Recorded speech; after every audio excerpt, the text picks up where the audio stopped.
Our team program is designed to be super simple and make your life way easier.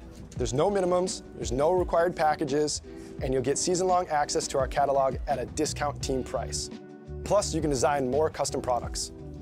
The first step of the process is to design your custom jersey.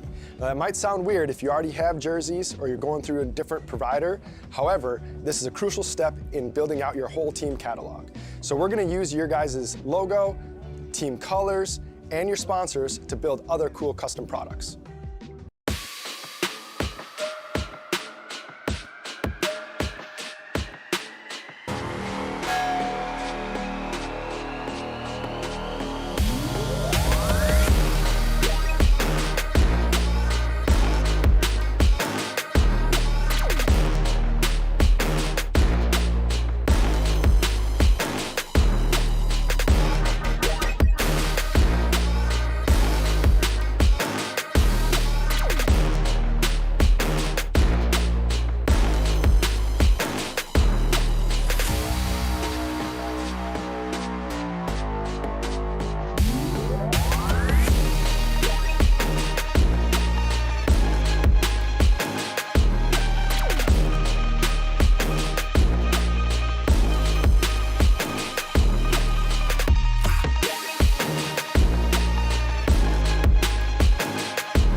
Mike Hinman, he's cool.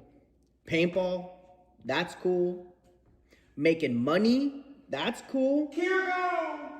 Kirgo, that's cool. Kirgo is the only sports book in the world that offers paintball, so if you want to get down on some paintball action, make sure you visit Kirgo. It also has every table game from blackjack to baccarat to slots and more. It also has a full sports book with every sport you can ever think of and probably some that you never heard of. The only sports book in the world that has paintball.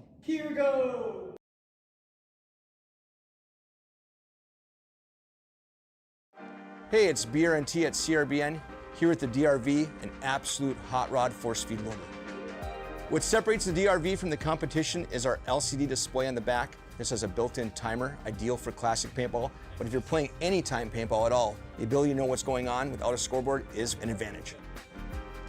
Along with our adjustable torque settings, 1 through 5, allows you to shoot any paint in every condition. If you're shooting super brittle paint, turn it down.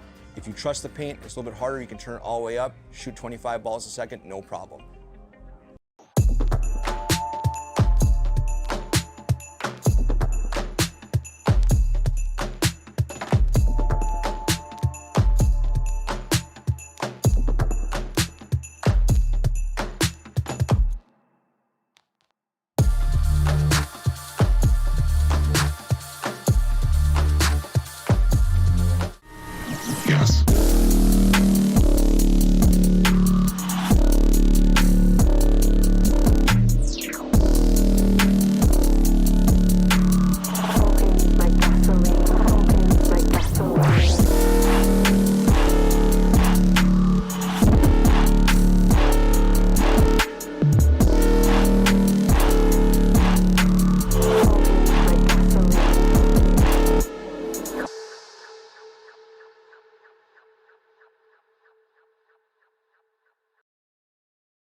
Our team program is designed to be super simple and make your life way easier. There's no minimums, there's no required packages, and you'll get season-long access to our catalog at a discount team price. Plus, you can design more custom products. The first step of the process is to design your custom jersey. Now, that might sound weird if you already have jerseys or you're going through a different provider. However, this is a crucial step in building out your whole team catalog. So we're going to use your guys' logo, team colors, and your sponsors to build other cool custom products.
Mike Hinman, he's cool.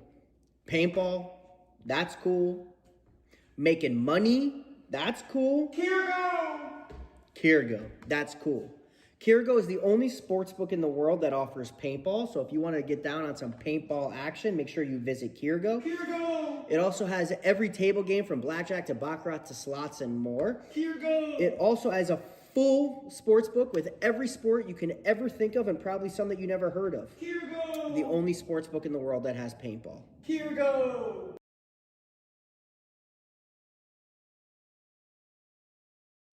Hey, it's BRNT at CRBN, here at the DRV, an absolute hot rod force feed loader. What separates the DRV from the competition is our LCD display on the back. This has a built-in timer, ideal for classic paintball, but if you're playing anytime paintball at all, the ability to know what's going on without a scoreboard is an advantage. Along with our adjustable torque settings, 1 through 5, allows you to shoot any paint in every condition. If you're shooting super brittle paint, turn it down. If you trust the paint, it's a little bit harder, you can turn it all the way up, shoot 25 balls a second, no problem.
And welcome back to the USXBL out here in Waxahachie, Texas at world famous Paintball Fit. I am Robert Jordan, your host, and I am here again once with the Paintball Playboy Chris Lasoya and the voice of paintball in general, Matty Marshall. Thank you guys for showing up in this nice chilly day, and here we go. It's a beautiful morning. It is a little bit chilly out here, a little outside of Dallas, Texas, as we're jumping in to point number 1, balls out, taking on Outlaw AP Prime. Looks like a couple bodies or at least one body coming off here for Outlaw AP Prime. Down to 4 here on the right-hand side of your screen. Brand new layout for this event, double snake. And a interesting D-side, giant brick kind of near the back to another body coming off here for Outlaw AP Prime. So it's looking pretty good here for balls out. They got body at the 50-yard line, top of your screen, another body in D2. Gonna get another kill. And balls out, second place in San Antonio last year. usually a heavy middle team, but they picked up a couple of people, they've done a couple things, and now they're playing wide. So, well, if you're a heavy middle team, this might be an interesting field for you because there are bunkers in the middle, but I'm wondering how much they're going to come into play. The brick is essentially in the backfield, so good shooting platform. See how many times that gets doubled up. We'll see. I was just walking the field and looking at some of the angles down here, and they're again, it's more of an out and up field with double snakes, and the way that we just saw the D side, they did that was what blew that open in that one. Dorito 3 over there kills everything on the snake side. It's a really great bunker. We're going to see a lot of teams double up this brick because it's comfortable, but it's a great launch point. But if you don't get wide early, you're already in deep doo-doo. I mean, it's really going to be this double snake thing. I'm really interested to see who plays it really well. Oh, and now we're coming up with the Beefy Boys versus Sinister. Sinister in the red, Beefy Boys in the camo. Beefy Boys past winner. They struggled a little bit last year, so they brought a couple of their semi-pro guys that are low points drop down to kind of beef up their roster, so to speak. So we'll see. I mean, this is going to be really interesting. Sinister's an up-and-coming team. They don't play up here a lot, but they're not slouches. There's no gimmies in this elite division of Texas. And it is wide open since Gulf Coast is now pointed out. Yeah, it's kind of nice for everyone else to have Gulf Coast to be able to play anymore. Oh, but then again, P8ball.com has got a team here which is half Gulf Coast and half Evil from last year. So it's like they took the top two teams, made one team somehow, and became legal. Yeah, I heard you guys talking, Maddie. That middle is pretty rough, from what I could tell. There's bunkers up there. Yeah. I just don't know how much it's going to get played. Because Yeah, if you don't get out and up on this field, meaning you have to get outside, so either the D side or the snake side, and then get up the field out and up, it's going to be a long day for you. And you can see the guy from Sinister just standing up over the top, playing tall. But here we go. Beefy's into the snake, outside snake 2. And he's looking for backs and packs. I see that wedge being used outside in the Dorito side to make that bump up to Dorito 4, which is pretty close to the 50. That's pretty much the best way, in my opinion, to get up there, Maddie. Yeah. And as you and I looked, Dorito 1 and 3 can see down the wires. The other 2 cannot. Outside wide right now for Sinister. Had to get out of that doubled up can and able to make it clean. So Beefy Boys not able to have the zone control. Typically when you got two bodies trapped in that spot and you've made it out wide, want to keep them tucked into that position. So 4 on 5 right now in favor of the Beefy Boys, as the Beefy Boys a couple moves here. Also one for Sinister. Beefy Boys getting out to D4, Sinister into D3. Sinister has a body out there at the lay down door to help. Beefy Boys got the Bondo International down here in the snake. Just made his first appearance at Elite. So Bondo's down here, might be a little hesitant about getting up to the next level, but he needs to go.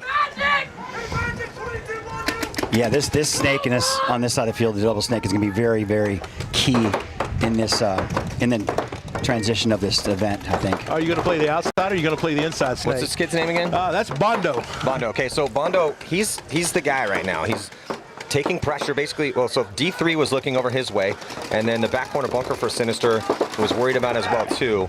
And he ends up getting taken out of there. That's kind of a tough death. He was in a really crucial position. He has all the time in the world. We're only in point number 1, and that's going to give Sinister the opportunity to launch into Snake 1.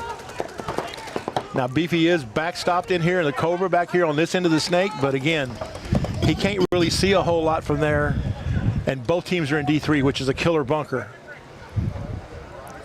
Yeah, pushing heavy down the snake side of Beefy Boys, coming with 2 down the wire. One looking inside, one looking down the wire, which is the perfect setup. But watch that highway, though. Oh, and the Cobra winds up pulling a shot across the field, shooting out Dorito 3 for Sinister. And Sinister loses another one out of the snake. One guy left, and he's going to just play over the top of the brick. A desperation run outside wide here for Sinister, and he makes it to the back bunker somehow, some way. He's still looking at 3 bodies, so it's a 1-on-3 situation. Maybe he didn't make it. Looks like the ref's going to check him out. Clean. As Beefy's try try to close. This should be a pretty easy close here in a 3-on-1. And, well, back and forth on the real estate and on the kills, but at the end, Sinister dropping that one. Ball's out, up by 1 here over Outlaw AP Prime. I like the up and over on the Dorito side of the field, going from the back brick at the 30 up to that wedge on the Dorito side of the field and cutting over. It seems like that's the better route to get out to that Doritos, in my opinion. And once you get to Dorito 3, everything in this corner up here in the snake corner is just yours. Yep. I foresee a lot of people doubling up the snake one on the inside of the starfish, and on the outside, and then of course you call Cobra, which is the snake corner. You know, I do believe that's going to be the trifecta that helps us, the quick points, so to speak. Yeah, and interested to see here how this field is, how the meta is going to evolve on it. We're seeing a couple, it's, early mornings, a little cold, first game jitters. Kind of want things to settle down a little bit, so we're not getting deaths out of bunkers, so we can kind of figure out, okay, well, how's this actually going to play? Well, when people start dying early, they're going to start playing comfortable bunkers. You'll see the back two towers, you'll see the center brick. Well, we're seeing our balls out, risking out to D2 off the break. It makes it clean. Outlaw AP Prime down 1, chasing the point here. A little bit more conservative break for them. They lose their body, snake side Aztec. So no one here towards the snake side as balls out, able to get into snake 1 in a 5-on-4 advantage. And they're looking great. Balls out is looking really solid. They just need to play smart right now. They've taken some ground. They have a point. They're up and a body here, 5-on-4. And now at the 50-yard line again, D side. So they really like pushing that D side here early, balls out. Yeah, they do. And you'll see the young man out here in the light tan pants right there in the middle. Dickies. Remember last year, Chris couldn't figure out his name, so he named him Dickies. And this year he walks up and he says, look on the back of my jersey, and it says Dickies on it. So. Handing out nicknames left and right. Well, that's Eric Gutierrez right there in the middle, right there on that wedge, the human bowling ball. That's his jam, is the middle. That's all he ever plays. Well, the wedge is not a bad bunker. You can get across from there. And it's exactly what he's going to do. But yeah, another push on the top side of your screen on that Dorito side, the D side here for balls out to take a 2-point lead. So let's see if Outlaw AP Prime can put some guns that way. Or maybe balls out going to push the snake side this time. Yeah, they made up that Dorito side pretty, uncontested to that 50, and he did some damage over there. Losing their primary snake eye in the break didn't help the situation. But, maybe I could be wrong on this field. Maybe the Dorito side is the way to go. Well, this field lends itself to a lot of cross-field shots. A lot of teams up here like to play head up for some strange reason. So the teams that can play cross-field, like D3 to Cobra to that Aztec, shot him early. I think the Doritos are going to be the ones that nobody's going to. It'll be the sleeper. Yeah, well, till about halfway through the day, and everybody's going like, how are we dying? Yep. Stop Dorito 3. Stop the wedge. Well, if you can get a body outside wide here in the snake side and there's no one in the corner or in there with you, then you can get really far up the field and have some nice shots because you can just hit the deck and crawl up. So people will be trying to risk it to keep this back corner on the snake side occupied. And we're only 3 points into the day, so see if the D side push continues to work out. And here comes a beefy boy with a standard pocket breakout for them. These guys are mostly gunfighters. They don't really risk a whole lot on the break traditionally. Well, Robert, looks like Sinister risking that body out wide snake side and making it clean, and then on the delay from the brick makes it in here. So we were just talking about this, literally just said this, especially if you have help. So they make the delay, run into the snake on the secondary. Now beefy boys have to answer, and they let him out. Oh, that's rough. He pops up over the top. He's fixing to murder that wedge. Really solid move for the beefy boys to get that body out wide. He needed to get out there because Lawson Benedict in here is in a really good spot. He's going to get that crossfield kill. Possibly 2-pack here for Benedict. Yeah, Benedict missed the shot just a little bit. Let him go into Dorito 1. That's a hard shot. He has a little window from that little brick, but that wedge in the middle where that guy from the Beefy Boys just went. Oh, nice shot by Beefy Boys on the transition from the big brick to the little race. Shoots out the snake player right in the goggles. That's Patrick Simons over there, I think. I can't tell really, but that was a good shot. I'm going to shoot you in the double knee slide. I think that wedge where he just went, Robert, is going to be one of those spots that it's a super key spot in the field, in my opinion. That little wedge on the Dorito side.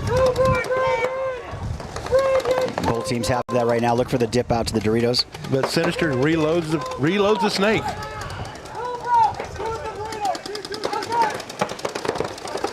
Yeah, Marino in here. Sinister looking crossfield. And Beefy Boys going to answer. They get a body in Snake 1. So they have 2 here, Snake side. Simmons at the wedge, wrapping around, trying to potentially get across out into D4. He's got a body behind him in D2. Here for the Beefy Boys. They've lost him in the snake. They don't know where the Sinister player is. Well, he has to be careful. With the back corner bunker occupied and gunfighting down the sideline here for Sinister, he can't just wrap around right now. He's going to get shot. He's getting pinched from both sides. There's 6 minutes left. They're chasing a point. He's taking some pressure off his teammates. His teammates need to develop. They got 3 guns on him. Yeah, they need to develop this play. The wedge he's worried about the gap here in Snake 1 to Snake 2, but the brick player needs to get in the game, and that back Ken needs to get in the game as well too. Yeah, because I mean, you got 3 guns on you. That means two of your guys are free to move around. Yeah. If he had help in this snake corner, it'd help him out tremendously right now. Because right now the Beefy Boys do have one in the Snake 1 and also this corner, which you are calling Cobra. Look at that run on the far But Beefy side. Boys got shot out of the Cobra because he tried to gunfight down the tape and lost a gunfight. So, and here we go again. Same thing. You're in that wedge. He's going to pop up. He's going to murder the wedge. You watch this. There he is. There it is. Look. Oh, there's his back. Nice shot, crossfield, a kill for Moreno. Try to help Sinister try to tie this game up as we're near the 5-minute mark and only in point 2. This could be a slower playing field here to get 2 evenly matched squads. And it's 4-on-2 in favor of Sinister right now.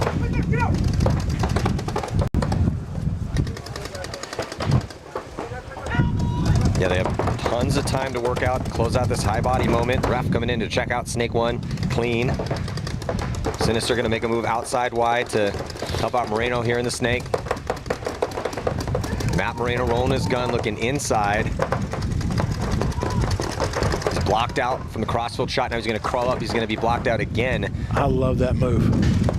Yeah, he's blocked out crossfield from D2, but he's posted up. They have no idea it's going to launch. Bump, bump. Beautiful job by Matt Moreno. Bump, bump. Luke Pachowski gets taken out on a bunker run.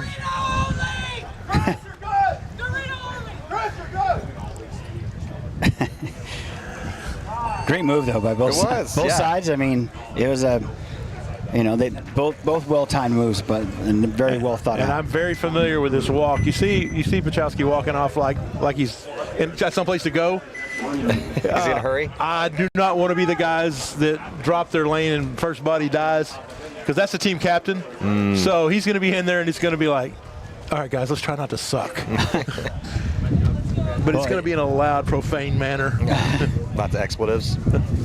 It is a little chilly out here this morning. I can't imagine, them being much warmer down the field right now. So, and playing in the cold hurts. The head boss is up here behind us, and every time I look at him, he always like, no, I'm not getting online. No, I'm not doing it. Sorry, Mike, you got people for that. I got high friends and high animals. The amazing thing is, though, once he ever picks up a microphone, it's like it's a conversation. We're gonna be here a while. All right, so 2-point lead with 9:32 still left in this one. A lot of time. And there's Outlaw Prime trying to get back in this one. There's Dickey's, the big tall guy in the center.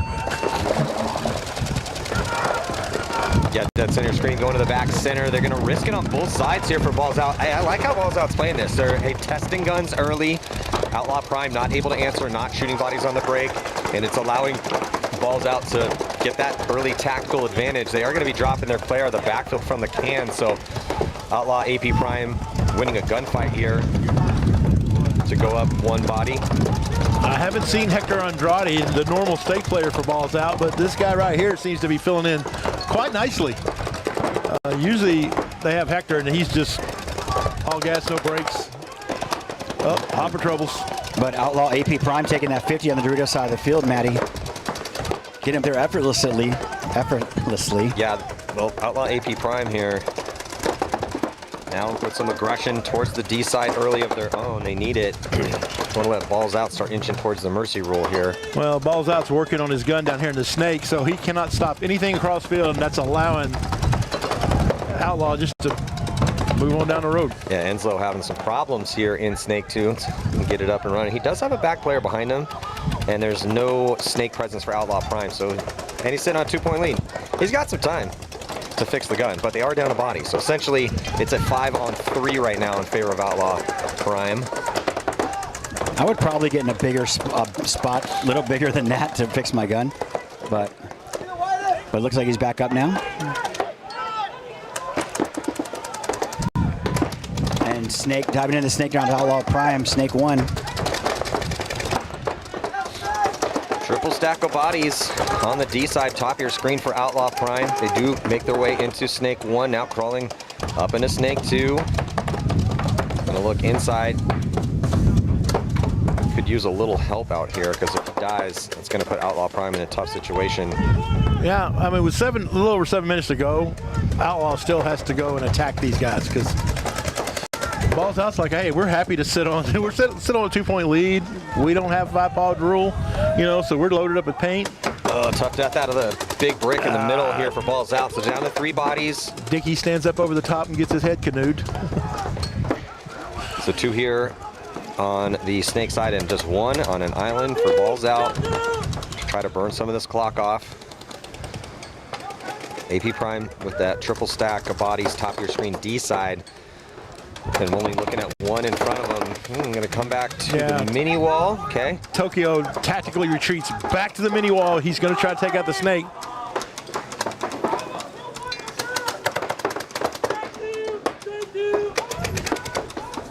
But the snake player's playing in pretty tight, so unless he loses this gunfight down the line.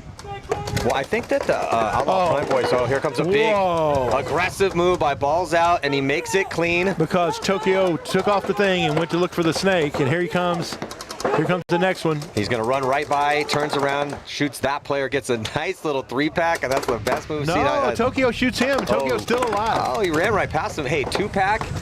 He got shot by the snake guy on this far side of the field, so good by Outlaw Prime. But that's still a hell of a move, because it was a low body movement for Balls Out. He gets 2 off the field, so now it's a 2-on-2. And now they shoot the snake on a transition over to the starfish, but Tokyo gets taken out, so now it's 1-on-1. Oh no, it's 1-on-none because David Cuervo gets shot running down the snake. That was a pretty crazy point.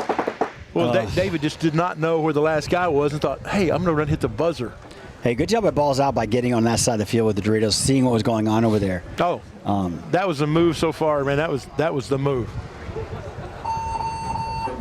Oh, does he have a hit on him? Because he stopped and looked like he did. He was like, yeah, he's second guessing himself, but I think he's good. Yeah. Hey, that was a hats off play though. Well done. Yeah. Who was it that made the big run on the D side? You guys I couldn't catch that. Not a name I could see. Yeah. Well, that was an amazing move, because if that guy didn't make that move, we'd still be sitting here. Yeah, standing here. That was an excellent move. And I'm surprised he missed that wedge guy. He missed that wedge guy, unfortunately, because that would have been curtains. He just didn't know where he was. No. And he was searching for the enemies, but sometimes you have to make an attack in a inopportune moment where you don't have all the information, and sometimes you get lucky. That's exactly what just happened. Well, he pulled up trying to shoot that third guy. You know, he saw visions of grandeur. Snake guy blows him up. If he'd have just kept on his run and hit the buzzer, he'd have probably made it, you know. And there's nothing more disrespectful than to hit a buzzer with people still alive on the field. Indeed. He's like, what? Yeah. So 4:11 left in this one, tied up. Beefy Boys and Sinister. If you're just joining us, it's Sinister in the red, Beefy Boys in the camo.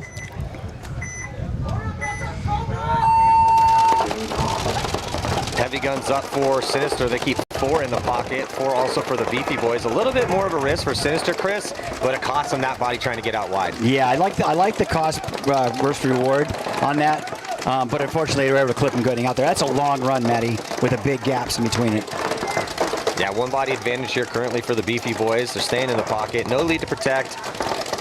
But if they can get out wide, I mean, they have the body in the Aztec. If he can get into the snake and go one body out on the D side and trap Sinister in the pocket would be ideal. Well, the Beefy boys regularly practice against Paintball Fit. And, you know, if you don't shoot those guys on the break, you don't. So that's what they're very good at. They're very good at the first 30 seconds. The thing is with the D3 line is, can they close?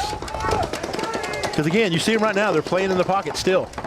Yeah, I'm looking for somebody to make a dip out soon, whether it be on the snake side or the Dorito side. And there he goes to the wedge. But Sinister matches. There's that snake. There's that snake move by Beefy boys. Yeah, Bondo gets in the snake, but he needs to not. There you go. Get over there. Let's go all the way. He's uncontested right now down the snake, Matty, too. Now, see, he learned from a while ago. Now, if he looks up over, he's going to blow that wedge up. Same thing. Yeah, awesome job here. Beefy boys going to get that easy crossfield kill, and the ticket is going to be figuring out when there's no one in the snake and no one in the back corner, and then you get the body in the snake. And Sinister just getting chopped up here, cleaning out everybody from the snake side. That forces the concession, so going to be up 2-1 here with 2:32 to go. Yeah, that was clutch move right there on the Beefy boys by getting the snake. When you draw it up and when they were dreaming last night, he's like, oh, I'm gonna get in the snake and they're not gonna know I'm there and there's not gonna be anyone in the back corner. I'm gonna go show him, shoot everybody. That's exactly how he drew it up in the dreams last night. Yeah. To take the lead. And to win the World Cup. Yeah. Yeah. Well, yeah.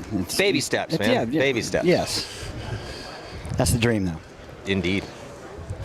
So 5:34 left to go in this one. It's been all balls out. That last one was close, though. Outlaw AP Prime actually went up bodies. And there's a young man out here right now in Outlaw AP Prime, Manning. A year and a half ago was playing out in front of his house, was hit by a truck, drug under the truck. As close to being gone as you can. Halo on the head at the hospital, the whole 9 yards. You know, paintball's done, and he was just getting started, and he's back on the field today playing, and that's the story right there. Unbelievable. We did a big fundraiser, and everybody was wearing shirts, you know, like, you know, fight like Manning, you know, the guy's just a testament to what paintball can do for you, because that's all he wanted to do was get back on the field. Unbelievably amazing story of perseverance, and it does look like AP Outlaw Prime is going to be dropping the body snake side. That's really going to help out. Balls out. 4 point. Is it 4 point? 5 point mercy roll? It's in elite. It's 4 mercy. So there's Hector. Andre, he's all alone. He's all alone over here in the snake, which is never good. That's who I was looking for earlier. I didn't see him earlier. Yeah, that guy's pretty amazing. Yeah, Andrade just look. He's not scared. Yeah, he's just shooting everybody from over here. Andrade going to work. One player left alive now by Outlaw AP Prime. Here comes balls out for that final one in the coffin. Here comes Dickies up on the far side of the Dorito. And Andrade just going to work, shooting the last guy. Beautiful job by Balls Out. It was an excellent game for them. They didn't really make any mistakes. And here's the thing. They're from South Texas, and for years and years and years, no respect. There was a couple teams out here that's always around, and no one ever talks about them being the top 5. Last year, they showed up, got a second, barely missed it in San Antonio, and I was like, I'm telling you, they're comers. They're going to get some respect. Them and TKO Super Gremlins, you'll see them later. Don't get any respect because they don't have any stars, you know, local stars, and they don't play the social media game. They just show up and grind. This is going to obviously be a big part of the conversation here today. But who are the favorites you think in this division now with Gulf Coast taking, heading off into the sunset? The Super Gremlins have more seconds than anybody. So, they just can't win that thing. I mean, when they knock out Gulf Coast, Beefy wins. When they knock out Beefy, Gulf Coast. I mean, so they have to be at least in the considered. Beefy's won in the past. They have some proven guys, so they got to be a favorite. Then after that, it's kind of wide open. Those are fun. Those are fun tournaments when it's wide open. But we do have, like I said, we do have paintball.coms out here, and that's half Gulf Coast, part Evil, one of the CK Hurricanes, semi-pro guys.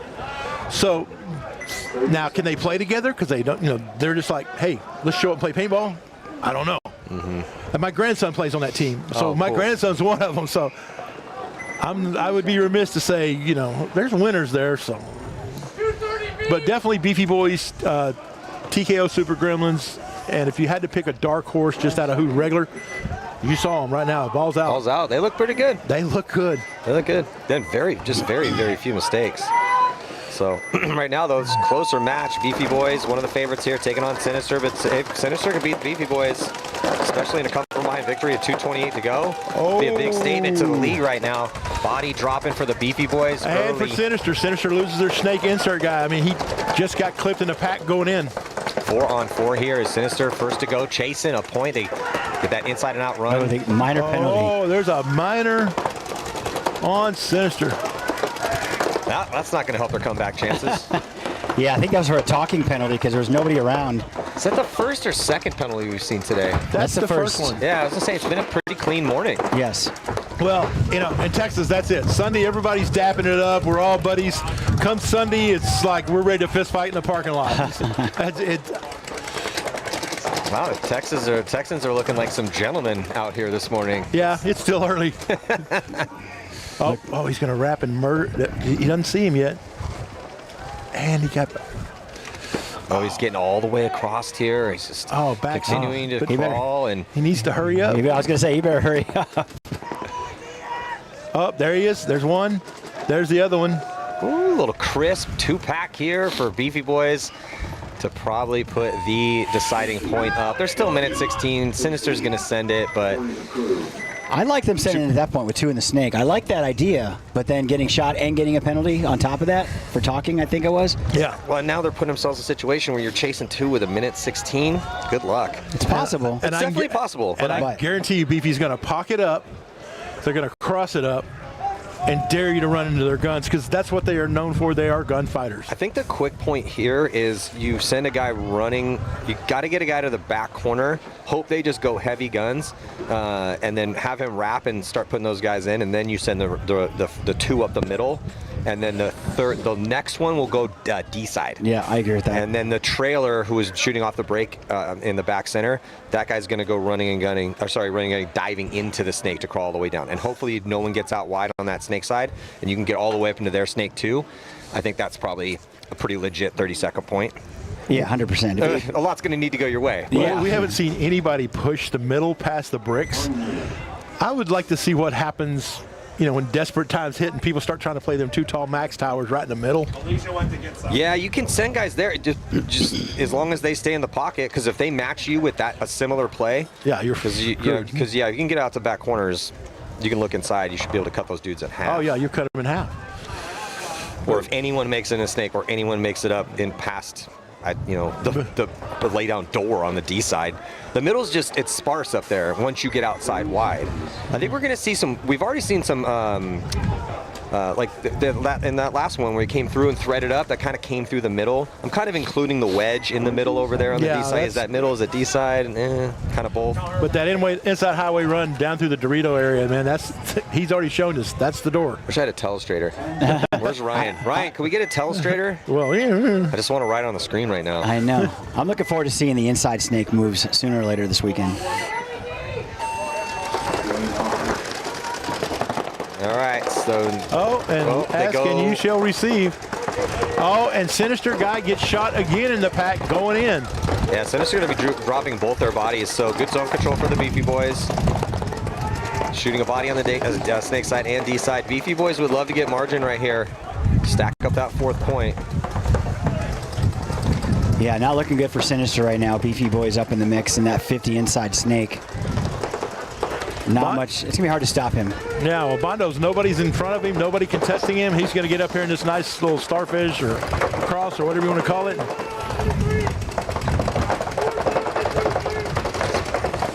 Wrap around here. Oh, now you know how. This is how you know you're really leaning on people. I mean, you see the gangster lean back here. He's got his gun rested on his arm. He's just like feeding it and shooting it. If this player at the plus, minor penalty going to be assessed on him. And he's going to be for talking because he gets up and he starts telling the ref how to do his job. Yeah, well, they were shooting the crap out of him. So that was probably what it had something to do with. But nonetheless, you can't talk when you're eliminated. Yeah, for you sure. run off the field. If you stand up in the walk-off, you're going to get... He just threw that point away. I mean, he could have had 4, but, you know. A win's a win, but you could have won by more, and later on the day, it might matter. Yes. If you're in a 4-on-2 with 32 seconds left and you're on their side of the snake, then yeah, ideally you would like to be able, and the 2 were just tucked in the middle. Yeah. Yeah.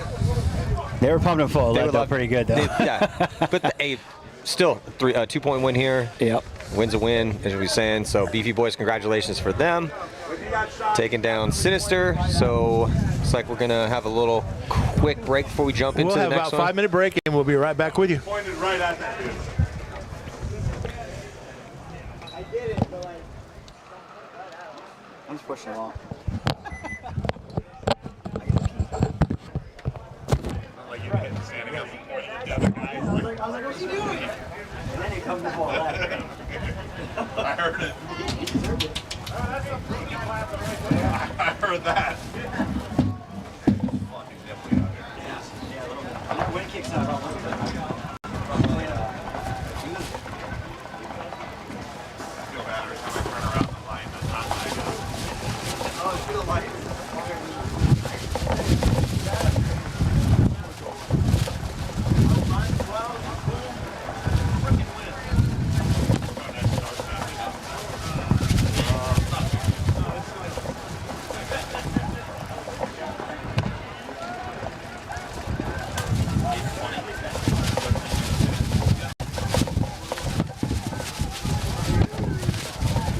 Chilling.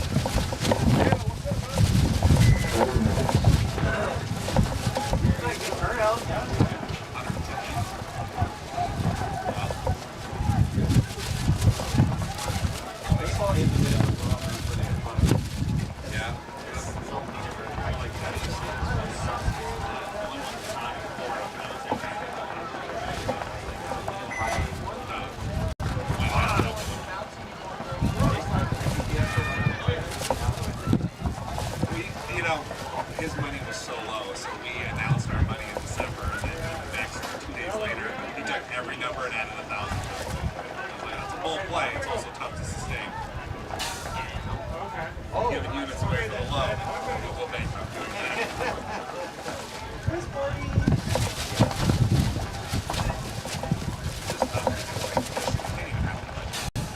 Sounds crazy. Every other business.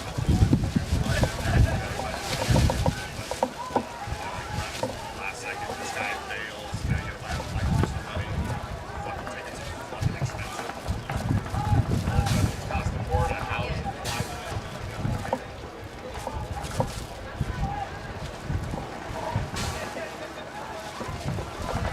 This year, I feel like the industry is actually taking over what I'm doing. 18 years ago, the industry lined up. Wonder why paintball's not the greatest place. Now they are. We have all these leagues, now everybody wants to buy bumper sets. But it's also for the price of it, $7 grand, which is what they cost. They're sponsored for the year, but you travel your bumpers around. Like if you're Texas, now you're Texas AM. And then we have the West Coast ones. I'm not driving up all three.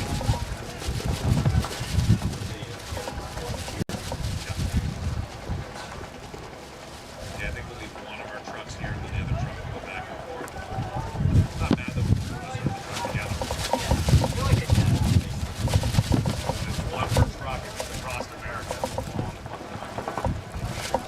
They drive. I always drive it like better. Florida to Texas drive, to Texas to California drive. Florida to Texas. I Shorter, and you see more cool shit. Like in Miami, you see the swamps, you see like the bayou. You do, but it's like all flat, and a lot of it is like northern Florida is just all like just wall trees on both sides of the highway. I was like at the top there. Sneaking beats. Yeah, the shittiest part about the Texas and California drive is just West Texas. And then it's really fucking into El Paso through New Mexico. It's still pretty deserty and shitty. Arizona's not much better. Also 1,100 miles to 1,500 miles. There's also way more shit too. Like you can pull over hotels, food. What happened? Good part about 4 O's.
If you just stay muted, you're good.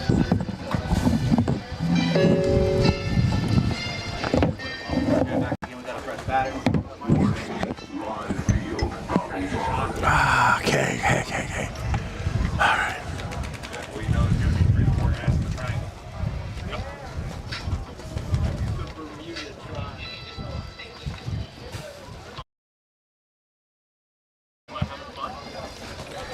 This new board gives me the blues. Yeah. Well, it's nice and cold out anyway here down in Texas, Waxahachie. Robert. The weather is drunk and bipolar. Yes. So, Jeez, well, kind of like the weather like I like my women. Cold and bipolar. yeah. So, okay. Chris Lasoy up here with Robert Jordan and my boy Matty Marshall.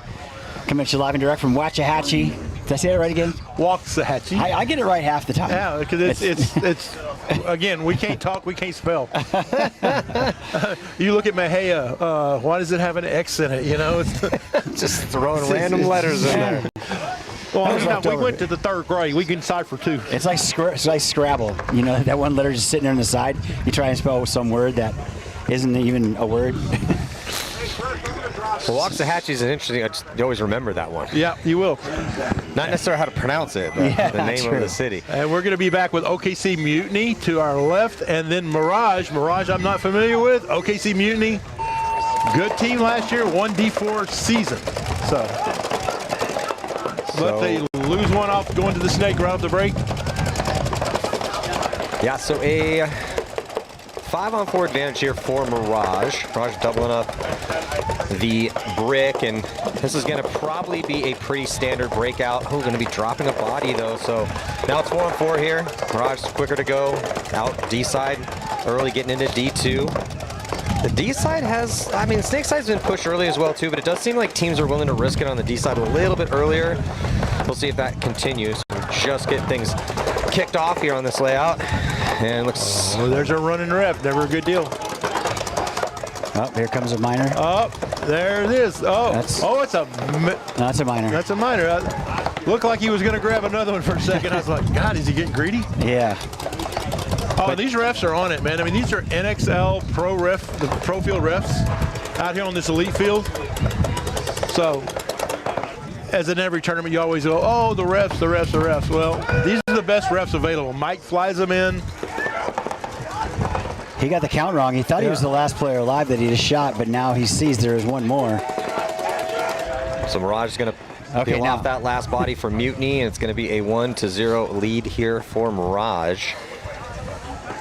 And again, let me see where these guys are out of. Small mental mistake by OKC. By Mirage, though. I mean, I've seen that bite people in the butt sometimes. You know, calling the field clear, and there's one guy left who just shoots everybody. So now we got the TKO Super Gremlins taking on Houston Zone. Super Gremlins are, they're hit or miss for me. When I've seen them play really good, and I've seen them play really bad. You know, I think they definitely have it in them to win a tournament. That's for sure. But is this that tournament? we'll have to see what happens to them later, because I've seen them make Sunday and then just totally just drop the ball. You know, it happens. But let's hope it doesn't this time for those guys, because they're a good bunch of guys. But up against Houston Zone, who's a well-seasoned team, they got the kids. I mean, they've done well. They got a great program. Yeah, that's a team that I've seen on center court at the NXL events years past, and it's very difficult to get there. You got to be one of the best divisional teams, so it's gonna be a really good game. Yeah, it's just Houston Zone's one of those Texas teams that's just they're bullies. You know, they play old school paintball. TKO is more of a finesse team. Well, Zone trying to bully their way out to the back corner bunker on the D side off the break, and he gets taken out. So it's going to be a 5-on-4 situation here in favor of the Super Gremlins. Running referee coming out to check out the player for the break. There's a penalty. Well, we talked about not many penalties in that first set, and we're starting this one off a little nasty here. Is 2 penalties and 2 points. The Great Wall out there, that's his nickname. The Great Wall is out there, and he's got a nice big hopper hit right on the top of his hopper. No spray on his goggles. He didn't know it. And that's because why? Because we're shooting some really nice evil paint, and we don't even have to refrigerate it because it's cold as heck out here. We're sitting in a refrigerator here currently. That is true. But again, tomorrow when it warms up, you know, again, paint management will be one of the big key factors. It always is here in Texas. Yeah, like you said, your weather's drunk. So today it's going to be 53, and then tomorrow it's going to be 83. Yeah, it really will be. And if we're not careful, it might get warm today. I mean, the weathermen they do eyewitness weather. They open the window and witness it. That's, you know. It's funny. They just like, hey. Houston Zone looking pretty clean. That penalty did not help TKO Super Gremlins off the goat. Yeah, so that's going to be an easy one here for Houston Zone. Took them just a couple seconds to figure out. We're looking at too many enemies out there. Hitting that first buzzer. Yeah, Cormier's is doing so good down here. I mean, crawling down the snake late just so, you know, just for the, hey, like I want to see what it's like to crawl. Nobody alive. I'm sure that ground is super warm. So now Mirage and OKC Mutiny going to switch sides. And Mutiny making a step up to the Elite Division this year. Like I said, last year they won the season in D4. Did it pretty handily, but kind of hit or miss on making first place. They made the podium a lot, just not quite first place, but now they're like, hey. Well, it's always, when you go up a division, unless you're just a sociopath, in the back of your mind, there's probably a little doubt. Hey, can we hang here? Yeah, well, and this is a big gap. I mean, you jump from D4 into this Elite because we do have some semi-pro players, a lot of D2 players playing down because of the points, and they allow them, because this is D3 on steroids. Yeah. So there is a gap, and there is a learning curve. I call it D3-ish. Ish, yeah. Kind of D3, but probably it's like, or a D3 plus, maybe? Yeah. Elevated D3, whatever. Back into this one here, Mirage. It's not easy. That's what we're doing.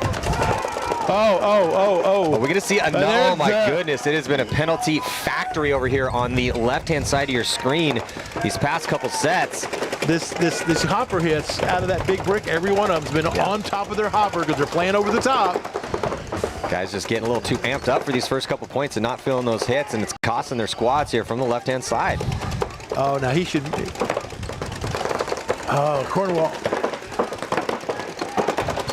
So still, I was going to say, they still have 3 bodies, and they have a body outside wide on the D side and D2, but it's not looking good now.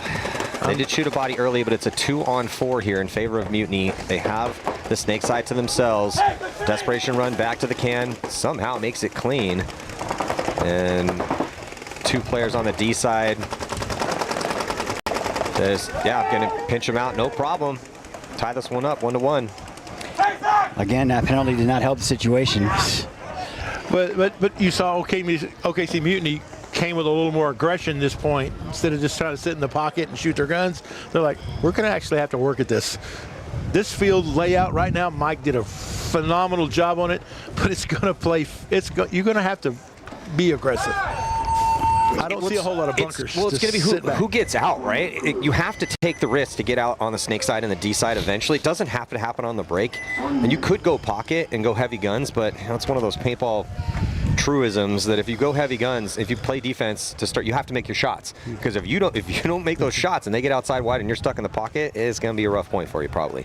100%. Yeah. You know, and then getting a penalty off the rip, that kind of throws a wrench in your system as well, because then you're just scrambling at that point. We haven't really seen a clean one here in this set yet. No. Yeah, this set's been like the first set, pretty clean. This set, just what the hell? Well, let's see if we can get a clean one here. As Houston Zone up by 1 over the TKO Super Gremlins. I don't see the Super Gremlins normal stake player. I don't even see either one of them. They got 2, Ocon and Omar Simmons. And so far I don't see anybody. So look for Stokes to play the snake. He's probably the 3rd snake player in their roster. So not as aggressive, but still capable. Let's just see if he goes. He's setting up for it. So the go to Cobra. Gremlins risking a body, snake side, Zone risking a body, D side, losing another minor penalty set here. Man, it's a little rough one out there. So and here's another one. Man, there's yard sale. Yeah, penalties are flying. And that's everybody. But these refs today are not playing. Not in this set. No, I mean, these refs are top notch. I mean, you see these guys at all the NXLs and everything, so. A lot of times you'll see regional things and the refs will be like, I ref the pros at this level. I ref the regionals, a little, like, hey, they're learning. Not today. No. We're reffing these guys like we're reffing Dynasty, It's like, no. Yeah, people learn. That'll get your attention real quick, though. Yeah. And I think that's what they're trying to do, because in the past we've been known overshooting, and the heated things have been getting kind of like at different places, been getting kind of out of control. I think they're trying to establish we're the alpha males here. We're the only team that never loses. That is the truth. All right, so tie game right now with a lot of time to go. Tough. I mean, with how just absolutely penalty-ridden this match is, can't even really call a favorite right now. We really haven't seen true paintball being played quite yet. Not yet. Yeah, they pretty much came out with no players that last one. So I'd like to see somewhere near a regular break here so we can kind of get a read on how this field is going to continue to play. Well, the shots back out the middle seem to be working pretty well. Yeah. Getting out up the middle is not seem to working so well, but hey. I'll tell you what, if you're playing on the left-hand side here, just do not try to play on it all, because the refs are on it right now. Well, and with that said, they do have blind layouts here at this event series, so everybody's still also learning the field. Yeah, it's just tough to learn the field when there's this many penalties. Yes. Yeah, I think we got a good run at it at that first set, so we'll kind of see how this thing's going to play out. So yeah, everyone's just going heavy guns. This is going to probably be a bit of a default layout or a breakout, just because it's very safe. Not really a ton of risk out here, except that one shot. And there's another one. Oh, good Lord. Are we going to set a record here for how many penalties are going to pull from that side? My God. I think he's trying to warm up his biceps. Now that player was shot in his pack right here on the side, asked the ref to check, and he pointed where he thought he got shot. The ref had to look for it, saw it, threw a flag. Well, there is that coast-to-coast, back to start gate shot here as you're running out to the cans, and those are effective right now. Honestly, you might even just be better to run out wide now with all the guns kind of shifting inside. Well, pro tip, if you feel something hit you solid, assume it broke today. I assume they all didn't break. I just make a judgment call. All right, we're back. Yeah, we lost the picture for just a second, but we're back. But we are. Thank you to Ryan Pablito, the guru that keeps all these mini fields working and flies the drone. It is a 5-on-2 right now. So they don't know the count, Chris. Yeah. Mirage is sometimes with that penalty, it's tough to get a read on the count. Yeah, for sure. And you don't want to mess the count up. So, especially losing people on this field could bite you in the butt a little bit too. Well, there's only one gun looking snake way. It's actually going to go up the middle. Yeah, this is fine. Because then he wraps around, allows his buddy to get out. Perfect. And especially if you're playing on this right-hand side, as you look to your left, and you'll see another field right down there at that end, and those people running back and forth and doing what they're doing. You're always not sure. Did I see somebody run off, or did I see the other field run off? So, Mirage. Yeah, get another one. Yeah. But again, in this split deck, every breakout's had at least one penalty. And that's sad to say when you say at least one, which refers to it's been multiple. There's a lot of flag sign right now. So zone tied up, Super Gremlins, as we've been discussing. No idea who is going to be looking better than the other one right now because everyone's just getting penalties. Yeah, well, I see Joe Stewart coming out there for Super Gremlins, an OG guy connected to the old AC Dallas camp. So, I mean, he'll get them reined in. 20 seconds. We're about to jump into point number 3 here at the MAXT Texas Open. A glorious yet slightly chilly morning here at PB Fit. I want the sun to come out or the wind to stop, one of the two. Yeah, I think we'll have a better chance of having the wind stopping if the sun's going to come out. True. So, tripling up the middle here, going to the mini wall for Houston zone, and then going to try to get a body out wide. I think they dropped the body early. There's a running riff. TKO dropping their snake side corner on the break. Yeah, I think zone also lost that body going out that way. So it's a 4-on-4. Oh, and then wrapping around, getting shot here for Houston zone. Back corner bunker, snake side. Oh, there's a penalty. Gremlins. Man. And there's another body dropping. Well, the Gremlins getting a read on it. They drop a body trying to get out D side, but it's a 3-on-1. But here comes Stokes, going to murder him in the back. Yeah, Stokes gets the crossfield shot. 2-1 will be the score.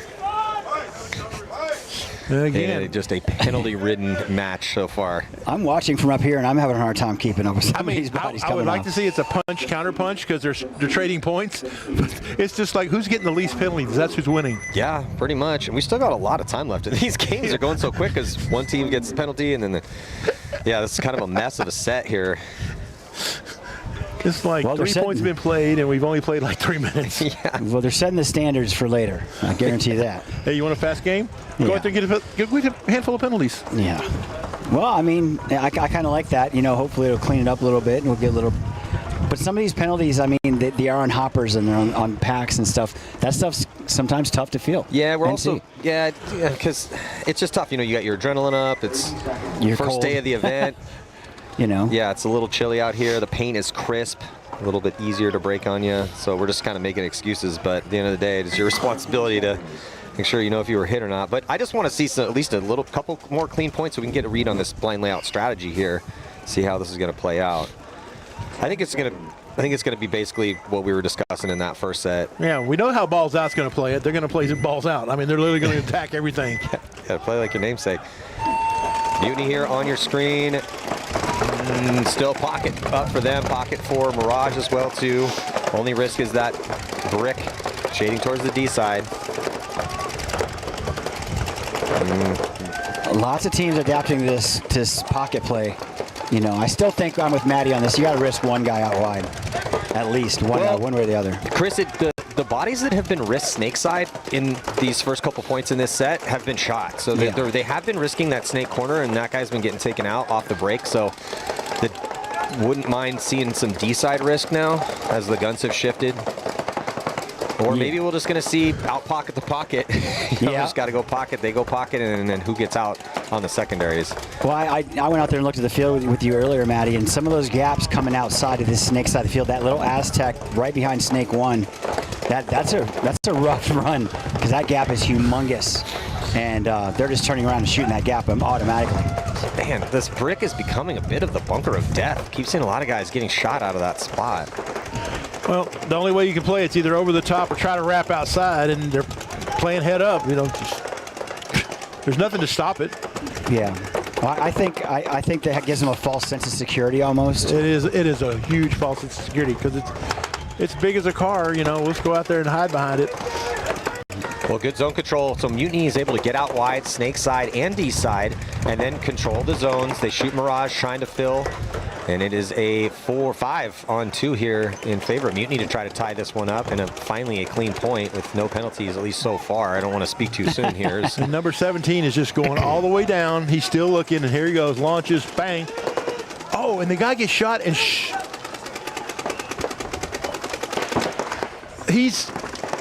yeah. How many times you got to shoot him? Mirage player was shot on the transition, and that's one they missed because he was hopper shot for sure. No, clean finish here for Mutiny. It'll be 2-2. I think that end point was, I mean, it was curtains regardless of whatever he did. You know, getting a penalty at that point would be detrimental to the next one because if you get a minor penalty in your last player alive, you will start with 4 that next one, just for you guys at home. But he shot the guy on the run, so that would have been a major, which you're shotting. Let's start 2 down, because why not? Yeah. Well, like you said, he got away with that one, but the score's nice and close. Both these games now, Houston zone down 1 against the Gremlins. 8 hours and 40 minutes left in this match. And again. But I'm with Maddie on that. Hopefully we can get a couple clean, get a clean match altogether. I mean, you're going to get a penalty here and penalty there, but it was just trending so nicely in the morning. Yes. Yeah. Well, still morning, but in the first set. Yeah, and then the hand grenade goes off, and everybody's getting a penalty. I think it was 4 or 5 points in a row. Yeah, the gift that keeps on giving. Well, every point in this split deck has had at least 1 penalty. And they're taking turns. I mean, they're being, democratic about it. Hey, you get a penalty, then I'll get a penalty, then he'll get a penalty. It's like going on Oprah. Everybody gets a flag. Here we go. Risking that corner, Maddie. Yes, so Zone going to risk the D-side corner, and Gremlins risk the snake side corner, but Zone losing another one of their back players in the pockets. 5 on 4 here in favor of the Super 5 on 3. Gremlins. They lost 2. Another one. Yeah, they lost that. But they're learning because they got a hopper shot, and you stop, look at it, and run off the field before the ref gets calling. But 4 on 3 here. Losing that corner, Maddie, on the snake side of the field. The Gremlins dropping that 1 player. It's got to be hard to get outside, Maddie, after when you're not outside and everybody's set up in their zones. It's got to be hard to get outside after that. Yeah, the first set, those outside spots were a little bit more makeable. This set, it's been rough for everyone trying to get out wide. And so I'm wondering, as we kind of get through these, once we get through 3-4 sets here in the morning, we'll, depending on the type of play we're seeing, we'll kind of get a read here on what's working and what's not as far as the meta on strategy. I'm just wondering how lethal those outside shots are going to be. How much risk can you incur? Going to have to start getting creative on routes. I'm a big fan of the blind layout, personally. Me too. Absolutely. I think it creates a dynamic for teams to pay attention, so to speak. You have to know paintball. You have to know how to play paintball. You have to go figure it out. Everybody's got a plan until somebody gets punched in the face, right? Yeah. Well, if you play the layout, 3 weeks prior, great. You've learned how to play that layout, but have you learned how to play paintball? What happens when the grenade goes off and you get a penalty? Well, let me tell you. Oh, yeah. TKO getting out wide, wrapping around and getting a kill. Did he trade his body? No. Stays alive, so the Gremlins, that was excellent to try to preserve this lead. They're going to do solid zone control, not even let him get out of the can, and that's going to force a quick concession here for Houston Zone to preserve some time, and Super Gremlins stacking up a 2-point lead. Yeah, they burned about 2.5 minutes off that clock, and Zone said, you know what? We're not used to playing this long. We either win or lose fast. Let's go ahead and concede this one and try to get back it again. Well, I mean, there's a lot of these teams that we saw last year, you know, and there's always restructuring, like we talked about. You know, but yeah, a lot of familiar faces out here, some unfamiliar ones. But like OKC Mutiny was a force to be reckoned with last year. Mirage, you know, a team that I'm not, you know, familiar with personally. And I'm looking at the best athlete on the property right now being a pod runner. There's Jace Boyd right there. For TKO Super Gremlins, I mean, he has like -5 on body fat. I mean, he just, you know. Yeah, super annoying. Yeah, I know, it really is. And he's the poster child for being a vegan. You know, I mean, he's 6'3", you know, like weighs about 260, and it's just ripped everywhere. This guy, when he's got his shirt off, you're like, please put your shirt on. You're making the rest of us look terrible. Oh, yeah. It's all right, 2-2 here, 5 minutes on the clock, and Mutiny. Both teams dropping a body. Yeah, the break is becoming nasty here, and people aren't being able to run anywhere in this set. It's hard to get outside, man. It's Mutiny out in the blind zone in the middle. Well, they're so used to having something that's blocking in the middle, you know, that these guys are they're not used to having to run right off the rip, you know. Yeah, they're gonna have to get creative with their lanes for sure. Because I mean, there's nothing. You stand up at the box, you can just shoot right down the middle, like nobody's business. Yeah, I think this move that Mirage is trying to do here, if it's going to continue to be tight outside, that releasing to the wedge to then get across into D4, or wrapping around and having your teammate behind you, he gets across and then up. That's all possible. Because it's just a little safer from those positions. You control your destiny a little bit instead of just rolling dice running out into a zone. Yeah, no, I like that up the wedge move, up and over. Referee checking out Mutiny here at the door. Looks like he's good to go, as Mirage uses that moment to move up into D3. So 1 and 3 are the only ones that you can actually gunfight down the sideline on. 2 and 4 are in set. It's just something to keep in mind once there's a body out there to battle him, but there's no one to battle him right now, so Mirage at a tactical advantage up the field and outside. Containment on the D side. No one in the snake at all. Everyone's just scared of that snake right now. First set, we saw lots of guys getting in there, but this set, it's been the barren wasteland in the snake. Well, you have teams that just don't have that snake guy. You know, people are like, oh, you know, I'm 30, my knees are bad, blah, blah, blah. And I'm like, shut up. You know, but they don't feel like they have the speed, because, man, it really is a lot of open ground out there to make that run. Yeah, I was looking at some of these angles when I was walking the field this morning, even though I did spend a little bit of time talking to some of our buddies out there. So be like, hey, man, I got to walk this field a little bit. I got to talk about this in a second. But yeah, no, but it's interesting. It is a risk to get outside. We're seeing that in this set. First set, not so much. I mean, we're seeing a couple guys. It's just, this is going to be a read field. You got to get a read on it. It's a gunfighting, gun battle read field. So you get out, win your gunfights, don't get any dumb gunfights, and then eventually in secondaries get to where they are now. Mirage is doing a really good job of it here in this one, in this locked up 2-2 game with just 2.5 to go. Oh, but they lose their center brick. See, and Robert, that's a tough death. You have your guys making moves here on the D side. That guy's got to stay alive. Now it's a 3-on-3. You got your player on an island in the back corner bunker here on the snake side for Mirage. Bottom right-hand side of your screen. And now Mutiny's going to jump into the snake. So this, if they don't pick this up, this could be the difference maker here. Yeah, he's hitting his pack. Okay, good zone control. So Mutiny was able to pick it up, and now they're in a really good spot. Now back in a high body situation. It's going to come down to this gunfight here on the top left-hand side of your screen from the door into their D4. If the Dorito player can stand up and shoot, he has the back of this Cobra all day long. Smart concession here from Mirage. Oh, yeah, absolutely. Yeah, for I think it was OKC. Yeah, for Mutiny. Look, because they didn't look like they gave a point to the wrong team. Regardless, that's a smart concession. You're burning clock. You're at a drastic tactical disadvantage. So whoever's coaching them, feel like that's a good call there. I agree with that call for sure. Tough call to make, right? Yeah. Because you still have two bodies out there, but And the guys playing are like, why'd you throw it? You know, I had a chance. When they're right down your throat, I mean, the probability of winning that point is slim. Yeah, and how much time are you going to burn out if you do win? Yeah, difficult. You know, that everybody's not necessarily Ryan Brand, who's one of the quickest on the trigger, but that was a pretty good concession in my opinion. Yeah, it's tough. I coach Alliance. Shout out to Alliance out in California, but it's tough to make that call sometimes, but I'm trying to go with the highest probability of us having a chance to win, and that's a low probability that those two that are in, again, really tough position, right? You know, the back corner was about to get pinched out. You really got to, multiple things have to go your way there.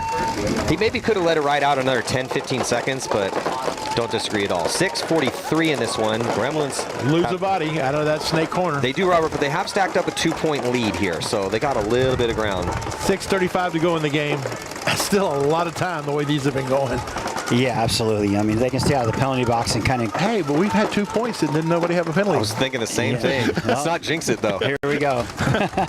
Houston zone. So I'm putting the hex on you. So teams are figuring it out, Chris. So we just talked about this. They're starting to do the secondary up to the wedge, and then this guy's going to wrap around and then get his teammate out from the door. I think that's at least with how things are playing out now, it's a little safer than risking it out to corner off the break. Yeah. And then snake side is still rough. This is still tough over there for everyone trying to make it out. No one's really risked the corner, though, off the break for the past couple points, if I remember correctly. I think you're better off running the inside route, getting in the inside snake, because everybody's shooting a little higher. I think that might work a little better down the road, but it's a lot easier to say up here. Oh, yeah. But that gap to the snake side is absolutely humongous. So size of a bus, if I was to take a guess. Gremlins able to mirror up the move from zone, but they need to, well, they have a 2-point lead. I would like them to not double up that brick, but they're playing smart right now. I'm not knocking them. They're just controlling zones or waiting, because zone also has 4 bodies still, well, 3 bodies in the pocket. The Gremlin's going to have to be diligent on the zone control. Now they're going to launch. Does he make it clean? This would be a big move if he makes it out to that back bunker. No, not able. Did he lose his first gunfight? No, he got shot going out. He got shot going out. I heard the judge calling him as he was diving out there, unfortunately. That would have been a great move. I was hoping for that one. Yeah, he could have waited a little bit longer to try to make that one. And here comes a push from zone. Up the middle. They come up that middle, and look, he's going to go, he's going to run his... Oh, man. Gets one, switches hands, going to come down 2 and 3. Beautiful little 3-pack for zone to pull within 1. Close up the middle. And he did that close up the middle, and they didn't really, the Gremlins... Nobody picked him up because everybody's looking wide. That's true, but they're looking wide, but there's no one outside wide on the snake side. Their only guy wide for either team was on the D side. Everybody's in that pocket. Like y'all said earlier, you get in that pocket, it's going to be hard to get wide. They sent 2 guys out to that corner, and both guys got shot. That was an excellent read, though. He realized that all the guns were out wide, protecting, trying to do zone control, and just made him pay with a beautiful little clean 3-pack. Yeah, and I mean, he didn't really, didn't like sprint. I mean, he kind of like duck run up there, you know, just making sure he didn't run by nobody. Yep. I mean, after he shot the corner guy, that was well played. I mean, tiptoeing up the middle. You know, if the guy that did fill the can would have looked inside, he might have caught him coming up the middle. But once again, he was looking snake side, leaving the middle wide open. I think we might see more of that as the day progresses as well, because that pocket, that car in the middle of the field, which we're calling the brick, unless you're super tall. I mean, Maddie, you could see over that, but I don't think I could. Yeah, you know, to play, you know, we always talk about this, but it's so important. You're harder to shoot because you're smaller and faster than me, but I'm taller, so if I play that brick, I can play over the brick. Yeah. So it gives me a whole different advantage. Plus, if I'm at a tower, I'm shooting down at somebody in the snake, I got a better angle. So, but I'm a bigger target. So it's just kind of, it's a trade-off. It's paintball. What do you need? Paintball's, yeah, exactly. What do we need? So it's good to have, ideally, if you have a team, you want someone that's over, you know, that's running 6'1"-ish, maybe, you know, Tom guessed like 6'3", plays on... I want 4-foot ninjas, that's all I want. Yeah, or you get like a Gerald Garcia. He's out here. He's playing D4, isn't he? He's playing D4 today. I talked him into it yesterday. He's up here and he's coaching, and I'm like, you know, these guys are your hero, your boys from back in the day, and they're back playing. You can still play. I said, after one more event, you can't. You're ranked out because he's playing with CK Hurricanes. Well, doesn't he at a certain age? I thought he was. Play? I thought we had a youth division here all of a sudden when I saw him this morning. At 50, your points start cutting half. He's getting close. Oh, he's 50. I was going to say, isn't he 50? His points count half, but again, you play the NXL at semi-pro, your points are going to go up no matter how old you are. All right, so close ball game here. Mutiny pushing it into that wedge. I like that play call. That's going to be probably the safest place to get up the field right now, as it is getting pretty difficult to make it out wide already. We'll see if that trend continues or if other teams can figure out ways to get creative on the outside runs early. Referee coming to check out Mirage at the can. During that, Mutiny gonna dive a body into the snake. That's a big move. He can make it clean. Oh, it's a little bit too big of a bypass there, but he can't really knock him. And he only has 1 minute and 20 seconds to work with. Yeah, I like the idea. He should have looked around and kind of at least shot himself around that starfish. So one body advantage for Mirage, still tucked in the pocket. Mutiny with a run outside wide D side, and he makes it clean. So just one body here, snake side. Under a minute to go. We don't have time to stop. We have to get somewhere proactive. They still have time. I think he's got to get down this starfish a lot quicker. Cornwell's trying to make something happen. You can see the angle that he's worried about here. So he's taking that gun from the brick off. There's going to be a referee going to come in and pull out the body at the brick for Mirage. There was 2 in there. Cornwell's trying to wrap around and do it himself. He's got a body up the middle with 30 seconds left. That body from the brick does get pulled off. Cornwell gets the kill. But the D side's got to get going. Right there, they let the snake corner fill in. Well, and the D side's got to get going here. Yeah. Cornwell's over here trying to make things happen. They got a presence in the middle, but the D side's playing this like they have the lead.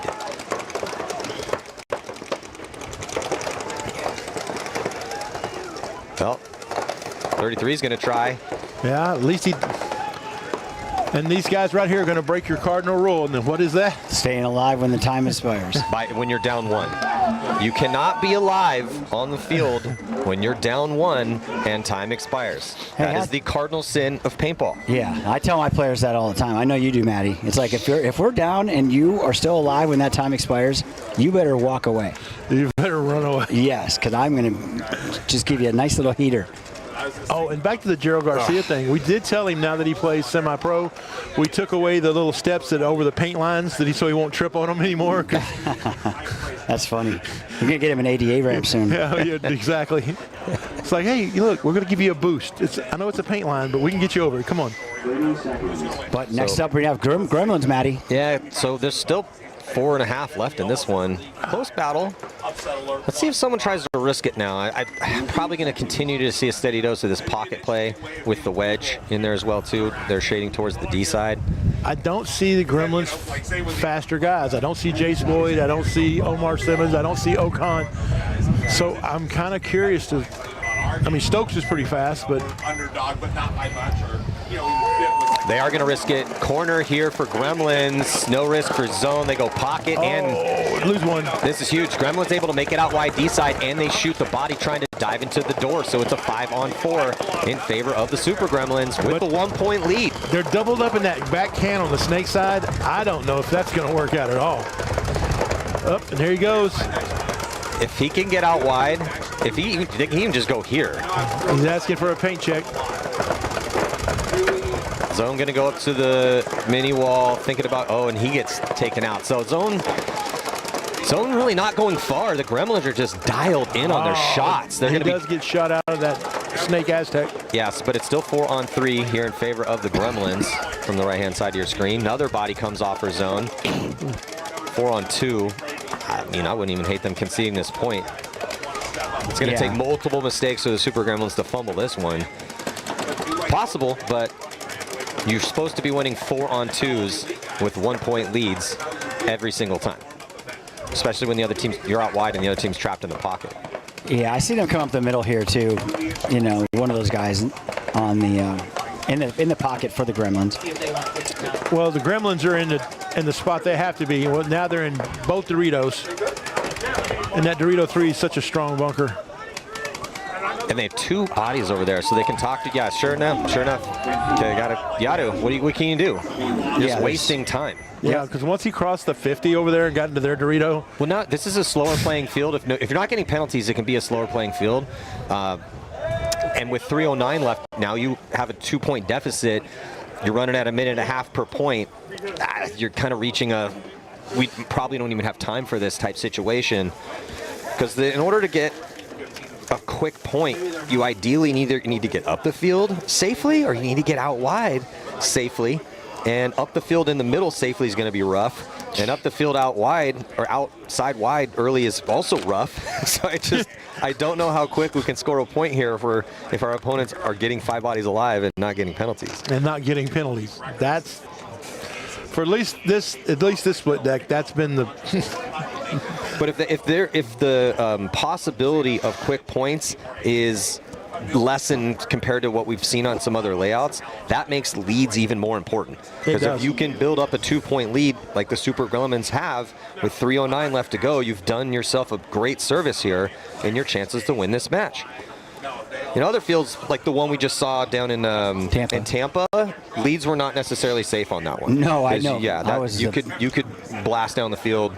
You could get some quick points. We saw multiple points under 20 seconds, saw a bunch of 25-second points. So this layout, I don't know. This is going to be interesting here.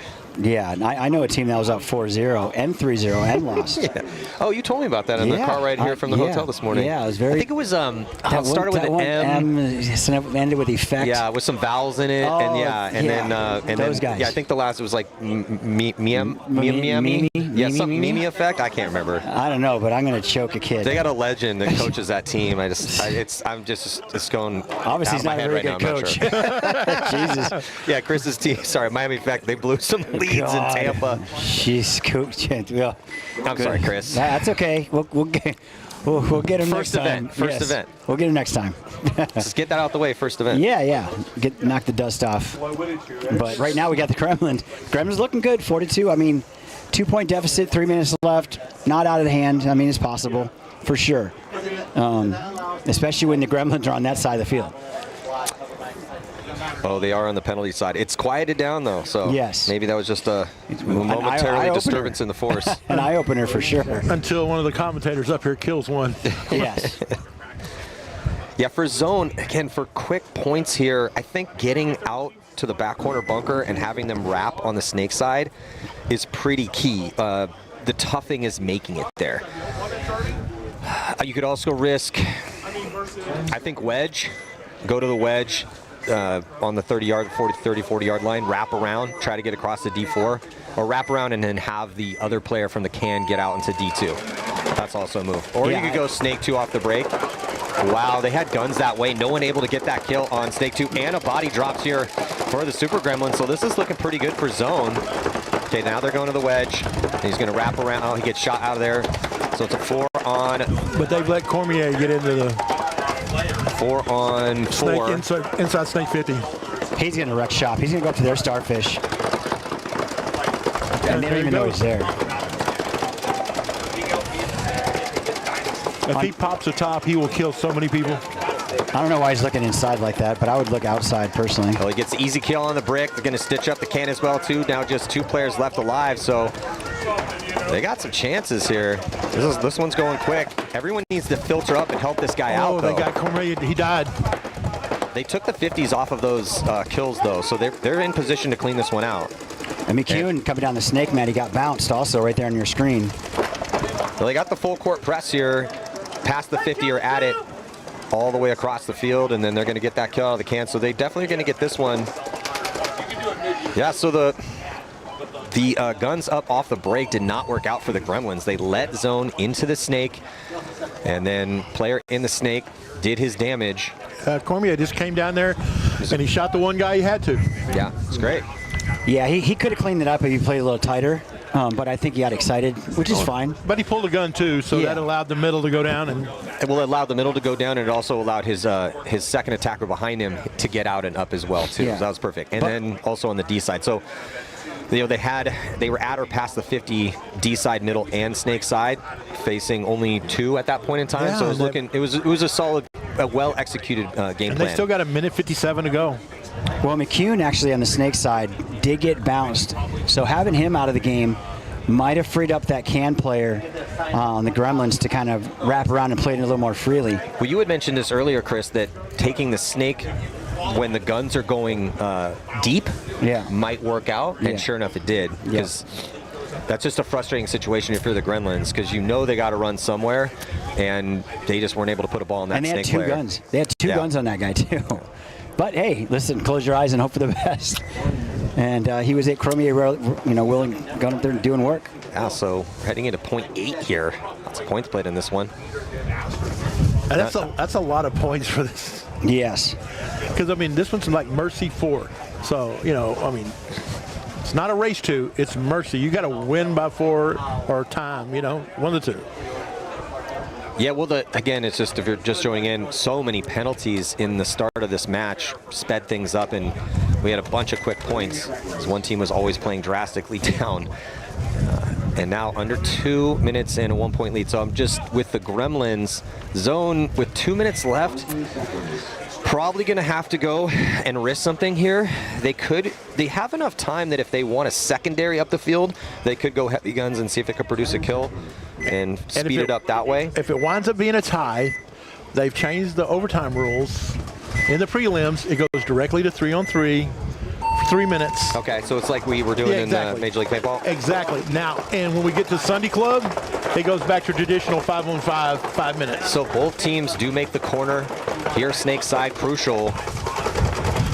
Neither team with a advantage on the real estate. Slightly better for Houston zone because they have a body a little bit further up in the mini wall, but the Gremlins are a tiny bit further out with the can.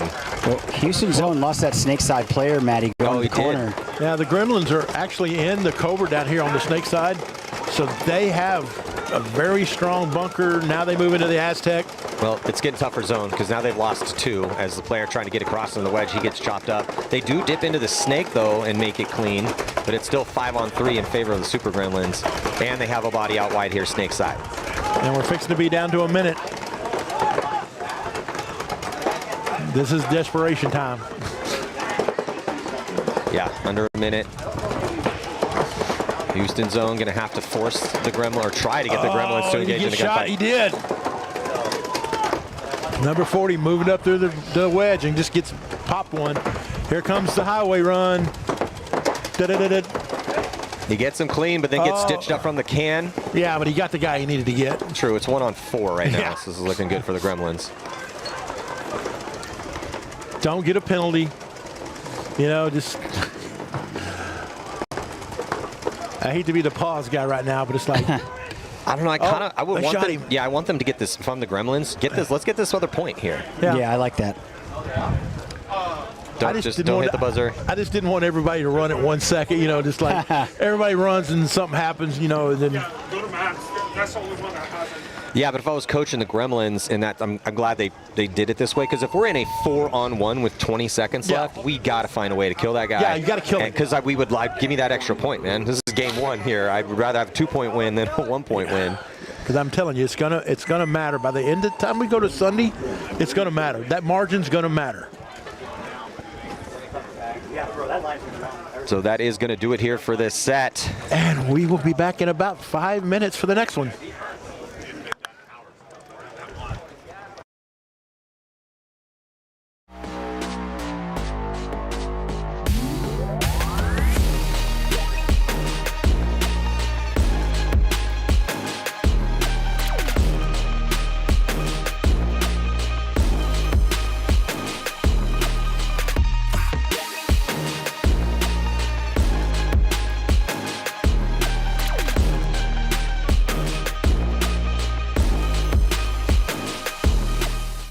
Mike Hinman, he's cool. Paintball, that's cool. Making money, that's cool. Kirgo, that's cool. Kirgo is the only sports book in the world that offers paintball. So if you want to get down on some paintball action, make sure you visit Kirgo. It also has every table game from blackjack to baccarat to slots and more. It also has a full sports book with every sport you can ever think of and probably some that you never heard of. The only sports book in the world that has paintball.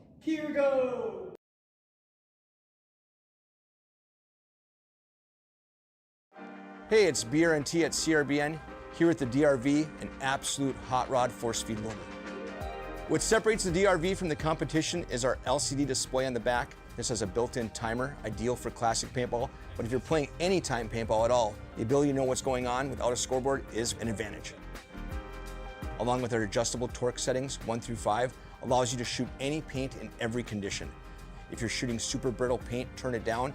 If you trust the paint, it's a little bit harder, you can turn it all the way up, shoot 25 balls a second, no problem.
So we are back here at the MAXT Texas Open. I'm Matty Marshall, and it's the Gunners taking on Outlaw AP Prime.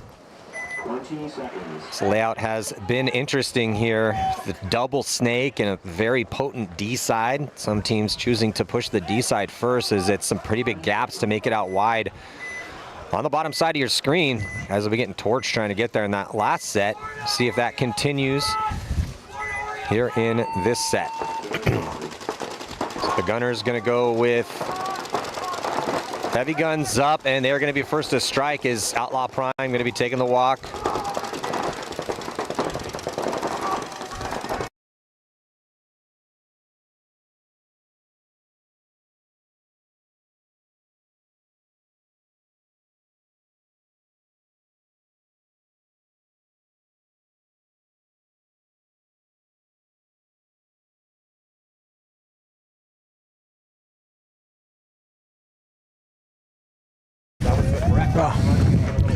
And I'm back. Good close. Robert is back.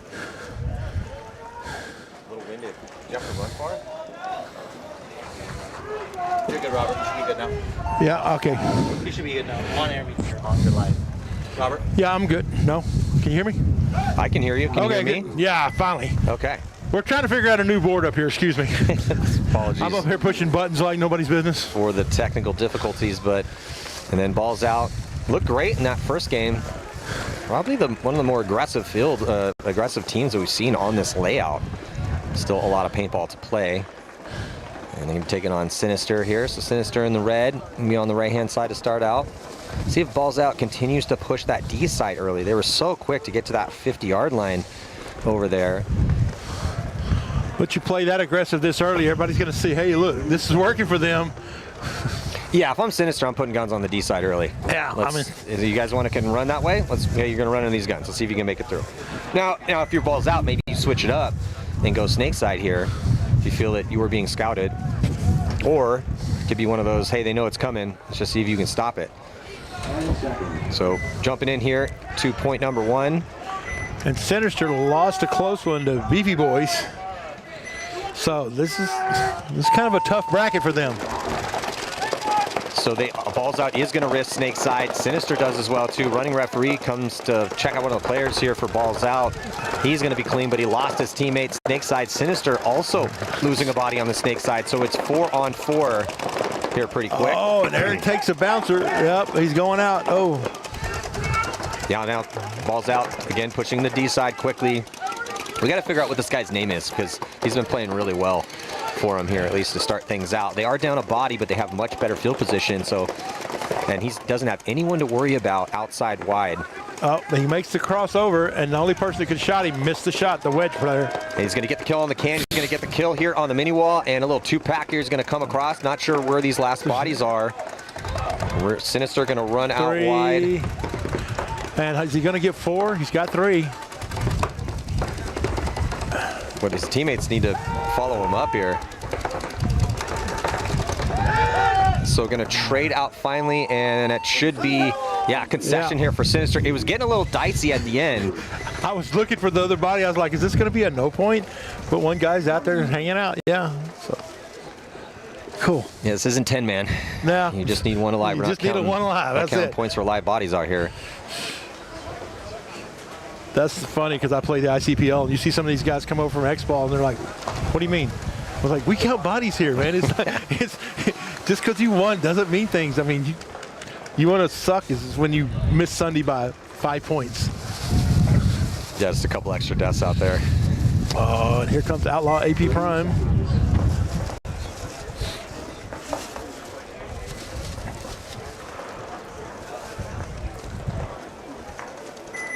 Seconds. Good? Yeah, just when you get a chance, this right one. Again, we say this every event.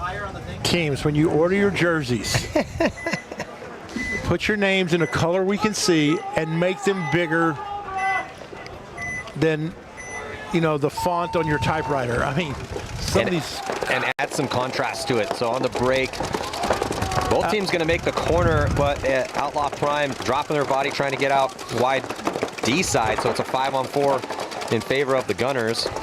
Yeah. Gunners going to release a body to the mini wall. Referee's going to come and check out their can player. Looks like clean. Outlaw Prime getting into the snake. He might have got clipped though. Looks like he did. So they're going to be dropping both bodies this side. Oh, but... Well, no, that was our other player from the D side. So, yeah, it's a 3-on-4 as Gunners is just getting close. Another body drops for the Gunners. And another body drops for Outlaw Prime. This one's getting a little nasty out here right now. But as the dust settles, Fernandez for the Gunners is past the 50-yard line in the snake and in a really good position. Doesn't have to worry about, I think there's still one player in the back corner bunker. That's who he's peeking out right now. And this is a Jesse Stevens coached team. And so they're not afraid to trade you bodies in an aggressive field. Let's just everybody throw a punch and see who wins. Well, if it's going to be a war of attrition to get outside wide, meaning it's difficult to make it out there, and bodies are going to be dropping, as we've been seeing all morning. But where Fernandez is, this is where you want to be. You know, you just want to make sure you have those bodies out there. Oh, one of the balls out people was, they heard you actually wanting to know what his name is. It's Galvan. Galvan? Yes. Ian Galvan. Yes. So, 28. Yeah, he's balling out over there. yeah, he made sure that one of their pit crew came up here and said, hey, it's Galvan. They want credit, so Mr. Galvan. Oh, somebody's watching the show. Yeah, they are. Somebody watching. Well, Fernandez looking pretty good here for the Gunners. But yeah, these are Jesse Stevens guys, and I mean. Oh, wait, so, okay, we're back on our eye in the sky, and I think it's a one-on-one with those deaths on the D side, so how quickly are these guys going to figure it out? Yeah, one-on-one. Back corner bunker for Outlaw Prime. Fernandez and the Snake for the Gunners. Yeah, the one in the Snake corner is actually in a little bit better position. Well, Fernandez has more options, but he's in a not an advantageous gunfighting position. Yeah, he's going to have and having to jump that snake beam to get somewhere. That's going to be the. Yeah, the tower has a better gunfighting position, but Fernandez just has a couple options in here. There's not much you can really do with those options as long as, okay, ooh, he's going to go out and it makes it into the Aztec. That's the preferred one-on-one gunfighting position. Aztec's the best bunker on the field to be in.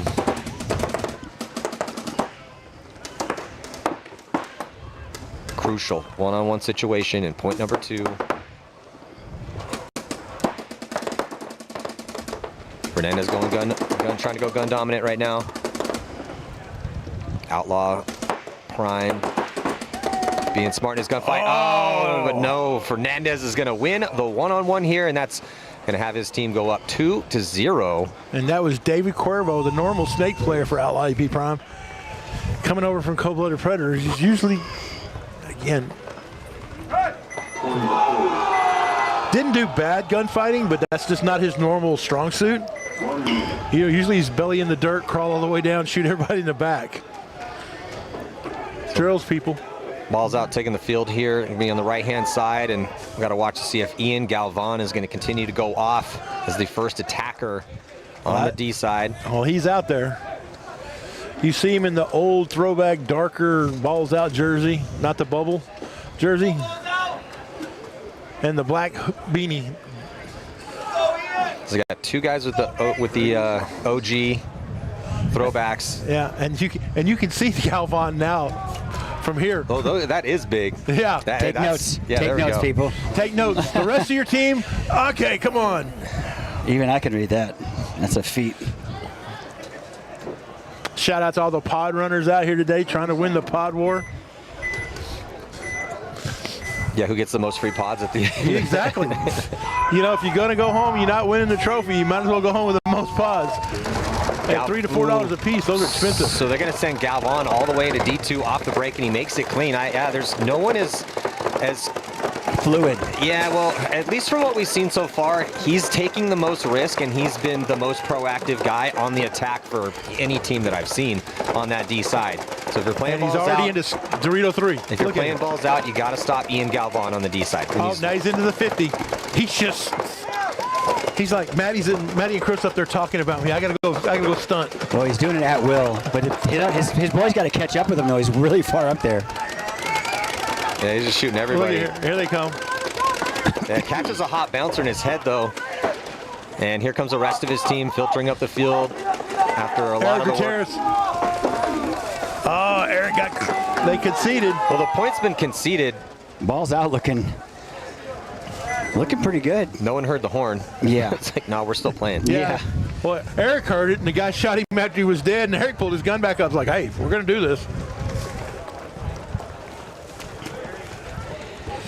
But looking good. I mean, that was probably one of the more convincing points I've seen. Yeah, Ian Galvan got to the 50 again. And he was at their 40 real quick after that. Yeah, he's taken such big bites because a lot of these guns are going towards those inside angles, and he's blazing fast, so he's getting through that gap quicker. And so they have to set up on the next angle if you want to shoot Galvan at this point. And that's if they keep sending him. Now they have a 2-point lead. They don't have to risk him again, but might as well. I see him going up to that wedge. just to kind of see how it works for him. I'm sure he'll be taking that The route inside later. wedge or the door? The wedge going right before Dorito 4. Okay, yeah. I know I like that move. I love that I think move. that's a pretty safe. Yeah. It's paintball, so it's nothing's perfectly safe. But I think overall, for that side of the field, I think that's probably the safer bet. We'll see if the Gunners can keep it going. Jesse Stevens, coach squad. They are not able to shoot the body going wide, but they shoot the inside body, so it's a 5-on-4 situation in favor of the Gunners. But they lose one. Out of the Aztec, that spot gets refilled, but maybe that player might be taking the walk as well too. Running referees gonna come check him out. Good zone control. And there's the minor. Yeah, there's a minor penalty, so it's gonna be a 2-on-3 in favor of Outlaw Prime because they just lost a player as well too. And the one that got the minor was wearing an AC Dallas Greg Pauly jersey. And Greg, if you're watching, we are thinking about you, praying for you, my friend. Greg's still in the hospital. Outlaw Prime getting into the snake here, trying to utilize this one body advantage. Gonna hit the deck, crawl up to 50-yard line. No, they're gonna go right past it.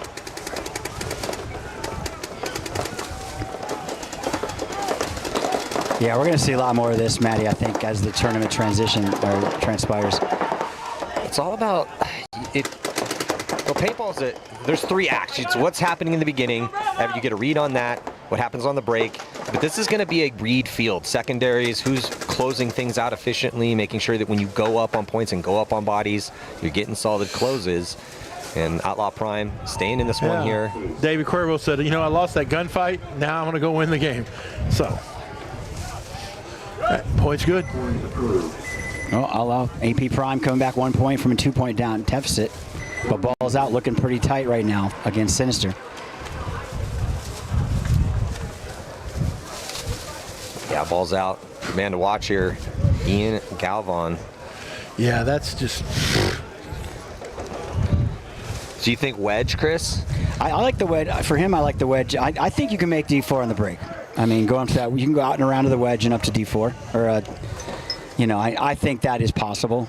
I was looking at the field. I always looking outside the box moves, and I think that's the only thing that's really possible.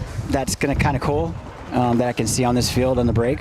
Maybe the inside of the starfish on the snake on the interior. Like we're talking the middle side of the starfish, but I'm not sure how well that'll work out for somebody, if you can even make it there. Well, and Sinister's in a deep hole already, losing their first game, and now they're in a hole in this one. What do? You got to change something. So Galvan's going to go outside wide, and they go into Snake 1 on the break. Galvan immediately into D2, so another amazing break for Balls Out. They're definitely playing the most aggressive of any team. Senators lost 2. And here goes another one. 3. That's 1 for Galvan. Yeah, he's at the 50 again.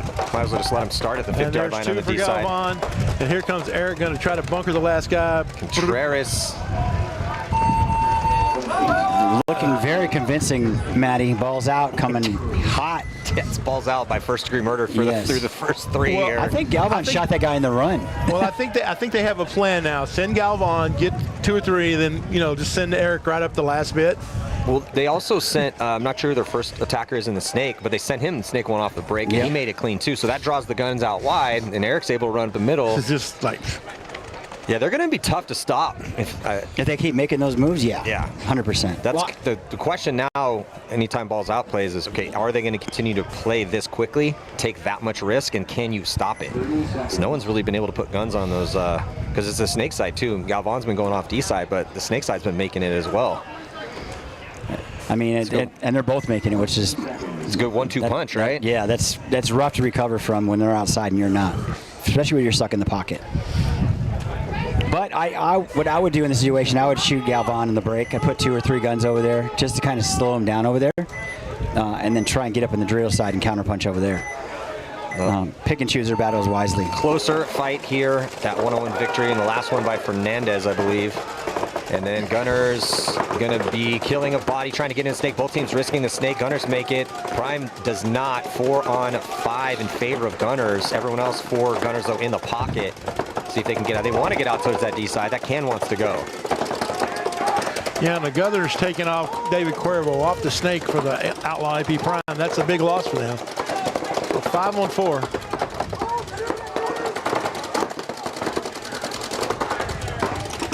And making a move to the middle wedge. Here comes Gunners.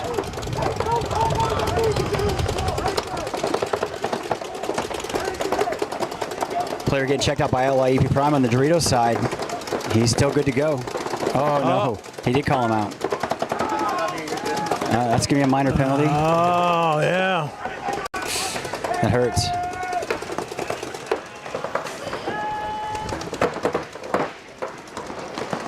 And another body coming off. Actually, no, they were just scrambling back and make it clean. No, only for a brief second. Still one body. Look for a concession for Prime shortly. So 3 on 1. And there it is. 2-point lead for the Gunners. Gunners incurring a little bit more risk, and it is paying dividends for them. Speaking of risk, ball's out, playing to their names here. They're very hyper aggressive all over the field. Are they gonna try to sit on this 3-point lead? I mean, there's still 9 minutes and 43 seconds left. No. 4-point mercy rule? Is it 4-point? 4-point mercy rule. And ball's out, definitely the team that wants that. They want that mercy win. They want these guys from South Texas. This is how they play all the time, and they will win big and they will lose big, and they'll be happy with it.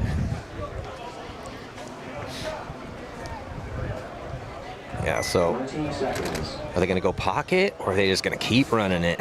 I'm thinking they're going to keep running it. Yeah, if they don't, I'd be super surprised. 10 seconds.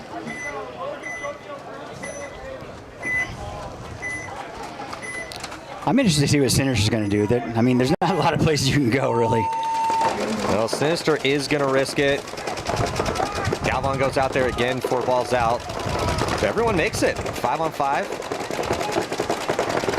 Sinister does send one to the basically Dorito corner and that little door, and both guys are shooting at Galvan. You know, they're like, we're. Well, he's still moving. Yeah, he's in D3. So 1 and 3 on the D side are the only ones that can keep outside containment, because 2 and 4 are in set. So 3 is where you want to be.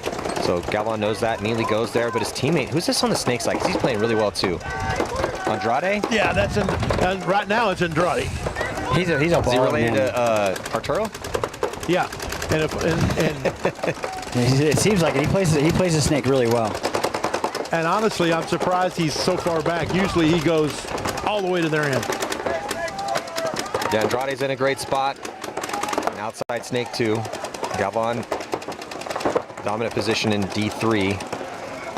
And he's playing smart over there. He's not over-engaging. Oh, they do lose a body behind Andrade, so that's a tough death. And Andrade pushing it. Hector, hectic Andrade. Oh, he's going to get the inside kill. So Hector and Ian playing outstanding for balls out as the first attackers. Oh, Andrade taking the shot from across the field. Oh, commentator cursed him. That Dorito player just looked over and went, oh, freebie. That's a tough death. Because it opens up the door for Sinister now. 4 bodies alive for them. It's 4 on 3. Trying to stave off this mercy rule situation. It's confronting them here. And they have 2 here on the snake side, and there's no one on the snake side for balls out. Sinister did bounce balls out over there in that can on the Dorito side. And Dickies is over there trying to shoot down into the snake, but there he goes. Oh, they let balls out, filter out wide.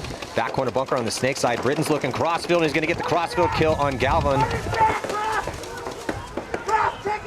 He's definitely dead. Britton screaming bloody murder. Chuck his back. You got him, bud. I don't think he saw Dickies go to the corner, though. He's not going to get any more dead than that. So there's Dickies that we're talking about, Steven Enslow. They did not see him get outside, so. I don't know. That's the wrong answer. So nice cross up here. You see how for balls out, up 3-0. Not really having to do anything, but on their toes right now, Matty. I mean, even if you lose this point, just try to burn as much clock off. And they have a nice little cross here. So we'll see if Sinister can, with the extra body, can get through this cross. They're staying very diligent on the cross. Enslow, though, he's needed, if he can... Oh, Sinister loses one. So that's the kill from Enslow, cross field. Yeah. Because they have stayed completely dedicated on the cross. When to break the cross in a low body situation, that's kind of the secret sauce of pulling off crazy low body moments. Because if he breaks the cross right now, he will catch this player right here. Who's this? They're trying to make the crawl. I can't read it through his dreads. Dreadlocks. Moreno. Yeah. Moreno. So it's a 2-on-2, but a better situation here for balls out because they have their players spread across the field. Moreno is blocked out from the brick, though, so he's safe from the Sinister door. has a third player. Oh, they have over another. there. Oh, so it was a 4-on-2. I mean, he's just literally just over there camped out. It's going to be hard to break this cross, I think, because, I mean, once you cross over that from that where the ref is checking the guy out in snake and their snake 2, there's really nowhere for him to go except for their next snake 1. Well, when you have to just get close enough and Here then he launch. goes. Moreno's going to go all the way through. Did the cross work out? Moreno stitches him up, and he stays alive. Nice job by Moreno. Actually, he's getting checked out by the ref. Got to be careful if he's hit. Might be a penalty. No, he is clean. And now they have an awesome situation to make this one a little bit better of a match. Ball's not able to filter out to the can. He's in a really tough situation, though.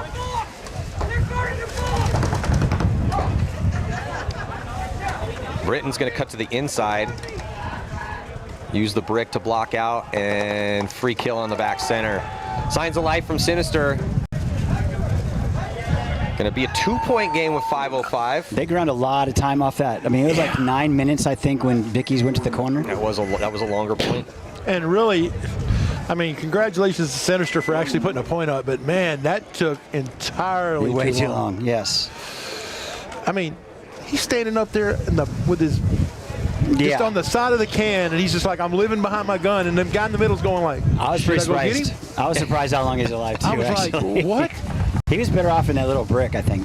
Yeah, and he was like, I'm gonna go stand in this can, and I'm like, how are you not getting shot? Why didn't Moreno just step out and trade with him? Well, I mean, Moreno made a great move down, getting Steven. Yeah, getting Dickies out on the field, yep. And staying alive. And staying alive, yeah. But at that point, you're like, hey, the clock is my friend. I need the time. I'm just gonna go shoot this, go trade with this guy, get off the field, put 5 more on the box, and let's try again. I'll tell you what, it comes down to the death of Andrade. Because if Hector doesn't die out of the snake, that could have been a completely different scenario. Because they had Hector here in a really good spot in the snake, and they had Ian over there in a really good spot on the D side. They just stayed alive, protected the lead once you get to those 50-yard lines. So Outlaw Prime going to be dropping 2 bodies, so they risk it out wide. Gunners, man, it's getting nasty on the break trying to get out wide on this field. Gunners lose 1 going to the snake, so. 4-on-3 in favor of the Gunners.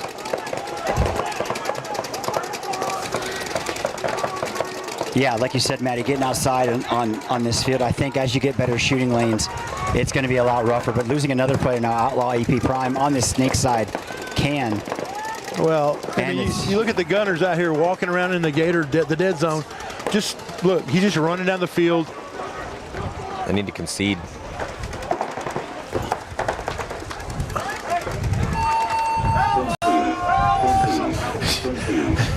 Double zero is not happy about that. Well, I mean, what do you expect, though? I mean, he was standing out here in the dead zone, reloads, runs the snake, jumps both beams, runs around the brick. That was way too much effort for me. Get tired just looking at it. Yeah, me too. Gee, well, he's probably warm. Yeah, no kidding. I mean, like, hey. But, I mean, I like him trying something. No, it's fine. It's just that's why you can see those points. Yeah. 1, because you're going to go down by 3 again. 2, now that guy has to get cleaned up, and he's probably angry. And yeah. You got to get his head right. Take the 6 or 7 hits off of him. So. And you're also risking a penalty at that point. I mean, what if 00 gets a penalty, and then you start with 4 or 3, for God's sake? True. I like conceding those points regardless. But ball's out now, 3-1. Sinister looking for this next point. They're not in danger of mercy at this right now, but they are in a must-win situation. 1 minute.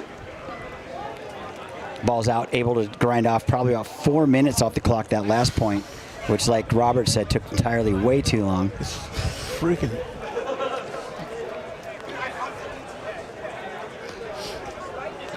I know everybody gets tired of hearing about, oh, back in the day we did, but that's just, my mind always goes to, you got that many bodies alive and all you need is a win. We're not counting like we were talking about bodies and points. Go trade with the guy. Just get him off, get him off the field. Speaking about back in the day, I like these throwback JT jerseys. Yep. Yeah, they usually The bubble bubbles. ones. Yeah. 20 seconds. Didn't you guys have the bubble jersey with Avalanche, right? Yeah, we had the yellow ones, the yellow and black. Yellow and black, yeah. I think I have a Todd Martinez bubble jersey at my house. We only did that 1 year. They look good, though. But ball's out at 3-1 now. Sinister on your right.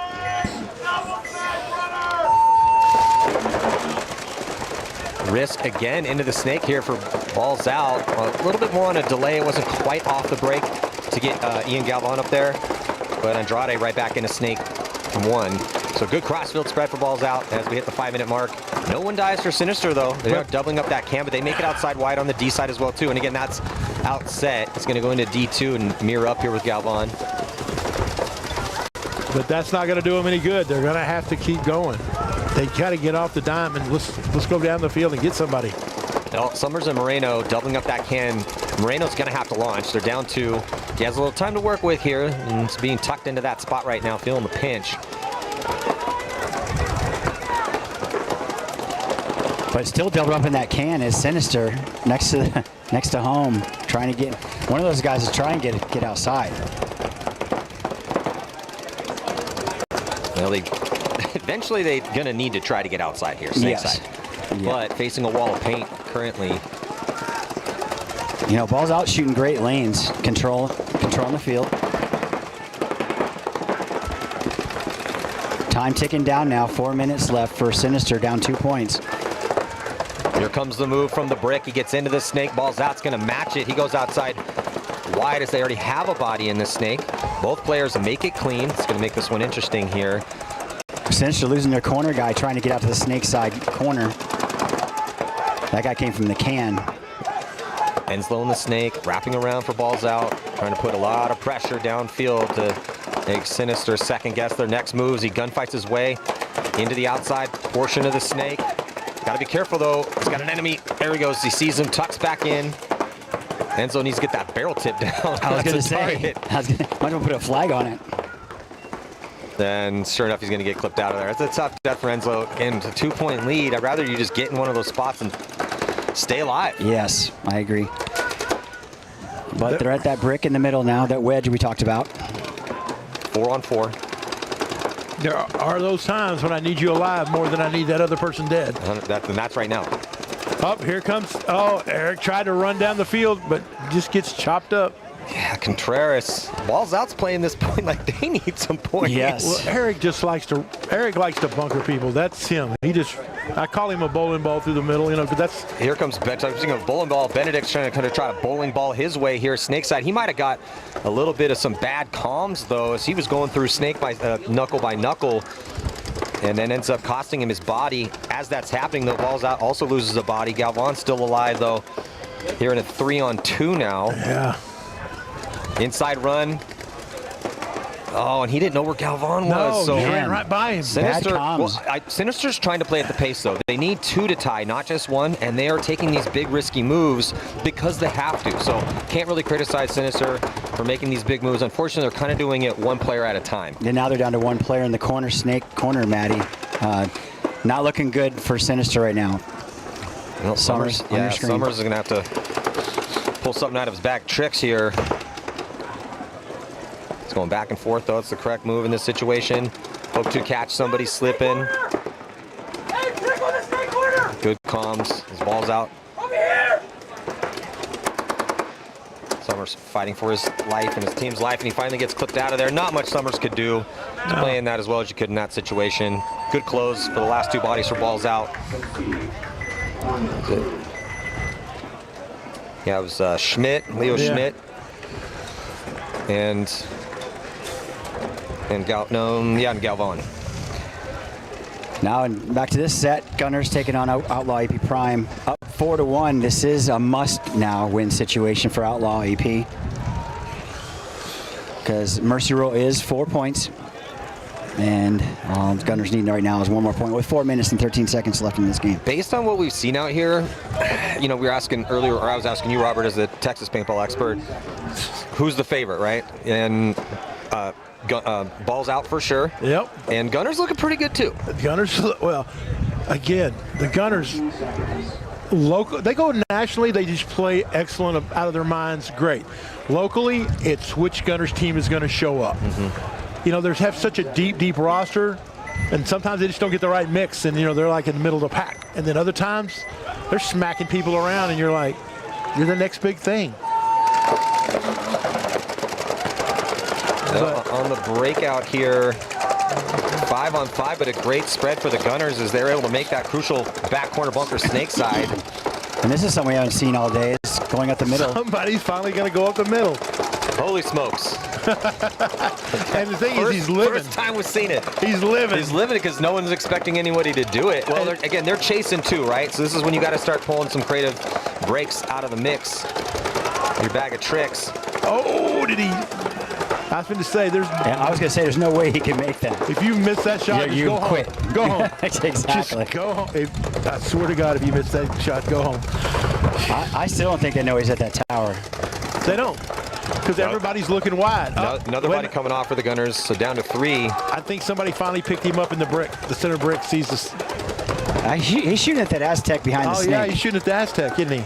Yeah. I said, I don't think nobody knows he's there. He's getting closer. Little tactical retreat here for the Gunners. They get back to the can. He's going to launch across, and 82 is going to get smoked. I think he went a little too early on that, Matty. Well, he's chasing 3. So if AP Outlaws Prime is playing to win this game, then he had to do that. He had to do that now. Yeah, the Greg Pauly jersey in the corner is the one that shot him on the cross. Yeah, so good triple stack of bodies in the backfield here as Prime just dropping a couple bodies that just lost their player in the snake. He had his loader off anyway. Went from 5-on-3 to now 3-on-1. 2. Oh, 2. Yeah, okay. 2. But yeah, Gunners are sitting pretty. And here he goes again. Here goes the runner.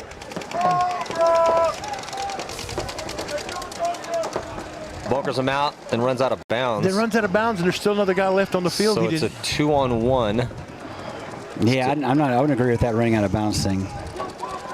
But he's probably like me and can't stop. Too fast. Yeah, he was pretty momentum. fast. Yeah, and he's not a tiny dude either. He's a pretty big dude. But here come the Gunners down the Dorito side. Just 2 more bunkers ahead of them. The Gunners might be a little off on the count too. They have to be, because any other time, if you watch the Gunners, there's blood in the water. It's literally just go hammer them. Here we go. 369 going to shoot that last body, and he knew that was the last body for sure, because as soon as he shot him, he started waving his to his teammate, saying, "Hey, we're good." Little Mercy Rule win here for the Gunners. Gunners looking pretty decent. Yeah, they're looking good. Lots of paintball to be played here the rest of the weekend, though. God, we had 44 teams in D4. That's a really good showing. That's a good showing for a regional team. That's great. Yeah. We have how many elite teams? 16. 16. It's pretty good too. Yeah, it's only our second year having the elite like this. Well, I think we have 19 premier teams in the WCPPL. Yeah. It's right around there. And that's where we want to go. But in order to get to premier, you got to have them. What did you say, 45 D4 teams? Yeah. Okay, well, pretty soon you'll have 20 up there in the league. Well, just give it another year. Give it another year, yeah. Texas has such a great farm program for so many great players that come out of this state. Well, so many good fields here, and we're one of the best in the world. I'd love coming out to FIT. Me too. Because it's just this hive of tournament paintball activity, and they're just breeding killers out here. It's great. And I don't know how it is everywhere else, but you can go down to X Factor. You come here, and you can actually step on the field with pros, play against pros, get coached by pros. They're they're not above taking time and like putting you under their wing for a day. It's just such a great community. I really love it. Body dropping for Sinister. Ball's out. Just double if they can. 5 alive. They only risk Galvan. Everyone else was going up in the pocket as we hit to a minute mark, just trying to make sure they get the win. Maybe they'll push for this Mercy Rule win. We will see. See if they give it a try here up a body.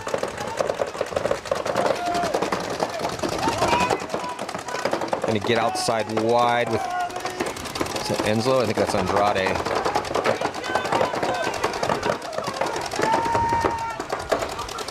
Sinister dropping a body of the can. They're going to make the move in the snake. And he's going to get taken out. Good zone control. Ooh, and a minor penalty. So that's going to be it. Ball's out. Should be able to run down the field and get this 5th point. Yeah, 4 guys alive. They only lost a snake corner player. I don't think they saw the penalty, though. No, they didn't. And Padilla, that was real fast on the trigger there for calling the minor on that one. Because, I mean, he was still mid-slide. Andrade's feeling it, though. He just did like a little 2-step. It was he was walking back dead to the pits. He's like, yeah, we got this win. That's going to do it. Balzac going to take this one 4-1 over Sinister. And you start your day off 2-0. That's a good start. Great start. Yes. And it's 2-0. Convincingly. Yes, exactly. Convincing wins here for Balls Out. Jesse Definitely one of Stevens the comes favorites. up here and looks. He says, oh no, I don't want to go over there. He's like, they're going to ask me questions. Yes, we will, Jesse. So that is it for the set. More battles about to go down here on center court. The MAXT Texas Open. And we shall be back in about 4 minutes.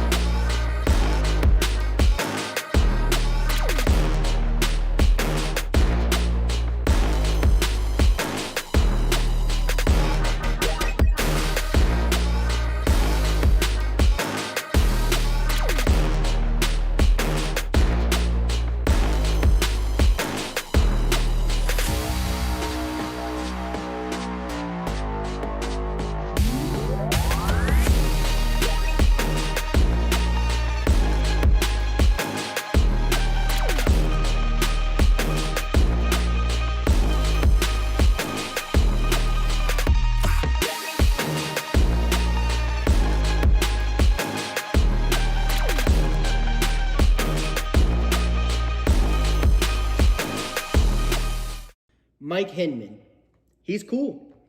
Paintball, that's cool. Making money, that's cool. Kirgo, that's cool. Kirgo is the only sports book in the world that offers paintball. So if you want to get down on some paintball action, make sure you visit Kirgo. It also has every table game from blackjack to baccarat to slots and more. It also has a full sports book with every sport you can ever think of and probably some that you never heard of. The only sports book in the world that has paintball.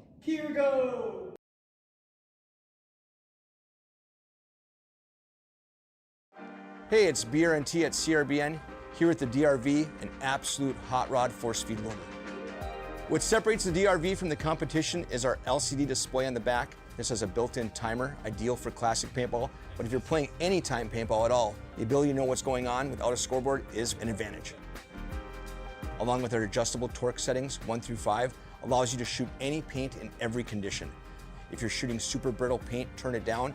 If you trust the paint, it's a little bit harder, you can turn it all the way up, shoot 25 balls a second, no problem.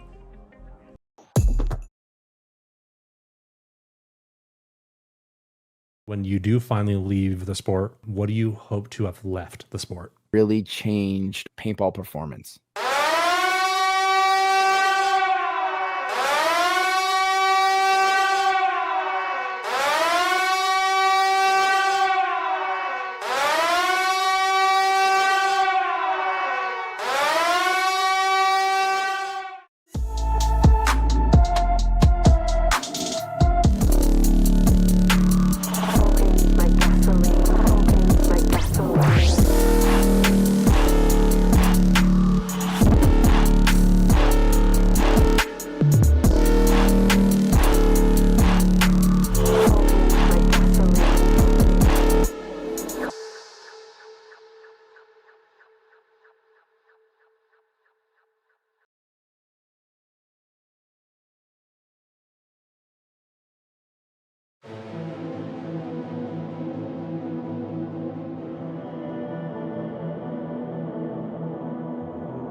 Our team program is designed to be super simple and make your life way easier.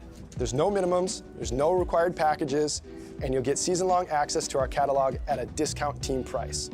Plus, you can design more custom products. The first step of the process is to design your custom jersey. Now, that might sound weird if you already have jerseys or you're going through a different provider. However, this is a crucial step in building out your whole team catalog. So we're going to use your guys' logo, team colors, and your sponsors to build other cool custom products.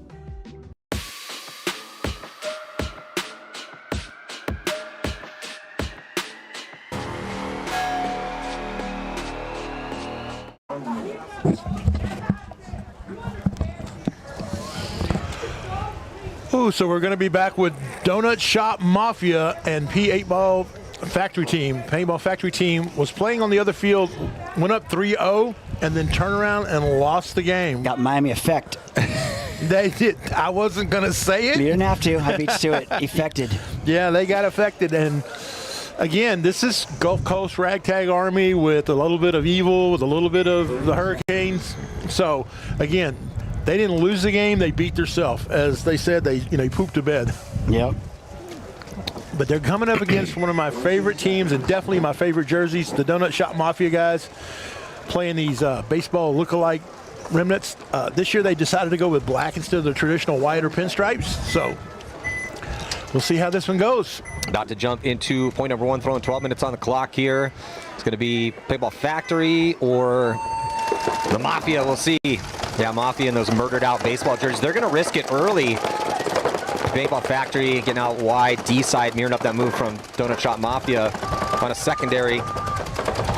Paintball Factory going to make it in clean. So it's 5-on-5 break, but better field position here for Donut Shop Mafia.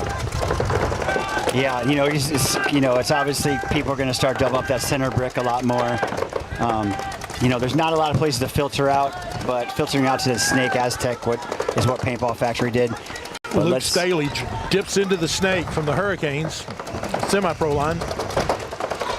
He's a beast in the Snake.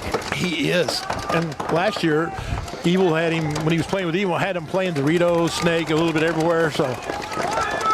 Yeah, I can't remember where you were, you and I, Robert, but he was playing out of position for sure. That was the one in Giant. They had him, there's something that happened on the team, and he had to fill out over there on the Doritos side, and just seemed unnatural. Well, he's in a good spot right now. Snake one's actually mirrored up and still 5-on-5. It's a rare, longer 5-on-5.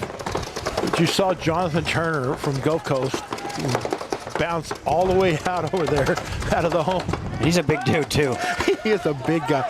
The very first tournament he played out here, I kept saying, this big guy, what's he doing in the Snake? And I kept referring to him. I couldn't see his name. And he jacks me up in the vendor area, and he's got 2 inches and about 30 pounds on me, and he goes, I have a name. And I'm like, okay. I'm like, he's a great dude. Yeah, he really is. So I was like, I will remember your name. I won't remember 90% of everybody else's name, but I will remember yours. Well, Luke Staley still stuck in Stake 1. I don't see him staying there long, though. They're playing. This is a really solid break for both teams, and now they've played smart. You have your bodies out wide. Just try to make sure you can keep this solid position. And then, because this is going to be who's going to be the first to lose a body type situation. Well, Donut Shop Mafia from out in the El Paso area have several lines. It's a big group. So they're very adept at playing together, playing well. Paintball Factory, obviously a bunch of fractures of teams put together. So it's teamwork versus, more skilled players.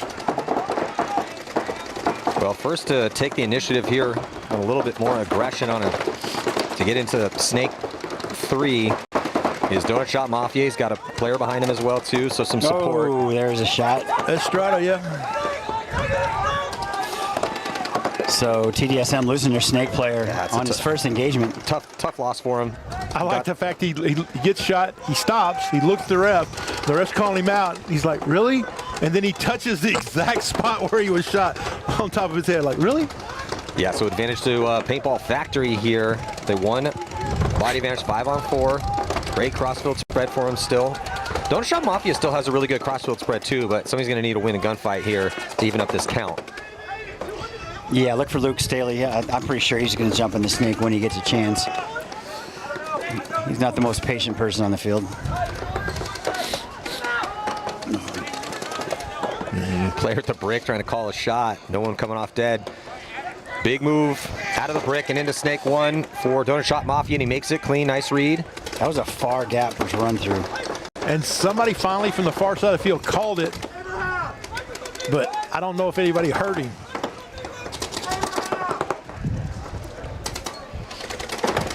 Here comes Turner up the Dorito side for Paintball Factory.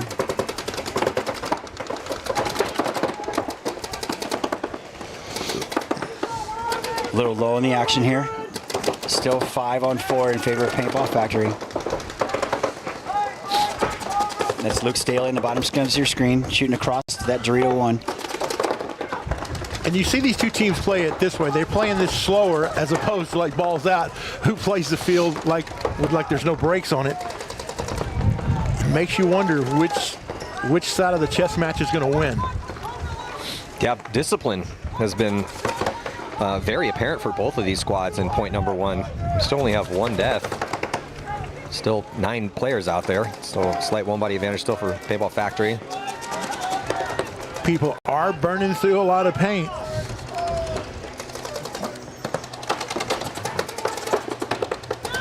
Ramirez looks like he wants to potentially move up, pops the top and gets across.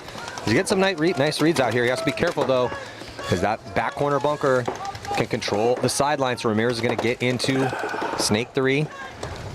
You know, I was looking at that, Matty. Coming around snake 1 to snake 2 it's not that really, you can't really look down the wire all the way, but losing your back corner guy, TDSM, losing the snake corner guy in the top left side of your screen, Matty. Yeah, gives Paintball Factory a 2-body advantage right now.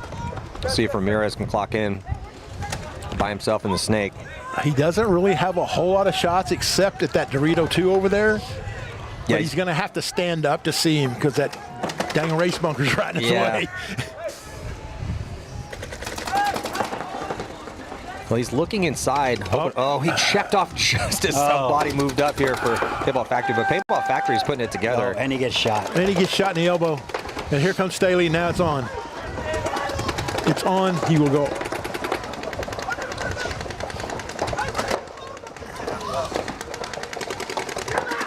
Yeah, great little finish here from Paintball Factory after an incredibly long first point. They're going to take a lead.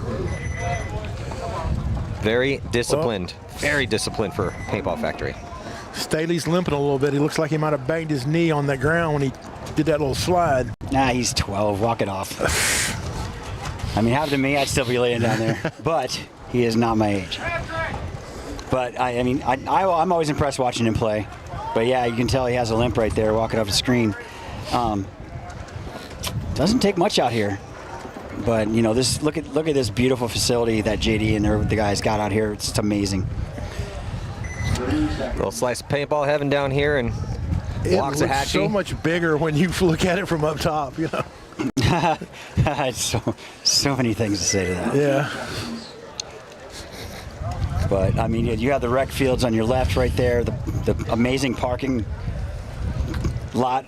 And that at the top of the field, that new bigger green spot, that's the new field they built just down here.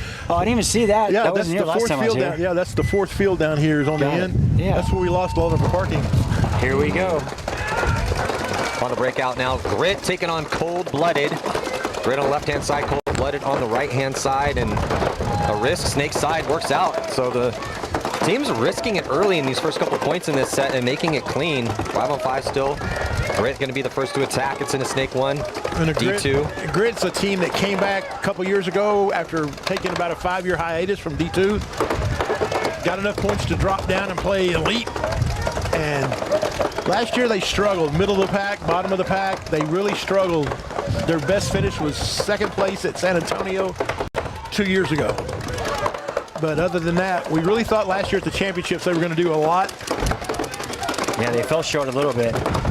But you know, one thing we're seeing out of these more experienced teams, Matty, is they are getting outside, like into the snake ones, out to the corners, out to the Doritos, as comparative to the other teams that aren't as quite as seasoned with seasoned players. Well, Grit now past the 50-yard line, slightly in the snake, and Cold-Blooded and Grit both actually at D3.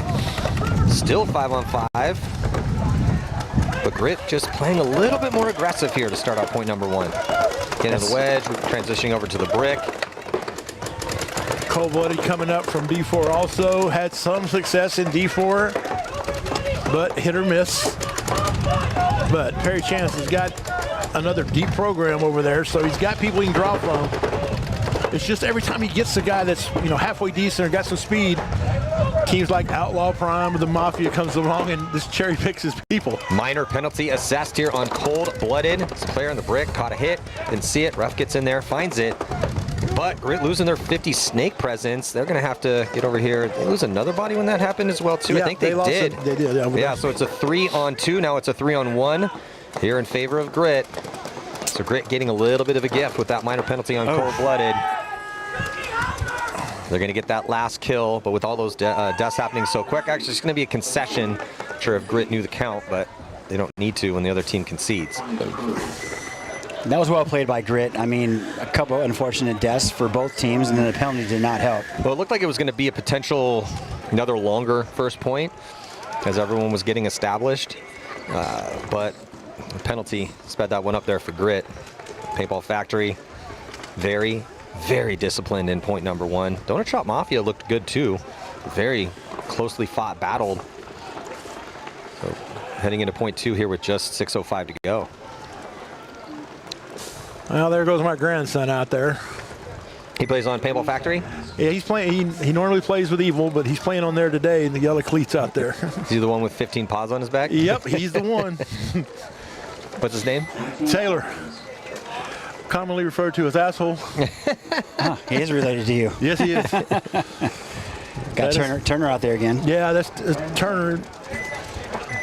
They'll probably have Taylor playing right up the middle just because they got so many Dorito players. And they do.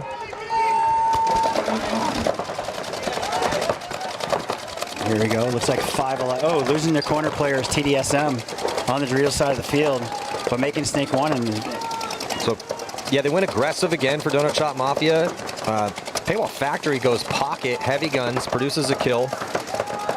So they spotted Donut Shop Mafia the Snake, but they're up a body. See how this one plays out. Looks like Donut Shop Mafia wants to get that other body. You know, he's backed up off the brick, potentially going to try to go up to the mini wall. you know, there's a lot of room behind that brick. You could probably play, you know, get a few different angles. Taylor making a move to that wedge. Turner coming up behind him. Making the snake corner, though, is TDSM for some help over here to help the snake guys out. So nobody over here for Paintball Factory. No, Luke's over there wanting to go out of that brick. They've got him playing short, but I think it's too late to get outside now. But I expect TDSM to take a little more advantage getting into Snake 2. Getting up the field a little better to just kind of stop that push.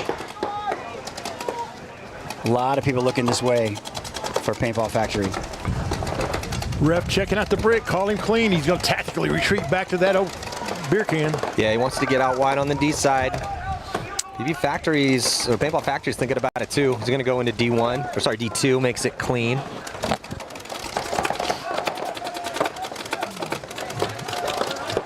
And then now moving up into the outside portion of the snake.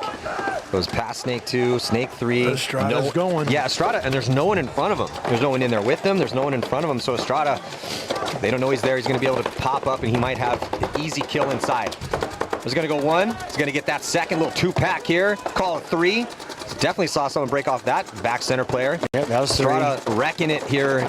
Wrecking shop, and 3 packs, maybe 4-pack cross field. Oh no. Oh, and he's going to get a major because Taylor shoots him.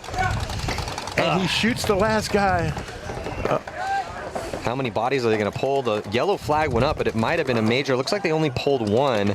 So it's a 1-on-2 after the madness, and now it's a 1-on-1. Yes, I was waiting for the smoke to clear, but it is a 1-on-1, Matty. I don't think either of them know it's a 1-on-1. Yeah, he shot. There you go. Oh, he did shoot him. Oh, shoot him again, just to make sure. Wow, pulling it out of the depths Crazy point. Paintball Factory. Donut Shop Mafia. He gets into the back. He shoots three bodies. Could have just taken a deep breath. He did not have to take the big bite and run all the way to the back center. Just let the play develop at that point, or just hang out right there and then start working your crossfield kills. You control the long, huge bunker set. At just big mistake there for Donut Shop Mafia. Heartbreaking. Well, he did not. No one saw Taylor and moved up to the big wedge. He was blocked out from seeing Taylor, so he says, "I'm going to run." He stands up. Taylor spins, shoots him in the back, and he just keeps on playing. So up goes the flag. It was a yellow, not a major. It just was really dirty. It looked like a major because there's a lot of people came off the field. Yeah. But, you know, and then the Dorito player for them decided, hey, I better get back in the game. Yes. I'm going to give Taylor some help. He just started shooting refs and shooting everybody because he wasn't sure what was going on. He's like, I'm just going to murder you. But Grit up cold-blooded right now. At 1 point, 10 minutes left. So a lot of time left in this match. Only 2-minute first point. But Grit looking pretty decent. 10 seconds. Yeah, so this team switching sides. Grit going to be on the right, Cold-Blooded on the left in the blue and black. And Grit in the solid black and into the snake early here for Cold-Blooded. Makes it into snake 1. And they get D2 off the break, so more aggressive break here for Cold-Blooded. Grit going to be dropping a body here, snake side, 5-on-4 in favor of Cold-Blooded. Nobody over here on the snake side for Grit right now. Cold-Blooded did get up into that Dorito side wedge, and that's a strong bunker. Losing the snake guy, though, Cold-Blooded. Yeah, that's a tough death. He had really good position. You're up a body, but they're going to let Grit fill. Solid fill here for Grit. Going to mirror up, get to that back corner bunker, snake side. Oh, the Cold-Blooded drops their brick. Just trading bodies back and forth right now. It's a 43 in favor of Grit. And they let Grit fill into that Dorito because he was in the wedge. He had the lane, but he had to reload. So he sets up to reload, loses sight. And now Grit looking to get out the snake side if he can. It's a long run. He's like, can I do it? He's looking at him. He's in the track start. Yes. He doesn't know what to do. I'm not sure to do it with my hands. He's like, I'm going to get out. No, I'm not. Nope, here I go, here I go, here I go. Oh, that's a far run. Was that? Makes it all the way into the snake, and he makes it clean.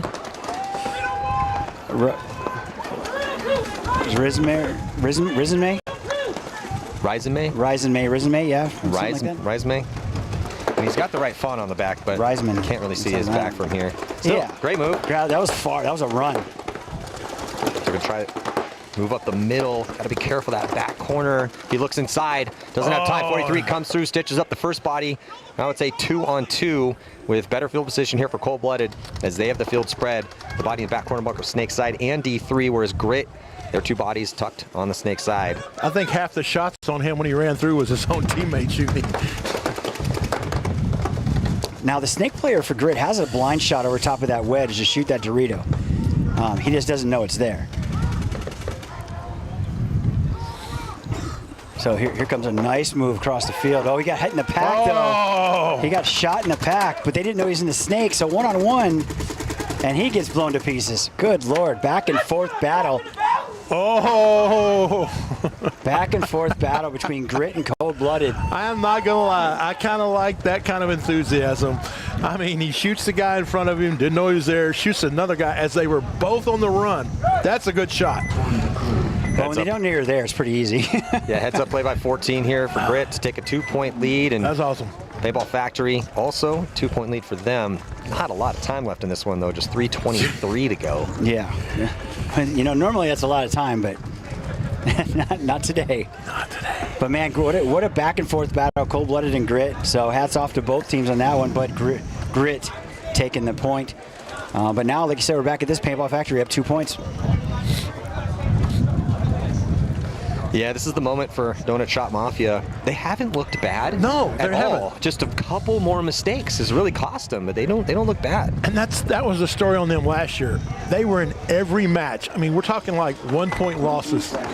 You know, they'd win some, and then a lot of tough losses. I mean, and they just couldn't quite get over that you know, 5th place hump. It's like, what's the one thing we're missing? Well, they're going to have to play with a little bit quicker pace here. As if this one goes the way it's been going, this could have another longer point. They don't have the time for that. So they are going to risk lose one on the break, and it's a snake guy. They risk the snake off the break. He doesn't even dive, though. He got shot steps before he made it. Way in the back. 5 on 4 in favor of Paintball Factory. You have to try, though, Matty. You have to try, especially when you're down by 2 points with only 3 minutes. And in this set, bodies have been making it outside wide and up the field, off the break. So not quite the bloodbath breaks that we were seeing in the set before. And the Paintball Factory just sitting in the pocket. We're up a body, we're up 2 points. We're not in no hurry. Yeah, they'd be totally fine with just letting the time expire like this. Donut Shop Mafia going to have to push the issue, so they dive into the snake, inside snake 2. Body dropping for Paintball Factory. That's a rough death. That is a tough one. He got caught looking a little too long. 4 on 4 now. Better field position for Donut Shop Mafia and inside snake 2, and there's no one out there to contest or contend with them. Just have to worry about those inside shots.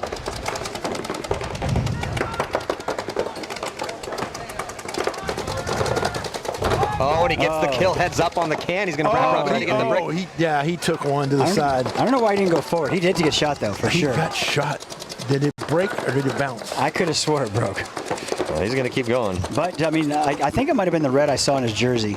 Yeah, because I saw one bounce off of him, but I saw another one hit him. I just don't know where it went. Well, he's engaging from here. He's just going to gunfight his way. Okay. I think he could have crawled there, but this works too. Ramirez gunning up as much as he possibly can. The brick's looking at him. Oh. Back corner bunker, D-side looking at him too, but Ramirez is going to try to do it by himself. Catches another bouncer. His teammates need to help him out. Oh, but he got caught on that one. Yeah, they're still in the back, yeah, Matty. he traded out. The player for Paintball Factory's yelling at the ref saying, hey, I shot that guy, you did it, just bounced. Yeah, that's the thing. He caught a couple of bouncers. The one in the face didn't bounce. But this Donut Shop Mafia should have already been up the field. Yes. When Ramirez was all the way on their side and everyone's looking at him, it's a 4 on 3. Now it's a 3 on 2 because Ramirez did trade out. He actually got a 2-pack of kills to clean out the snake side. But Donut Shop Mafia just a little slow to get on Ramirez's pace. And again, they're chasing 2, not just 1. Yeah. I mean, if they would have went with him and they got this point scored, it would have been a lot more interesting. But now it's going to be a race to the finish.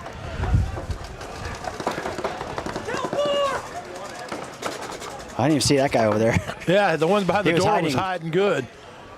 And but, again, if they went with just him, run, hit the buzzer. The guy doesn't know you're there shooting at him. Just run, hit the buzzer. Now he knows you're there. Yeah, they wasted way too much time trying to get this done.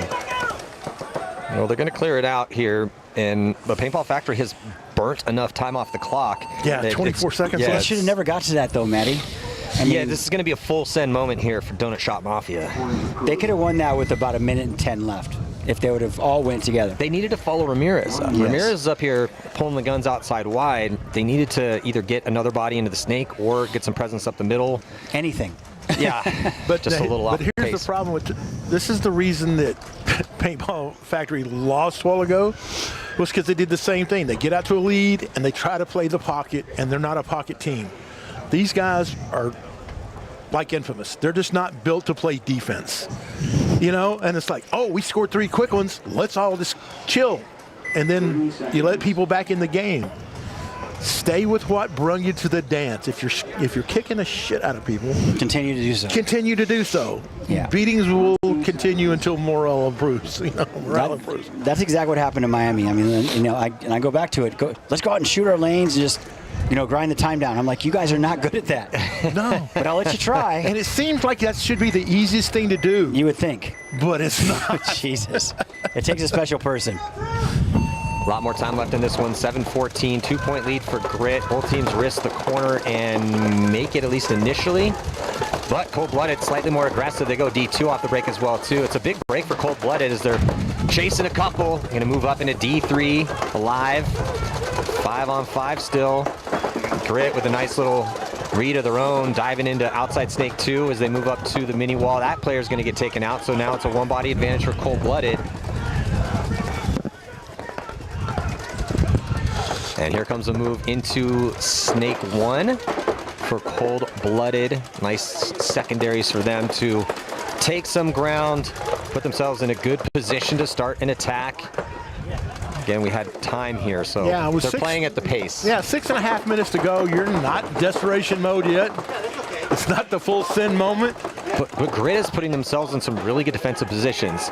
I like the D3 spot because you can gunfight down the sidelines, looking at 2 bodies in front of them.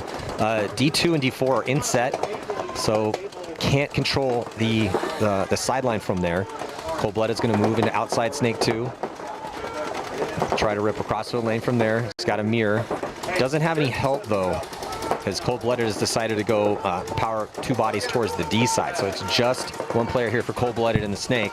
Doesn't have any back players behind. He has a player at the can, but see if the can wants to get out behind him. Eventually he's going to have to. There he goes. Uh-oh, the ref pointed all the way across the field, and now he's going to run. The ref saw something, but I don't see any bodies getting pulled out. No, he's looking at this bad guy over here by the door, and he's got some kind of logo on the front of his beanie. And from over here, it looks like a hit. Well, eventually a player comes out. And that's the one. 3 on 5 now. So this is a tough situation for Grit. Oh, now it's the 2 on 5. Yeah, you got to concede this point. But you might want to take that beanie off, because, I mean, that's going to... They're letting this one play out, but just delaying the inevitable, most likely the inevitable here. Lacey's still trying, though. I mean, he's moving on up. Of course, Grit's up. There's no point. They're just grinding the time off. No, yeah, sorry. I was looking at the score. I got it mixed up. Yeah, Grit, definitely do not concede. My bad. This last player is just going to have to wear it. Yeah. Just, hey, buddy, we're in a lead, so just burn as much clock off as you can. Maybe they'll get a penalty. I don't know, but we just need you to burn clock. Lacey does not know. Oh, there he goes. And his own team shoots him. Because, again, we don't need bodies. We just need somebody clean to hit the buzzer. Yeah, so Cold-Blooded does have a chance here, as they're going to have plenty of time, only down 1. Apologize to the coaching staff for Grit. There's no reason for you guys to concede that point. But now we're going to go back to Paintball Factory, taking on Donut Shop Mafia. 24 seconds to go in the game. And I just got a text message from Luke Staley's old coach. He goes, hey, Staley plays Doritos for the Hurricanes, so, that's his job now. So I've been corrected. Thank you, Justin. And we appreciate everybody out there watching this webcast. We thank you. That's one of the reasons we do it. Let's see here who's going out there. Hudson and Kim. Okay. Well, this could be a very entertaining point, because with just 24 seconds left, Mafia, no choice but to send it. You're in the prelims here, and we need wins. And they are a program that knows where they're at. They're not like one of those guys that don't pay attention to the clock, and they don't send it, and they're going to send it. I look for Estrada probably to come Snake way and just continue to run all the way down and try to. And here we go. And they're going to go. There's one death. Yeah, they die trying to get to the Snake. They do send it up the middle. Another one does come off from the D side and then past the 50-yard line in the middle. They haven't shot anybody yet, though. Actually, they did shoot one outside wide. Player up the middle is going to commit his body. We're down to under 10 seconds to go. They have 2 bodies out wide as their last chances here. A couple bodies get peeled off, though, from Paintball Factory. But not enough time. Oh, but it was so close. Needed another couple seconds. Really, honestly, everybody was looking inside. He ran down that. Man, that was so. You saw him jump right before he gets to the buzzer because he knew. Very, very close finish in a closely fought battle. But all the guys behind him were dead, so no cardinal sins out there at that time. No, everyone went for it. I'm surprised they got that close, honestly. Yeah, it wasn't looking good around 15. And they lost their outside bodies, and they were down bodies, but then they started shooting a couple. Well, that one guy that went up the middle, just pulled all the guns toward the middle and allowed the last guy to swing wide. Wow. So, timeout called probably by Cold-Blooded.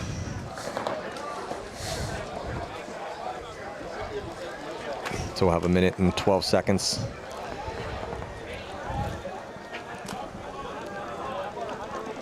But yeah, it's interesting on the strategy tactics for this field here, Robert, because in the last set, it was starting to look like the outside runners were getting torched. So maybe we're going to see a pocket heavy game plan moving forward.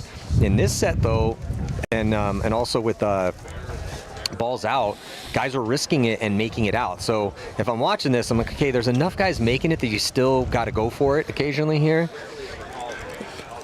And again, do you have the speed? And do you have the heart to do it? I mean, because that first balls out game, what was there, like 8, 9 points? You know? Yeah. That's a lot of running and banging your knees and your elbows on the ground, you know, for those guys that have to do those dives. 20 seconds. If you don't have at least a couple of guys. Well, and it's cold this morning too, so hopefully you got a deeper roster, because you know it's 52, but it says it feels like 41. I think they're lying. I think it feels like 32, because I'm shivering like I was not planning for this.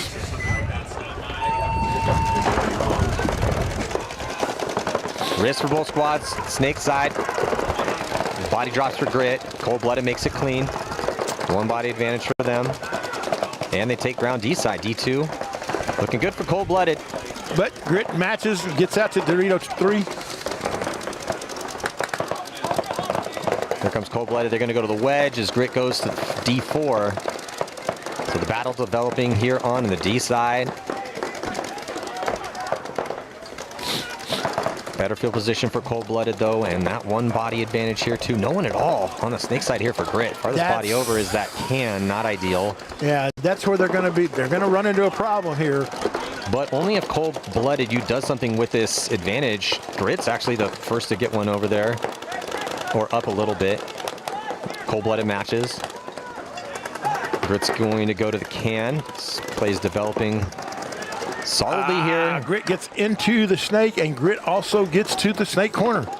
Huge fills, up a point, down a body. Here comes Lacey for Cold-blooded into the snake. So Grit is now in some really good spots to just hold out. They have D4, snake 1, back corner snake side, and the brick. Cold-blooded down to 3 minutes left. Good cross-field spread for them. But tucked in their spots in gunfighting here currently. No one looks like they want to make a move. Nope, just as I say that, Cold-blooded gets a head check, and he goes right, though, into a gun, and they're going to lose their body on the snake side as well, too. So a 5-on-4 turns into a 3-on-4 here in favor of Grit very quickly. Just in that instant. Well, that's the benefit of making those nice secondary moves and getting into some good zone control positions here for Grit. Excellent job. And it's looking solid for him to get this one here. Yeah, and I was kind of wondering why Cold-blooded moved out of the snake corner into that Aztec. You know, well, no, they didn't do that. He was trying to backfill where the guy got out and got in the snake. Okay. Cold-blooded dips out into D3. Big move to the wedge. Goes past the mini wall for Grit. Ref's running, and there's a see. Tough death for Grit, and they lose their Dorito 4 as well. Oh no. And then a desperation run to the back corner bunker. So this one's been interesting here. Cold-blooded should be able to tie this one up. Gonna go all the way through and chicken wing the player in the back corner. Does he run out of bounds? Oh, looks like he might have ran out of bounds. Yeah, he did run out of bounds, but I don't think any of the refs caught it. Okay, well, let's just walk to the buzzer. We're not in a hurry. Let's just, you know, because we got time. They have a minute and a half, so we could get a winner in this next one. They'll be in true X ball, meaning 2 minutes in between points, the conclusion of that last match. Which is tough, 2 minutes. You got to get everyone in, get them cleaned up, aired up, painted up, get a new game plan, see if the 5 can go. Yeah, and again, Grit takes a 2-0 lead, and now they've let them come back 2 points.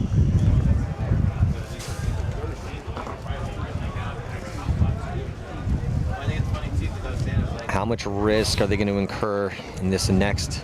Well, now, I mean, we playing for a win? I think both teams are going to play for a win here. I don't think they're going to be playing for an overtime. Well, yeah, because overtime goes 3 on 3. You know. Are they doing it the same way that, because then if we don't get a winner, then we go to one-on-ones? One-on-ones, yes. But then you have to be in the 3 to be in the one-on-ones? Yes. Yeah. So that's, you know. You know, and props to Mike, because Mike was like, hey, you know, he made the Elite Mercy instead of a race 2 because, you know, that's what Texas wanted. And then we had no overtime in prelims. And they're like, well, the scoring doesn't lend itself to moving people on, so what do y'all want? You know, and it was about 50-50 split. You know, I personally like one-on-ones mostly because of time, because we've got a long day anyway. And one-on-ones are very dramatic. And I love one-on-ones. But Mike made a great point. He said, it doesn't have that team element. And it's a lot of pressure to put on one guy. So at least with 3-on-3, you get at least a shot of your team. Who has the better team? Because there's a lot of Texas teams that's got one-on-one players. You know, and then there's a lot of teams that don't, because there's, you know, nobody wants to go out there and put themselves out there to be the guy, you know, the spotlight. One-on-ones are nerve-wracking. I love them. I have a horrible one-on-one. I'll tell you, for a podcaster. Maybe if we have a break, I'll tell it. But I have a terrible one-on-one story. When we had the Ultimate Shootout during COVID, I played them all. And I played the Open Division. I played the Masters Division. I was like, I just want to play one-on-ones. Yeah. I almost won a jet ski, but it didn't work out in my favor.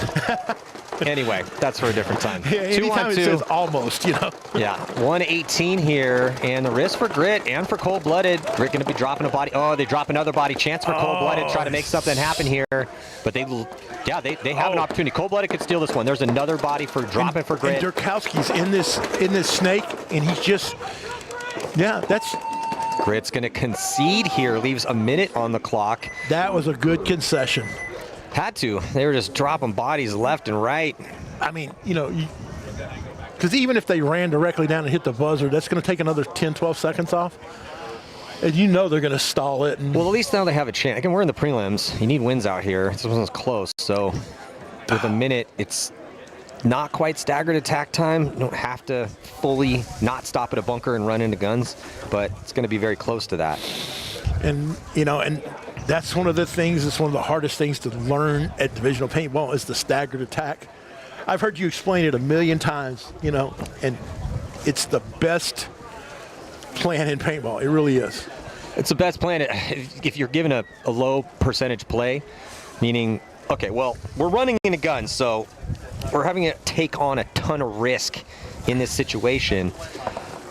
But you have to set it up play-wise so that it's a staggered attack. The first guys to go are going to be absorbing pressure and pulling guns. Yeah. So they're pulling multiple guns their way. Ideally, you're having 1 or 2 guys absorb 3 or 4, 5, hopefully all 5 guns. And then the guys that come as the second wave of attackers are able to get in some crucial positions, hopefully get the better angle, or get the surprise up the middle, totally contingent on layout.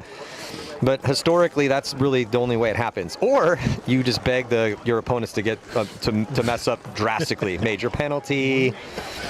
Or you can, another way that, you know, quick points can sometimes come, you know, your other option is you go heavy guns. You go a lot of guns and hope you can shoot multiple bodies on the break. That is a possibility as well, too. Yeah. We'll see. But ideally, for Grit, you have to find, however it's done, you have to find yourself with all of your bodies at or near the 50-yard line when you have about 20 seconds left. Yeah, you do, and that's it. I favor, you know, I know heavy guns is a possibility, but I favor sending it. Well, Grit is going to go out wide and then short everywhere else. Oh, minor on Cold-Blooded. Begging for a penalty, and they got it. So this is going to make this one really interesting. Could see our first overtime game. Grit does drop a body D-side, though. But Grit's also in their snake now. He's in their snake. Just needs to do the work and get around wraparound. He's going to get a free kill on the brick. Murder him. Oh, gets the can murder first. Murder by position 3. Yeah, they're going to run through, and they're going to have enough time. So 24 seconds, and now you have an option here. You can either hit it and then go play a 22-second point, maybe steal it there. The smarter play is just let this go down. I would not, because invariably here in Texas, for some reason, under 30 seconds, people hit it and go, we'll play the 30. And it's always a major. And it's the team that's, you know, that's just, it's like, why? Why would you go and get a major? So with this one now, they're going to get essentially a free time. So it's 2 minutes in between the points. They'll go out and play, you know, the 8 seconds. most likely. That's essentially another free timeout. And then we'll get to this 3-on-3 overtime point. And if we can't get a winner there, 3 minutes on the clock, 3 versus 3, then we'll go into one-on-ones. Just if you get shot in this 8 seconds, get the hell off the field. Well, it's a close one here, Chris. Welcome back. Yeah, I see that. Did you go down to the car, get the heater running? Actually, I did. I'm not gonna lie. I was freezing. I literally had to go down and thaw. 3 minutes. Thaw out a little bit. Oh, they're going straight into it. Okay. They're just nobody wanted to play it. So all right. See, under 10 seconds, you have the option if both teams agree. One of the 3 have to stay on for one. Yeah, we got it. Yeah. Nice. So, Amazing. and we know, Chris, we're hoping that we get to that. Shut up, Robert. He's the one-on-one queen.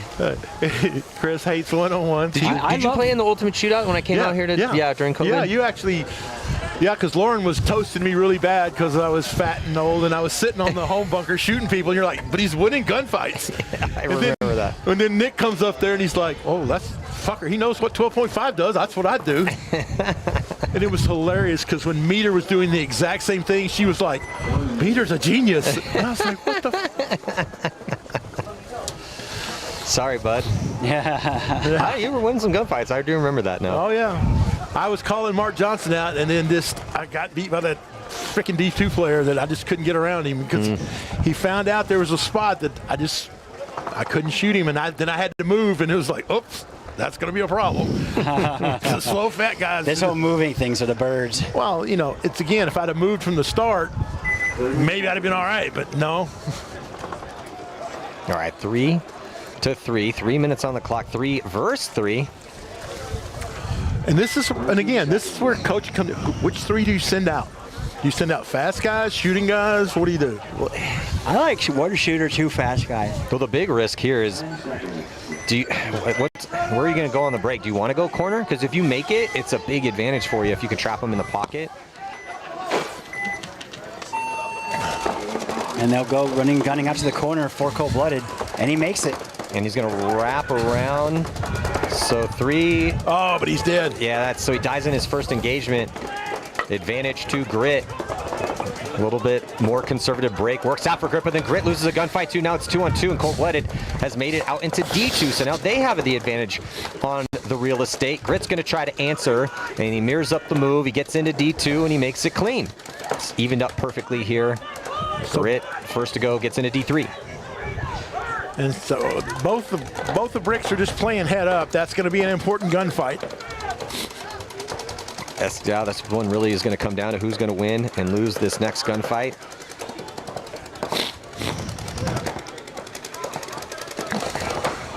And the brick guy looking to go back for cold-blooded to the can. It's not a bad move, actually. He's going to try and get outside of that Aztec, I'm sure. Does he know he moved back to that can? He has to know. And now, move for move on the D side. A little bit better for Grit at D4, but kind of like that D3 better because it's always swabbing his gun though. D3 and D1 you can get outside containment. Oh, he shoots him. Cold-blooded. Loses the first gunfight here in this 2-on-2, and now advantage to Grit. He's going to cut the inside. Does he get him clean? Oh, he doesn't trade out with them, so now it comes down to a one-on-one. Wow. Big mistake there for Grit. Oh, there's your one-on-one, Robert. I can't believe he didn't get him, Matty. How did he not trade in that situation? I think he got shot by his own guy in the back of the head first. No, he got shot in the front of the shoulder because the guy was wrapping right when he crossed that last gap. Wow. What a weird turn of events we have here. Oh, but then the one-on-one victory here for Cold-Blooded to take a very close match. Closest game we've seen all day. First one in overtime. Are they going to argue or a little show of sportsmanship? Looks like maybe an argument. There's a discussion about what may or may not be a hit on that guy's shoulder. I think that's Weaver here for Cold-Blooded to be the hero.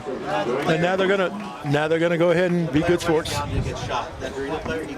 Yeah, he got shot going up. Okay, his own guy shot him in the back. Yeah, that's what I thought. His own guy shot him in the back running up down the field. Oh, that's I thought that's what I saw. Because that kid had no idea he was even there. Well, that is going to do it here. Congratulations to Cold Blooded. Scrappy win for them. And we'll be... Tough loss for Grit. Terrible loss for Grit. That's a rough one. Yep. And we'll be back in about 4.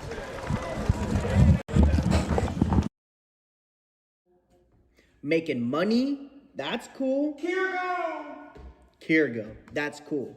Kirgo is the only sports book in the world that offers paintball. So if you want to get down on some paintball action, make sure you visit Kirgo. It also has every table game from blackjack to baccarat to slots and more. It also has a full sports book with every sport you can ever think of and probably some that you never heard of. The only sports book in the world that has paintball.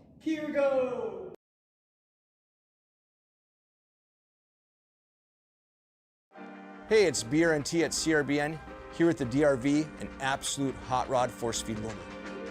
What separates the DRV from the competition is our LCD display on the back. This has a built-in timer, ideal for classic paintball, but if you're playing anytime paintball at all, the ability to know what's going on without a scoreboard is an advantage. Along with our adjustable torque settings, 1 through 5, allows you to shoot any paint in every condition. If you're shooting super brittle paint, turn it down. If you trust the paint, it's a little bit harder, you can turn it all the way up, shoot 25 balls a second, no problem.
And we're back. Chris Lasoya here at the USXBL season opener in Texas. Waxahachie at Paintball Fit. Here with Robert Jordan and my boy Matty Marshall. I always like to be referred to like the boy, you know. I was talking about Matty, but okay. I know. I was like, you know, we're all up here a little grayer, you know. So man, I don't know if the description fits, but we have what, about 100 years worth of paintball experience up here right now. I don't know. Too long. Too long. Yeah, it's Bricktown Bucks taking on Mirage. First time we've seen Bricktown Bucks on center court today. Yeah, they are out of Avid Extreme Sports Park in Oklahoma, and Guthrie and in Newcastle. John Hubbard, Trey Garrison's guys. Saw the breakout in both Both teams really pocket for the Bricktown Bucks. And Mirage with a slight risk out to the brick. 5-on-5. It's a little bit different strategy. As last set, everyone was risking it off the break and it was working for the most part. Right now, everyone's being extra conservative here. Just keep the bodies alive. Bricktown Bucks going to move up to the mini wall. Ooh, backs up for a check there from. Looks like he's clean, good to go. And you told me Mirage is out of Louisiana? Sir. I'm not sure which park they play out of. I know, but Louisiana does have a lot of good paintball scene out there. LAX, no smoke and those guys. Bricktown Bucks not going to filter out. Insert Aztec Snake side. Slowly but surely, making their way up the field. And here comes a little bit of a bigger bite outside wide from the can. Body drops for the Bricktown Bucks, 5-on-4. Hope Mirage throws the advantage away. They lose a gunfight. Sinister loses one as well. So that's just... They're out of Paintball Command out in Mansville. Paintball Command. Yeah. Mandeville, Louisiana. Oh, there's a minor. Oh, no. He slides in. The ref says he's hit. He pulls the trigger one time. Flag goes up. Gotcha. Yeah. So Bricktown Bucks now down to 2 bodies. And not in the best bunkers to be fighting out of. Because here comes Mirage.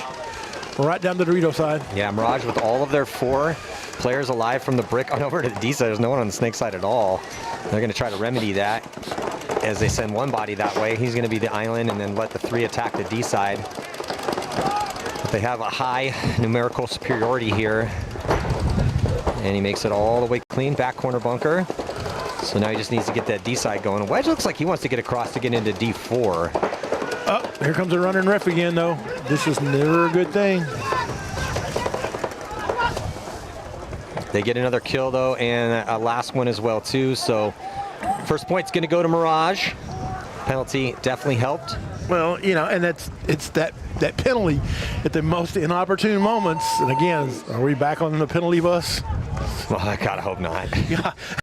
A penalty here or there can make it dramatic, but when it's just a penalty fest, it's well, not. the Boo Birds were flying really often and early this morning. Yeah, they were. So now OKC Mutiny and Houston Zone play their match here in the Elite Division. And we've seen both of these teams play earlier. Yeah, and looking at the scores, if my fingers work.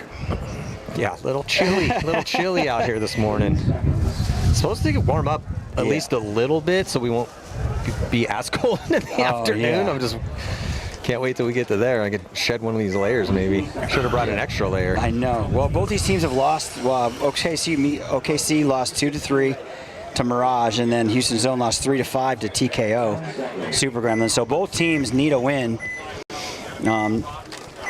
Both didn't look bad. They only lost by a point, OKC Muni, but we'll see what happens here. Houston Zone, you're right. Well, much more aggressive break here on the snake side for Houston Zone. They shoot a body as well too, so they got good positions and a 1-body advantage as they take snake 1. Mutiny with a tiny wrist to the door. He's going to pop the top and he's going to get shot out of there. So Mutiny losing another one. Yeah, Houston Zone looking good. Now they just got to get those other bodies out on the D side because they took no risk there. Farthest body out to the can in the middle, but this stock breakout pocketed it up has been kind of the go-to for at least half the teams out here. Now, we haven't seen this yet, this snake battle, interior and exterior. Yeah, Mutiny launches to get inside snake 2. I don't think does he know he has an enemy? He should now. Player's getting checked out now. Mutiny knows exactly where he is, but he's in trouble. Yeah, he's in trouble. He's the last body left alive, Chris. He doesn't know it. Nobody knows he's there. Oh, to save him the pain. They haven't even checked. Just Guerrera, check off over here, or just go hit the buzzer. Oh no, he's gonna get the free kill. Oh, he could have been nice. He could have been nice and hit the buzzer, but hey, this is tournament paintball. It's going to make him wear it. I would have been nice. No, you wouldn't. I know, have. you're right. You're such a liar sometimes. Don't choke on your candy, Robert. Jesus. I thought lightning was fixing to strike this booth right then. When he was nicer than I would have been. Wasn't it in Texas when you dropped? And it was about this cold too. Yeah, it was a little Yes, colder. it It was definitely. It was in the 30s then. That was no fun whatsoever. no, that was a bad day. It was. But he shouldn't have cheated. The day the music died. Yeah, no, he cheated everybody. I just happened to be the final one. I don't think he ever played. I don't think he ever played ping pong again. So, but Mirage going up, 1 point against Bricktown now. Still lots of time left. Yeah, his team's going to be switching sides. Well, Bricktown, they look good and then they don't look good. I think is that Big Will playing with them or? Yep. 30 seconds. That is Will Weems, the bad guy. Guy last term of the year, played with a heart attack. Blade, right? His Blade? Yep. His wife told me he had to go to the hospital, and he tried to leave to come back to finish the tournament. What an Everybody animal. was like, what an animal. Forget about it. He played like 3 matches with that heart He's attack. a vampire, man. Dude, We forget had about him it. playing with a heart attack. We had the captain of the Meanies played 3 matches with a broke foot. Oof. He broke his Tough foot dudes. sliding in, rolled up under him. He's like, I can play with this. Jeez, that guy, he's fast. So Bricktown Bucks on your right, down 1 point, Matty. Yeah, down a point. Taking a little bit of a bite here off the break for the Bucks as they get into D2 early. Mirage pocketed up for the most part. They're going to get that kill, though, on D2. So now Bucktown Bucks stuck in the pocket. They're just over battling.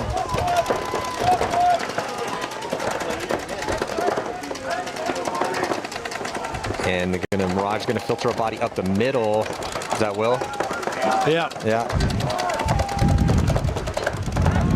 Will's out here for the Bucks in that Bass Pro generic knockoff jersey. So we have Will, a.k.a. Blade. Came up to me in Tampa. He's like, man, you got everyone in Texas calling me Blade. I'm like, that's a cool nickname, man. Yeah, exactly. Exactly. There's way worse nicknames out there. I was thinking the same thing. Yeah. He calls himself the bad guy, but he is one of the nicest guys around. Is this Christian? Is Christian playing on this team? Yeah, he's playing. Christian's playing with Austin Oni in D4. Well, big bold move up the middle. What happened? Bricktown Bucks getting taken out, though, so Mirage going to go up a point. Another point, actually. What happened exactly? They conceded. The Bucks. Why did they concede? I guess I'm confused here. The Bucks coach is a little quick on the trigger. He's kind of that Ryan Brand of the divisionals. But the guy that ran down didn't even shoot anybody. No, he got shot before he did, and he pulled up. They still had 3 alive. 3 on 4.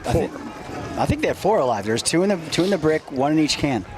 They had 4 guys alive still, I think. They still have 4? I believe. Well, 3 or 4 for sure, but it was not a point conceding worthy situation, in my opinion. But I'm up here. So 1-0 now, Houston Zone down, or sorry, up by 1 point over OKC Mutiny. Well, the good thing about being up here is everything we say is correct because we don't actually have to go out there and do it. Yeah. So no one can call bullshit on us. Yeah, when we're the voice of reason, that is hilarious. Here we go. OKC Mutiny needing a point here. So I'm going to risk that. I like that shot in the foot, though. Inside out run here in the snake. Yeah, the referee's going to call him out. Well, when you kind of stop about 5 feet before you get into the and your feeder's hanging out there, yeah, and you're 6 feet tall, yeah. So and nobody out here in the snake side except for Houston Zone in that insert bunker. Yeah, so Zone doubling up the brick with no outside movement with the one sitting on this baby 1 point lead. Mutiny chasing. They're going to have a little movement. They get into D2 and insert bunker snake side. Mutiny go up to D3. Being the proactive squad. Even on the body count. 44. And here comes Houston Zone with a couple nice ones to get in. And outside snake 2 dives in, going to go up to snake 3. And he's going to keep going. There's no one in front of him to stop him. Got to worry about that inside shot. Mutiny's going to answer. Gets into snake 1. Does get a little help. McCune down here in the snake for Houston Zone. He played that spot pretty convincing last game. I only saw him a few points, but he looked pretty clean. But his opposition, two people in front of him now at OKC Mutiny. One looking down the wire, Matty. Yeah, he's ripping that crossfield lane. Here comes a nice move for Mutiny to get, this is gonna put a little pressure here on Houston Zone's body. He doesn't know he's there, now he does. Locked in a gunfight. Oh, and Mutiny loses the snake guy. That's gonna hurt, because now that Houston Zone filled the snake corner, he has a little bit of support there now behind him. Yeah, Miller taking the walk for Mutiny. And that's gonna force the concession.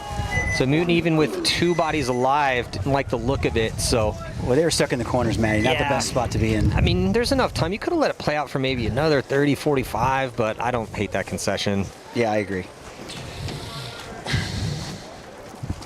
So Mirage up by 2, Bricktown Bucks. It's interesting with this layout because it's kind of tough to get a read on the percentages of guys making it. Some teams are going heavy pocket, some teams are risking it, but the teams that are risking it, a couple of them are making it not at will. It's still a decent risk, but it's not enough of a trend to go, oh, for sure, this is the game plan you should be running right now. 20 seconds. Well, like y'all were talking about earlier, I still think the up and over is the route that's the most safe. For Doritos? Mm-hmm. Yeah, I agree with that. I like that wedge move. I still think you can make that Dorito 4 on the break. Yeah, and you don't have to be that fast. Well, you have to be faster than me, which isn't too difficult these days. Here we go. Well, you're moving so much better after you had your surgery. Thank you. Appreciate it. You really look night and day different. I feel night and day. Bricktown Bucks taking the corner. Yeah, taking the corner. Mirage back to the pocket. Bucks chasing.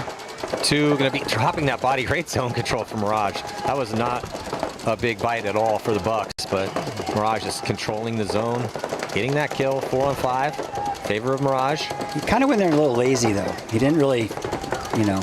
Maybe it's because it wasn't that bit long of a move. It's like, it's right there. It's just like 2 steps in a dive or slide. Fine. Yep. Nope. You know, as we see people doubling up that center brick, coming down the Dorito side, Mirage now.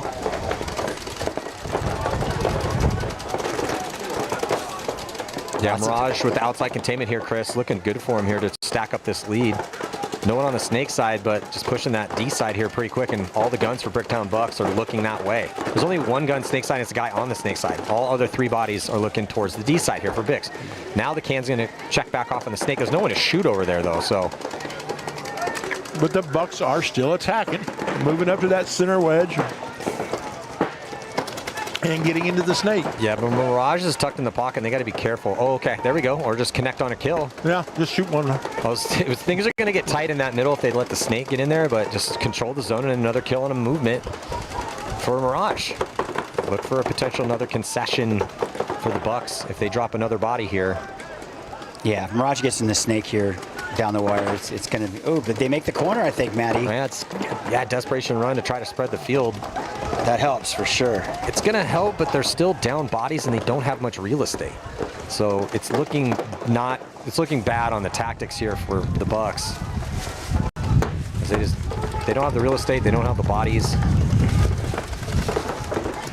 They're down 2, no one's in an attacking position except the wedge, and the wedge is looking at 2 guys in front of him. I'm hovering over the concession horn if I'm the coach for the Bricks right now. Yes, I agree with that. And like you said, the second somebody else, you know, dies out of their spot, that's probably gonna be curtains. Because you're most likely gonna be going down 3. So I don't want this to get a little too much under 5 minutes if that's the case. Yep. We're at 5:55 right now. But the way the penalties flags have been thrown, you might as well let it play out a little bit, because who knows? Because if you go down 3 and you're hovering on that mercy game, you know, and nobody wants to get mercy. I mean, losing sucks. But going down 4-0 and a mercy loss, that would be. Yeah, that's no fun. And he just checked off and turns back inside and misses the guy going to the snake. Well, but the snake, he got shot. I don't think he knew that. He didn't play that corner guy well. Well, they didn't concede, and this is what they were hoping for here, hoping for Mirage to make a mistake. The mistake has been made. They're still down a body, and they're still down 2 points, but a little bit better odds for them than it was just a few seconds ago. Mirage just needs to tighten it up, tuck it in. They don't need to go anywhere. Yeah, that's the thing. They've already taken a lot of ground on the D side. They're in good spots. Well, they burned a lot of time off so far. Yes. Because now we're down to that 5 minutes you talked about. Yeah, but now you got to let it ride a little bit because you're only down one body. And if Mirage wants to make a couple moves, I mean, Mirage is pushing here this it one. goes. This is it, though. Well, he goes through, he gets one. Does he trade out? Does he get the 2-pack here? No, just trades out one, but we love trades in high body situations. Especially when you take off their most advanced attacker. Oh, now that's definitely Will's going to get shot. So that's concession time now. Yeah, so again, if they conceded this a minute and a half ago, the situation would be exactly the same, except they'd have 6.5 instead of 4.5. 4.5 is still doable. Yeah, but this feels rough. It's possible, but this feels rough to do that on, I think, though. But when you're down 3 to a team that's actually playing more aggressive than you are, I mean, doable, but that's a big ask. Yeah, it's just the break is risky enough that you could produce some kills off the break going to some high body situations. You just have to quickly capitalize on those. They can't really spend too much time playing patty cake from their bunkers. They're going to have to be forced to engage. OKC Mutiny down by 2 to zone. 20 seconds. Still less time left in this one, but OKC not looking very crisp first thing this morning. Houston zone looking pretty decent. But again, it's that learning curve we talked about. When you jump up into this division, you know, haven't been here. Let's go up there and let's go play. I give them credit. Mutiny with a big move up the middle. Only seen a couple of these. And never this early. Yeah, and he makes it clean. I don't think that zone knows he's there. Oh, he's trying the loader. They do now. Oh, but they traded out. He did trade out with a guy. 4-on-4. Zone in the back corner bunker on the D side. Mutiny in a little bit better field position. They're pushing the issue.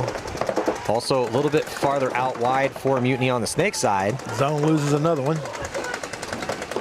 4-on-3. Zone with a big move outside wide. Try to stop the bleeding, but they drop another body. So Zone not doing a good job of survivability trying to protect this lead here. Yeah, but they let Cormier get over there to that corner, and that's really going to be the thing is. That's a thorn for sure. But that spot gets really small when you start losing a bunch of bodies.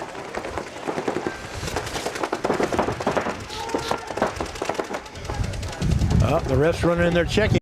Oh, and here it comes. You know what's coming. There it is. And that's going to take the last 2 guys off for Houston zone. Do they have enough bodies? Looks like they do. They do. Oh, yeah, it's a minor. They had enough bodies. So. Well, good situation here for Mutiny as they're going to get on the board. Still in this match with 7:43 to go.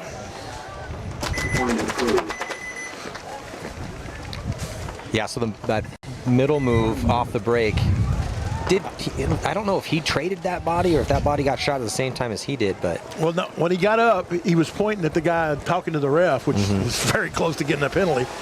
And so he jumped up and ran off. I think they traded, or at least he thought they did.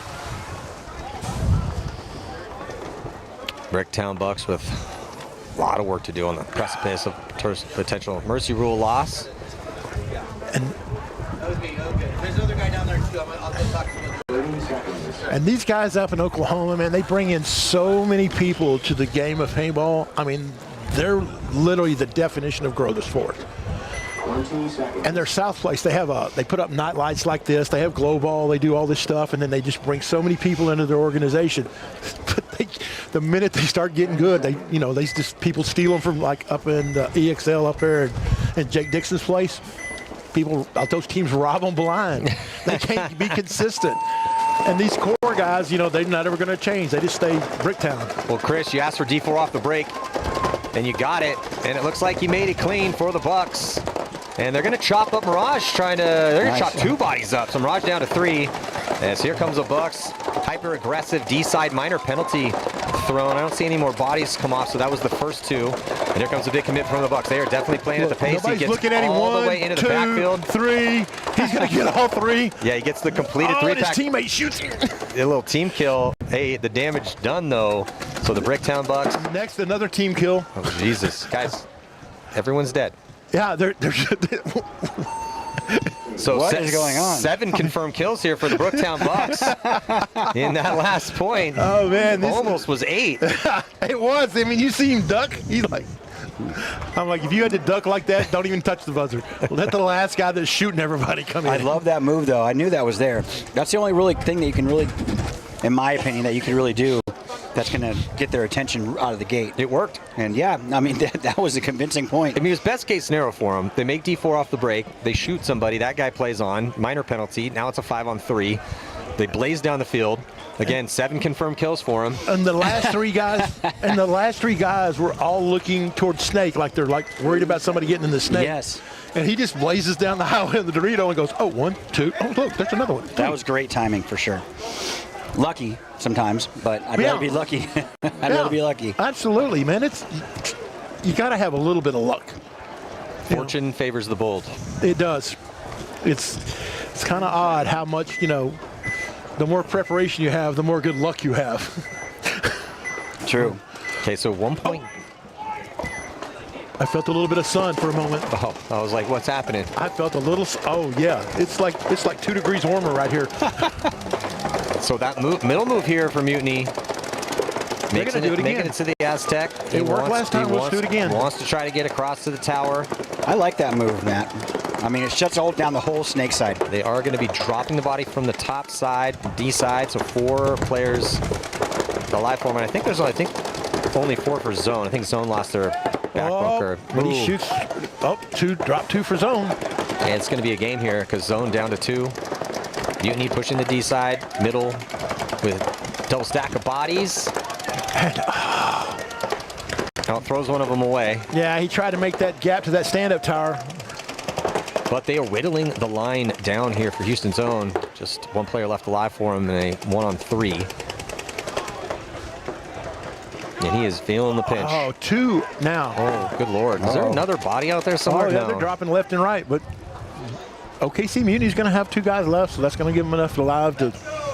That was close to getting a penalty right there by Houston's Zone. He's trying to grind a little bit, but you don't need to grind when you're like that. You know you're going down, you just try to grind time off. When you get shot, just stop. I try to instill that in my guys. And don't want to help them. I'm just like I'm speaking German or something because they just don't listen.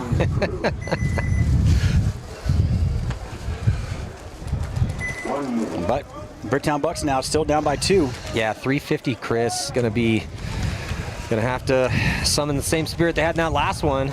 It's a tall order, but man, that last point was pretty dang convincing. But again, that's the book on them. Yeah. They come out, they always get behind, and then they found a way to start coming. Like you see flashes of brilliance, and you're like, where was this team? And it's very frustrating for this. Because again, you're not going to find too many teams that are better ambassadors to the game. You don't see them arguing with the refs and doing all that other knucklehead stuff. So I really like these guys, but man, find those moves early. Yeah, they are a late bloomer. I do remember that. Find those moves early. And John, if you're watching the webcast, I'm not talking bad about your guys. I love them. Oh, he's definitely got shot in the elbow. Here comes running referee. They lose the body on the Snake side too, so down to 3 very quickly here for the Bucks. Great break for Mirage. And they don't really need to go anywhere. Look for them to develop a little bit. Yeah, get another body out. Hopefully to the wedge. He's thinking about gunfighting his way there, and he makes it. That's a relatively easy move, I think. I think the bump from the brick to that little... As long as you don't go there standing straight up. Yeah. No concession from the Bucks. They're going to let this 35 ride. Maybe concerned about letting the margin get away from them. And also getting down to it on time. Yeah, they're going to commit with this. Hope the 3 can get it done. Well, if I'm their coach, I'm like, you guys got to get down the field quick, or I'm gonna have to concede. Yeah, but you get into these situations where the writing's kind of on the wall, right? So now you just like, I want to play, I want to at least get some, out of for my money's worth. Yeah. But, you know, do you just realize, hey, we're going to probably lose, so let's just, you know, not worry about the margin and kind of chuck the rest of your day away? Or do you try to play the margin? There's so many levels to this, you know. I mean, just look, I feel the sun. Well, they get one kill.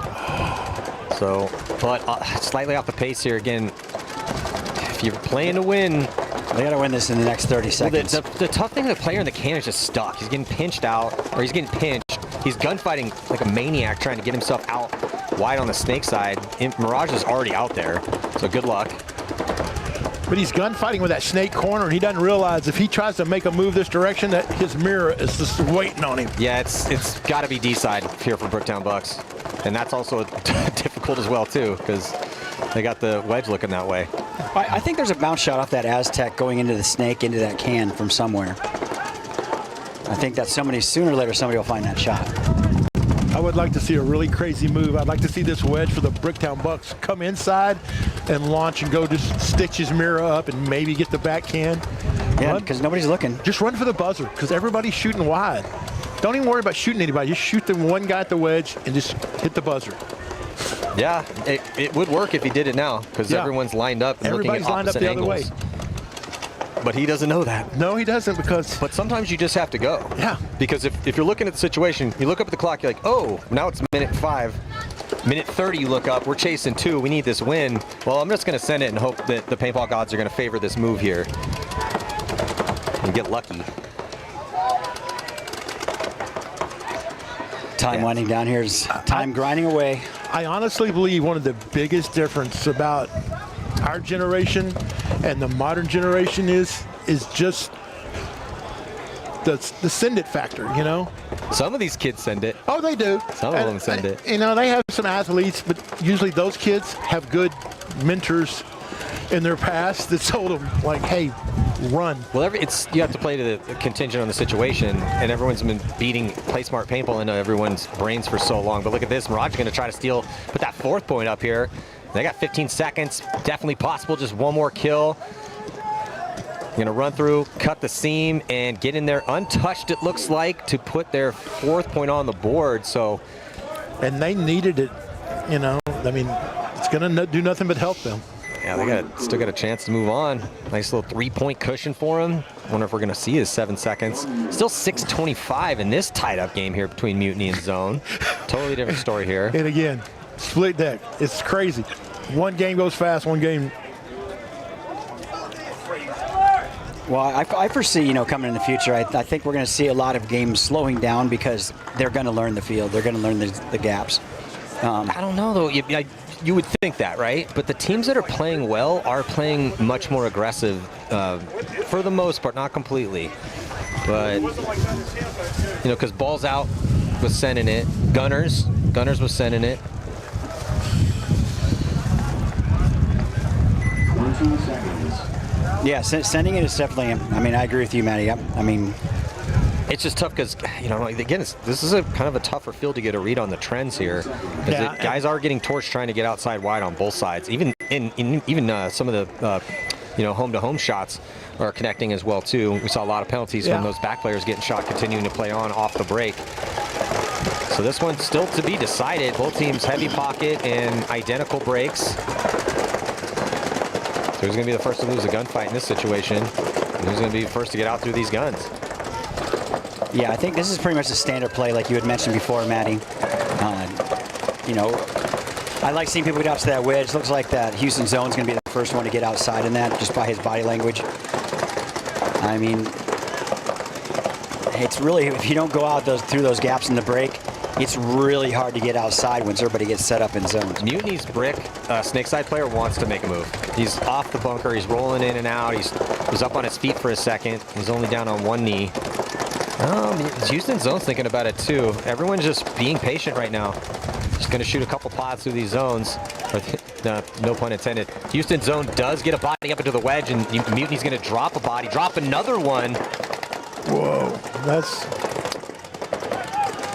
gonna hurt. Yeah, zone pushing the top right now as they get two players. But he gets D4. shot. Loses the first attacker, still with one over there at D2. So 4 on 3 in favor of Houston Zone.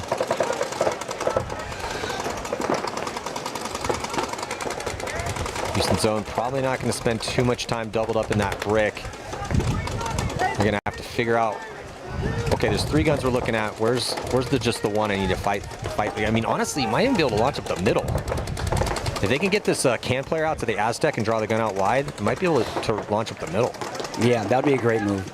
I think you're going to see a little more of that because all the guns are usually spread out wide. They get into D4. Oh, but OKC loses their center brick, and that's a big loss for them. And the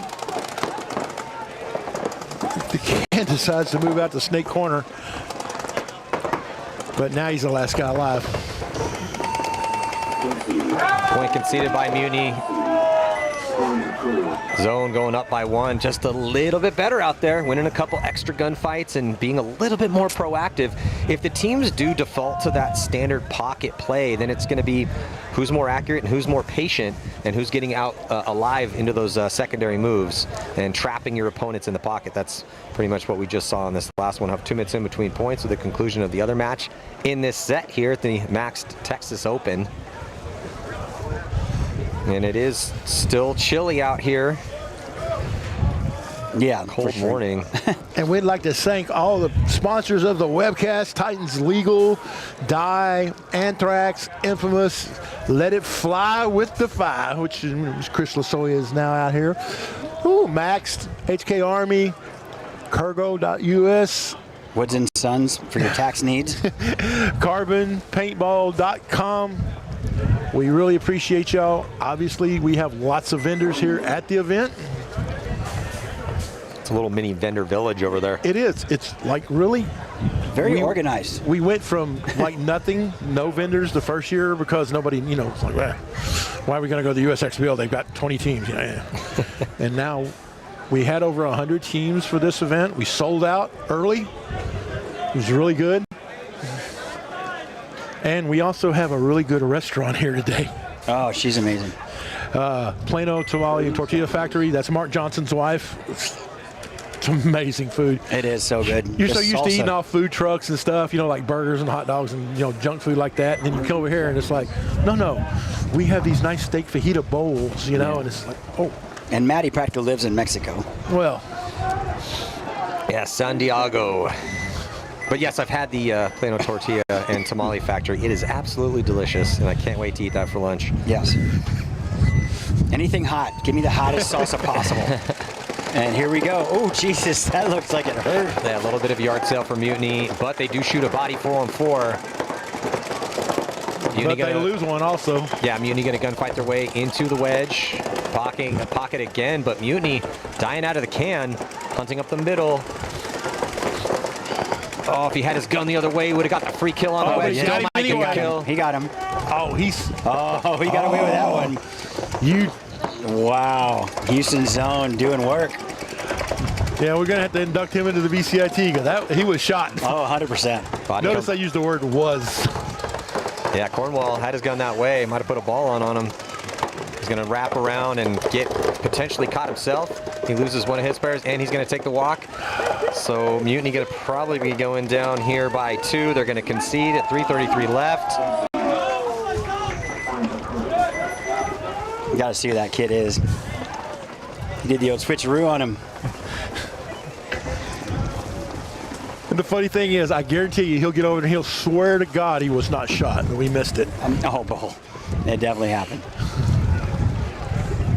Hey, man, he even looked at it. He's like, oh, there it is. Hey, man, listen. If you ain't cheating, you ain't trying. Well, and he tried really hard. They're going to need all of it at this next one because they're down 2 with not a lot of time left. Yes, exactly, Matty. This restaurant, though, be careful. But do what you got to do. And these reps are pretty on point, man. Really? They're really they're good refs, man, I'll tell you. Yeah, Mike definitely spares no expense getting the proper staff out here. I mean, look, we're stellar. Look at us. But in all due fairness, these guys come out here. They set the fields up. They're here before you get here. They're here when you're gone. They're playing every point too. Every single point they're out there. Every point. Our head ref, Robert, I asked him yesterday, I said, how many events you doing this year? He goes, 39 plus whatever I pick up. Yeah. Oof. I saw him in the airport yesterday, too. And I was like, okay, how many of them are put up and tear down? He said, I don't know, like 25.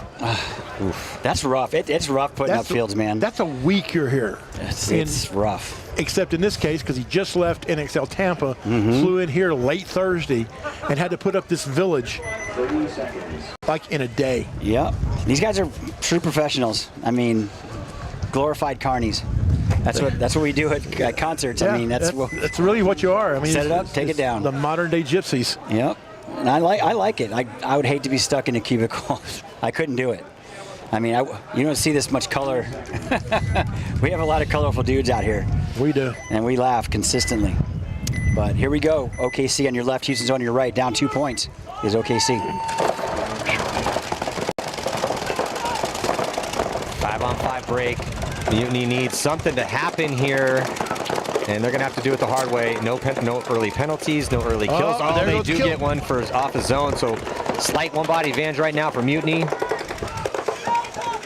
Thinking about it here for Mutiny. He's backed up off the spot. He's thinking of trying to move to the Aztec, but gets checked back into that position. Yeah, Mutiny loses their first one right out of that Dorito. They like this middle, man. I'm not opposed to it. I like the middle moves. Maddie and I, like you had spoken about earlier, Maddie, everybody's looking outside, and here we make a corner. Yeah, it's OKC. At this stage of the tournament, when everyone is trying to worry about these big moves outside wide, the gun shift, and you utilize that. And he gets one. I was fake to say, he moved the guy moving. He just turned inside and missed the guy going to the wedge, but he shoots the guy head up in the brick. So they dive a body in the snake here, Robert and Chris. So it's looking good. They got the chance. See if Miller can capitalize. If Miller looks inside, free kill. Oh, and he missed his shot. Missed his first burst. Let's see if he hits him on a second. Still clear on the wedge, tucked in. So. Oh, but they get the kill on the brick. Middle player gets blasted. Miller still should be able to get this one pretty easily on the brick. Brick gets his gun up that way though. Oh, asking for a penalty, not gonna get it. But they're taking their time. Well, Miller knows the count. He needs to yell to those guys, hey, we're good. Yeah, I was expecting the OKC guy to kind of put it on that wedge kid that pulled the old switcheroo on him last time. But he just missed the shot. Yes, and then he got shot. But hey, listen, I like the attrition. I like the umph, so to speak. Miller is gassed here after putting the team on his back a bit, getting into the snake. Crucial moves.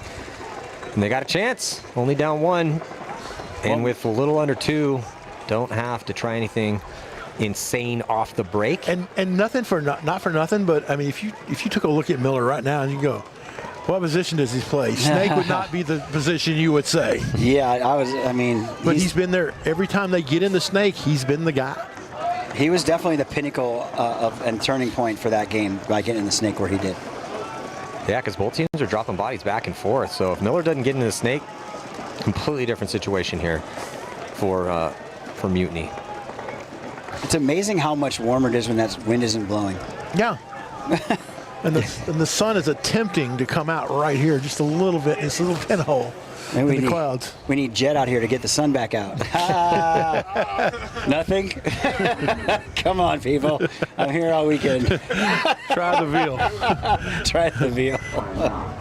Oh, timeout called, so we have a little more laugh. I thought you said Jed. Everyone starts laughing, and I'm like, oh, okay. Sun Jet. Got it.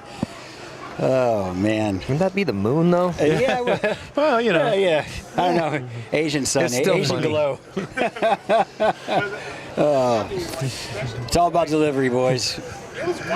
Yeah. And the funny thing is like everybody clipped the picture, bit it up, and they're like, who is this? And everybody's like, it's Jet. Yeah. But, man, we went to the stadium. Maddie, you and Todd did an amazing job. And it was just really, because there was so much space there, comparatively to being so close to the action. It was like the sound got soaked up, so it was kind of muffled, so to speak. It was weird, but it was so cool. Yeah, epic experience in the stadium. That 14 hours on day one, Thursday, went by very fast, actually. They're looking at the Jumbotron. I mean, players looking at Jumbotron playing off of it. That was like the most fun for me, was watching somebody do that. Marcelo had the best. Marcelo had the best one when he did waved everybody. Yeah. That was a great point with him and Bereznikov. Yeah, the Legion damage game was excellent. That was amazing. One of the better games of the weekend for sure. Overall, great experience. I loved every second of it personally. Hope we get to do it again. Yes, sir. So here we are back now in Waxahachie, whatever. It's Houston. Waxahachie. Right? Waxahachie. It's walks. Yeah. Just okay. Just like say it like you're Asian. Got it. Walks. Got it. Waxahachie. So Houston's own 4-3. OKC Mutiny 2 unanswered points. Matt, looking forward to seeing this one. Yeah, a little momentum. See if they can keep it going. Here we go. Zone. Heavy guns 4, guns up for Zone, and it produces a kill. Mutiny goes heavy guns up, but Zone not really extending anyone out past the pocket. Running referee, though. Minor? Nope. No penalty assessed, but Mutiny drops another one. It's 3 on 4 here. An hour ago, that was a minor. Yeah. 3 on 4 here in favor of Zone. Trying to get outside was OKC, like you said, Matty, getting shot going out to that snake, but Houston's Zone looking good right now with zone control. Yeah, they got Cornwall off the field for OKC Mutiny, so that's a big loss for that team because he's been kind of like the guy today for them. So we're under a minute here. Anything that's a major will stop the time, and the point will go to the other team. But OKC Mutiny has got to push the issue up the center. But they're used to that. Oh, losing another player though. Houston Zone, 43 seconds left. Down to 3 players, Matty. Yeah, and they're going to be another one dying here for Mutiny, pushing the issue up the middle. And everybody else is too far back. They're not going to attack. I agree.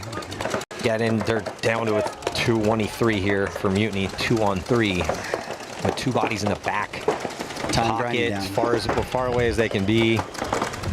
Yeah, and at 20 seconds, it doesn't even look like they're going to try to risk it. No, and we have this big, nice scoreboard here that's digital with the actual time on it ticking down. Look at the scoreboard every now and then. Pro tip, look at the scoreboard. Yeah, they're just going to let the time expire. Maybe just overly concerned with margin. What was their first? I can't remember what their first game was, so. They lost by 1. So they need a win. I think, yeah, they needed a win, but they didn't get it. Well, Zone hanging tough in a close match, and that's going to do it here for this set. And we'll be back in about 4 minutes for your next one.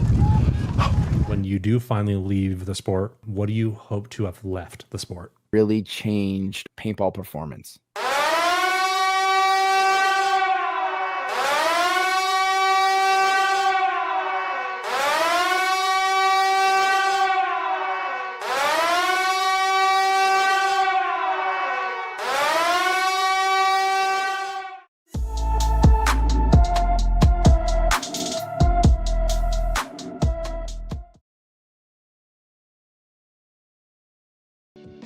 Our team program is designed to be super simple and make your life way easier. There's no minimums, there's no required packages, and you'll get season-long access to our catalog at a discount team price. Plus, you can design more custom products. The first step of the process is to design your custom jersey. Now, that might sound weird if you already have jerseys or you're going through a different provider. However, this is a crucial step in building out your whole team catalog. So we're going to use your guys' logo, team colors, and your sponsors to build other cool custom products.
Mike Hinman, he's cool. Paintball, that's cool. Making money, that's cool. Kirgo, that's cool. Kirgo is the only sports book in the world that offers paintball. So if you want to get down on some paintball action, make sure you visit Kirgo. It also has every table game from blackjack to baccarat to slots and more. It also has a full sports book with every sport you can ever think of and probably some that you never heard of. The only sports book in the world that has paintball.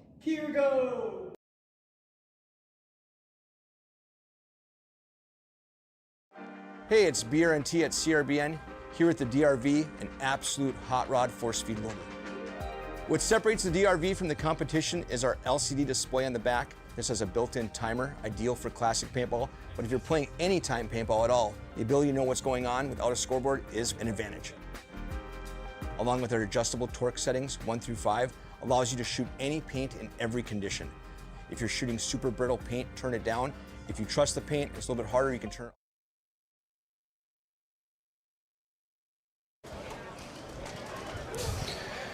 Welcome back to the MAXT Texas Open. I'm Matty Marshall with Chris Lasoya, and we are jumping into the next set here, Elite Division. It's the Beefy Boys taking on the Gunners.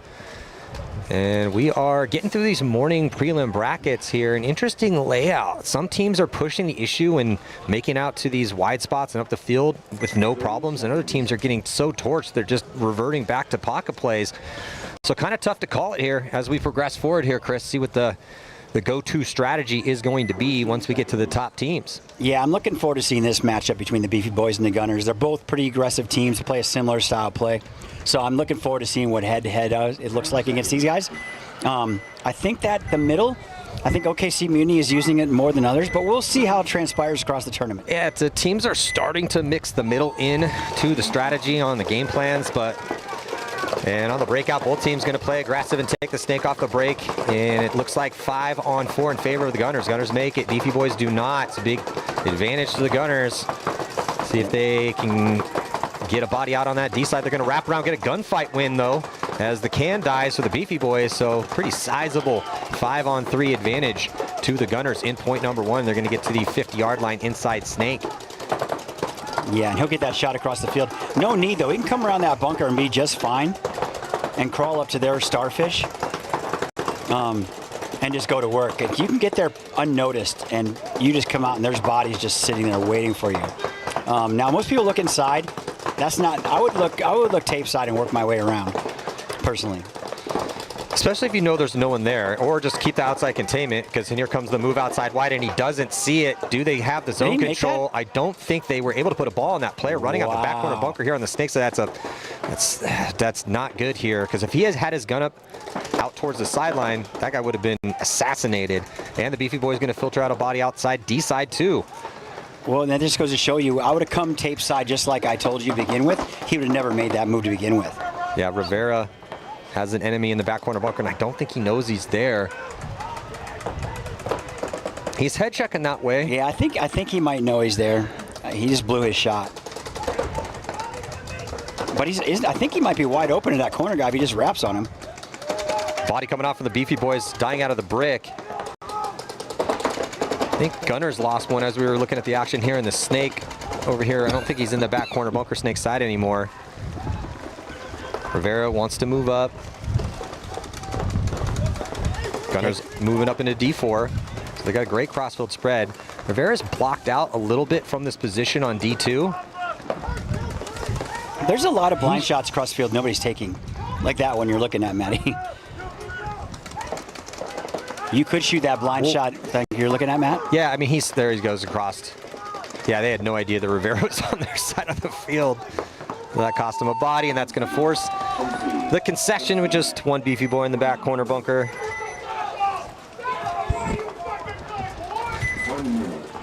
So hats off, nice slow controlled push by the Gunners. Yeah, the Gunners. Yeah, the risk paid off nice for him, taking that inside snake off the break, shot the body in front of Rivera.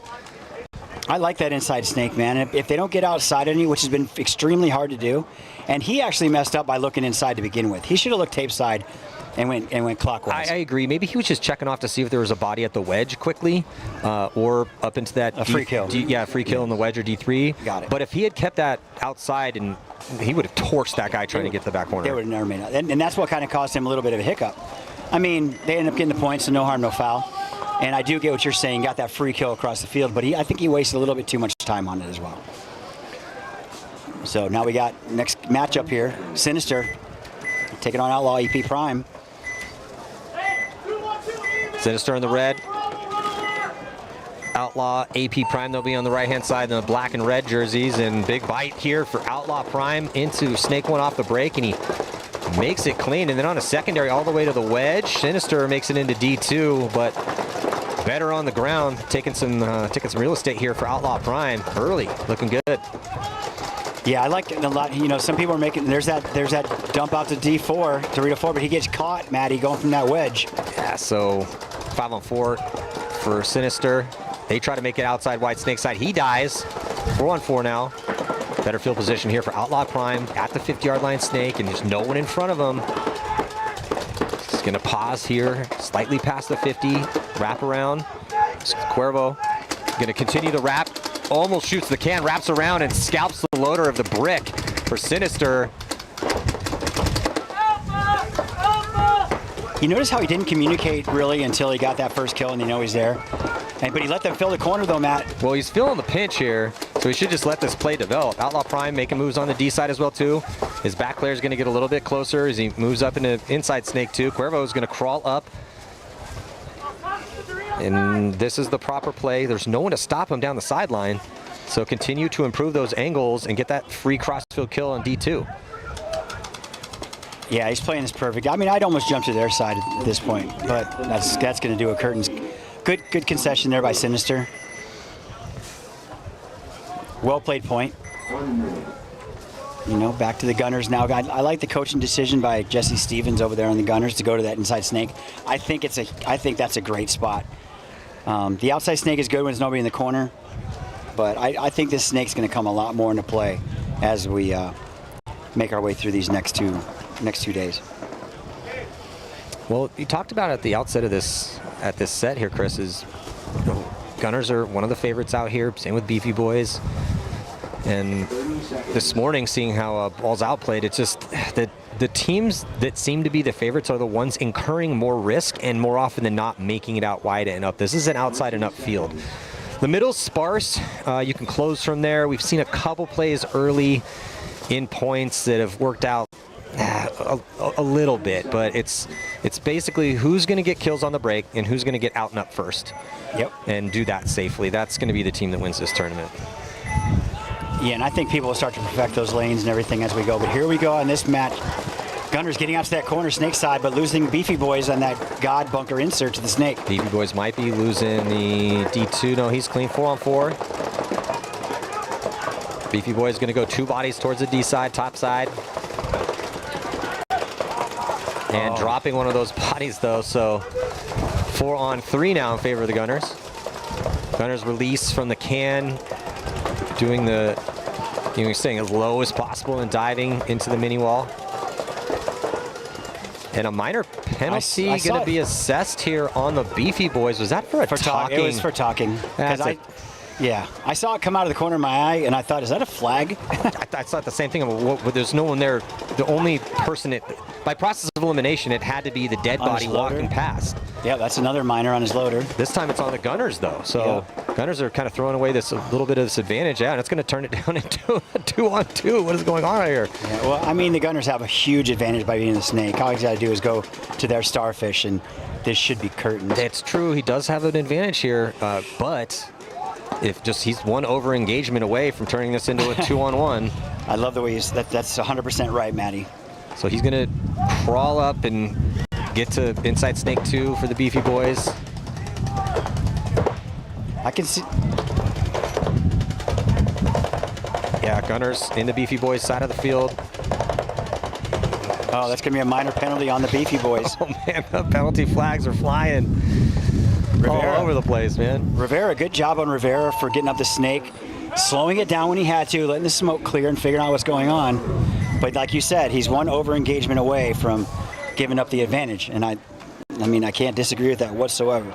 But well played, penalty-ridden point. It was also interesting that the in that 2-on-2 that the player for the Gunners decided to go with his teammate and into the snake, doubling up that side. That's basically spotting them, the D side. Yep.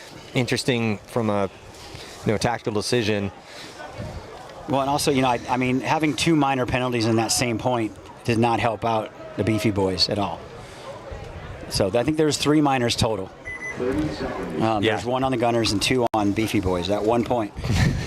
Yeah, they're going to need to tighten things up. Yeah, both teams. I mean, listen, these judges, man, they're angry, cold right now, and they're going to have little patience for stuff like that. And a lot of these hits are hopper and pack hits. A ton of the penalties. Yes. You're right, Chris. That's actually very true. A lot of the penalties we've been seeing, a lot of hopper hits, a lot of pack hits. Not too many body hits on the penalties, and most of the penalties have been minors. Yes. A lot of minors out here today. Very few majors. 5-on-5 to start. Outlaw Prime taking the back corner bunker snake side. It's nice to make it there clean. It's a difficult run. It's almost 50-50 off the break, it seems like. And Sinister doubling up that 1 can going towards the snake side. I mean, I don't mind that in the break, but staying there as long as they're doing right now is never a good idea, in my opinion. So Sinister with a bunch of time to work with, not playing the aggressor quite yet. Here come a couple secondaries to put themselves in slightly better positions, and 2 clean moves. Still 5-on-5. Actually, it's a 4-on-5, because I think that back corner bunker died. Yeah, so it's a 4-on-5 situation here in favor of Sinister. But Outlaw filling that corner bunker. But also, here comes Sinister getting in the snake, Maddie. Snake 1. And he's going to get some help as they get the body out to the snake back corner. Clutch. Yeah, nice. Yeah, Sinister's developing this one nicely. Got the early kill. Outlaw going to try to stop the bleeding, though. Going to get into inside snake 2. And then thought he was going to go all the way to the back corner bunker on the D side. He's going to go all the way. He doesn't feel any pressure. He looks up and glides into D2. Sinister making the move into outside snake 2. Crawls up into snake 3. Another move for Sinister to get match Prime on the D side. So it's even up on the D side with identical positions. And 1 extra body here shading towards the snake side for Sinister in this 5-on-4. Oh, shoots the inside snake, Maddie. Great shot. Yeah, great kill here for Sinister. That was a big thorn. So now 5-on-3. Sinister looking good at this point. Well, the player for the can needs to get out of there and pick a side. He might be taking the walk, though. Oh, God. I thought you were right. Yeah, we want to work towards weakness, and since we have a double stack of bodies this way, let's get that can. Let's get him over here. There we go. Perfect move. No one was shooting this way, so shouldn't have any problems getting in there. He's still not feeling any pressure, so we got tripling up the snake. Yeah, nice moves. We're going to see more of this for sure. I mean, I definitely like this. Yeah, Varley. Nice moves by Varley. Oh, then you think he blew the shot. Yeah, he missed a shot, and he might have got shot. I saw something break off of him, but I think it came off the bunker. Yes. So he's got Padilla behind him. If Padilla pushes forward a little bit, he can shoot that guy right in the knee. Or switch hands or something. Yeah, Hunter's in a good spot here. The third body's decided to go to the middle. He's like, they got it over here, so I'm just going to go middle.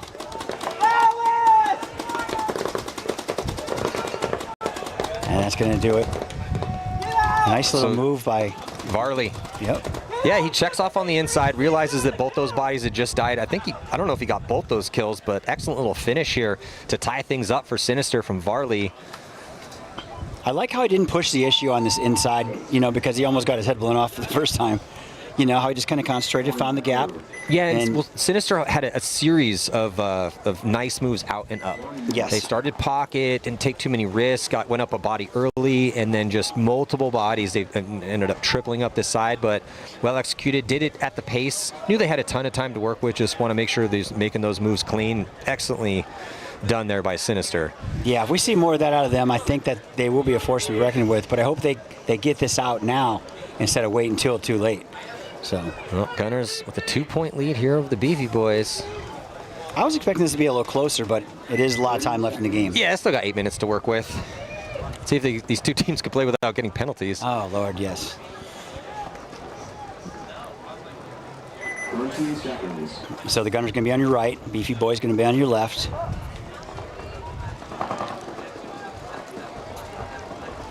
I mean, and we talked about it before. There's such a great talent pool down here in Texas. Yeah, we're in one of the meccas, man. Love watching these guys play. Kills my California soul to say it, but Texas, man, mad respect to everything they've done, building up these beautiful fields and so many good teams. Mike going out here and having these regional events, it's awesome. Boom. Body coming off for the Gunners early.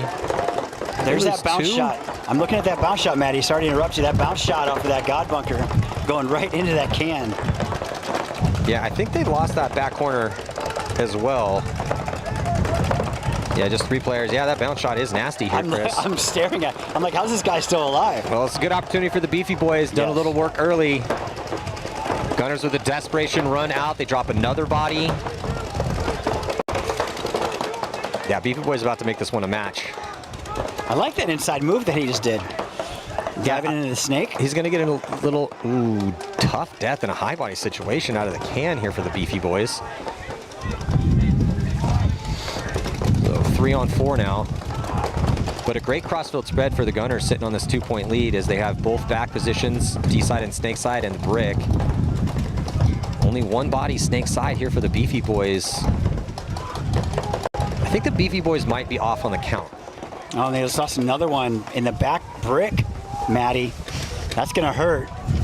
You have to be converting your high body situations at around 80% if you want to win paintball tournaments. So it's down to 3-on-3. Gunners now feeling a little bit of this momentum. Beefy Boys bring one of their players over from the D side to go back to the middle. Gunners get out of the brick, go to the can. And Beefy Boy's going to go into the brick here. It's looking like he wants to try to push here into the snake. Down to 6 minutes and 15 seconds to go. Still a lot of time left, and they're in a position to win this point. Yeah, but the Gunners, Chris, they got to be feeling good on the momentum right now. I think they know the count and where these positions are, but a move for the Beefy Boys to get into the Gunners inside snake 2, and I don't think, did they pick them up? They did. Oh, man. So now what was a 5-on-3 advantage Beefy Boys is now a 3-on-2 advantage Gunners. And this ought to be a good match right here. That's what we were hoping for. And I did not know this, but earlier we were talking about number 29 with the Pauly jersey on. That's Jeremy Zimmerman, former AC Dallas player. Oh, yeah, Zimmerman. Okay, that makes a lot of sense. Zimmerman's now we know why he's really running around like a gazelle, jumping over things and doing. So the Gunners hanging tough in a low body situation, and all 3 players alive at the end. Wow. Impressive to take a 3-point lead and crucially burn a decent amount of time off the clock. The Beefy Boys had that. They had it in their hands like a little bird. And then they got shot. You know, and Jeremy Zimmerman has in the past coached the Beefy Boys, so he's very familiar with them. He's actually played a couple of events with them. Again, very familiar with them. So who do you not want to play against? People that know your internal workings really well. Yeah. Yep. Because they know, well, this guy's going to go here, this guy's going to do this. You know, exactly. Within reason. You know. And I know, hey, I know this guy doesn't like to play left-handed. I know this guy likes to, it's just. Well, let's hope for the Gunners' sake. Well, what do they like to do when they're down 3? Send it. Yeah, well, okay, well, where are they going to send it to? So let's get guns on those positions. Now's the time to go to that Dorito 4. So, Robert, in this last one, Sinister coming back here and tying this one up, but looking really good in a bunch of, as a timeout's being called, they looked really good on their secondary moves. Really smart, methodical, aggressive, looked really sharp. And again, Sinister, they lost 2 of their first 2, but they don't look bad. There's just those little things they need to tighten up on that turn a game loss into a win. But Outlaw Prime's been kind of in the same boat. I was just talking to some of the Balls Out guys downstairs, and they're like, this layout was made for us. And I'm like, it's not middle heavy. And they go, yeah, but we've been practicing sending it. And I was like, okay, well, I can't, I have to agree with you because you're doing it. I still think so far today, from what we've seen, they're playing this layout the best. I agree. Yeah, I do agree. I think if I had to pick a favorite right now, just on what we've seen here on center court, it would be balls out. Yeah, I would too. I agree with that. Now, can you maintain that through the whole tournament? We will see. And everybody knows when you get to Sunday, you got to find another gear. You got to find, because what brought you to the dance might not win you. Ooh, that was at 5 guns up versus 5 guns up. Outlaw Prime going to strike first though, and go up 5 on 4. Very rarely do you see a break where all 10 guns are shooting off the break at the same time. And Sinister decides to double up this can on the snake side. I've seen a couple of teams do it, and I'm just puzzled by it because that can is not that damn big. Well, Outlaw Prime going to throw away the advantage, losing a body. Trying to push up the middle, but they clock in to get another kill here. Sinister, 3 on 4. David Cuervo's in the snake for them. The Outlaw Prime sneaking Cuervo in the snake, gets that kill. They still don't know he's there. Player ditches out of the brick. He knows he's feeling pressure from the snake side, but he doesn't know where Cuervo is. Yeah, and here's where Cuervo's trying to introduce himself to him. Cuervo just needs to go a little bit more, just a little bit more. He's Cuervo. trying to shoot he's trying to shoot the Dorito first. There, there's the free kill Dorito. on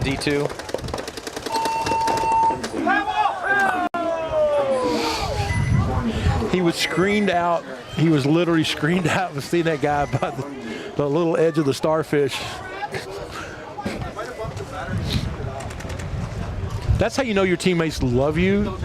They throw in the towel before you just get murdered completely. I wouldn't. I let it ride. I was going to say, somehow I'm always on the field and I'm the last guy. No one ever throws a towel. Oh, that should say something, my friend. Take the hint. Never will. You can take it like a champ, though. Oh, I have to because I don't have any choice. I wear it all the time. Love it. Well, the Gunners, precipice of a mercy rule win here. 5:14 left, Beefy boys. And that's going to really make it a struggle for Beefy for the rest of the tournament. Because I know they're only going to be 1-1, but 1-1 with a mercy loss, that means you got to win by mercy just to get back to being a little positive. Yeah. Does not look probable. Now, you can fix that by winning your next 2, and then you're probably okay. But, man, that takes away your margin of error. Here come the Gunners. Yeah, Gunners on the left, Beefy boys on the right. Gunners risking it again and making it into the snake. Body outside wide for the Beefy boys. Beefy boys lose their first one on the Dorito side. He has a big hit on his tank. Beefy boys also in the snake too. Gunners losing that body inside and be dropping the body from the back corner as well. So I'm surprised that one didn't pull a minor. I really am. Me too. I think I'm surprised he didn't pull a major. I heard it ding all the way up here. Well, he got shot when he was going in. Yeah. And he kind of checked himself and then kind of stuck it under his arm, and crawled up. Yeah. Oh, look at this. He's dead. Murder by the beef. That's the worst feeling. You look over and see somebody's full body on you. It's like, oh, jeez.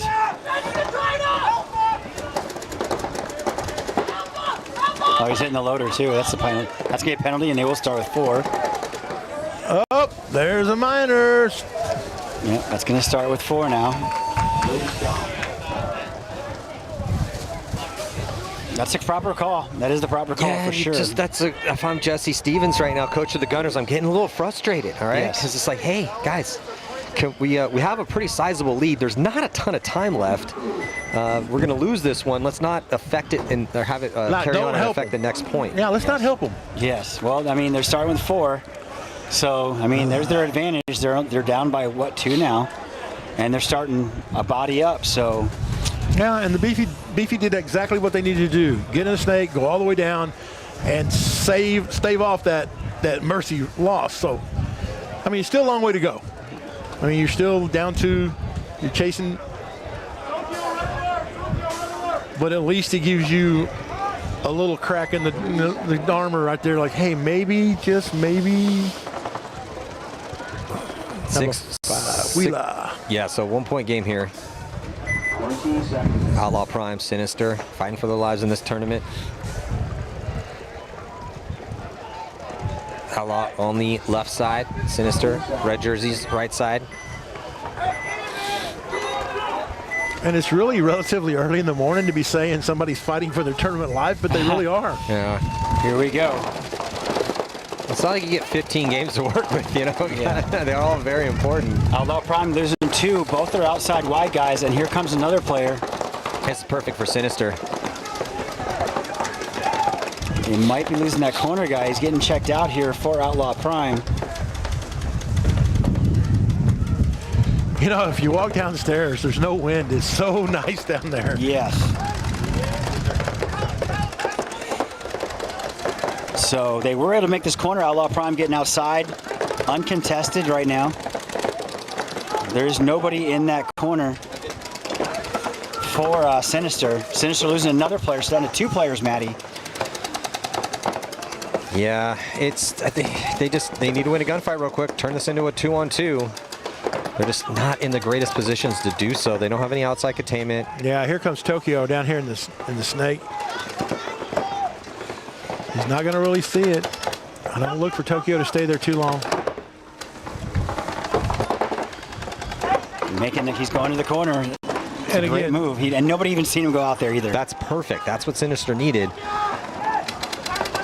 But they're the ones chasing here. So if you're Outlaw Prime sitting on a 1-point lead, you know these two have to eventually attack into your guns. So let's not get in any 50-50 gunfights right now. They do clip out the corner blocker here for Sinister. That turns into a 1-on-3, and they're going to be stacking up the lead right now. A little unsure of the count. That's going to go up another point, barring any crazy situation for Outlaw Prime. Going to go up 3-1. They're trying to figure out who's going to hang the flag. Yeah, because they'd all drawn some things, and like I said, Tokyo's like, I don't know if I'm clean. I can't see my back. And that's another one of those people that have a nickname that most people don't know his real name. So Outlaw Prime getting approved. That's 3-1 now. And here's same situation, 3-1, 2-point deficit in favor of Gunners over Beefy Boys. Beefy Boys down by 2 with 4 minutes and 14 seconds left.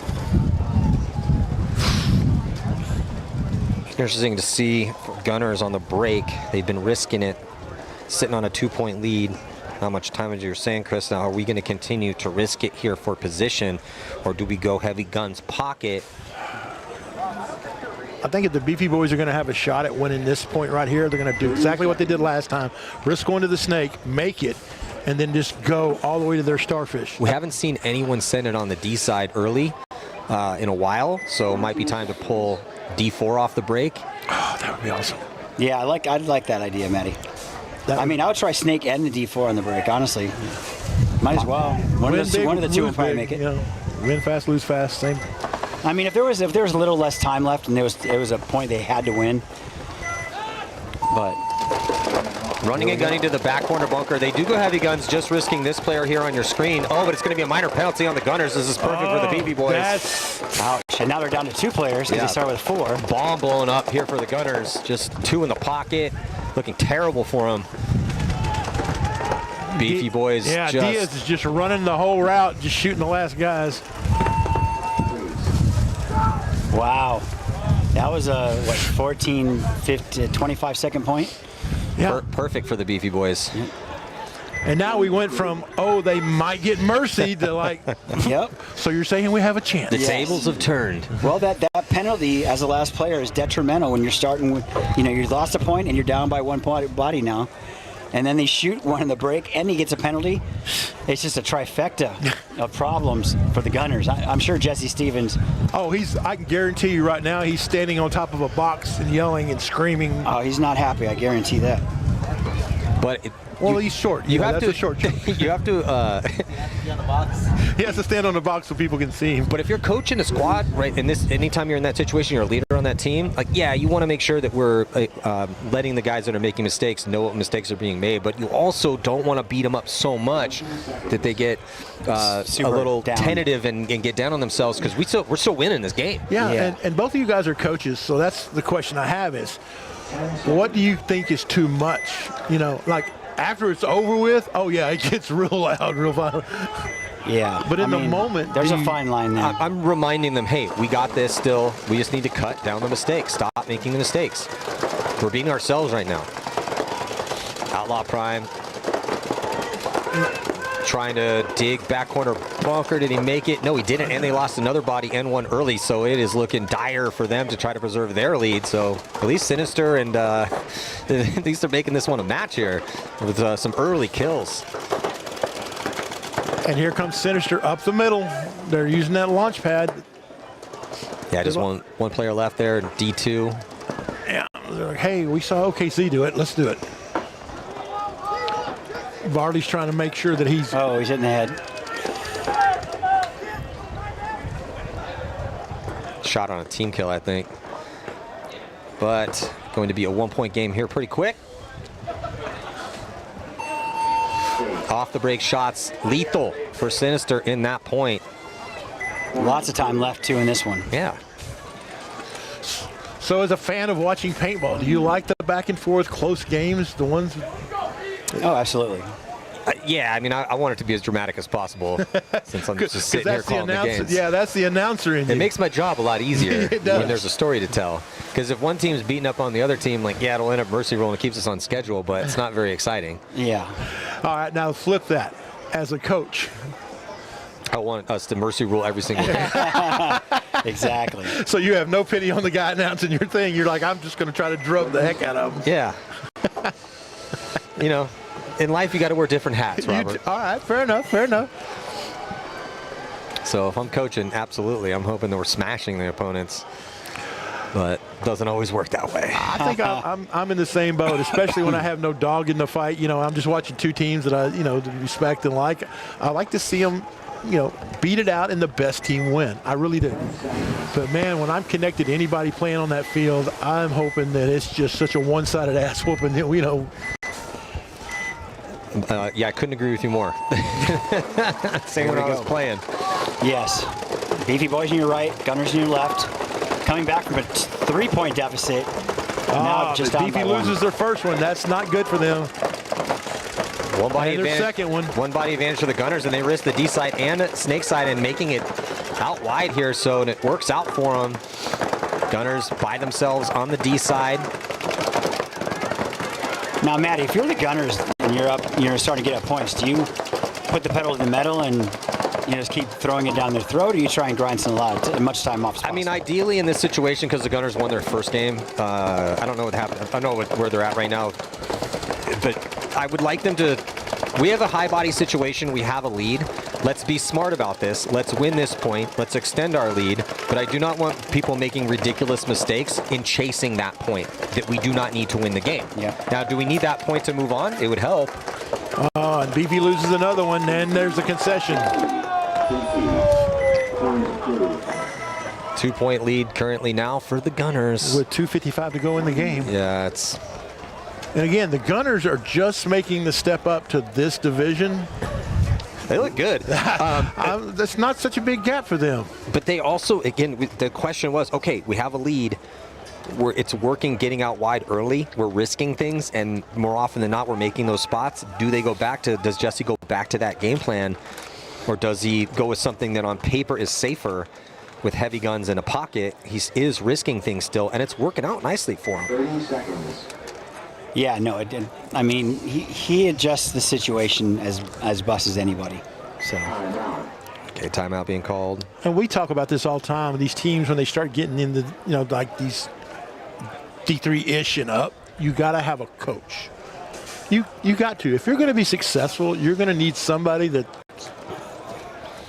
can be like an emotionalist robot, and make the call and, like pull guys off when there's not doing it. Yeah, I couldn't agree more. I mean, it's going to cost you a little bit more money, and paintball is already expensive. I get it, but it just gives you a much more higher probability chance of winning out here, and winning is what we're all trying to do. So, and really, like we talked about at the championships last year, you were like really upset that the coaching in Texas was a lot cheaper. You're like, hey, we're going to talk to the coaches union about this. But it's like gas, everything in California costs more. Yes, that's true. What is a gallon of gas these days in Texas? $3.29. Wow, that's cheaper than Florida. That's like free gas. That's cheaper than Florida. Six months ago, it was $2.19. Yeah. Jesus. Well, how much is it in Cali right now?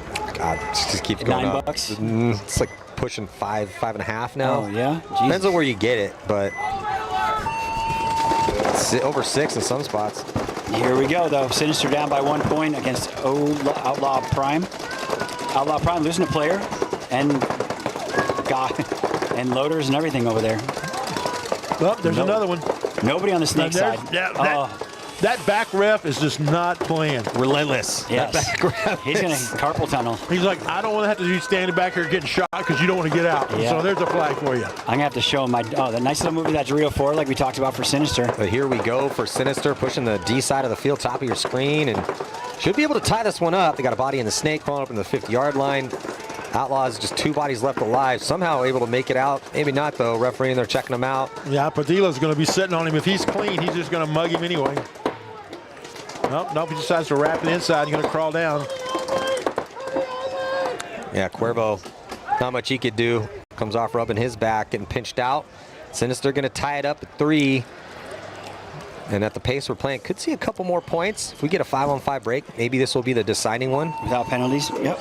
Yeah, especially the way the penalty's been rolling. But we'll just get 5 alive on each side out, and all of a sudden now it's a whole different game. Easier said than done, though, Robert. Yeah. I would be interested to see, have more people been shot on the break or more people been pulled on the break? I think it's an equal part. We have had a ton of penalties. I think still shot, but yeah, it's lots of minors out here today. Lots of yellow flags. I'd like to see more people playing the dead spot outside the box and then delaying out to like different spots. But man, those gaps are so big to get outside. You're better off going the Dorito way, because at least there's stuff to hide behind over there. You come to this snake way, there's not a lot of things to board to. But Gunner's up by 2. 14 seconds. Still time for the Beefy Boys.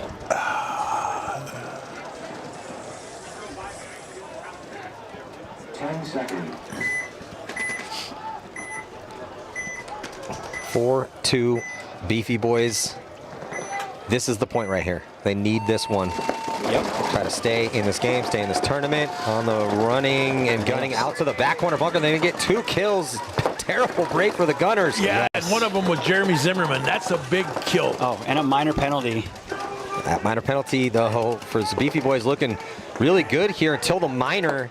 And then now that penalty changes the story. In this point, Gunners still got a chance. But off the chaos, Beefy does get lost in that with people running off and gets a guy in the snake. 3-on-3 here currently. But like you said, Robert, Beefy Boys with the body in the snake with the advantage.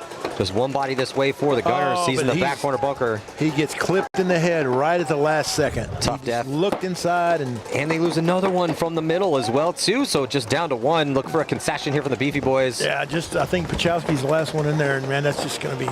That penalty hurt again with the Beefy Boys. I wonder if they're going to let this ride. They're not conceding it to go down by 3 with 2 minutes. They're just going to let this 1-on-3 play out. Maybe really concerned about margin.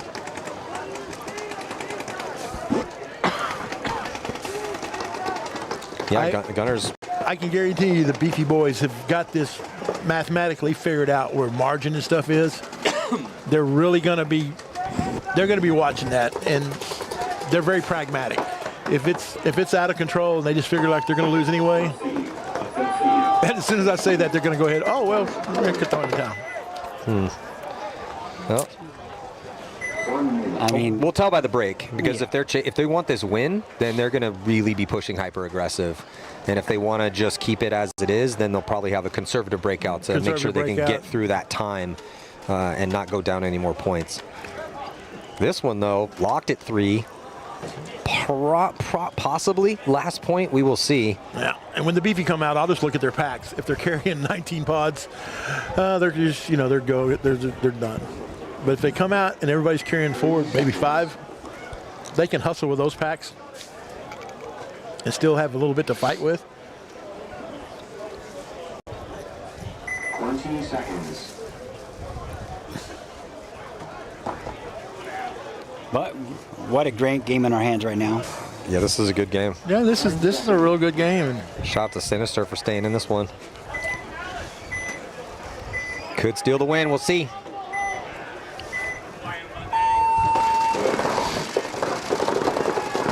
Pretty even break, at least at the beginning, but then Sinister drops a body, but shoots a body, so continue to be even 4-on-4.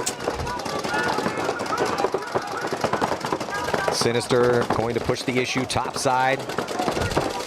D2 and gets to the wedge. But so does Outlaw Prime. Yeah, they mirror up at the wedge, but no one outside in the Doritos, and they dip a body into the snake. So a little bit better field position, snake side for Outlaws. Better position for Sinister on the D side as he gunfights his way into D3. He caught a bouncer going in. Got to worry about that wedge. 0-0 for Outlaw Prime, focusing his gun. Somebody's trying to shoot the bounce shot on this snake out this little bitty knuckle right here. Yeah, Cuervo getting into outside snake 3. Yeah, David's going to come wrap around. Almost picks up the can. Cuervo could win this one here for Outlaw Prime, but his back player dies behind him, so it's just Cuervo here in the snake. Feeling the pinch, 2 guns looking his way. But Outlaw Prime does shoot out the wedge. 3-on-3 here, even up. Yeah, this could see overtime. Depends on see if Cuervo can get a kill.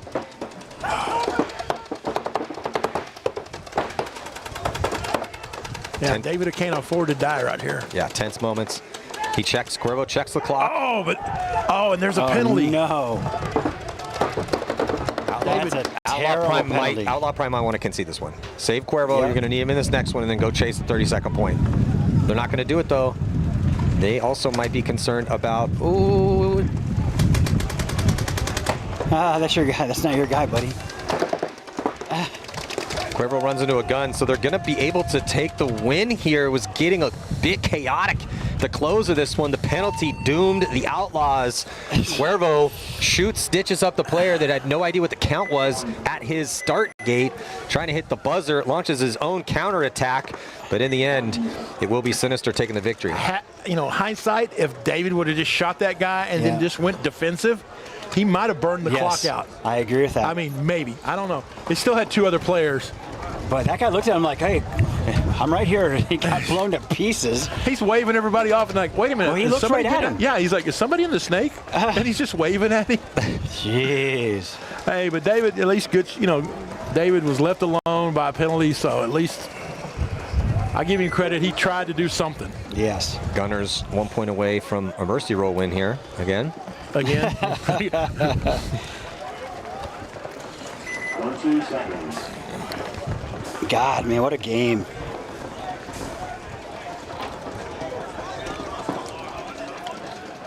All right, so if Beefy Boy is going to just try to get this, keep the, are they going to chase this one or try to keep the margin what it is? Let's see, they're not all heavily, well. When they go outside wide on both sides, both those guys get smoked. Yeah, they're going to launch up the middle, but. Well, they shoot a body, so it's 4-on-3 in favor of Gunners. Gunners tucked in the pocket. Beefy Boys lose another one. Yeah, up the middle. Lose another one. There's just one guy left. Yeah, let's give me curtains. Desperation run for the last body. And he makes it clean as we hit the minute mark. And he takes one with him. Number 9 for the Gunners is getting off the field. He got shot in the back by his own player. Did he? Yeah. Okay. I just thought, I was like, that was a hell of a shot. There's only one guy left alive. Yeah. That was a hell of a shot running across there, sliding on your hip. And dipping, diving, dodging. Well, they get that last kill, so Gunners will be able to put up a mercy roll win here. As soon as they figure out the count. Realize there's no one left to shoot. Just clearing the field. Making extra sure everyone's dead. Gunners 6, Beefy Boys 2. And we'll be back after a break. Thank you guys so much for joining us here at the MAXT Texas Open. Is this lunch? Plus, you can design more custom products. The first step of the process is to design your custom jersey. Now, that might sound weird if you already have jerseys or you're going through a different provider. However, this is a crucial. Well, we thought that we were heading off to the lunch break, but 14 seconds still on the clock. In some universe, Outlaw Prime could make this one happen. We will see. Yeah, that's... Hey, 14 seconds. Let's go. I mean, you can't really do any worse, right? 14 seconds, it's possible. This field's pretty open in the middle, so you can run start gate to start gate at a dead sprint. You just got to get around the brick. Once you get around the brick, it's hit the gas pedal. Well, we will see. 10 seconds. These are always entertaining points to watch. A little bit of a car crash. Well, you always, everybody goes to the races every now and then. They want to see at least one car crash. A little bit of a stumble here for Outlaw Prime. Falling into the stake. They are going to launch. They get all the way through. As we're down.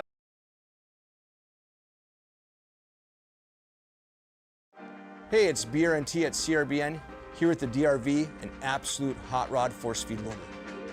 What separates the DRV from the competition is our LCD display on the back. This has a built-in timer, ideal for classic paintball, but if you're playing anytime paintball at all, the ability to know what's going on without a scoreboard is an advantage.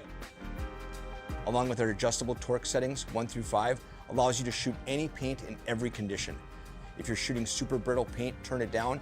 If you trust the paint, it's a little bit harder, you can turn it all the way up, shoot 25 balls a second, no problem.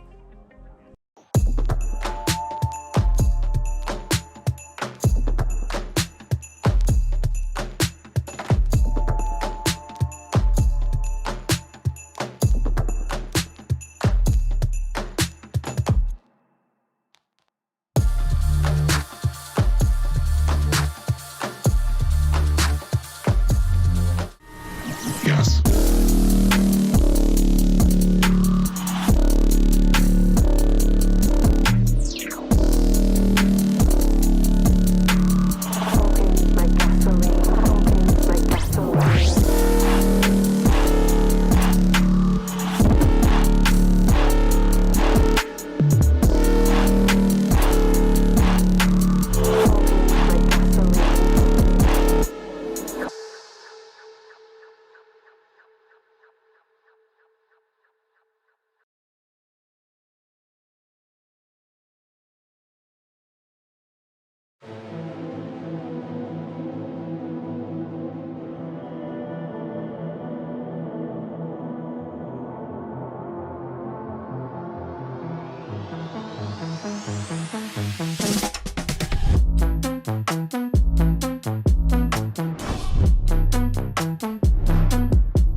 We are back, the MAXT Texas Open. I'm Matty Marshall, and we're here at PB Fit, one of those most amazing paintball fields on planet Earth. Right now, it's going to be Grit taking on New Orleans Smoke. Smoke going to be on the right-hand side. Grit going to be on the left-hand side. Oh, and this is one of the games I wanted to see.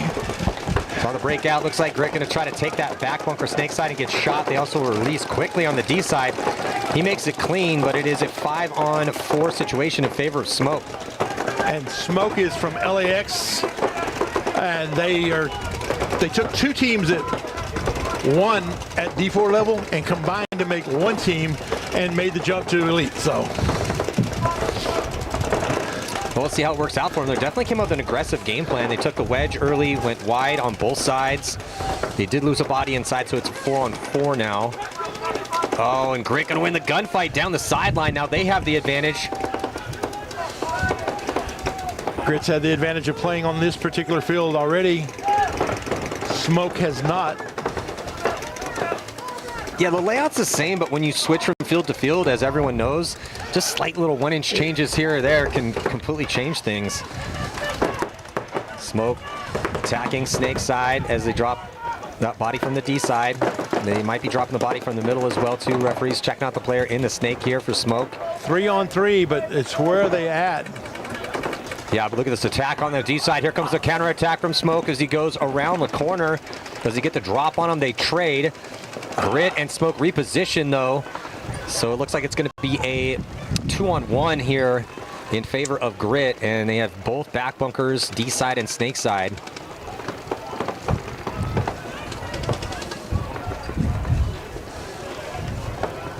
Once Grit puts it together that there's only one guy left.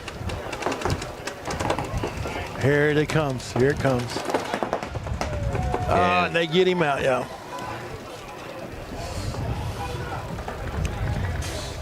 So my guys from New Orleans, man, are down in Slidell, Louisiana, from LAX Extreme Paintball Park. Finding out that gap's a little bit bigger over here, you know. Hey, it's only 0.1. Well, yeah, but there is a gap. We have divisions for a reason. So yeah, and, but they took 3 teams. LAX won a D4 event. LAX D4 Black won an event, and New Orleans Smoke won the championship. And they took those 3 teams and go, we're going to make one team for this, and they still have another team playing D4, you know. But they took the best guys up into Elite. Yeah, they took it, and you never do those kind of moves without somebody getting a little upset about it. Of course, yeah. It's always the ones that don't get carried over. Oh, if I would have went, yeah, it would have been great, but you know. So I was always interested in the dynamic of how that's going to play out because, again, you got new guys. They're all good players, but, again, Paintball Factory out here.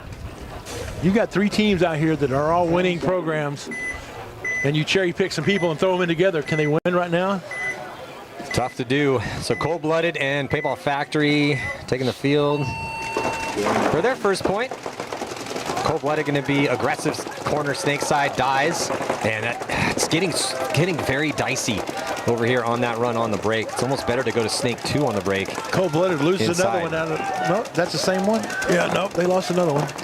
Yeah, down to 3, and they're to a double of the brick. They're going to get out of the brick into the wing, and then Paintball Factory. And now you'll see Paintball Factory Hudson Dumfrey will launch up that Dorito side. But they've been playing the pocket, and you'll see Jonathan Turner go out there and feel. You just can't let these Paintball Factory guys get a body up on you because they're just too good with their guns and their lanes. Yeah, and PB Factory with the 2 bodies that come off so quickly. Was wondering if they knew the count, but they're getting another kill. So 2 bodies left for them to shoot here for Cold-Blooded. And they're going to get a concession. So 55-second point here for Paintball Factory.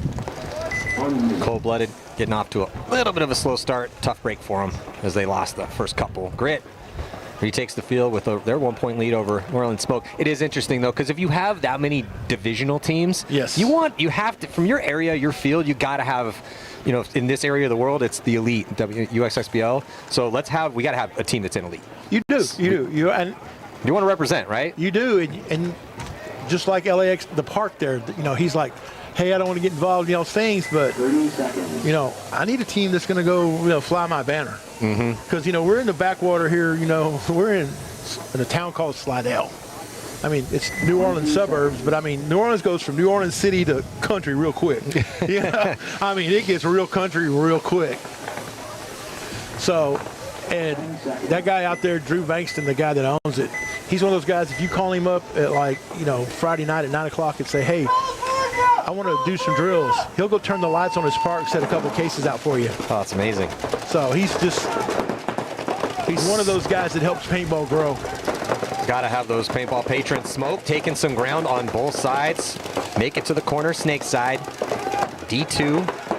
Oh, but Grit goes all the way into Dorito 4. Grit dropping their body.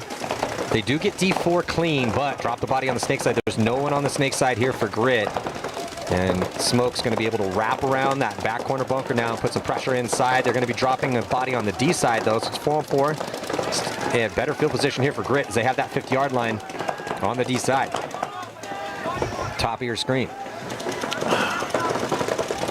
You know, I look for Jackson or Fan. Well, Fan just took a walk off, so I'm looking for Jackson to jump in the snake for Smoke.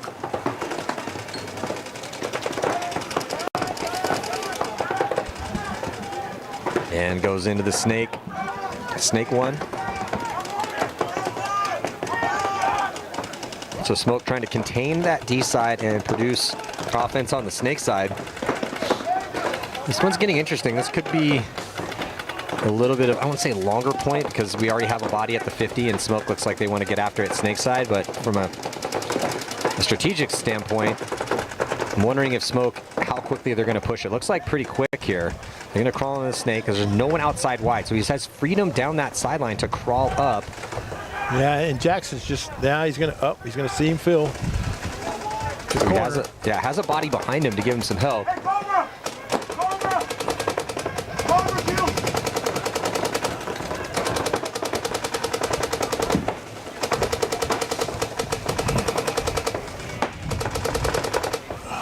Yeah, this is, again, interesting here. 50-yard line for Smoke, snake side. 50-yard line for Grit, D side.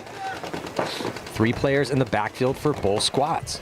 So who's going to be the first to drop a gunfight right now is the big question. Can the tip of the spears stay alive and start getting some kills? Well, if Jackson would get the call, if somebody would tell him that there's somebody at the 50 Dorito, he can push into this thing, shoot across the field and get him. So he's going to get they get the kill inside, so Smoke gets the kill inside on the brick. But yeah, if number 3 here, Jackson can wrap in, and he's going to have a free crossfield kill. It looks like it doesn't even matter because the middle player for Smoke is going to eat him up. And then here comes the counter push from Grit. Might have got shot on the run. Are we going to get a penalty, or is it going to be a clean trade? They're going to call a clean trade. Clean trade. But that still is an advantage for Smoke, though, as they're eating up the rest of those bodies in the backfield here for Grit. So Smoke answers, and they are going to tie things up. That was one of the more interesting points we've seen out here today. Yeah. And I like to see some of these teams, when the players, even the last guy gets killed, they run off the field. That shows, at least shows me who's, you know, kind of in the moment, still wanting to play. They're like, okay, I'm going to hurry up and get off the field, get cleaned up, you know. See some of these guys, they get shot, and they put their head down, and they meander off, you know, and it's like, and I'm like, what are you doing? Totally. Run the hell off the, I mean, you're not running just to be running, but I mean, you know, I just don't want the other team knowing that I'm that dejected, you know? Yes, it's some players wear their hearts on their sleeves a little bit more, and some are stoic. Yeah. But when it's that early on, I just don't, if I'm coaching, I don't want my players getting down early. It's like, hey guys, it's point 1, man. We still have 10 minutes left to go. What are you doing? Yeah, I just wanted everybody to have the energy, you know, coming on and going off the same. Paintball Factory, cold-blooded. That first one went quick, so we got a lot of time to go. Point number 2, about to go down in about 10 seconds.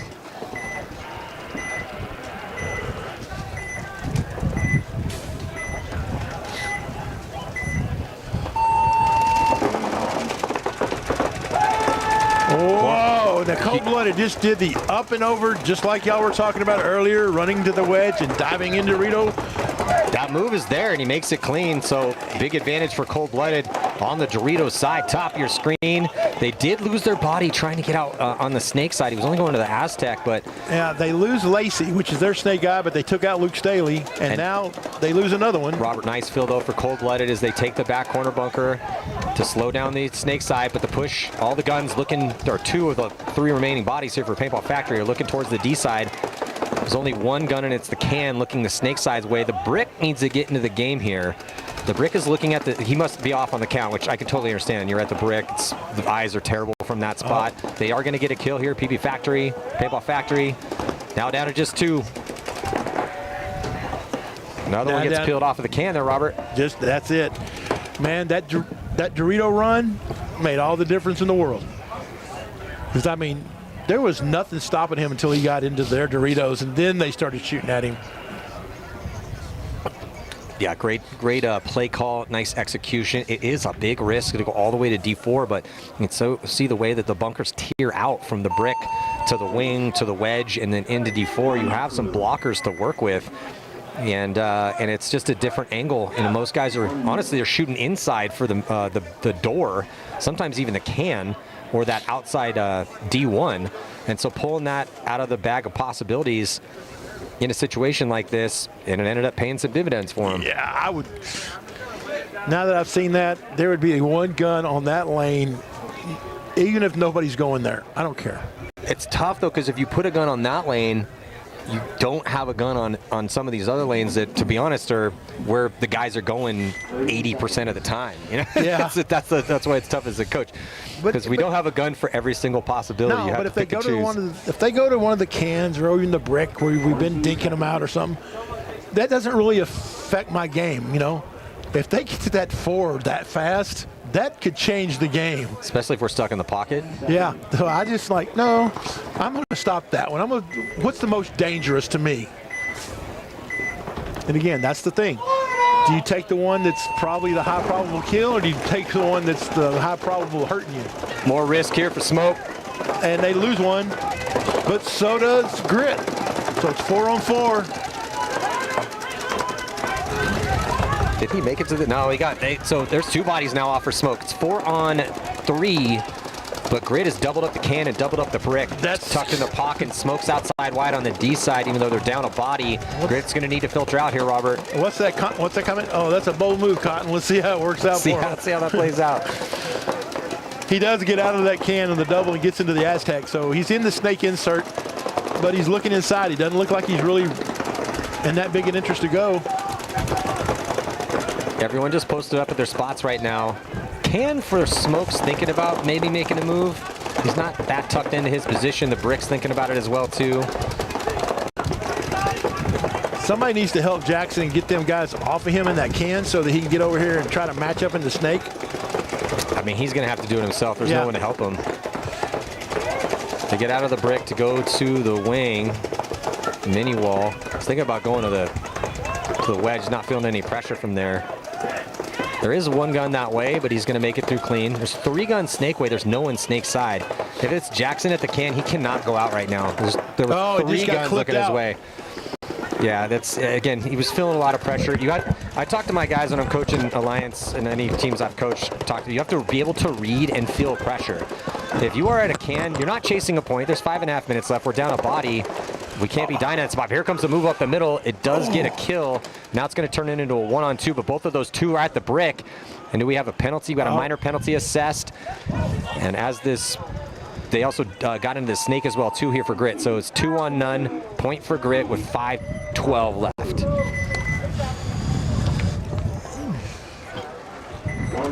Yeah, I think that guy going up to that wedge got shot in the shoulder, continued to play on. I don't know about that minor call, really.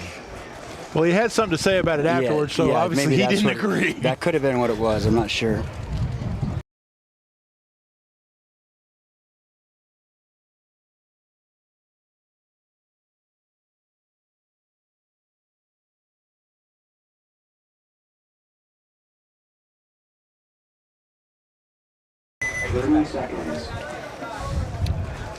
Sorry, we're trying to get our lunch order in over here. Trying to eat a delicious burrito. They have to courtesy of defrost Plano it. Tortilla Factory. Oh God, I'm looking forward to that. Like I said, I'm gonna poop fire for a week just because I wanted my mouth on fire so something's warm. Something. Something. You're gonna see Chris over here rubbing, pecani sauce and stuff all over him. I'm gonna put it in my eye. So, people, Paintball Factory looking good. Cold-blooded, 1-1 right now. Big break for Cold-Blooded all the way into D2, but Paintball Factory matches it. So even on the D side. They're definitely not going to let what happened last time. Right before you got up here, they did your move all the way up to the wedge and over to D4 on the break. Yeah. And it worked out great. And it worked out great. Had like a 25-second point. Perfect. I'm telling you, that's the move. Can't do it all the time, obviously, but it's the move. Body drops for Paintball Factory. So, and there's no, the closest body on the snake side for Paintball Factory is the doubled up brick in the middle. Not ideal. And I was just fixing to say that it seems like they're not going to do anything but the pocket. Well, this is a big opportunity for Cold-Blooded. Play smart. You have a little under 9 to work with. It's a tie game, but from the tactics here, big advantage to them. They have 5 bodies. So they got extra body out there. They have a body at the can, body at the Aztec. There's 2 guns your way. Just get a read now. Just get a read on that one gun and take your time, but get into the snake, draw the gun further, get the body out wide to the back corner, and just slow roll the snake side, and then keep the zone control. Do not let them out on the snake side. Sure enough, goes right into snake 1. And Paintball Factories, now both guys are trying to pop the top, play over the top of the brick. It's just a matter of time before one of them catches the paintball right in the face of the hopper. Oh, but he shoots one. That's a tough death for Cold-Blooded. That's the guy that just can't have that death. Brings it back to 4-on-4. Oh, they lost it. No, that's the ref. Yeah, 4-on-4 situation. But again, still just better on the real estate here for Cold-Blooded. We talk about outside containment a lot. Why? Because paintball is a game of angles. You can see him crawling up into that plus, the starfish, the clover, whatever we're calling it. But he's from that position. There's no one in front of him to stop him. There's no one up the middle to contain him. He has that side. He's got a lot of time to work with. They also just moved into D3, but D3 is D4 is inset. D3 is outset. So the person with the ball is the guy in the snake right now, and he's going to get a little help. We just talked about this. This is perfect. They lost the body, yeah, but now they have this awesome advantage. Just dies in the corner. Tough death. Oh, that's a bad death for sure. That's 2 tough deaths for Cold-Blooded here. So it's up to this player. Who's in the snake? Lacey. Okay, Lacey. 999. You got to put the team on the back right now, man, because you have trapped your opponents in very difficult positions, and you have this whole side to play with. Just be wary of D2. Smart move by Paintball Factory, though. Yeah, but Cold-Blooded is at the 50 Dorito, and they let him make that move. There's a lot of stuff. That wedge is in the way. There's a lot of stuff in the way from that 50. You have to go to the next one to get most of the good shots. They let him fill out. Oh, maybe not. Might have caught one there. No, he dodges that ball, so that's huge here for Paintball Factory. Back corner bunker on the snake side. Now he has outside containment. He's at a stand-up temple in a 4-on-3 situation here, even though his opponents, Cold-Blooded, have 2 50-yard line spots, which... So that Cold-Blooded is not containing Paintball Factory. They're letting him get out of outside of that pocket. Yeah, I don't know why. I mean, Jonathan moved over there, but see, now he's going to have to cross that. He let him cross that gap, too. I can't believe that they're making these spots with those guys where they're at right now. Yeah, because they're crossed up, pointing their guns that way. I mean, that 50 Dorito on the far side from Cold-Blooded can make that next bump up. If he does that, that's going to be very important, but getting closer to Turner and their Doritos 2 player as well. Nobody's watching on the wire, really, except for the snake. Well, the issue in this situation with the bodies that have walked off, does everyone have the count right? Are we aware that we're always actively trying to achieve a high level of certainty, knowing how many bodies we have, where our guys are, where are their guys? Because time's ticking off this clock here in this 1-1 game. This is a close battle here between Cold-Blooded and Paintball Factory. You can see the 2 bodies in front. A double stack of bodies for Paintball Factory. They're talking it up and working together. Curtis trying to get some comms cross field, doing some sign language back and forth. Lacey still at the 50-yard line. That's who he was talking to. They can see each other coast to coast. Wow, quite the time grinding down off this point right here, down to 5 minutes. Well, talk about this all the time. The fewer points you play, the more important each one becomes. If we're playing 11 points, you can. All right, man, that was a tough one. But hey, we got 6 more. Oh, that's a tough death right there. Yeah, we're not gonna have a lot of points in this one, so they all become a little bit more precious. And now Lacey goes head up. Oh, he just stuck his barrel all over the top of that bunker. Oh, and he gets shot from across the field. That's gonna force a concession. It saves Lacey a little pain and some cleanup. But Lacey's looking around like, why are we conceding? He doesn't know his other 2 guys died.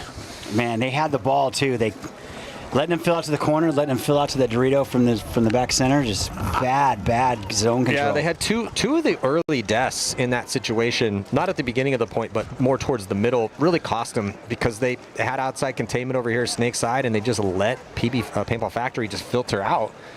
So great job by Paintball Factory. I want to give Chris very good applause. You are so much nicer in 2026 than you were in 2025. I'm freezing. I can't. It's because I'm here too. Oh, okay. That's why. Oh. Yeah, because Matty will yell at me if I get too deep. Plus, my inner core is frozen. We're the yin and the yang. The first event last year, it was just smoking everybody. Well, they're playing. Listen, if they mess up, it's still going to come. I mean, Cold-Blooded should have won that last point, period. Okay. By him stopping the 50 snake, that was the worst decision they possibly could make. He needed to go to their Starfish and shut down everything. But here we go. Grid up 2-1 over Smoke. And this really surprises me. I thought Smoke would be a back and forth punch fight, but Smoke is definitely a little bit more aggressive than Grit. Grit's going very conservative in this one, about as pocket as you can get. They double up the can, double up the brick, and then one at the D side can. Smoke's gonna launch, get into Snake 1. They've already out in the back corner bunker here on the Snake side. Did he make it clean? Yes, he did. So the 2 stack of bodies here for Smoke, Snake side, could be beneficial to them as long as they can stay alive. We're seeing too many deaths out of bunkers here this morning. So Smoke pushing the Snake side, not pushing the D side early. Grit is gonna match. Grit's gonna get into Snake 1. Gonna wanna get to the wedge, gonna launch from the wing. But he's the first to transition across that gap and getting into S2.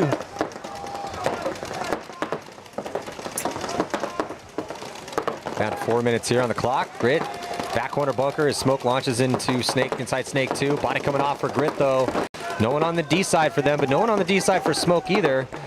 All right, now they know each other, so this is the battle I've been kind of waiting on. Inside Snake versus outside Snake.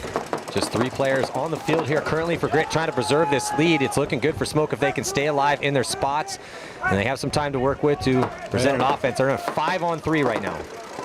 Able to put out that Grit Snake guy. That was key. Yeah, killing the Snake guy, 5-on-2 now.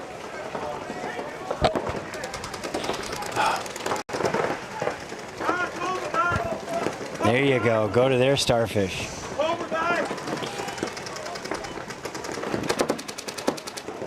You can still edge out to their Snake 1 and shoot that guy in the back at the brick there. Well, he does have the back corner bunker to worry about, but and they have time. It's not a minute left. They have 3 minutes and they have 2 extra bodies. Again, we like trades in high body situations. Hey, 3 extra bodies, only 2 left for Grit.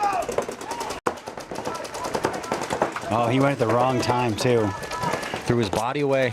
Yep. I mean, if he'd have done that exact thing as soon as he got there when I said to, he would have shot the guy right in the butt. And it wouldn't be in this position right now. Well, that's going to slow things down a little bit because they don't have the tip of the spear is blunted and off the field. The next closest body to go is now going to be on the Dorito side, getting into D4. They got 2 bodies up there, and they have that whole side to themselves.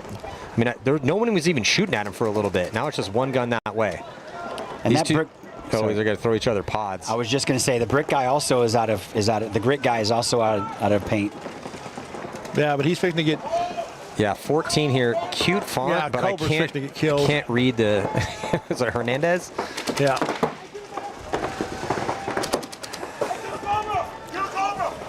They get the kill, and they get the other kill. Okay, so Smoke able to get it done here. They're going to be able to tie this one up. And the Snake player's off on the count, which is totally okay. But they could have won that a minute sooner. You know, if... Yeah, but I mean, it's a tie game. We want the tie, right? Make sure it's just, a couple mistakes, nothing insane. Nothing detrimental to winning. Yeah, nothing detrimental. Yeah, exactly. So sure, could have happened sooner, sure, but they're not chasing 2. Yeah. So game's tied now. And plenty of time left. 2 minutes left about. Yeah. So. 4:30 in this one. Cold-blooded. They're going to risk the Snake off the break. That D4 run is there. I haven't really seen too many players attempt it. I feel like every time it's happened, they've made it clean. It's only been a handful of times, though.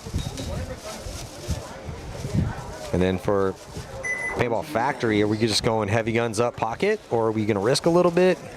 You know, for whatever reason, they play 4 people in the pocket, run out to the Dorito corner, and that's been their standard breakout. Winning and losing, they don't really change that much. It's safe, but we're watching a decent amount of guys get dinked out of those back bunkers while playing the pocket, whether it's the brick or the cans. And pretty much the same thing. They went to Dorito 2 instead. Well, they go heavy guns, but they made Cold-Blooded pay, because Cold-Blooded, too. Yeah, Cold-Blooded losing both of their attackers out wide. Might even want to concede this one. Give it a little bit of time, but because you're only down 1 and there's 4:14 left, but. But if you're Cold-Blooded, try something right now. They shoot a body, so we keep seeing guys get dinked out of these cans, and dinked out meaning you're playing your spot and all of a sudden you get like a little hit on your load or your pack, and just because there's a lot of paint going back from the essentially the pocket to pocket shots. And they're blind shots a lot of times, you know. And blind or bounces. Yeah, something. There's some bounce shots out there. Yep. We were looking at, Maddie and I were looking at one earlier. But Cold-Blooded need to pay attention to the time. Still a lot of time left, so. Yeah, but this is a good position for Paintball Factory. They have D3, and there's no one out there for Cold-Blooded. Cold-Blooded does have the back corner bunker snake side, but that's not offense. So now Paintball Factory gets. So this is a situation where, okay, you got 2 at the brick, you're outside wide. Just stay alive right now. And we got Jonathan Turner in the snake. Got a 1-body advantage. Jonathan Turner's in the snake. And that big boy Turner going to work. I felt the rumble in the earth when he hit the ground, and I was like, "That's a 3.8 on the Richter scale." It got warmer for a second. But then another guy losing a gunfight from the brick. Oh, the brick Lord. is quickly becoming the bunker of death. You know what it is, man. It's like I said, false sense of security.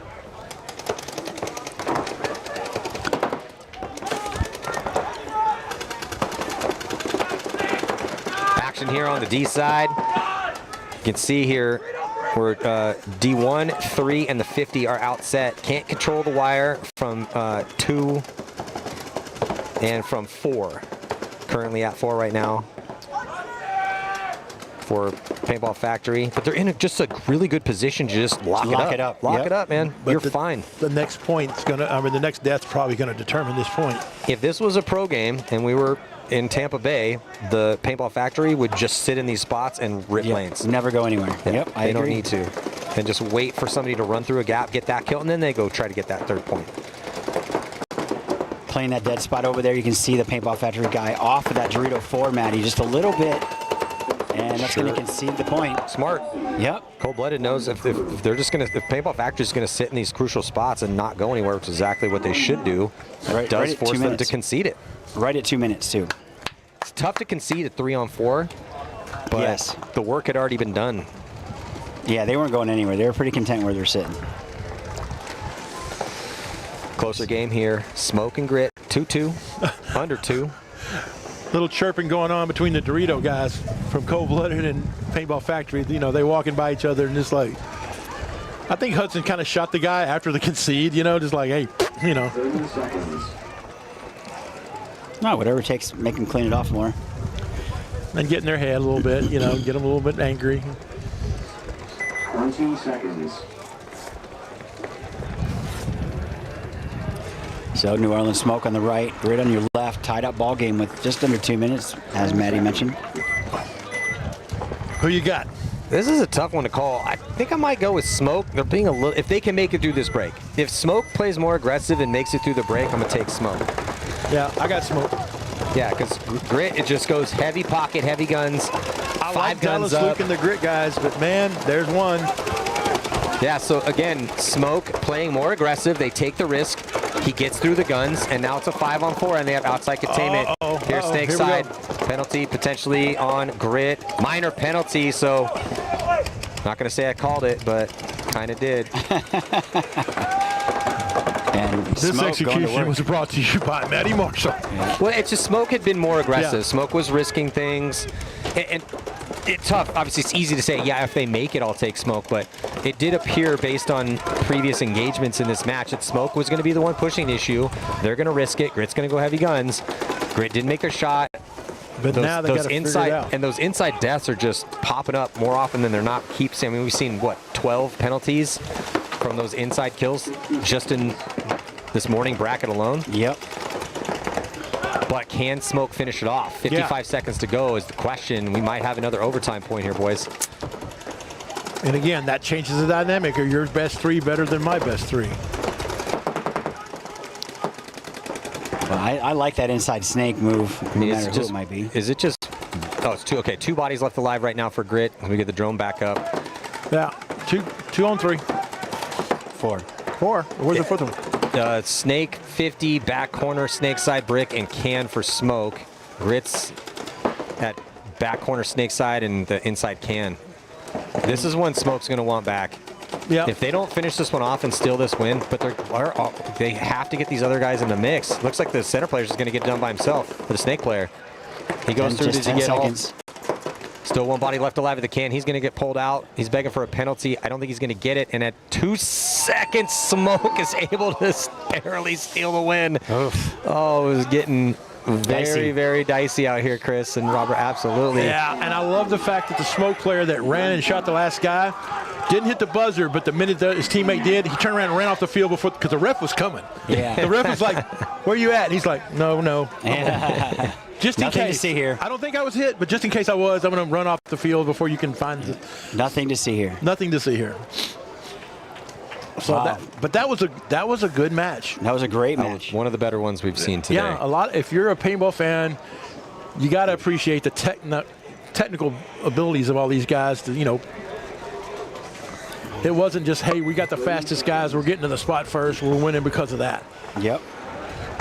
Yeah, and it was a gutsy performance from Smoke because they were the aggressor, and that's risky to keep calling those aggressive runs out wide, and they were just taking a little bit more ground, pushing the issue a little bit more, and it ended up working out for them at the very end. Well, they went down. They started out, 0-2. But they almost blew it at the end. They had the high body situation, and literally down to almost the last second. I think they had 2 seconds left when they hit that buzzer.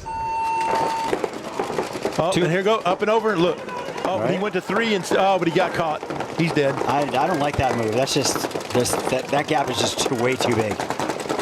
No, there's another. Yeah, they have 4. So they make Snake 2 inside. No one on the D side here for Cold Blooded. They're chasing 2 with 1:42. That's going to be rough. Also because Paintball Factory's made it out wide on both sides. Oh. But they drop a body out of the brick. The brick is becoming a bit of a death trap. Yes. Well, I wish he would go all the way. Just keep going one more. There's nothing to shoot at where he's at.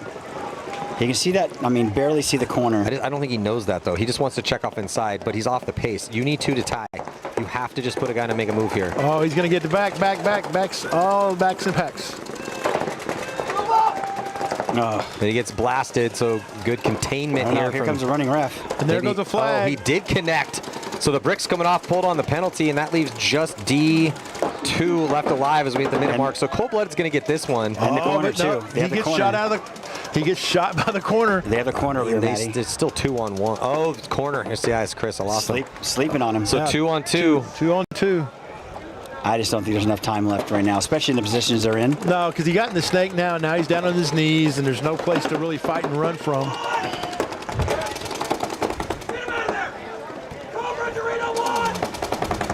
Good comms from Paintball Factory. Yeah, this game's over.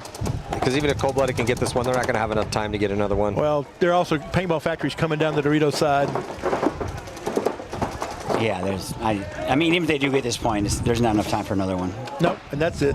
That's all the bodies. Well, Paintball Factory, they need to run and hit this. I'm sure they'd love to have this 4th point. Yeah, they're going to need it, so. And they will get it. Yeah. So hats off to Paintball Factory. Well done. Cold-blooded came out hard, but unfortunately, they were not able to capitalize on some of their moves, even with the penalties against Paintball Factory. And they had some really great points in that game. Like the up and over, going to 4 instead of 3. I mean, that was what, like a 20, 25-second point? I like that move a lot. Yeah. But when he went to 3, it didn't work out. No, the gap is too big, man. You can't cut that far over because there's too much real estate. But looking good now. Coming up next in about 5 minutes, Chris Lasoy pair with Manny Marshall and Robert Jordan. We're looking at taking a lunch break. How about a 30-minute break here? We're going to go warm up in the car. It warmed up a couple of degrees, Chris. Yes. But the next match will be 2KO Super Gremlins versus the Bricktown Bucks. And before we leave here, one more time for our sponsors, we got Titans Legal, OTL, that's Patty Gleason. Thank you very much for the programs you put out, Die, Paintball, Anthrax, Infamous, MAXT, HK Army, Kirgo.us if you like gambling, Woods & Sons for your tax needs, Paintball, Carbon, and of course, Letting It Fly with Defy. Hit me up, Lasoy at Defy Paintball or DefySports.com anytime you're looking for paintball.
Our team program is designed to be super simple and make your life way easier. There's no minimums, there's no required packages, and you'll get season-long access to our catalog at a discount team price. Plus, you can design more custom products. The first step of the process is to design your custom jersey. Now, that might sound weird if you already have jerseys or you're going through a different provider. However, this is a crucial step in building out your whole team catalog. So we're going to use your guys' logo, team colors, and your sponsors to build other cool custom products.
Mike Hinman, he's cool. Paintball, that's cool. Making money, that's cool. Kirgo, that's cool. Kirgo is the only sports book in the world that offers paintball, so if you want to get down on some paintball action, make sure you visit Kirgo. It also has every table game from blackjack to baccarat to slots and more. It also has a full sports book with every sport you can ever think of and probably some that you never heard of. The only sports book in the world that has paintball.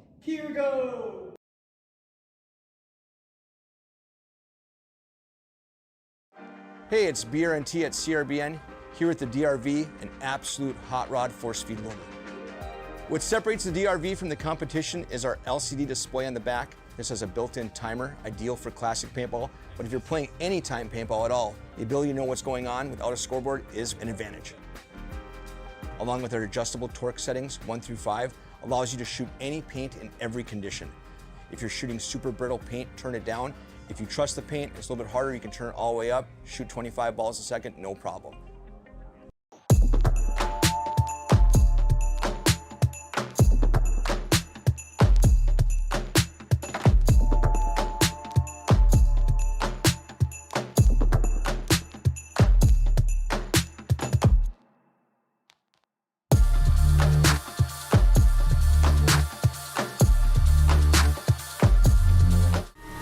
Yes.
Our team program is designed to be super simple and make your life way easier. There's no minimums, there's no required packages, and you'll get season-long access to our catalog at a discount team price. Plus, you can design more custom products. The first step of the process is to design your custom jersey. Now, that might sound weird if you already have jerseys or you're going through a different provider. However, this is a crucial step in building out your whole team catalog. So we're going to use your guys' logo, team colors, and your sponsors to build other cool custom products.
Mike Hinman, he's cool.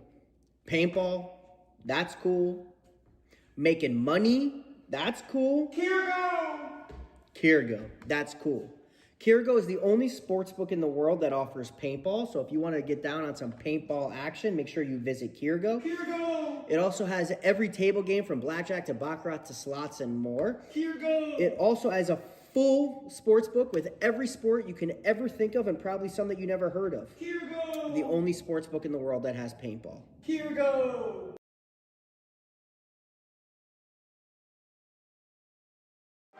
Hey, it's BRNT at CRBN, here at the DRV, an absolute hot rod force feed loader. What separates the DRV from the competition is our LCD display on the back. This has a built-in timer, ideal for classic paintball, but if you're playing anytime paintball at all, the ability to know what's going on without a scoreboard is an advantage. Along with our adjustable torque settings, 1 through 5, allows you to shoot any paint in every condition. If you're shooting super brittle paint, turn it down. If you trust the paint, it's a little bit harder, you can turn it all the way up, shoot 25 balls a second, no problem.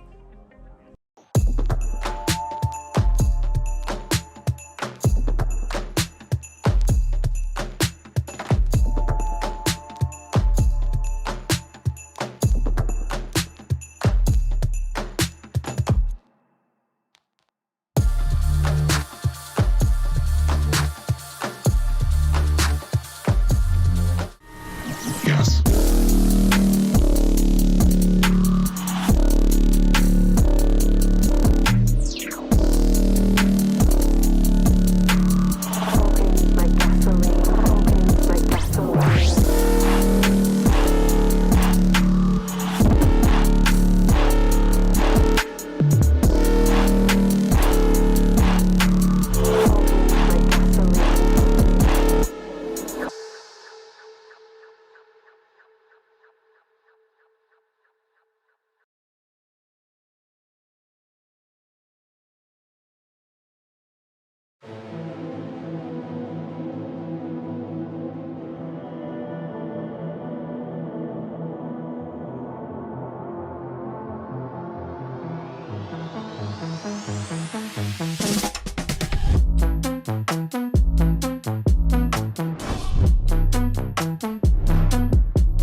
Our team program is designed to be super simple and make your life way easier.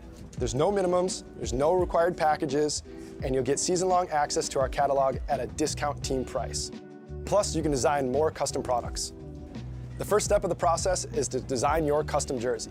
Now, that might sound weird if you already have jerseys or you're going through a different provider. However, this is a crucial step in building out your whole team catalog. So we're going to use your guys' logo, team colors, and your sponsors to build other cool custom products.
Mike Hinman, he's cool. Paintball, that's cool. Making money, that's cool. Kirgo, that's cool.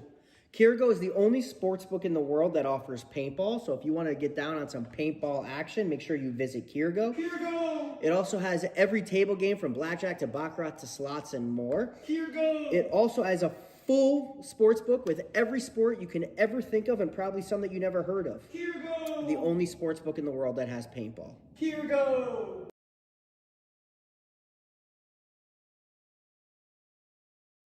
Hey, it's BRNT at CRBN, here at the DRV, an absolute hot rod force feed loader. What separates the DRV from the competition is our LCD display on the back. This has a built-in timer, ideal for classic paintball, but if you're playing anytime paintball at all, the ability to know what's going on without a scoreboard is an advantage. Along with our adjustable torque settings, 1 through 5, allows you to shoot any paint in every condition. If you're shooting super brittle paint, turn it down. If you trust the paint, it's a little bit harder, you can turn it all the way up, shoot 25 balls a second, no problem.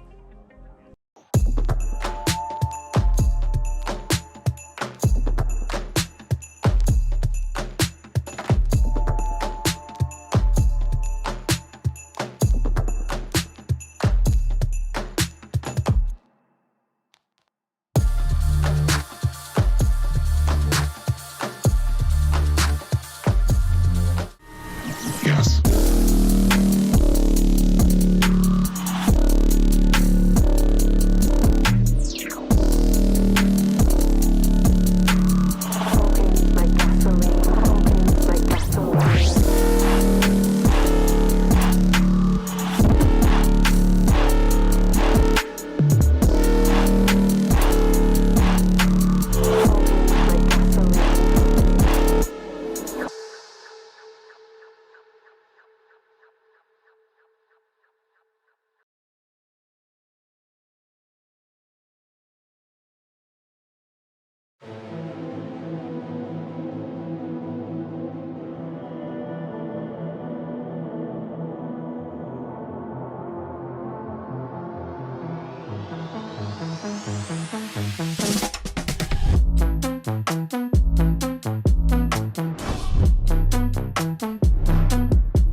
Our team program is designed to be super simple and make your life way easier.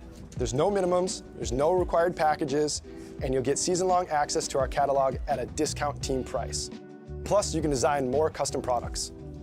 The first step of the process is to design your custom jersey. Now, that might sound weird if you already have jerseys or you're going through a different provider. However, this is a crucial step in building out your whole team catalog. So we're gonna use your guys' logo, team colors, and your sponsors to build other cool custom products.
We are back here. Afternoon sets in the prelims in the Elite Division at the MAXT Texas Open. Back with TKO Super Gremlins versus the Bricktown Bucks. Super Gremlins winning their first and the Bricktown Bucks losing their first, so.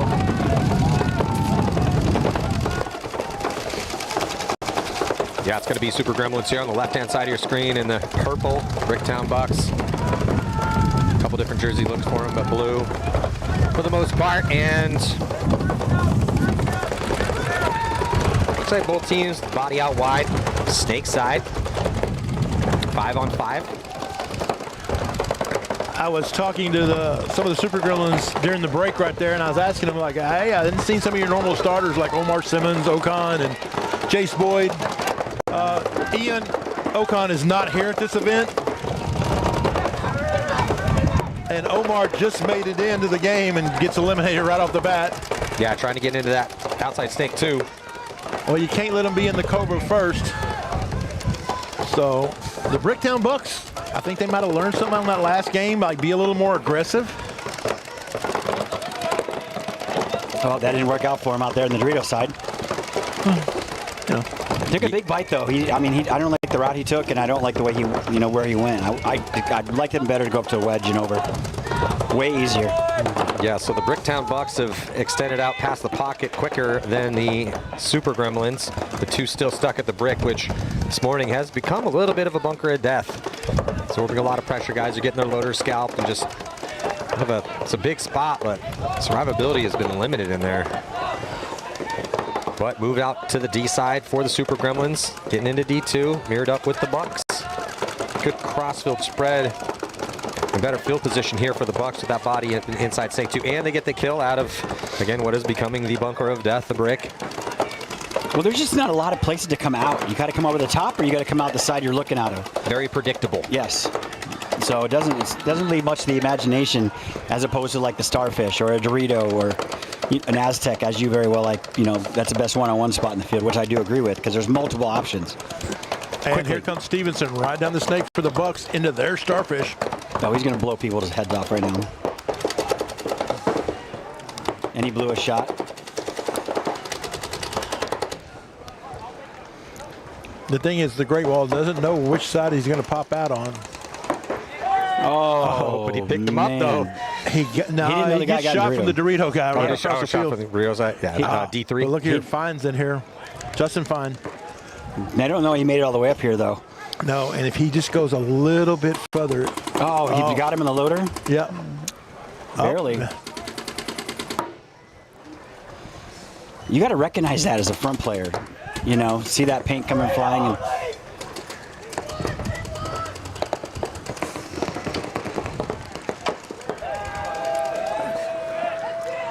And that's a nice 3-pack to finish the game. Ah, well played. I mean, I thought Stevenson was going to do that personally, but I did too. But he didn't know the Dorito was there. I like the double snake attack, one inside, one outside. You kill the inside guy, you think, okay, the snake's clear. Yep. And they'll never get outside. If you have a guy standing up at snake 2 or 3 on the outside here on the wire, they should never, ever get outside to the corner. As opposed to on the inside, they can put you in and kind of hopefully get out there. If you're standing up in this snake over here, you have no chance. Unless the guy is just absolutely atrocious. Now we got Mirage in Houston zone. Mirage. I like the way you guys are playing, actually. Yeah, see if they can get a win on the board here, stay in this tournament. Style-wise, these teams are very similar, so Chris, I'm going to just put you on the spot. Who you got? I'd like to see Mirage win this one. I mean, they look crisp. They look like they play together a lot. Coming out of, I think I said Paintball Command out there in Louisiana. They are a Louisiana team, and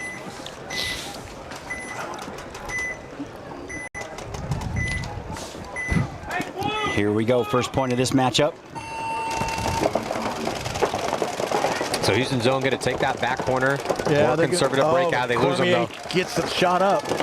So it's a 4-on-5 here in favor of Mirage. So the conservative pocket play works out for him here, at least so far, to give them that one body advantage. See how long they want to hang out in the pocket before they start trying to make something happen. Zone also pocketed up with their 4 bodies.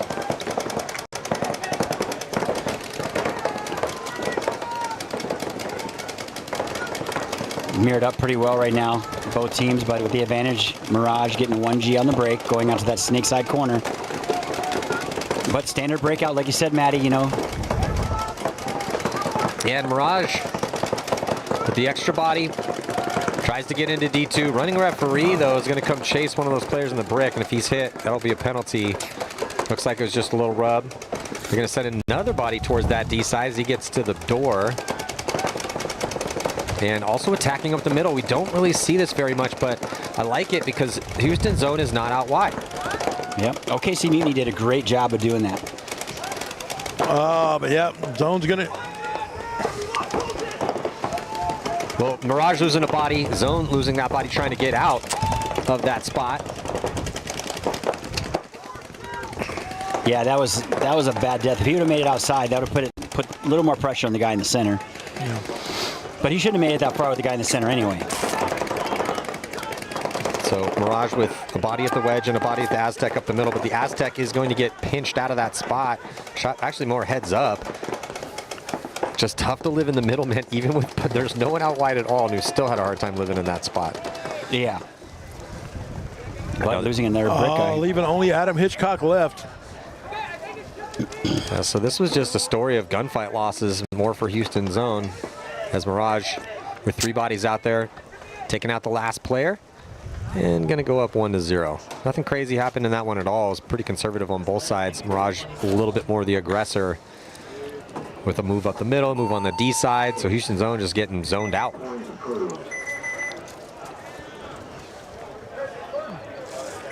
Now Bricktown Bucks, Super Gremlins, switching sides. You know, another one of those stories. You know, Super Gremlins have a lot of potential, along with the Bricktown Bucks. Gremlins a little more consistent than Bricktown, though. Yeah. From what I've seen over the past year or so. And the last year, Bricktown was definitely on the struggle bus. Had flashes of brilliance, came along, made some good points, and you're like, okay, they're figuring it out. But then it just couldn't get over that hump. And TKO Super Gremlins, same thing, except at the other end of the spectrum. They're second place, they're third place, they're second place, they're third place. They can't get that first place home. You know.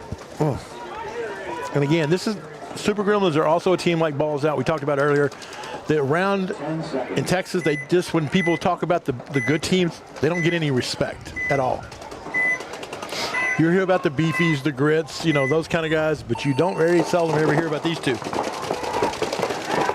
Nice move out to the Doritos side, or snake side corner by the Gremlins. Making that spot is so key, Matty. Yeah, it's nice to have that body out. It draws the guns. It allows your second filler to get up the field a little bit easier, and it gives you the ability to wrap around. You can control the sideline when they are on the snake. It's a good spot to be in.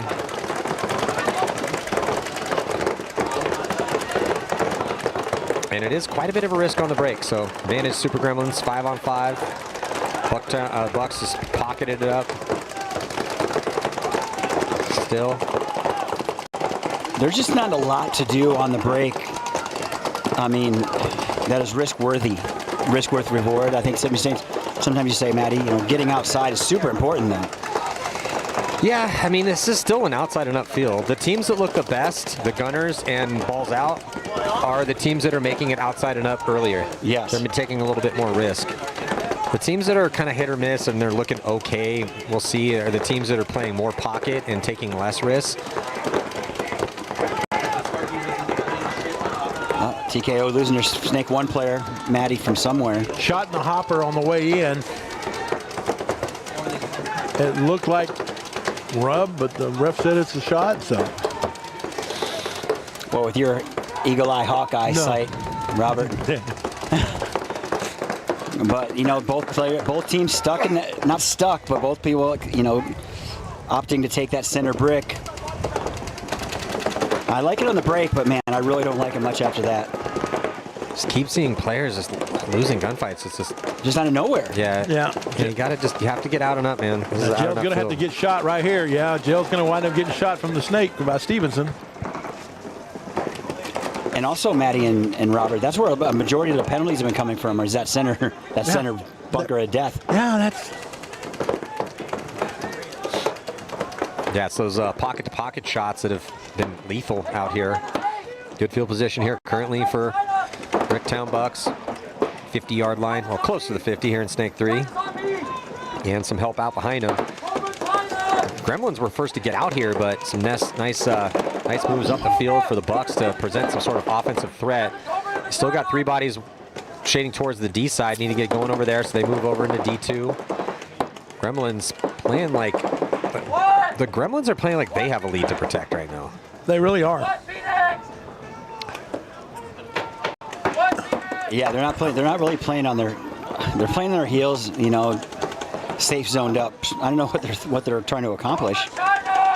Be a little more assertive than this, I think. For the Bucks, Stevenson, the guy behind him, needs to literally shoot some at his mirror so that he can get Stevenson up one more bunker. He gets up one more bunker, he gets. Oh, there goes one out of the brick. Yeah, and the other guy with him at the bunker, he's doing surgery on his loader. As you can see from our eye in the sky over here. Thank you, Ryan. But looks like he might be back up, but he was out of the game there for a minute. Let's see if that gun actually works, though. Yeah, exactly. He's going to put some more paint in that loader, so we're about to find out. We're down to almost 5 minutes left in this clock. Oh, with the, did he get it across? He got it across. He stuck his hands out, exposed himself. Got a pot of paint. That was a long throw. That was. And he gets shot. He looks outside, gets shot after robbing his player of another pot. I'd be pissed. And now he's just going to go all the way for Stevenson, all the way this down. is key moment right now. Stevenson has the snake to himself, no one to worry about, and he should be able to get a free kill inside on the brick. Missed his shot and then connects, and that's going to force a concession. So Bricktown Bucks going to go up by 2. And honestly, if you'd have told me this at the start of the game, I'd have been like, not so much. And again, no disrespect intended to the Bricktown Bucks because I think they're always in the fight. But again, a team that's a perennial, second and third place team every time versus a team that's in the bottom, half of the thing every time.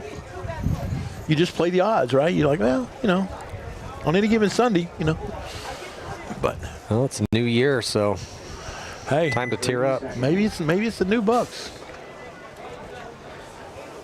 Hope so.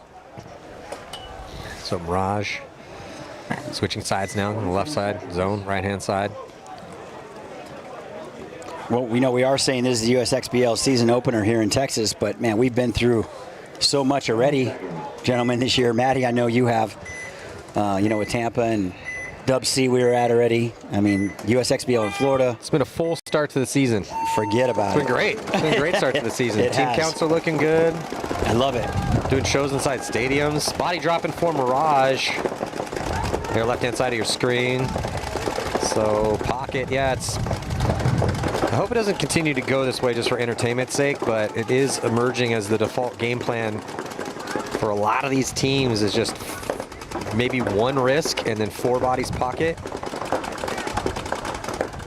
So then if that continues to be the situation, it's going to be who's going to be initially getting those gunfight wins. Okay, so we just saw it right here. So Mirage, somebody catching one early, drawing the penalty. We keep seeing this time and time again is those pocket-to-pocket shots, guys not knowing their hit in either the loader or typically loaders and packs, but it's been costing lots of teams bodies on all these minor penalties.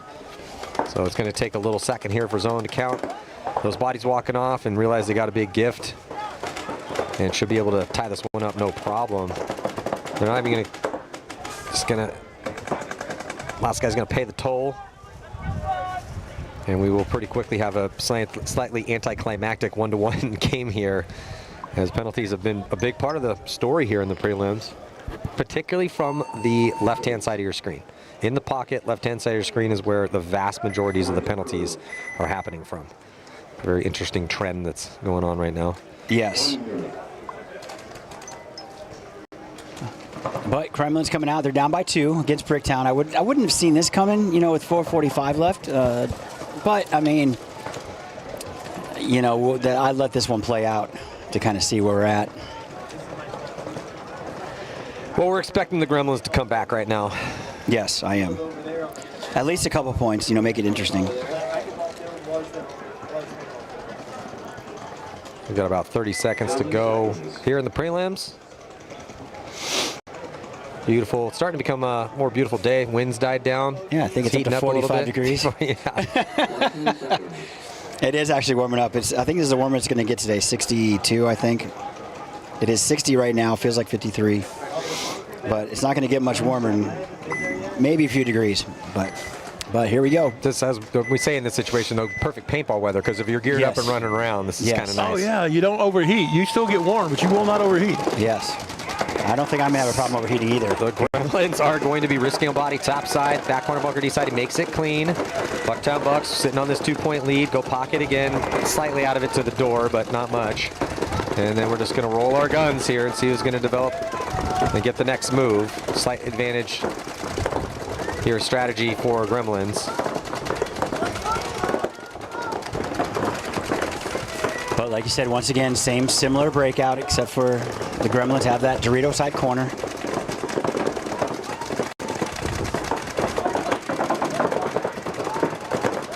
And I do think this is going to become a trend when you get 2 really solid teams out there.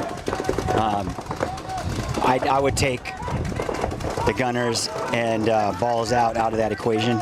I want to see the gunners play balls out. Yeah, that'd be fun. great. Yes, I agree. That'd be a great matchup.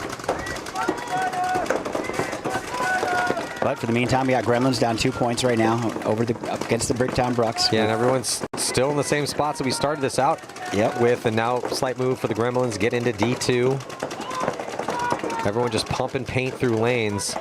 But for the Gremlins, the Bucks, eventually you would like them to get to a little bit better field position here to preserve the lead, but they know the Gremlins have to come. We are getting down to it on time. And there's another little baby move up into the wing. Yeah, they got to get going. There's some sense of urgency anyway. Start thinking about it. Being diligent and just waiting for maybe some guns to shift towards that D side. If the Gremlins want guns to shift D side, they're going to need to get their first attacker up a couple more bunkers over on that side of the field to truly draw any extra guns that way, because right now the Bricktown Bucks are just being very composed and patient and just trying to outweight the Super Gremlins. Yeah, they really don't seem like they're too concerned about the time grinding down. And there's nobody in the snake over here, so it looks like they're waiting to get that one in particular kill to let them get outside. Oh, I think he's got shot in the loader. Or a pod. At that center brick, but making the move outside now. Here comes the Gremlins. Matched up by Brick. Yeah, move for move here so far. Gremlins a little bit better on the real estate. Just a touch on that D side, though.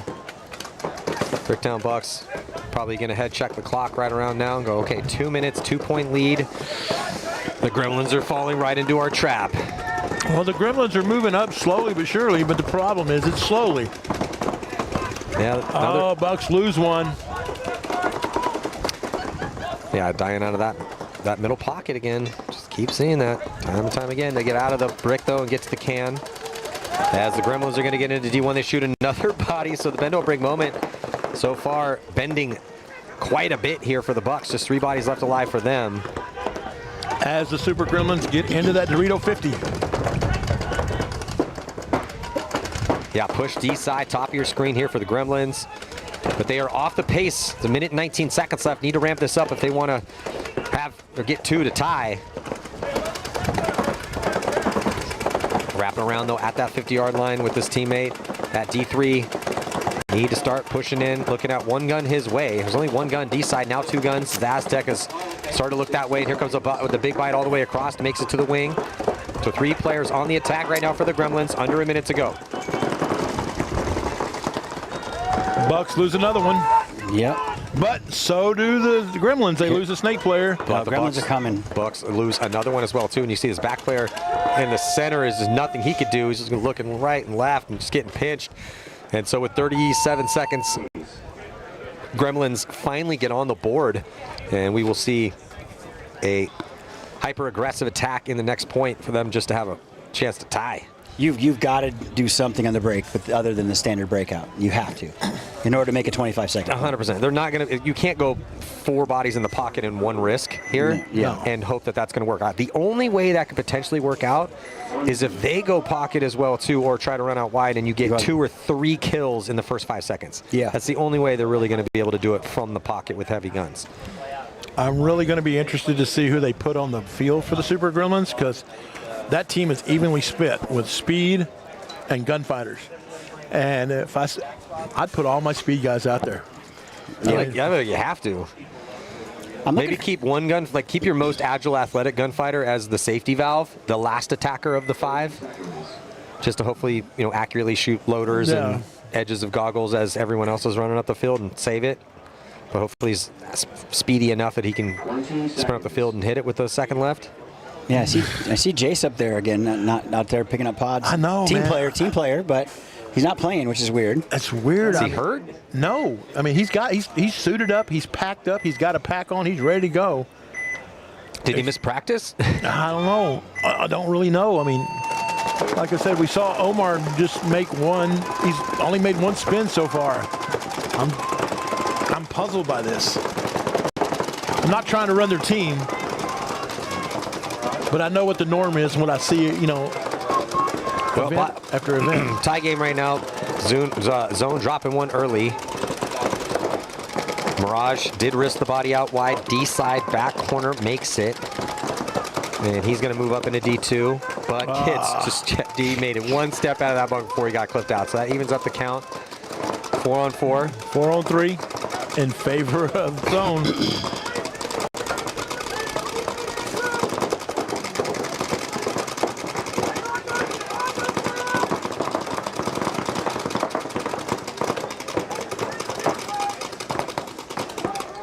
Mirage. Can players thinking about it, but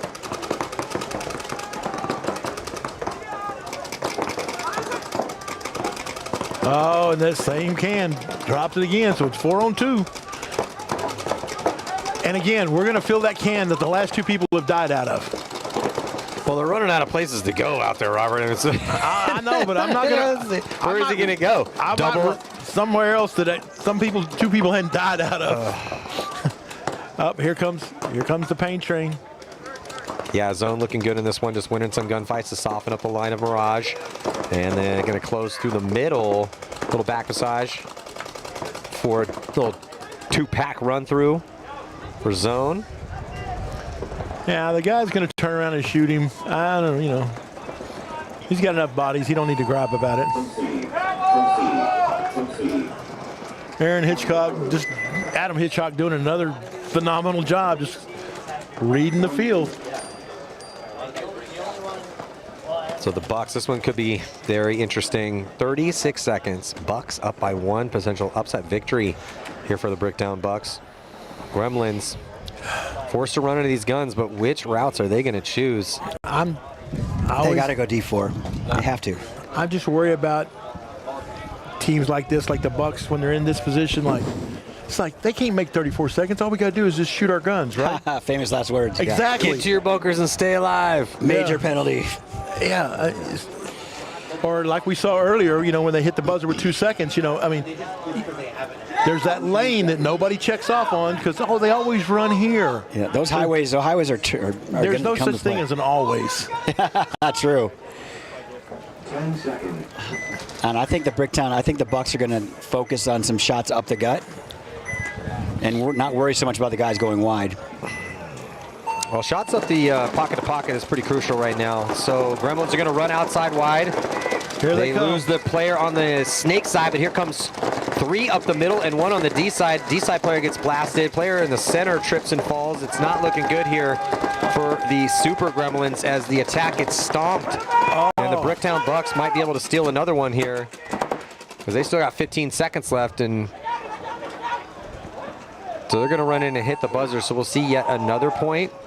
That's not going to mean anything.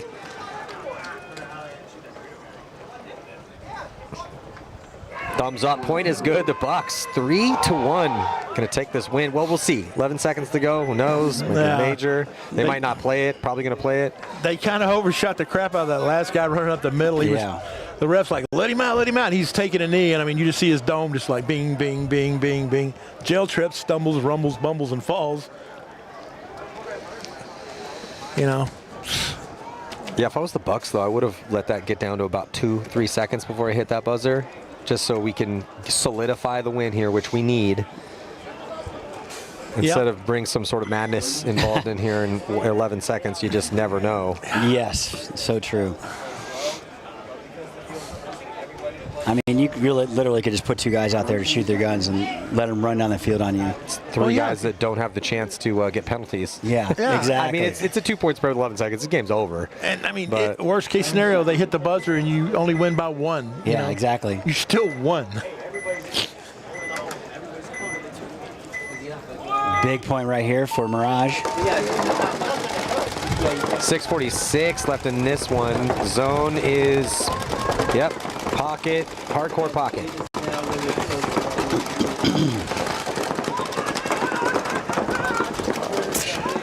Mirage lost the body early. Okay, I was going to say I'm missing one. Oh, yeah, there he is. No, there's 5. Doritos. Yeah, D. He popped out. He was wrapping around D2. So D2, door, doubled up brick and can for Mirage.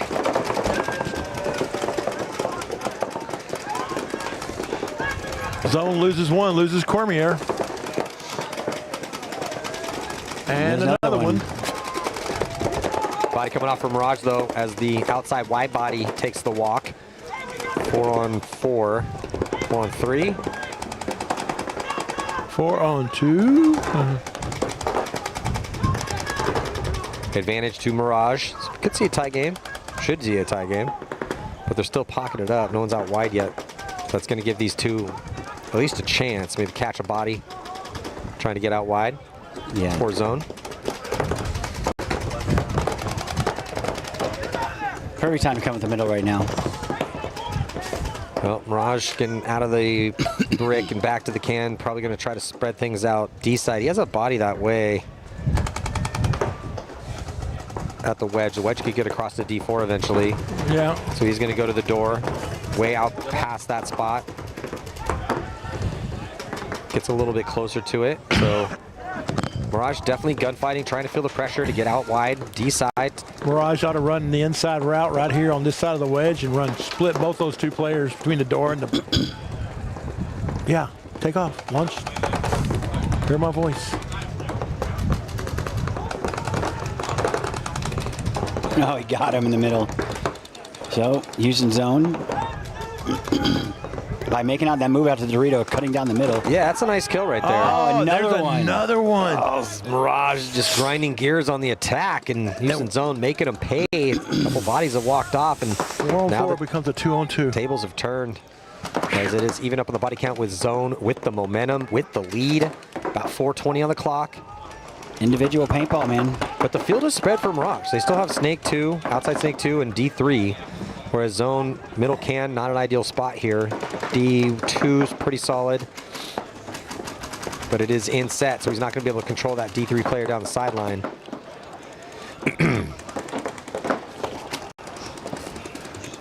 Yeah, I was going to say this. Mirage has to get down the snake as best possible right now. Yeah, Alfred's in the snake, crawling down at the 50. He's asking for trouble with a bounce shot if he starts messing around too much over there.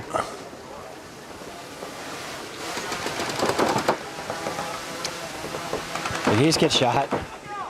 Possible. Bouncer. Bounced. Oh, he bounced it. Yeah, Alfred over here. He looked disappointed. Well, he has some time to work with. They're only down one. There's 3:33 on the clock. He's got the outside containment over here, meaning he's the widest body. Why is that important? He doesn't have to gunfight down the sideline and then fight for a wrap to wrap around to get the better angle. He has the better angle right now. So that's why we talk about outside containment. He wraps and shoots the Dorito. And that's why you want to have the outside. Oh, he got to the corner. Some of the OGs used to say wide wins. The widest team is typically winning.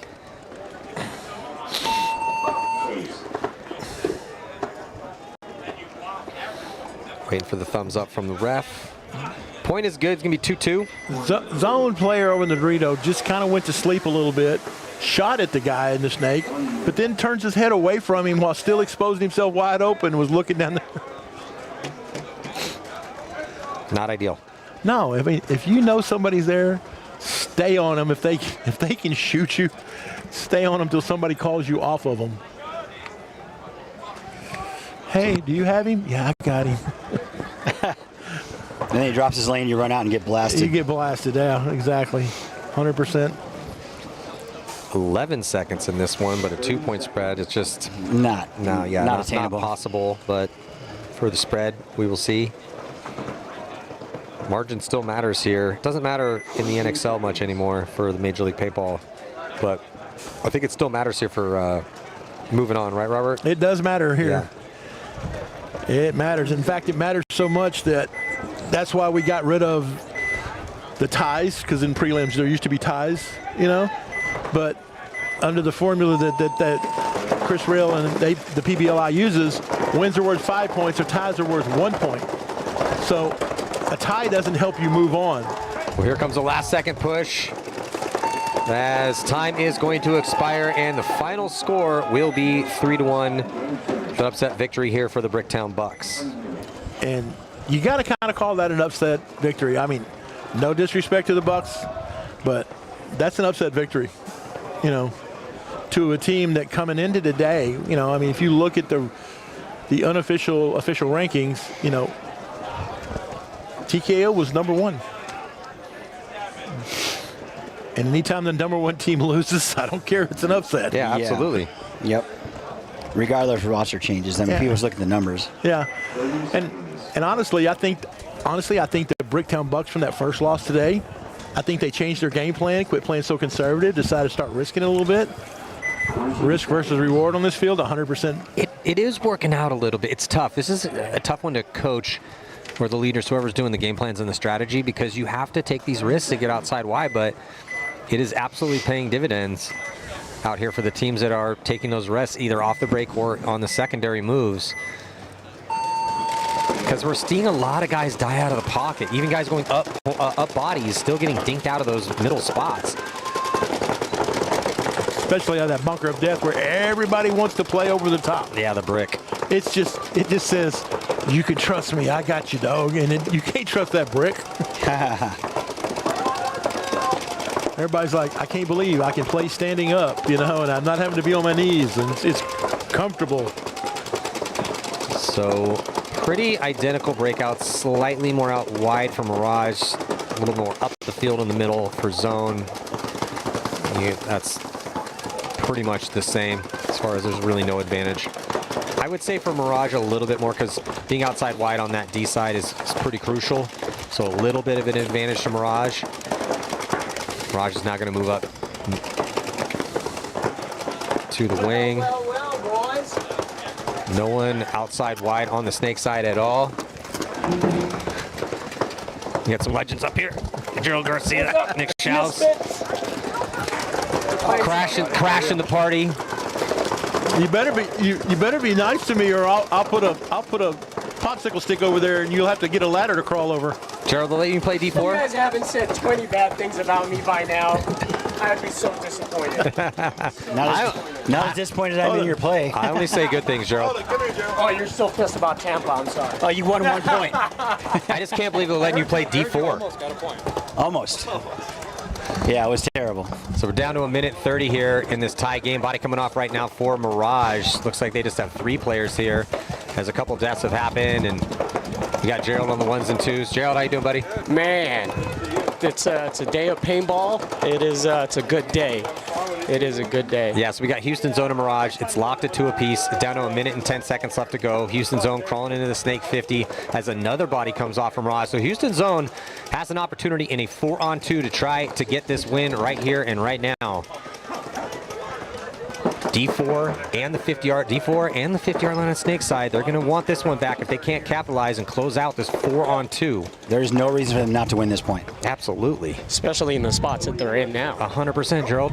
Let's see if they can capitalize. There is one gun looking here towards the Snake side, but he puts him in. It's D2. The brick has not looked his way. The brick is not going to check off, but too late as he gets absolutely smashed, and it's going to be possible 2-pack to close here with 30 seconds left for Houston Zone. They also have the attacker on the D side, and he's at the 50. They're going to shoot that last body, hit the buzzer, and take a 1-point lead. Actually, point is conceded to have any chance at all of a potential comeback here for Mirage. It's going to be tough, though, with 24 seconds left. So we got Gerald Garcia up here, legend in the game. Gerald, I mean, you're still playing at this event, so I don't know if you can give me this insight. It might be a little look into your guys' game plans, but you got 24 seconds left. What's your game plan here? I say we Chris Lasoya it and just send it. Got it. You know what I mean? No choice. It's not a bad feel to be able to send it. I mean, you've got center bunkers that could play into your game. Obviously, the snake goes from one end to the other. It's very possible. I've seen crazier things. Yeah, and nothing to jump over, right? Because the second you get past the brick, it's basically a straight-out run to the other start station. So, because sometimes there'll be things in the middle. You got to jump over 2 beams, or go outside wide and then run up the field from the snake side. But you know, in Tampa, we saw tons of points around 24 seconds. Saw a couple 15-second points. So there's a bunch of and a field was a, you know, the one place I definitely would put a gun though, because every time we've seen a quick point is somebody has to run right around the brick, about an inch off of it. So just put a gun right on that, and that guy's probably going to run into a gun. Yeah, Matty, I think if you get past that big brick down the middle, I mean, all possibilities are endless. You know, because everybody that is shooting in the back, they do tend to hide after. I mean, they've got to hide after. So I think there's a big potential. I mean, 24 seconds. If you shoot that wide guy, if you shoot one of the wide guys and you go that way up the center, the the chances of getting up further and in their faces is way, way better. Well, you could also send a wide guy out and then shoot the shooters, because that's working on this field a lot. I don't know how it's playing out there, Jared, for you guys, but we keep seeing time and time again, it's like pocket play. Yeah. And guys are just dying out of the pocket left and right. Yeah, exactly. There's a lot of blind shots on the field, too. Yeah, I'm starting to call the brick the bunker of death, because we're seeing so many guys die out of that brick. That's exactly right. Yeah, I mean, when we walk the field, it looks fairly deceiving. It looks like that back triangle looks safe, and you can just stand there and chill for a minute, but that wasn't the case. We found that out in game one either. Yeah. How are you guys doing so far? Not very good. No? Not very good. We dropped 2 games already. Oh, wow. But yeah, hey, the guys I'm playing with are guys from Denver. I've actually felt very honored that they asked me to play a few points with them. It's a team called Havoc, which was the first team that I ever put together. And I put it together with my best friend Scott Perry, and then he deployed. And when I came back, I sent him a bunch of stuff. So now he's got to be back, and he started a new team. But it's been 24 years since I put the jersey on, and it was just a lot of fun, man. That's awesome. But this is the first-year team for them. Most of them have never played a tournament. This is their first tournament for a lot of those guys. But you only learn lessons from defeats. You don't learn from victories, man. We all got to pay our price. Yes. So see if Mirage can do it. Left-hand side of your screen, and they're not going to launch. So Mirage goes out wide. They're going to launch here at 20, and here comes the attack. So they try to get some kills early. Doesn't work. Heavy pocket for Houston zone. Here comes the attack of the middle with a double dose of attackers flooding up the field. One D side, one committing up the middle. First one gets torched. Here comes the trailer up on the D side. He gets shot as well, too. They're right there. Yeah, right there. Very close. They had one player all the way in on their side of the field, but unfortunately running out of time. So final score will be 3-2 in favor of Houston zone. Good game, though. Hey, Dallas, hats off. Yeah. Another 5 seconds, they might have got that.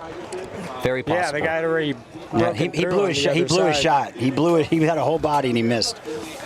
But, I mean, I think we've all been there. Yeah, so that's going to do it here for this set. We're going to be right back here on center court at the MAXT Texas Open. See you in just a couple minutes.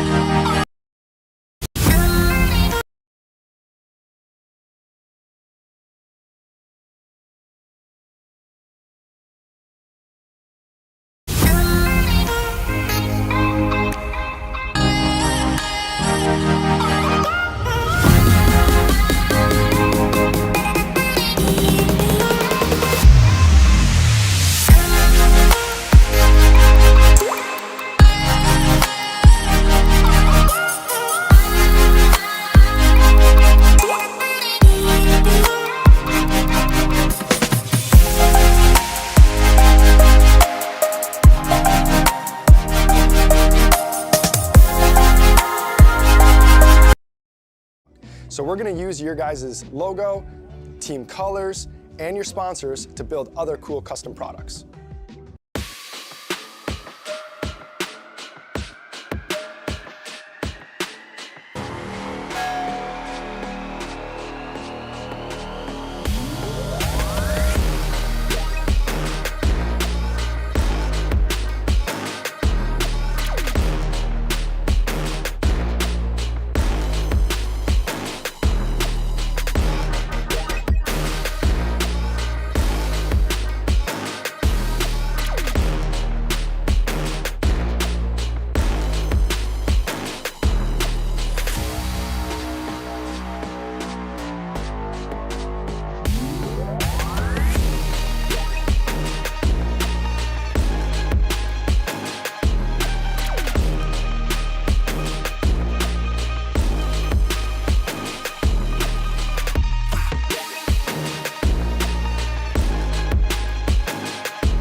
Mike Hinman, he's cool.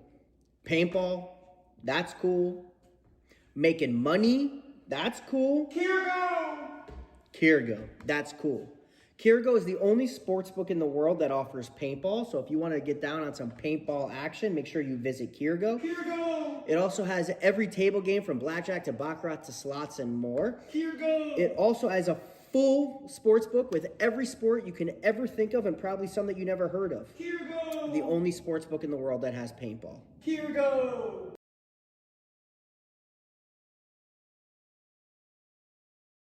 Hey, it's BRNT at CRBN, here at the DRV, an absolute hot rod force feed loader.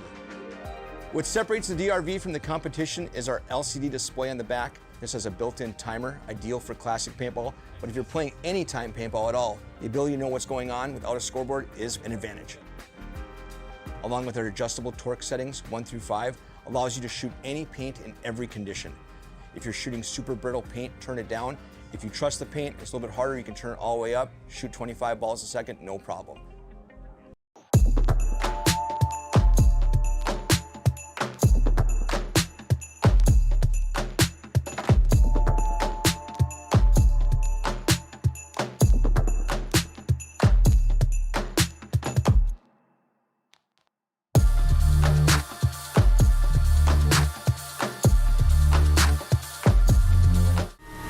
Yes.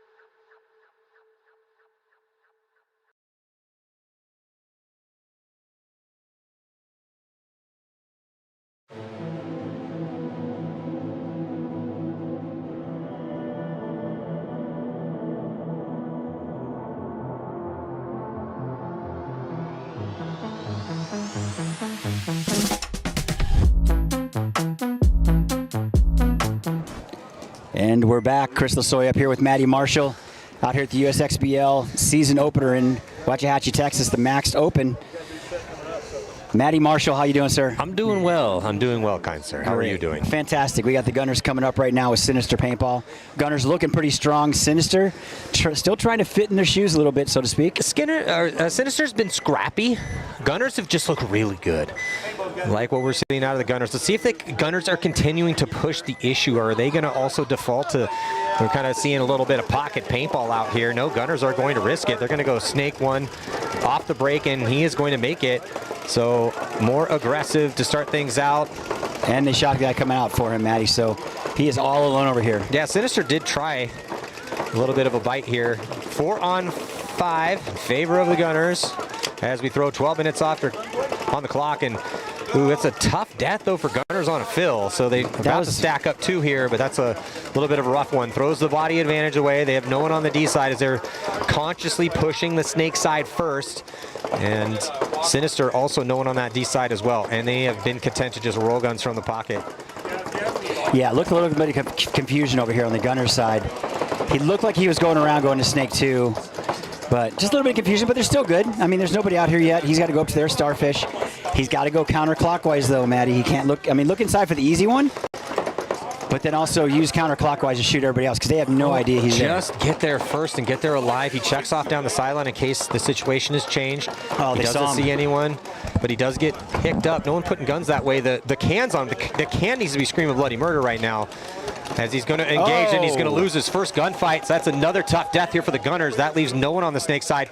But here comes Sinister. Sinister's going to run and jump all the way over and not get picked up. The Gunners also, they're going to counterattack of their own. They get into snake once. So things getting very interesting here on the snake side in point number 1. Yeah, that was kind of a wasted move that worked out for him. It shouldn't have, but it did. Coming in from Sinister because he thought that he didn't see the guy get shot, but now. But they drop a body too, Chris. So yes. Sinister drops another one middle towards D side. 3 players left alive for them. It's 3 on 3.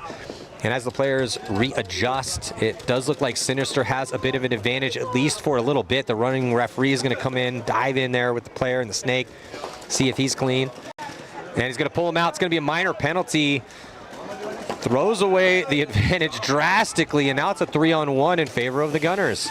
Yeah, he was in a spot too. I don't know where that ball came from though. I mean, he might have caught it earlier on the jump over. It had to be early. Gunners see the blood in the water. Oh, Jesus. Trips and falls though, and then they run outside wide. Concession from Sinister. So that was going to say slightly a little bit of a sloppy close there for Gunners. Yeah, it was. I mean, Sinister gave that away to him too. They had the advantage on that for sure. But unfortunately, getting that penalty that pulled out their snake corner as well as the snake 50 who had the ball. Unfortunately, didn't go their way. But now, next up, this would be a good matchup. Beefy Boys against Balls Out. Yeah, this is one of the matchups I've been waiting for. Balls Out played outstanding this morning. Hyper aggressive on the D side with Ian Galvin, and here in the snake with Hector Andrade. You also have Eric Contreras, Leo Schmidt, Steven Enslow, and Emmanuel Castillo. But so not a deep line. It's only 6 bodies on that line, but 6 has been outstanding. Beefy Boys here. If they can beat Balls Out, they're definitely going to continue to be a favorite out here. Yes. Balls Out looked great this morning. Yep, Balls Out Gunners. Can even Galvin be stopped though on the D side? So look for him to take a big bite early and test the guns. He does go out wide and immediately into D2. And even though Beefy Boys go pocket with 4 bodies and 1 out here towards the snake back corner, 5-on-5 break, but Ian Galvin immediately on the attack here with Andrade as well too. Or is that Enslow? It's Andrade. He likes that out. He likes that out and around to Dorito 2 on that far side for Balls Out. But Beefy Boys taking the snake side corner and Balls Out taking snake 1. Beefy Boys getting up into that wedge. And here comes Balls Out, gonna add a second attacker, snake side. Cleared out of that bunker of death. Running referee's gonna come in and give him a check though. See if Contreras is okay. But to the 50-yard line goes Ian Galvin and strikes, stays alive, gets a kill. He is going to be losing the body inside though, so it's 4-on-4 as the Beefy Boys have a body here up into snake 3, trying to keep Galvin honest cross field. Yeah, but that's going to be that's a big ask. Galvin's on their side of the field at this point. And there's no one in front of him, so he can wrap around from there and be safe from this crossfield shot from snake 3. Well, if he looks over here, he might clip the guy in the pack. Another body dropping from the backfield for Balls Out, though. So just 1 player left alive for Balls Out on an island. He needs to stay alive in a 3-on-3 situation. Actually, 4-on-3. It's 4-on-3 in favor of the Beefy Boys. A lot of people waiting for the smoke to clear. Beefy Boys have pretty good field position right now, given the situation. Yeah, they have a body advantage. If they can kill this player here in the snake and have the snake side to themselves, then it doesn't really matter what Galvin is doing over there because they'll have enough bodies to contain him. Good comms for both squads. They get the crossfield kill here. Galvin caught him looking the wrong way. His gun was pointed the right way, but his head wasn't. Yeah, I thought he could drop one in on him. Galvin, the difference maker yet again, turning it back into a 3-on-3 as we're under 10 minutes here in point number 1.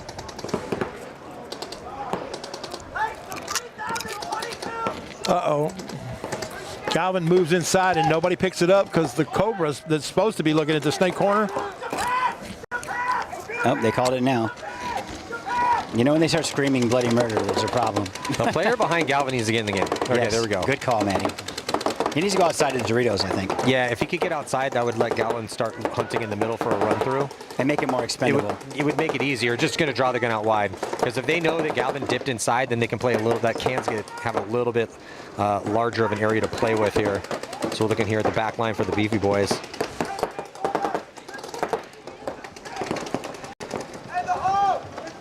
Galvin's been pretty smart on these what look like reckless engagements and hyper aggression, but when he's getting to these positions, he's gunfighting very intelligently. Here's the Beefy Boys. Oh, and he gets chopped up trying to make that move by Galvin. That was great zone control from Snake 2. Excellent job here by Balls Out. Now they're up a body, trying to close this one out. Beefy Boys trying to stop the bleeding, going up into the brick, and he catches the body in transition, so that turns it back into a 2-on-2. Perfect point to pop the top right there, and well-executed spy sense is tingling here for the Beefy Boys, even on the count. Well, get in a bunker. I don't understand why he didn't. He was trying. He was going bunker to bunker. It was just unlucky. And a great read from the Beefy Boys. Oh, what a shot. Did he get him? Nope. Both players still alive. They're wheeling and dealing out here. Galvin is engaging here in a gunfight with the brick. It's a little bit of an advantage to be at that wedge. And Galvin's going to launch, and he's going to catch the brick sleeping. Does he get caught from Snake 1? I think he did, so it's going to be a one-on-one now. Snake's going to reposition here for balls out. He goes inside. It's going to come down to this one-on-one battle after this hotly contested first point. And then the final, it's going to be kill here for balls out. Yeah.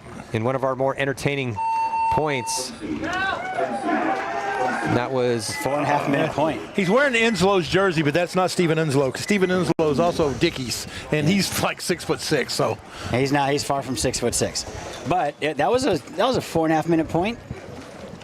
And it was exciting though. It was a great point. They didn't just hide in the pocket and play patty cake for 4 minutes. They went after each other. It was a lot of tactical movement. Yeah.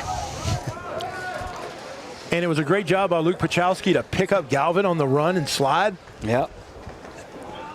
And whoever that was in Enzo's jersey, when he moved the Starfish, he missed the first shot on Luke, but I don't know if it bounced in or what, but I mean, the second one's the one that the second engagement's what got him. Well, it might be Emmanuel Castillo, because there's only 6 guys on the roster, and it wasn't Schmidt, Galvin, Andrade, Contreras, and it wasn't Enslow, so it only could be Castillo. I saw a Castillo jersey out there. I just see somebody wearing. I did too. I could have sworn. That might have been another team though. Yeah. I'm sure he's not the only Castillo in Texas. 100% not. But here we go. Gunners up 1 point over Sinister.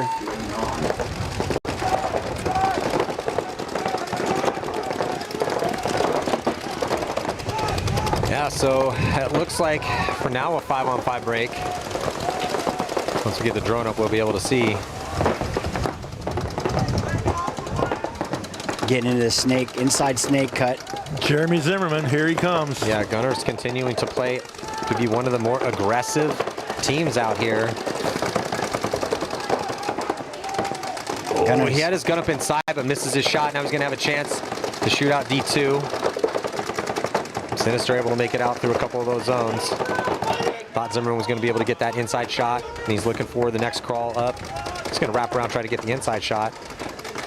Might be able to catch the mini wall here. Oh, very close. Might have broken off the bunker. Might have clipped him in his loader.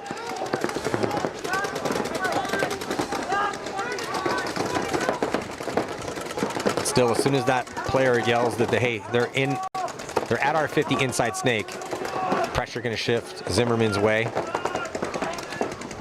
This is a nice, long, drawn-out 5-on-5 right now so far, with people in pretty decent positions.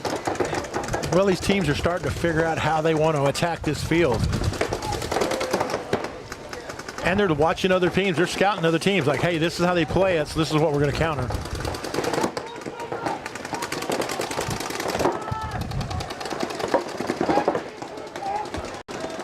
I like this move to their Starfish, though. They get the kill on the brick here, Gunners. Zimmerman now all the way in their snake inside 2. With the body in front of him, the Aztec. No one's out wide that he has to worry about, so he can just kind of lock in here and start going to work. Play needs to develop around him, though. D-side should get going here for the Gunners. Oh, Zimmerman picks up the Dorito, but he gets shot in the transition. Yeah, they trade out. Sinister going to launch into Snake 2 off the death of Zimmerman. Here comes the Gunners now outside wide. Oh, this is a great move because nobody knows he's here. Watch this. This is going to be murdered by... Well, he knows he's there now. No, he doesn't. Now he does. He knows he's there now, but still going to wrap around and get the kill regardless. And he stays alive here, Robert. And he gets the can kill, too. So that's 2 right there. 2-pack. Gonna gunfight. Oh, he shoots the 3. That's the 3-pack. Way to finish out. That was well done. 2 in a row for the Gunners. That was well played. Great execution. That was a perfectly timed fill. Everybody's looking at Jay-Z dying. Jay-Z dies, kind of like draws everybody's attention, and he just slides in, goes to the outside snake, crawls down, 1, 2, 3. Game over. So, battle of two titans here in the elite division with Balls Out and the Beefy Boys. After a long first point, one of our more entertaining points we've seen. Andrade Smith, there's Contreras, Castillo over there, so, and Guzman. So we know. So that's not Enslow then, huh? No. Dickies is not there, and the other Enslow jersey's not out there. So they've gotten more than 6 people on their roster. They probably added somebody today. Ah, okay. So Contreras isn't Dickies? No. He's wearing Dickies. Yeah. No. Dickies is 6'3" or 4. Oh, he left early. Looked like. Man, he's fast though. He's making it out wide though, as Beefy Boys. And he is clean. They checked him out though.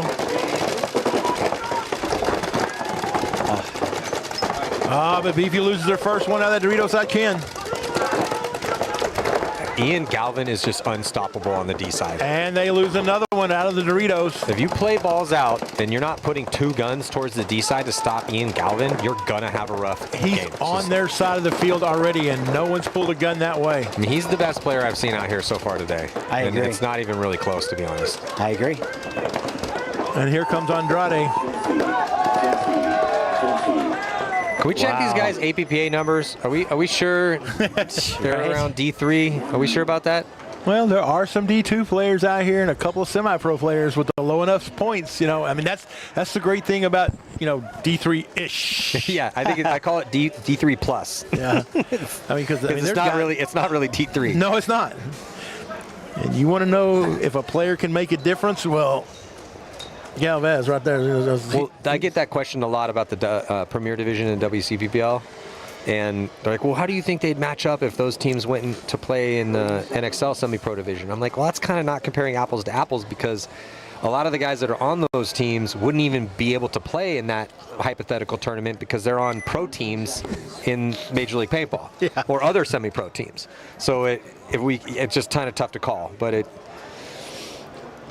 I would say solid semi-pro. Yeah, solid semi-pro, yeah. For the Premier Division. But people ask the same thing. So when I go back to Cali, even though none of us Cali people, we call it California. When I'm back in California, they ask me the same question, like, what do you think the real level is elite? I'm like, yeah, it's like D3 plus. Yeah, D3, it's not Premier. It's not. But wait 2-3 years. It's going the right direction. So body coming off right now for Sinister.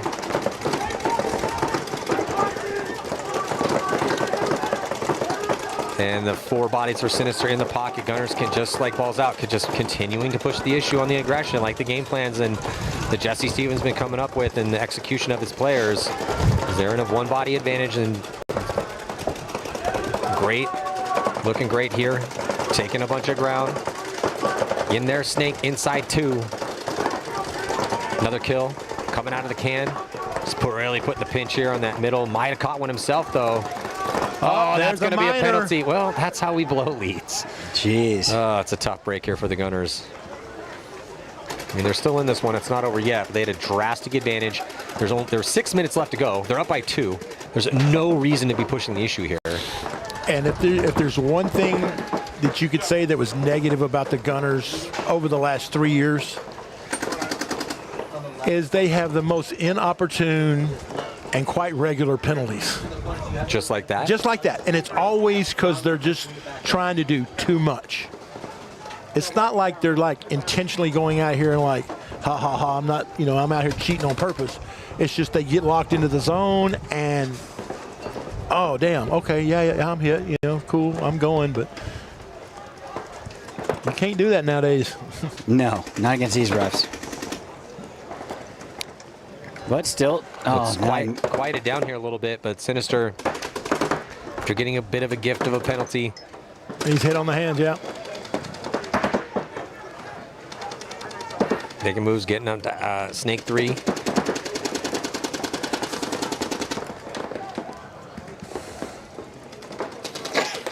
And Varley's down here just going to work. He's like, you know, hey. Hey, Delta, D1. Pro tip, if you're on the Doritos side and you're wondering where they're at, look at the photographers. I'm just. Absolutely. Oh, Gunners losing another one. Well, the Gunners, they did this themselves. Sinister deserves this point. They made the most of this situation. I mean, they still got to close out clean, though. They're running in the guns. Where's this last body? Oh, D2. He shot three people. He just shot. He shot one. Oh my God! Did he pull off that 1-on-3? I think so. He did. Oh my Lord! Because every one of the Sinister guys ran too far and tried to do too much too soon. And one at a time. Yeah, that's the problem. Everybody attacks singularly. So the Gunners are going to be pumped at that. You can hear them. Yeah, you can hear them. They're screaming from the pits. They know they should have lost that one. They know it. And that's a very frustrating momentum shifter here, because at first it was, you know, going against the Gunners, and you got your boys stepping up, winning a 1-on-3. And those are the kind of plays that give you false hope about not throwing in the towel. Yeah. You know? It's like you should concede. No, no, no. Remember that time he pulled off a 3-on-1? Yeah. No, let him ride it out for 15 seconds. Just give him a chance. Give him a chance, coach. Come on. All right. And here we go with Galvan again. Again, it's the. 30 seconds. Now, Dickies is out there this time for sure. You see him standing there in the middle. So that's Steven Enslow? That's the real Steven Enslow. The real Steven Enslow? Yeah, tall guy. Yeah, the guy's a monster. How y'all doing? 10 seconds. How y'all doing? Got Aaron Hitchcock up here.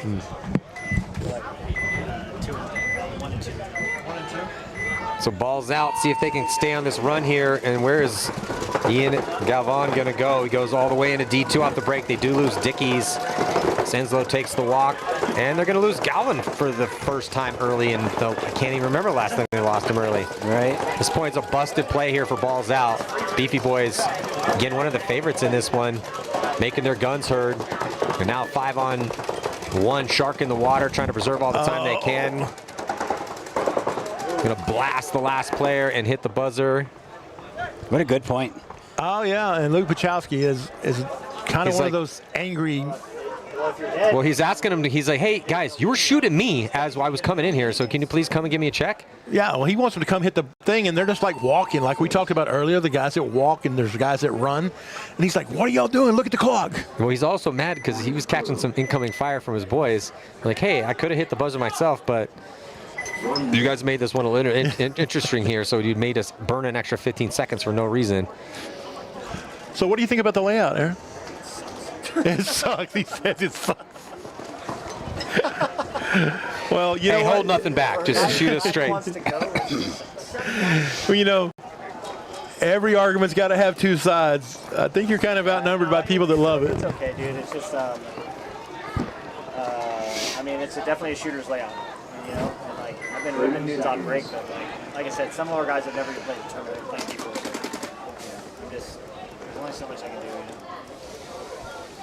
It's funny. Layouts are always dependent on how well you perform on it. If you do really well, I love that layout. If you don't do well, you know, it kind of sucked. It's decent. It's decent. I mean, this next game, I'm just gonna do whatever I want to do. Yeah. The Gunners are 1 point away from a Mercy Rule win. Staying one of the favorites here. Well, we'll see if Sinister can answer. Gunners able to make it out wide, and a minor. This is not going to help the comeback chances here. Another minor penalty. That left side of the field, that left side on your screen, is treacherous. So many minor penalties have been thrown in the backfield over here. My God. Are the bunkers just that much different offset that you're not noticing it, or are the refs just a little more dirty over there? It's wild. The ref threw his flag up, and it went over the net. Yeah, that was authoritative. So the Gunners reading the situation here. If I was them, I'd just be real smart on this close. And Fernandez is just going to go, no, I'm going to get, but he got roasted. The Gunners, they need to pump the brakes when they're up, man. Because I keep seeing them make these mistakes in these situations. I mean, you have a drastic high body moment, and then you dive into the snake and then let him fill out. Well, Ken has He's talking it up, trying to finish this one off. Hey, he's on me in the home. And he's talking it up. He's got two guys across the way. He's like, yeah, he's at the home and he's on me. Yeah. So there is another body left alive though, Robert. They have one in D2 and what they're calling the homes. That was hiding over there. Because I was fixing to say, why are we not just pinching this guy out? Well, I don't think McKenna knows he's in D2. He's going to get up to the into their snake too. It's not going to matter now. Well, now it could matter if he's going to go that way. He's looking to try to get. I think he knows there's a body over there. He just doesn't know where he is. That's not going to matter in a second. McKenna's going to cut through. He's going to get one, and then runs out of bounds. Other body in D2 for Sinister dies. So that's going to do it here for this game. Gunners looking strong. Yeah, shutout victory for them. And so I looked up Gallivan. He plays with Texas Demolition semi-pro. He played with Notorious FSU before that. I was going to say he looks. Yeah. He's too seasoned. He does not look like he's ranked D3. No, he's not. No, ish. Not even ish. Plus. He's definitely looking past D3. If it's, we call it the eye test when you look at somebody and what they're doing.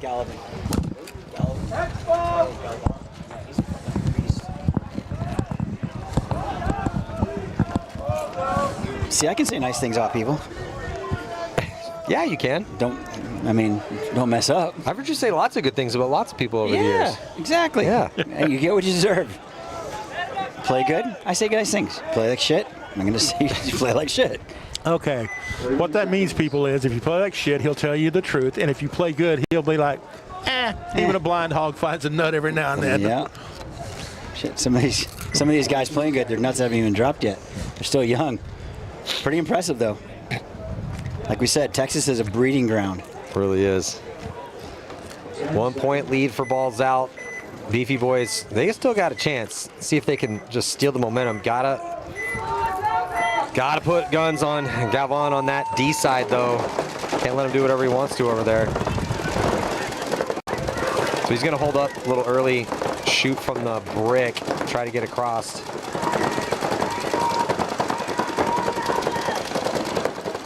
I'm still not a fan of doubling up that can for as long as people are.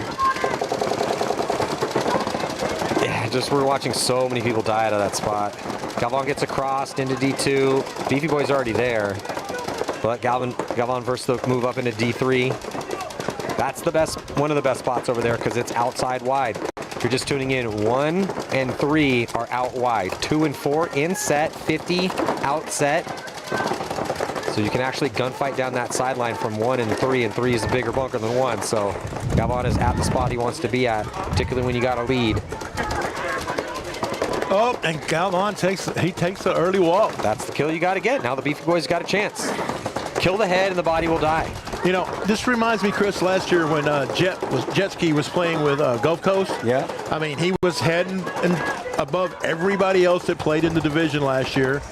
Yeah. He was the man.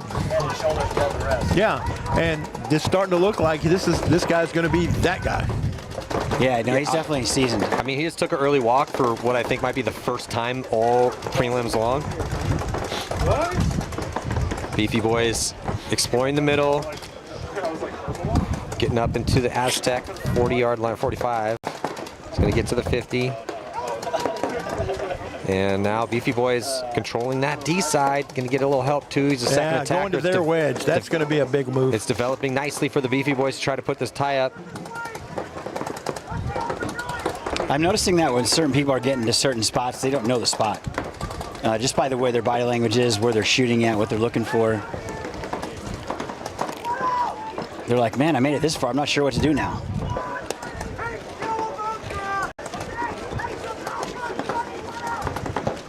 But when you're up that far, your players have got to follow you up. They're in the 50 Dorito behind him at Dorito 2 and the can over the snake side.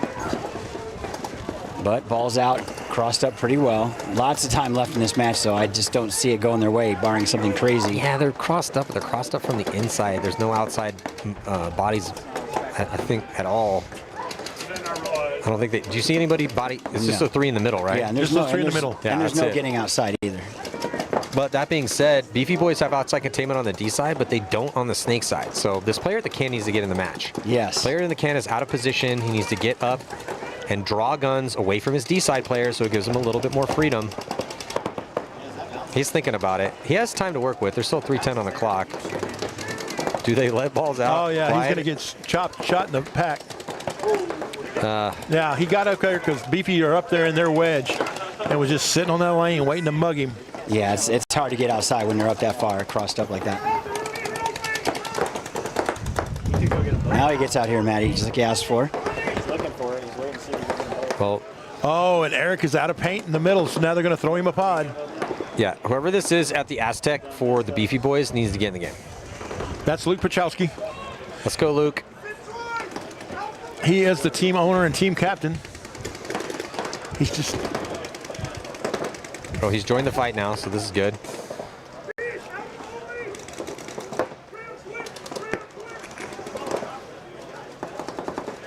Yeah, he's going middle, though. I mean, this still could work out. There's only 2 bodies. He's doing it the hard way, though. That's fine. Yeah, it works.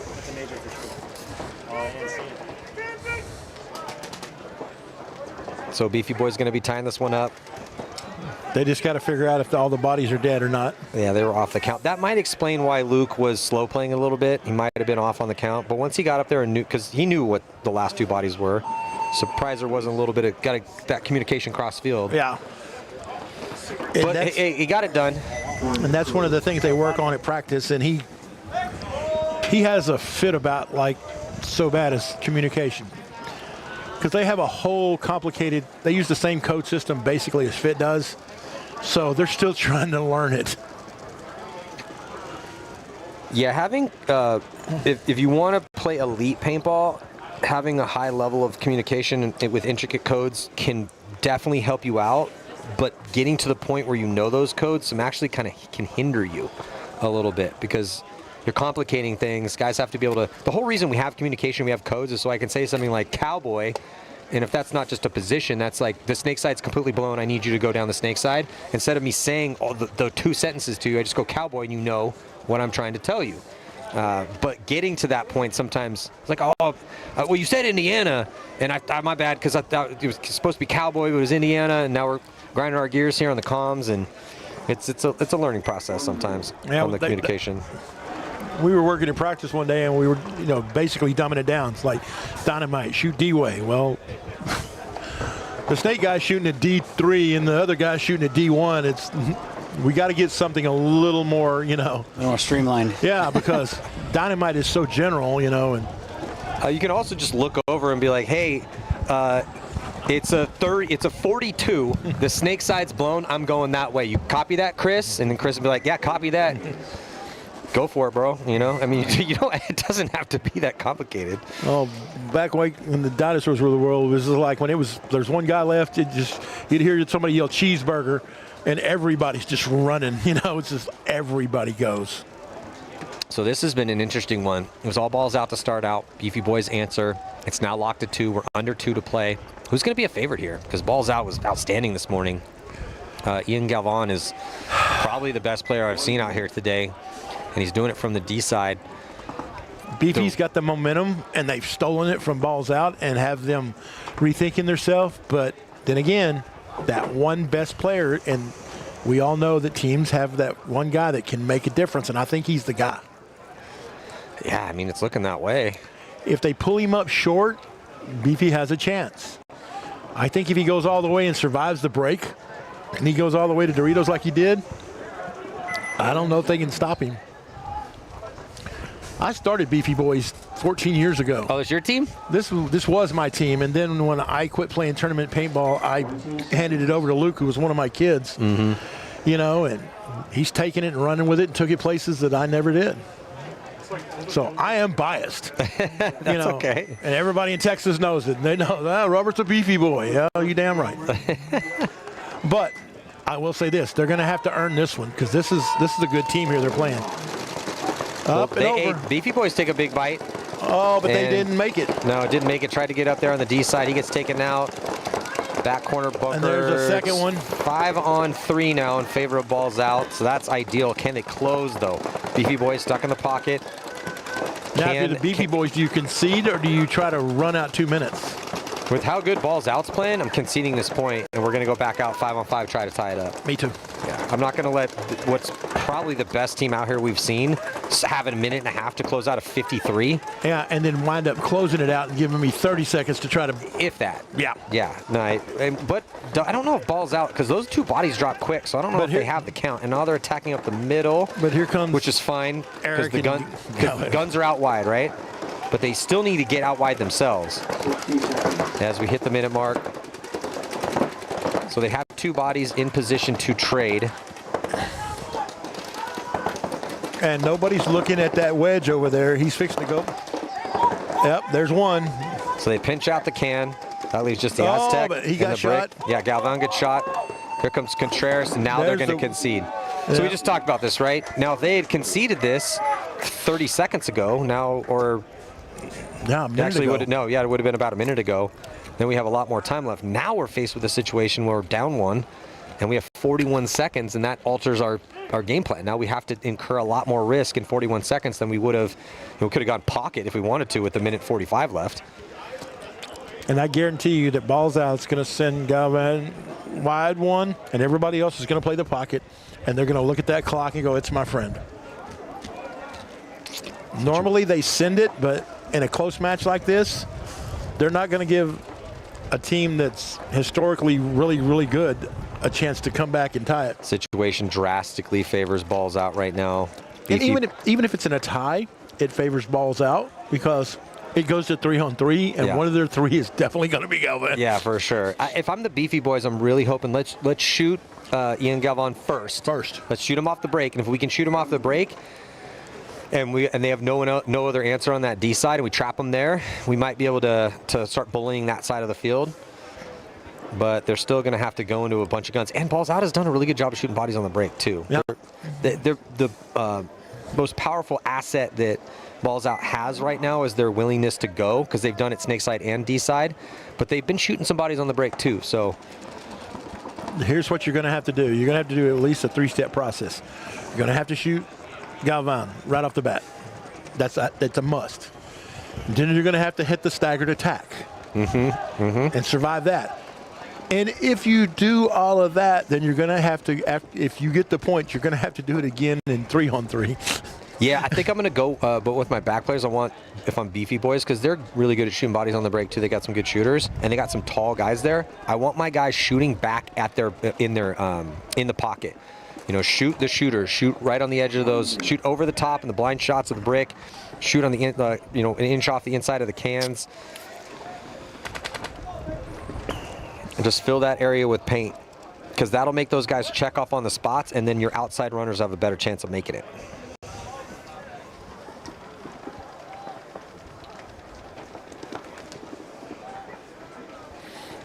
You know, and another interesting bit of this story is that at the end of last year, Balls Out, 30 seconds. Some of the guys thought about retiring. The team, I mean, Eric Gutierrez actually came and played an event with the Beefy Boys, and he played an event with somebody else. He was kind of like traveling around, trying to basically looking for a new home, because didn't know if Balls Out was going to make it. Balls Outside of South Texas? Yes. And right before this event, I got a message from him, and he's like, we're coming. And I went, we as in Balls Out or we as in somebody new? And he goes, nope, the balls are coming. And I'm like, all right, cool. Well, they look good. Has Galvan always been on that team? Oh, yeah. No. He played with them like some when he was younger. Well, they did exactly what we just wanted them to do. They shot Galvan, and they're bullying the D side. They got a chance. Yeah, 28 seconds left. There's a double stack of attackers here on the D side, and they blast Balls Out off the field and coast in one of the best points we've seen out here. And the Beefy Boys answer going to tie it up. Perfectly executed. Hey, not going to say we called it, but we called it. Pick on Galvan. Somebody is listening to the webcast in the Beefy Boy pit, going like, hey. Maybe they are. Put two guns on Galvan.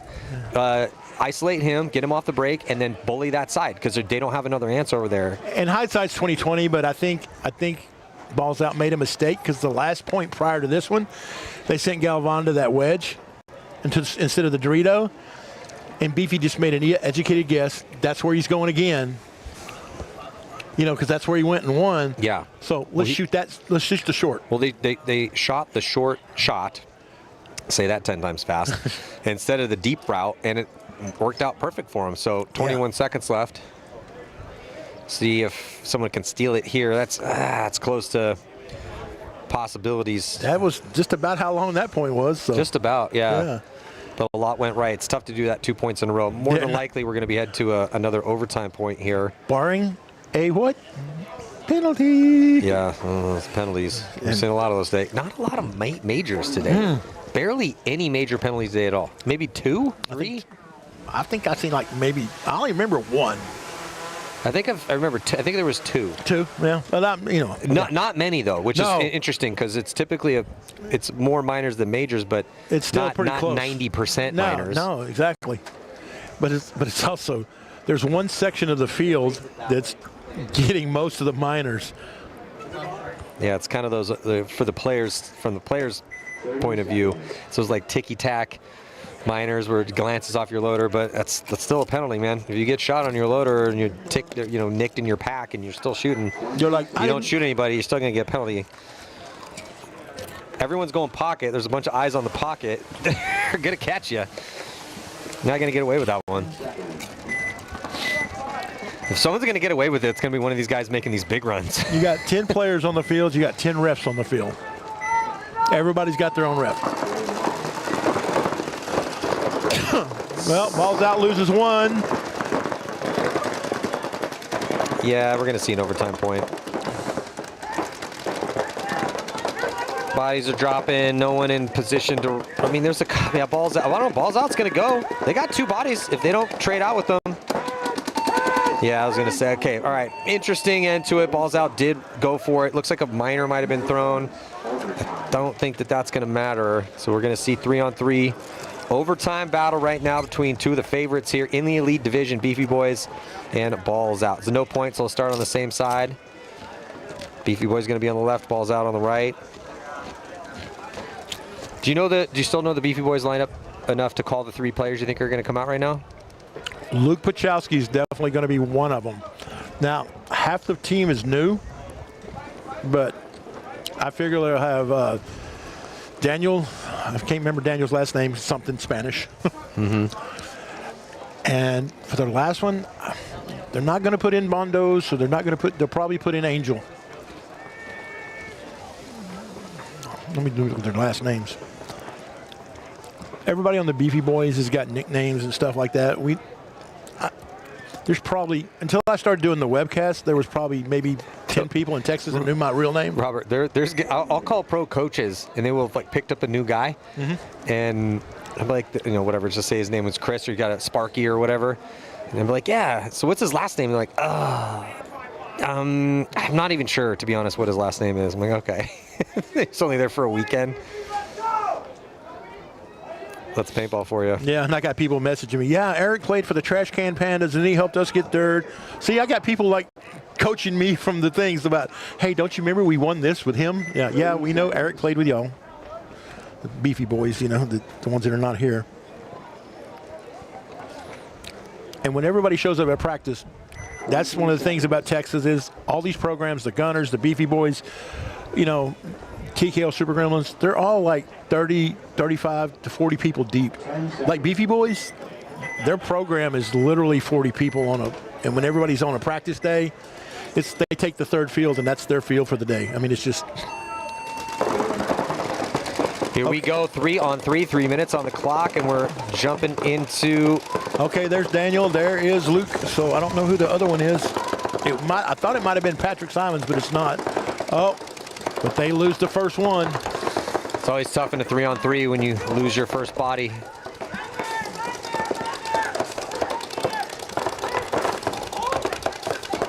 Beefy Boys with a big move outside wide. Is that Luke? Yep, that's Luke. Luke makes it. But here comes Galvan right there, and now and then nobody picked him up. Nobody's shooting at him. So Ian Galvan, no one putting any guns his way. He doesn't have to worry about the can, but all the way on to Beefy Boys' side. Still got the one body advantage. Counter punch right now for the Beefy Boys. Makes it into D2. I don't know if they've picked him up. Yeah, inside Schmidt, Leo Schmidt. He's got his gun that way, but I don't think he picked up the move. Oh, but then clapped him in the head by Galvan. Yeah, Galvan does able to, again, process elimination, figures out where he is. And now it's a 1-on-2. Too many. Yeah, well, I thought it was a 1-on-3. They might have caught one. Not going to matter. Yeah. It was a 1-on-3, and that is going to be a perfect overtime point. No one died here for Balls Out, and they emerged continuing here to be the favorite, I believe, in the elite division. Gunners also favored as well too, so looking forward to seeing that match eventually. Maybe it'll be in the finals. And you hear this right here? That they're cheering Balls Out. Balls Out has, again, perennial, can't get over that hump to get in that thing, and one of the stepping stones to get there has always been the Vifi boys, like shutting the door on them. Has Balls Out ever won one of these? No. No. Have they made the finals? I think you said once. Second? One time. One time in the Everything finals? else is like fourth, fifth, maybe a third in there. Like I'm knocking on the door lightly, now they're kicking it in. So we're going to take a 5-minute break. We'll be right back with the Donut Shop Mafia taking on New Orleans Smoke here at the first event, USXBL, MAXT Texas Open. I'm Matty Marshall. We'll be right back. This is going to be a good one.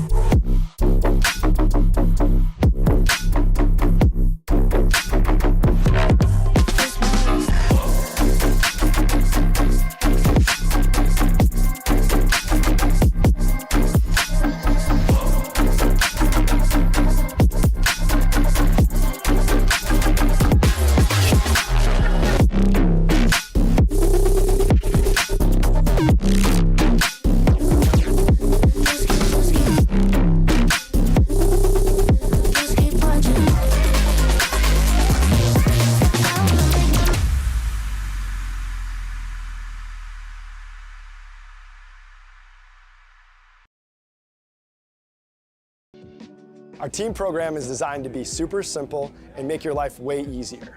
There's no minimums, there's no required packages, and you'll get season-long access to our catalog at a discount team price. Plus, you can design more custom products. The first step of the process is to design your custom jersey. Now, that might sound weird if you already have jerseys or you're going through a different provider. However, this is a crucial step in building out your whole team catalog. So we're going to use your guys' logo, team colors, and your sponsors to build other cool custom products.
Mike Hinman, he's cool. Paintball, that's cool. Making money, that's cool. Kirgo, that's cool. Kirgo is the only sports book in the world that offers paintball. So if you want to get down on some paintball action, make sure you visit Kirgo. It also has every table game from blackjack to baccarat to slots and more. It also has a full sports book with every sport you can ever think of and probably some that you never heard of. The only sports book in the world that has paintball.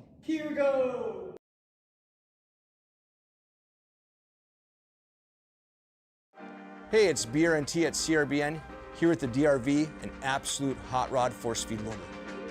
What separates the DRV from the competition is our LCD display on the back. This has a built-in timer, ideal for classic paintball, but if you're playing anytime paintball at all, the ability to know what's going on without a scoreboard is an advantage. Along with our adjustable torque settings, 1 through 5, allows you to shoot any paint in every condition. If you're shooting super brittle paint, turn it down. If you trust the paint, it's a little bit harder, you can turn it all the way up, shoot 25 balls a second, no problem.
Oh, yeah. Here we go. We're going to be racked with Donut Shop Mafia to my left and New Orleans Smoke to my right. Smoke in the black and gold, and the Mafia is in the black and white. At least we're consistent. Everybody's wearing black.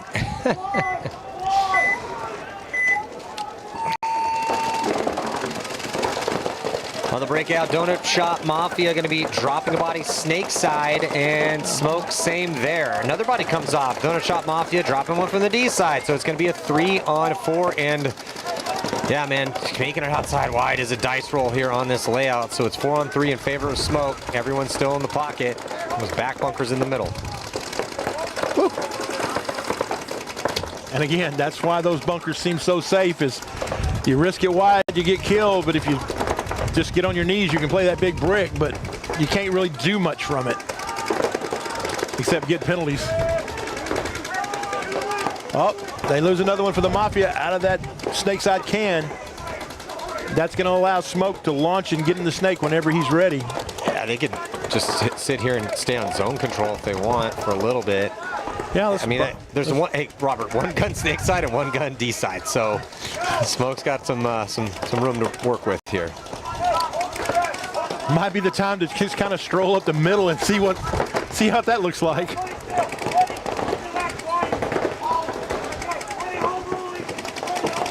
Yeah, Smoke thought about making the move outside wide D side, but just now desperation run for the Mafia and makes it clean, so that's a tough run, and they get a kill. So it's 3-on-2 all of a sudden. Donut Shop Mafia is just one kill away from evening up this count. It's looking terrible for him for a second. The Smoke loses the guy out of the Dorito can. So now it's 3-on-2.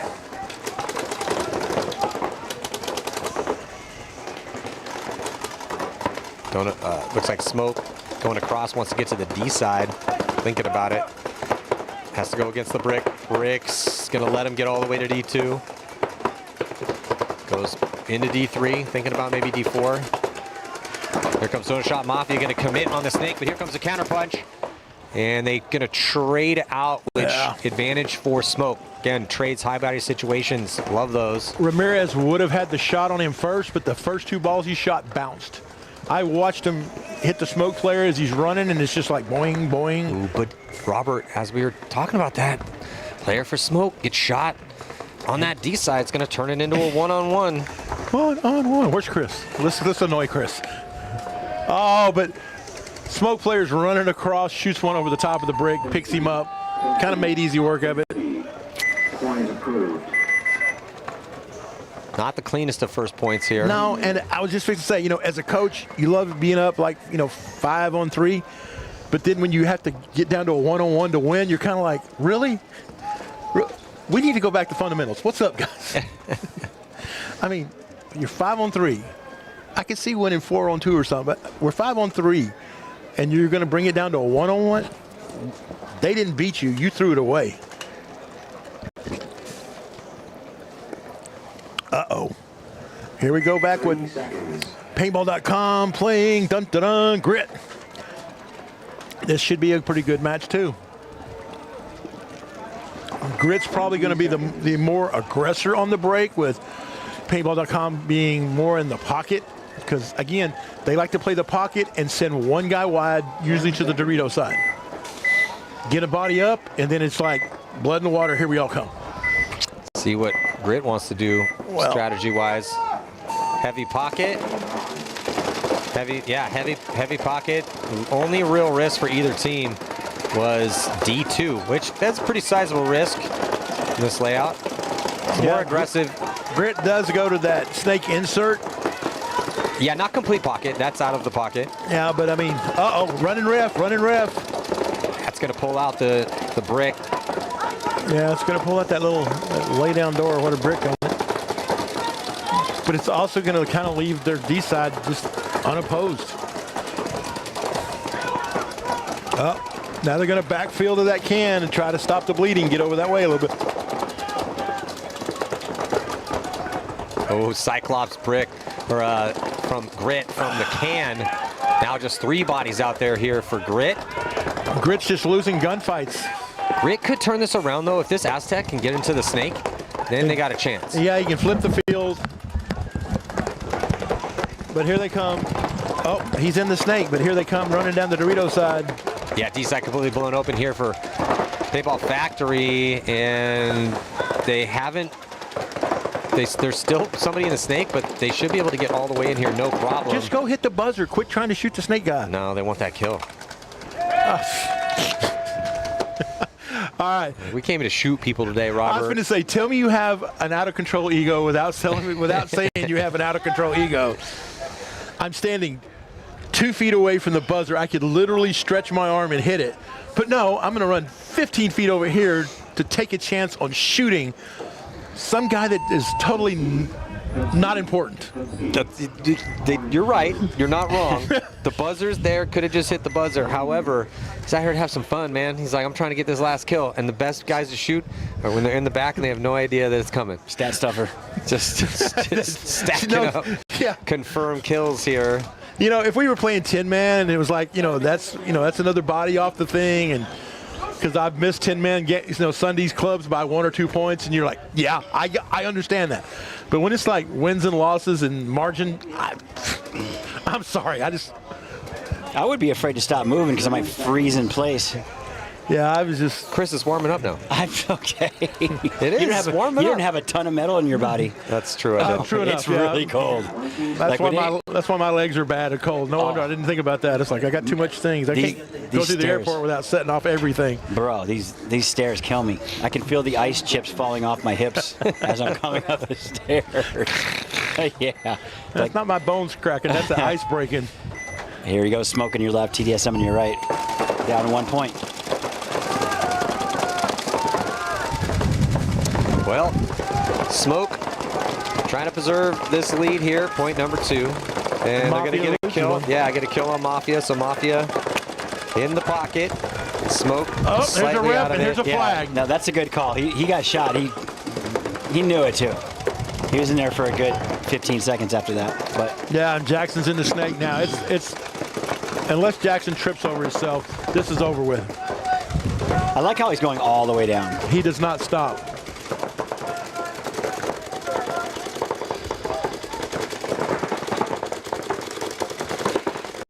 Oh, you're hitting the head. Let's go. No, that's not a hit. That's like a sticker or something. I saw it earlier. Well, he's definitely dead now. So more presence in the snake. And now, well, more presence in the snake for Smoke. I could have swore Jackson shot that guy in the brick in the head.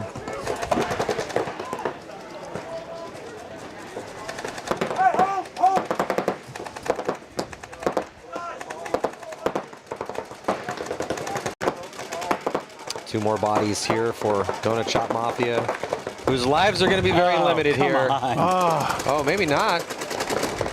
Ooh, running referee, though. Player's going to run out, and we're going to see a minor. Yeah, that was it, because he saw the ref running in to check him, so he decided to try to run off like, no, I'm not hit. I'm out, but not. Ref stopped him, frisked him, found the hit. Yeah. Minor. Smoke up by 2. Hey, props to you for trying, but. I thought he missed him altogether. I was like, oh, man. Now, if you look at that guy on the brick. That happened at the end right there. That circle hit, but it's wiped off. Oh, got it. There's only because he's wearing that black net thing on his head, and it leaves that little white residue. I was like, he needs to get some water on that. Yeah. Get the residue I'd be afraid to put any water on me right now. This is scalding hot tea water. Yeah, but when it cools off, it's still going to be just as cold.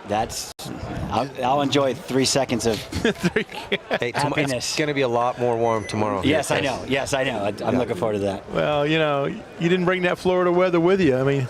Hey, also, I feel like we need to go eat dinner before you have to shower, because if I let you get in a warm shower, I'm never coming out.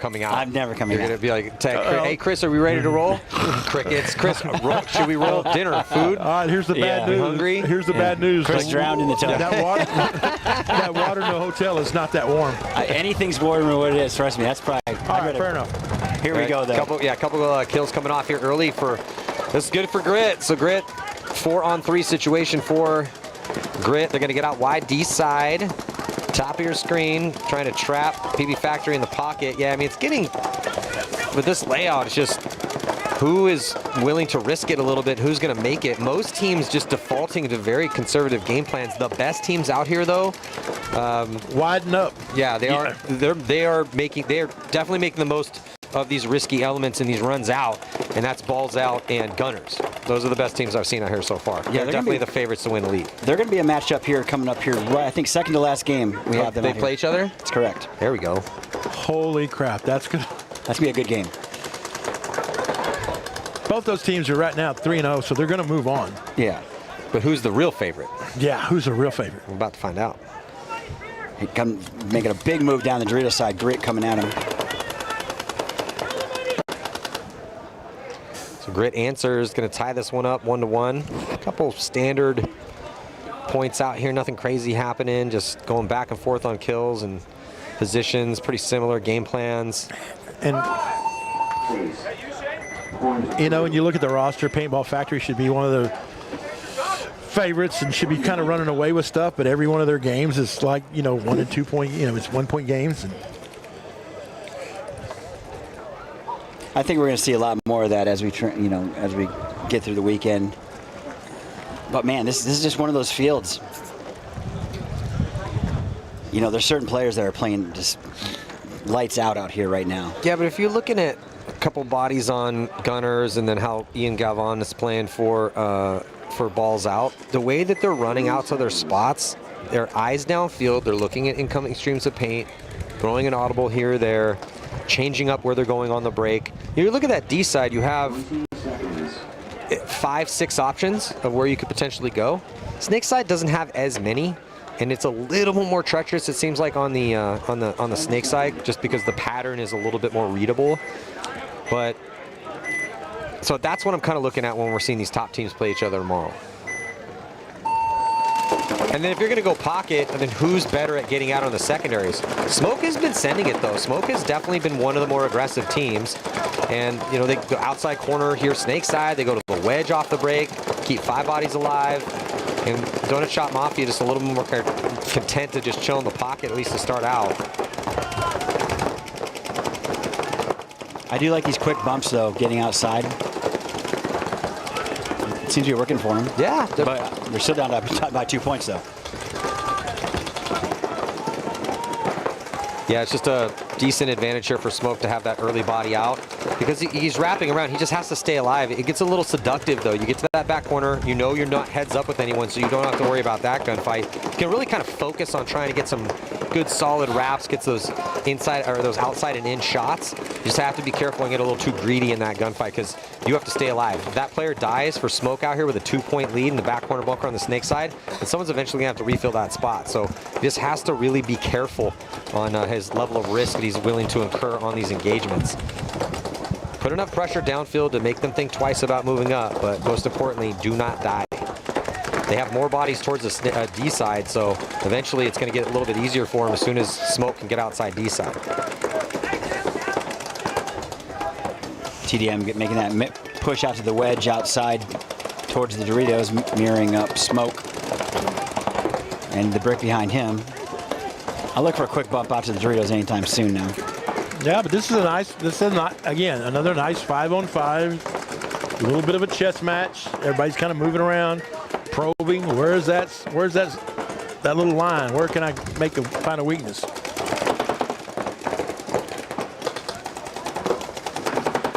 A little bit of lull in the game, making the snake side corner though. Both teams out there trying to slow each other down. Nice spread. Yeah, for both squads. It's a little bit better now for the Donut Shop Mafia. They got a chance. Answer for Smoke, though, on that D side. So Donut Shop Mafia had got to D4. Smoke is going to get out to D1. They also have the door. And they're in the snake for the Mafia.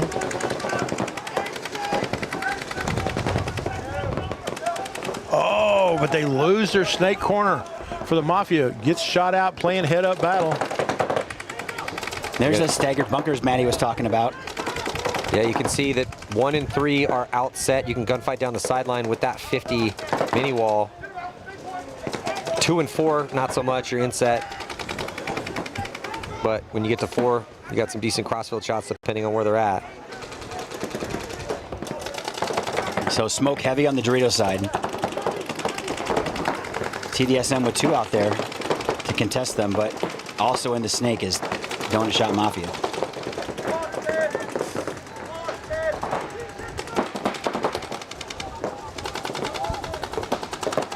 Long drawn out point here, Robert. Yeah, it's getting to be where, you know, now people are starting to, well, some of these guys are running out of paint, and then some of them got still 7 pods on their back. So, oh, but now Smoke has lost 2 out of that corner, snake corner. First guy gets shot out, and then the next guy gets shot trying to fill. And there's nobody over here to stop this guy. So now we went from having an advantage to being down bodies. Now it's, instead of 5-on-4, it's 4-on-2. He's going to get shot, too, if he doesn't. I don't know why he stopped there. Past the 50-yard line here for Donut Shop Mafia, and they're going to launch. Oh, and he's going to get both of them. Yeah, he gets 1, gets 2. Split them. 3 bodies come off here, off that move for Donut Shop Mafia. Beautiful job. And that is going to be the deciding move here in this point. It's going to be a 1-point game with a little under 4 to go. God.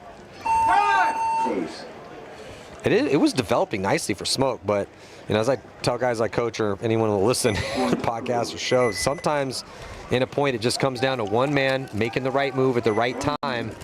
Or and the that was a big one. yeah, possible. But that was just a nice move. He just made it at the right time. Yeah. Unfortunately for Smoke, because they just weren't, you know, looking at the right angles as he threaded through the field.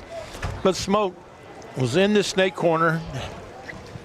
Got everybody frozen. You said just don't over-engage. Don't, you know, he wrapped too far, gets shot. And the next guy runs all the way across the field trying to fill, gets shot before he gets there. And so now you went from a bad situation to one that's a lot worse. Well, when they had both those bodies alive and they were outside wide on the snake side, they were actually in a great situation. Yeah, they were in a great, I mean, just, you're up to, chill out. They got to come to you. Yeah, the hardest thing to teach divisional players is that specific mindset. Is letting them know that our level and appetite for wanting to get into gunfights when we're up bodies and in good positions and up points is drastically different than when we're chasing points. One's a have to, one's a want to, and we don't ever want to. Yeah, you work to get into the position and then make them earn the right to get you out of there. So 5-on-5, starting things out a little bit better here for PB Factory. Back corner bunker D side. More time in this one, 8:45, tied up, Grit.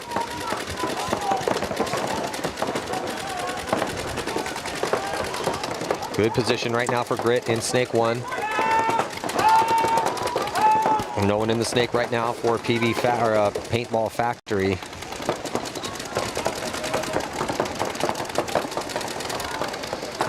Lots of time left in this one. We're grinding down 8:20. Still tied 1-1.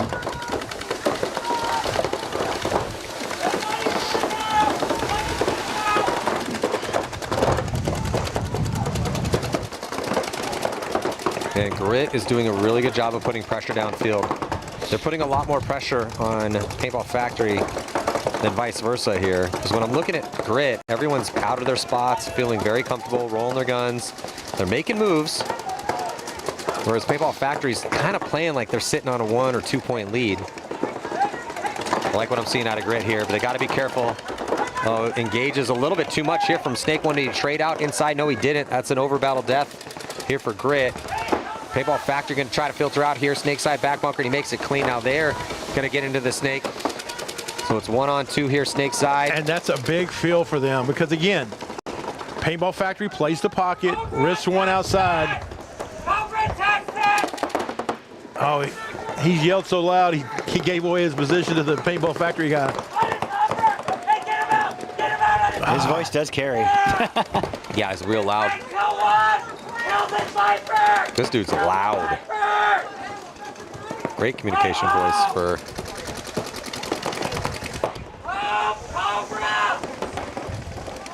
Grit does lose a body on the D side, and yeah, here comes Paintball Factory. As a team, they're coming down as a team too. Great job of talking about reading the pressure. They read it perfectly. Sleep on Snake 1 though, or Snake 2. Not for long. Yeah, that was my grandson leading the charge down that Dorito side, and just, again, one of those bully guys. I mean, he gets a 2-pack, shoots everybody up a lot. What's the first name again? Taylor. Taylor. Yeah. I like that though. They were going on there as a team. You know, they were spaced apart just perfectly, just in case. And he's one of those guys, he doesn't mind getting shot. If I can go shoot more of you than you shoot me, you can go ahead and put as many balls on me as you want. He doesn't care. With you as his grandpa, did he grow up playing a lot of paintball? Yes. I believe it. Yeah, he was like 8 years old, and he goes, I want to play. And I took him out in the backyard, and I said, I'm going to shoot you one time. If you don't cry, you can play. First shot was right in the goggles. He goes, oh, that's not a problem. I'm like, wrong. He's like, is that it? And I'm like, yeah. And he goes, let's go. 8 years old? Yep. Oh, awesome. And he learned with a Tracer pump gun. Tracer. There you go. And, Tracer. And I made him play with a Tracer pump, and then we went to like a Spider. I mean, I made him go through all the progressions. You're not jumping. And the very first gun he had was a PM8. He bought it himself. He saved his money. And his first tournament experience was practicing against Texas Storm. Oh, wow. And he was the last guy alive, every point, getting just thumped on.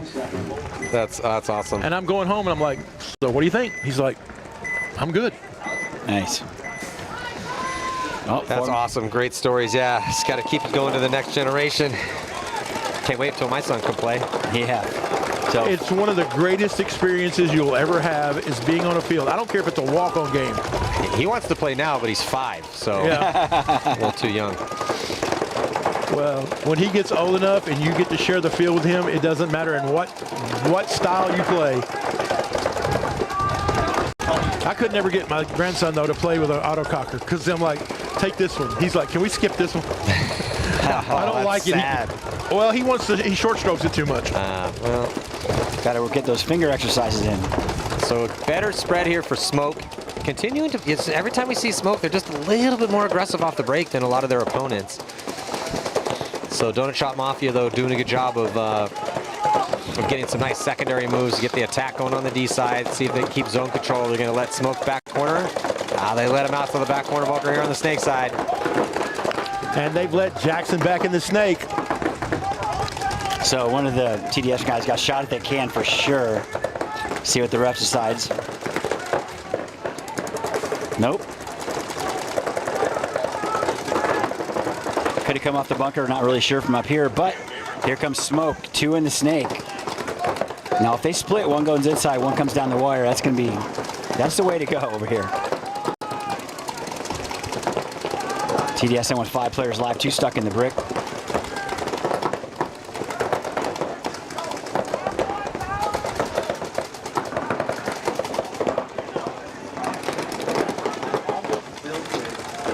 TDSM kind of acting like they don't even need a point here. Yeah, and they're running up on time, Chris. Yeah. We're sitting at 2:09.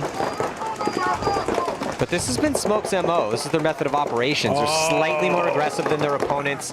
They get to better spots. Smoke's looking pretty good. Wouldn't surprise me if we see them playing tomorrow afternoon. Yeah, and Mafia loses one out of that little mini race. Oh, but now, see. They don't see, I don't think they saw him go in there. This guy definitely didn't see him go in there. Battle going down here in the snake, though, as Smoke would love to put up this third point. Going to crawl up, see if he can get the drop on him. Neither one knows that he's there. I think Smoke knows that he has an opponent right on their side. He's going to check inside. Now would be the time to go. I don't think either of them know they're But there. he also has to worry about the Aztec, but the Aztec's getting checked out by the referee right now. They're going to trade. That's a pretty clean trade. That little bang bang could have gone either way. Yeah, that was a little close for comfort. Oh, he's picking up paint over here for Smoke on the snake side in the starfish. Oh, hopefully he found some fresh ones.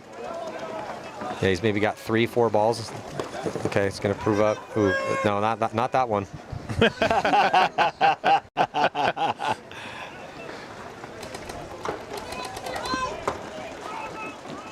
Okay, if you only got 3 or 4, just continue to go. You're going to need to get close. Do not engage crossfield. What are you doing? Yeah, he should have crawled all the way down and then started thinking about it. Oh, is that the sun? I'm so excited right now. Oh. Well, he found a couple more. So it's what, a 3-on-2? That ref scared the crap out of that guy. He was in the loader though. But he got a minor. Yeah, penalty assessed. Donut shot Mafia. I think and with 22 seconds left, it's not going to matter. Because with 22 seconds left, we're going to see a concession.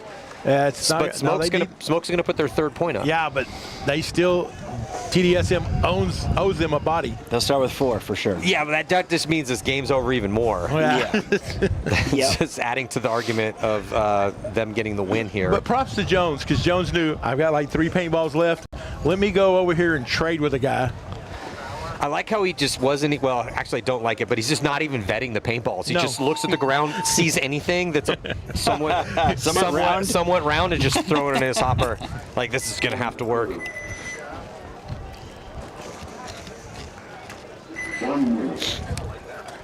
So more time left in this one here. Grit and Paintball Factory, 6:25. One of the most talked about things during the off season was, will 5 pods trickle down to regional events? You know, because I mean, they're out here carrying 12 pods and running out of paint. Yep. How did the 5-pod thing work out in your opinion, Matty? I like the limited paint. For me, it's like, let's get after it. When you take the best players in the world and give them 12 pods, a lot of times there's this feeling out stage where you get guys just sitting there and pumping paint through a lane. I'd rather just get to the gunfight and get to the movement, right? So now the counter argument to that as well, then they're quicker to run out of paint. But with the changing of the rules going away from margin and the limited paint, I thought we saw a little bit more mobile, a little bit more offensive-minded paintball at the first event. So I'm a pretty decent fan of the rule changes, to be honest. I do agree with you, sir. So Grit down by 1, 6:20 left in this one. Making this corner out here on the snake side, though, Robert, is Grit. Yeah, but they lose their first body right out of that Dorito side can. Both teams getting out on the D side. Grit down a body early, though. 5-on-4 in favor of Paintball Factory.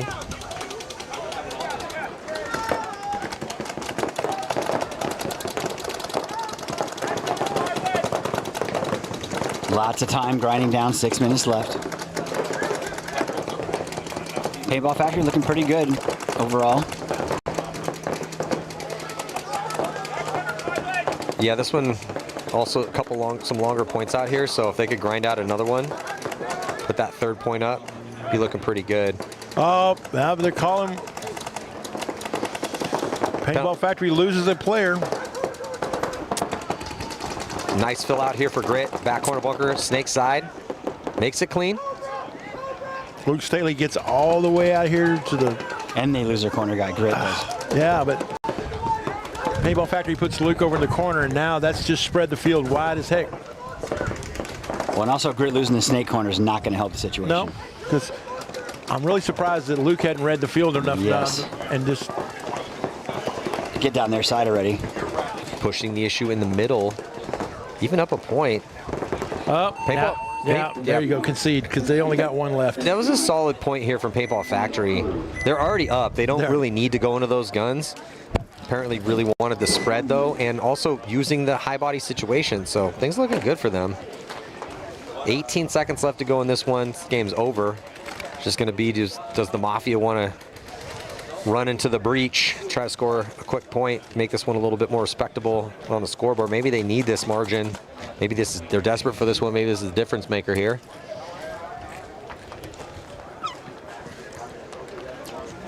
Smoke, a little too late, it's looking like in this one. 30 seconds. For TDSM. Yeah, I'm looking at TDSM, and they're coming out with like one pot on their back. Just, well, to be entertaining at least. Yeah, you know, it always just aggravates me. You know, you got 15 seconds to go, and they come out, and they're wearing 12 pods. It's like, dude, really? No, yeah, no chance of hell shooting any of that paint. Yeah, right. Not even going to get through their hopper. So, go up the middle. 4 on the box. 1 dead for Grit. 2 grid for Grit. But here they come. Yeah, Mafia. 3 dead. Mafia losing another body. Mafia. Well, they both got black jerseys on. It's tough to tell, man. That's my fault. But anyway, Estrada just... So Smoke going to take the victory 3-1 here. Boys from New Orleans. Pretty solid in this one. They are playing a little bit more aggressive than most of the teams they're playing. They're not as aggressive as Gunners or Balls Out, but they're up there. Yeah, and I am surprised to be seeing there's some paint bounces today. I'm really surprised because as fresh as this paint is. As cold as it's been? Yeah, as cold as it's been. I'm like, but we all know there's summer and winter fill.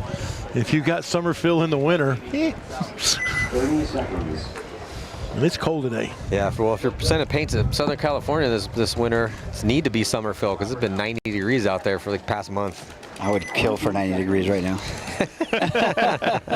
You go get a little bit of it tomorrow, Chris. That's fine. It's going to be 83, I think. I can't Be wait. careful with Chris Ritchie for weather because we go to San Antonio, it's like a gazillion degrees. He goes, man, we need something to cool off. And like the most random 30-minute downpour hurricane comes through. I mean, it was raining sideways. Oh, no. Yeah, that was terrible. He's wearing a trash bag for a raincoat because he's like, I'm freezing. Yeah, that wasn't the most logical. So there's still time left in this one. We'll see if Grit can get it going.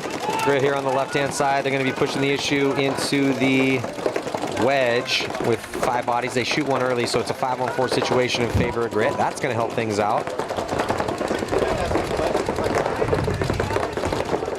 Paintball Factory just tucked in that pocket. And they're going to let Grit into the snake. And a minor penalty. Minor penalty on Paintball Factory. So wait for Grit to count these bodies and start to utilize this high body. Ooh, they lose. That's a tough death. Yeah, he was not too happy about that. Dying out of the wedge. But here comes Grit down the snake.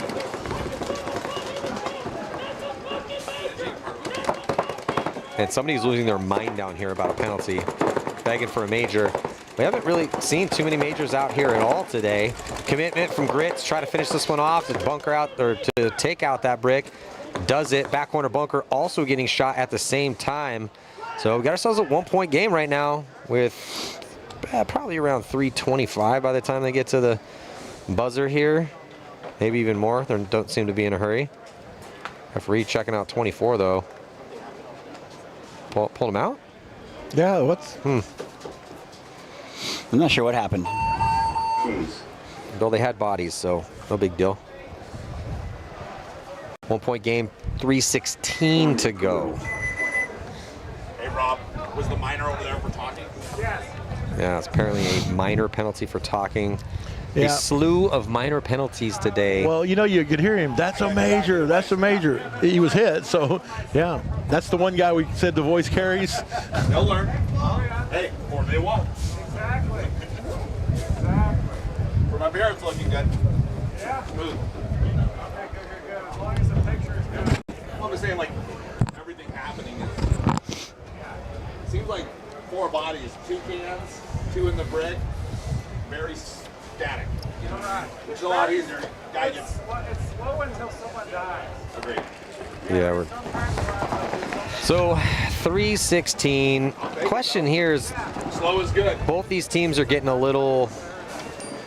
What's easy to Neither one's. I'm trying to think. Well, I feel Paintball Factory is taking slightly more risk, but it's not by much. No, and they're only risking 1 guy. 4 guys in the pocket, 1 guy either way. And then Grit, mostly pocket, very light on the risk. So it's going to be a pocket break most likely, with maybe 1 body out wide for both sides, maybe 1 body shallow, Aztec, maybe a door. It's just not many alterations here. Timeout being called to go over the finer details of the strategy for this next one.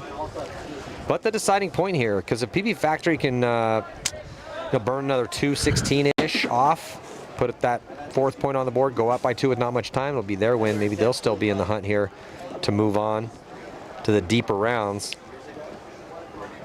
And then Grit, plenty of time here. Go standard game plan. Do not have to go with any risky play calls if they don't want to. However, with how these guys are playing, I mean, it might be a smart play call to pull out some sort of big risk, maybe D4 off the break. Well, I'm looking at all their packs. Only 1 guy is carrying less than 9 pods. Yeah, so they're prepared for a attrition. Yeah, war of attrition, gunfight battles out of the pocket, looks like, the extra pods. Yeah. Paintball Factory going out strapped up. Yeah. Yeah, my grandson's wearing like 15 pods, so yeah, okay. How many kids did you have, Robert? I have 1 daughter, and then I have a stepdaughter and a stepson. So that's from the daughter? That's from my stepdaughter. Stepdaughter, because he had a different last name than you, so I figured it was from one of the daughters. Yeah, it's from my daughter, and him and his brother. I raised both of them from the time pretty much when they were born. Oh, really? Yeah. So I raised him. Yeah, they're grandsons, but kind of sons by default. Kids. Yeah, that's great. So good on you. When everybody calls him, an asshole or something, my wife goes, "That's your fault," and I can't deny it.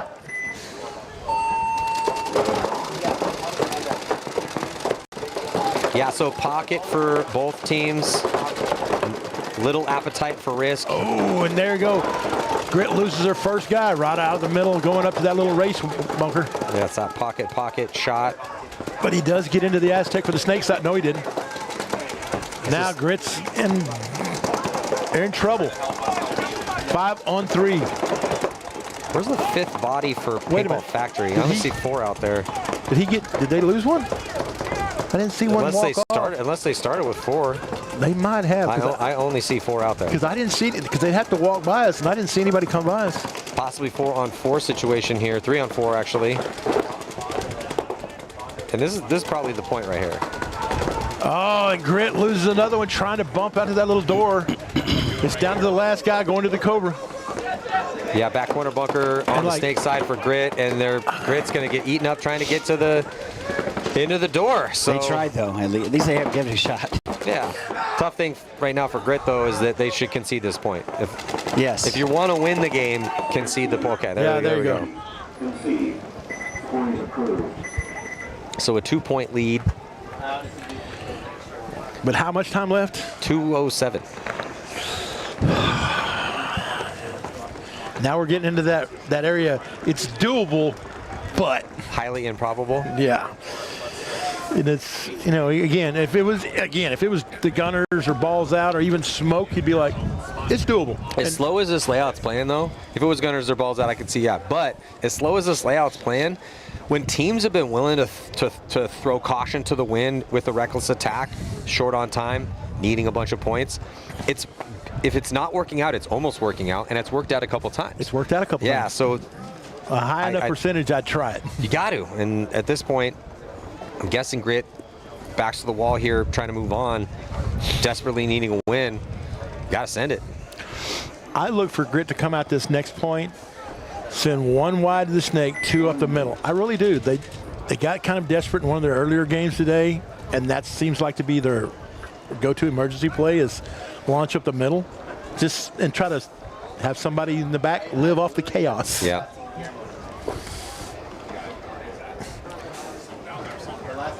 At least we hadn't had anybody where both teams don't get to the box and it's just one person on each end that gets to the box. God, that was so. 30 seconds. Well, Grit still has time. I mean, not a lot. A little bit of time. They gonna call a timeout here, or? 20 seconds. Yeah, I don't.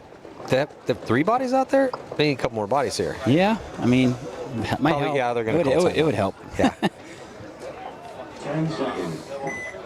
Well, you can't call a timeout under 10 seconds. No, here they come. So a little late to get to the box here for Grit. They're the one chasing. And they're going to take a big bite. There's the D2 off the break. Does it make it clean? He does. And into the snake 1. Yeah, so aggressive breakout for Grit with no choice but to push into guns. 5-on-5, but better. Here taking some ground. Battle. Yeah, Snake taking the walk. 4-on-5 in favor of Paintball Factory.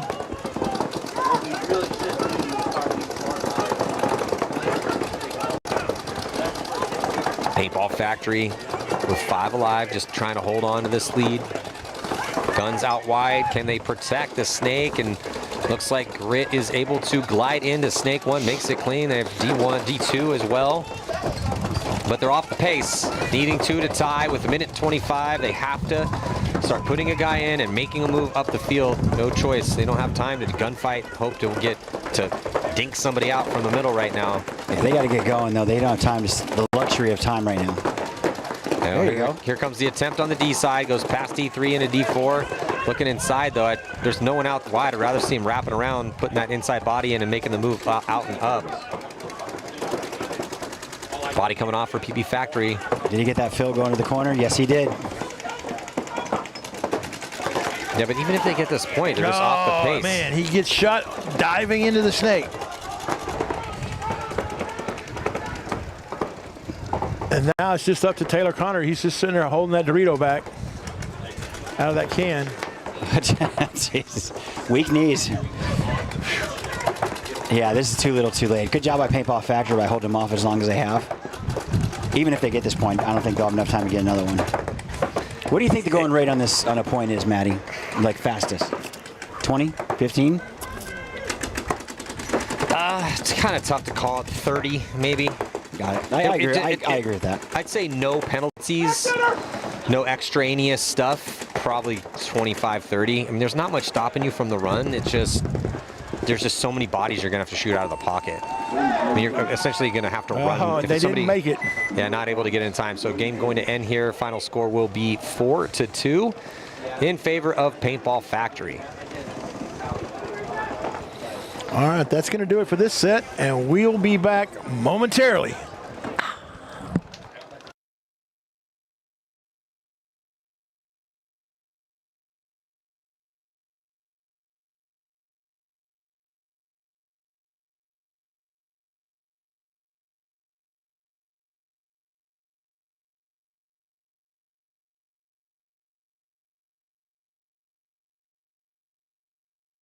Any paint in every condition.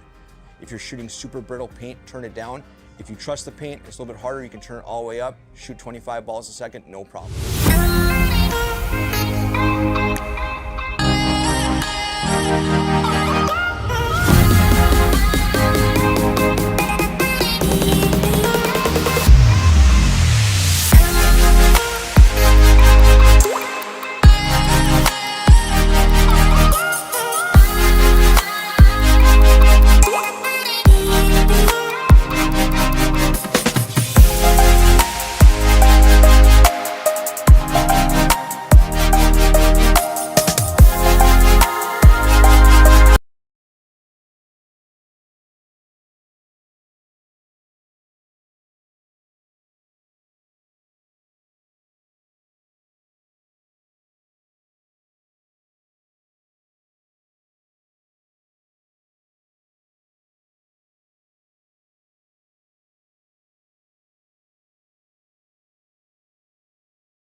We are back. OKC Mutiny taking on the Bricktown Bucks here as we're getting through the prelims in the Elite Division. I'm Matty Marshall here with Chris Lasoya here at the first event, USXBL.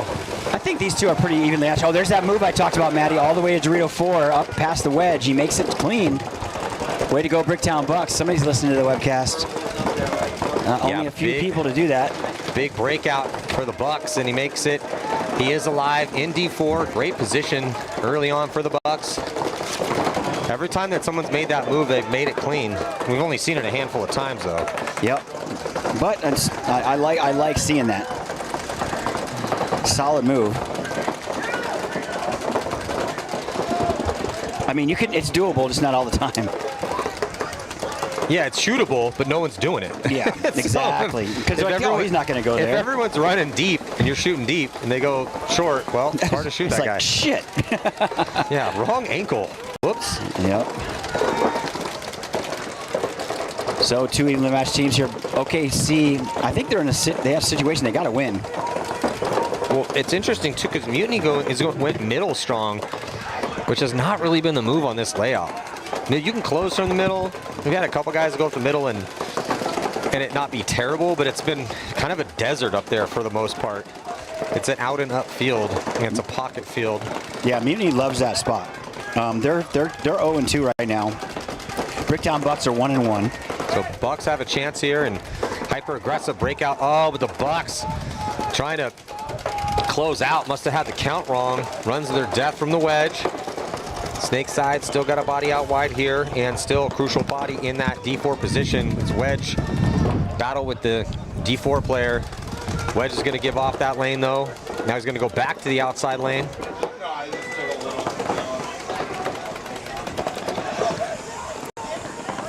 Good field position. Slowed down a little bit though, even with that big bite in the break by Bricktown.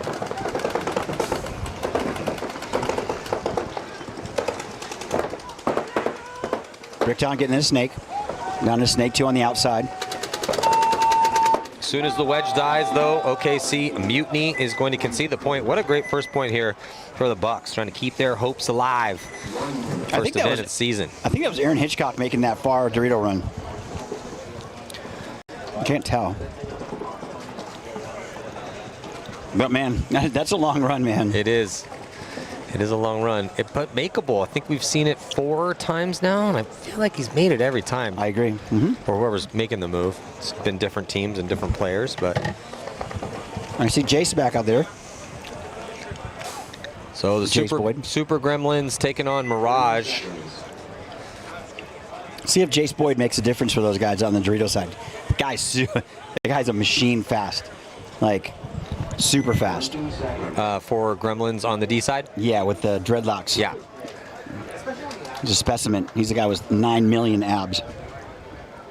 Well, he's warming up like he's going somewhere far. Oh, yeah. He usually does. He's that guy, but I think he'll just go to the wedge. Oh, no, he's going for it. D4. Oh, he's definitely got some wheels. Diving out, back corner bunker. Does he make it clean? They shoot a body. Some Mirage taking the early walk. He does make it to the back corner bunker for the Gremlins, so it's a 5-on-4 situation. And they do not go D side or snake side at all. D side is a desert, or sorry, snake side is a desert right now. There's another body coming off from Mirage. They're down to 3, 5-on-3. Big advantage right now for the Gremlins.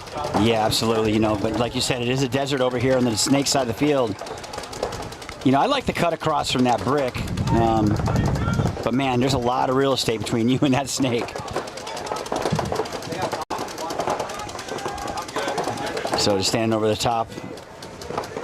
I don't think he really knows what he wants to do. No, he's thinking about it. It's like, That's really far.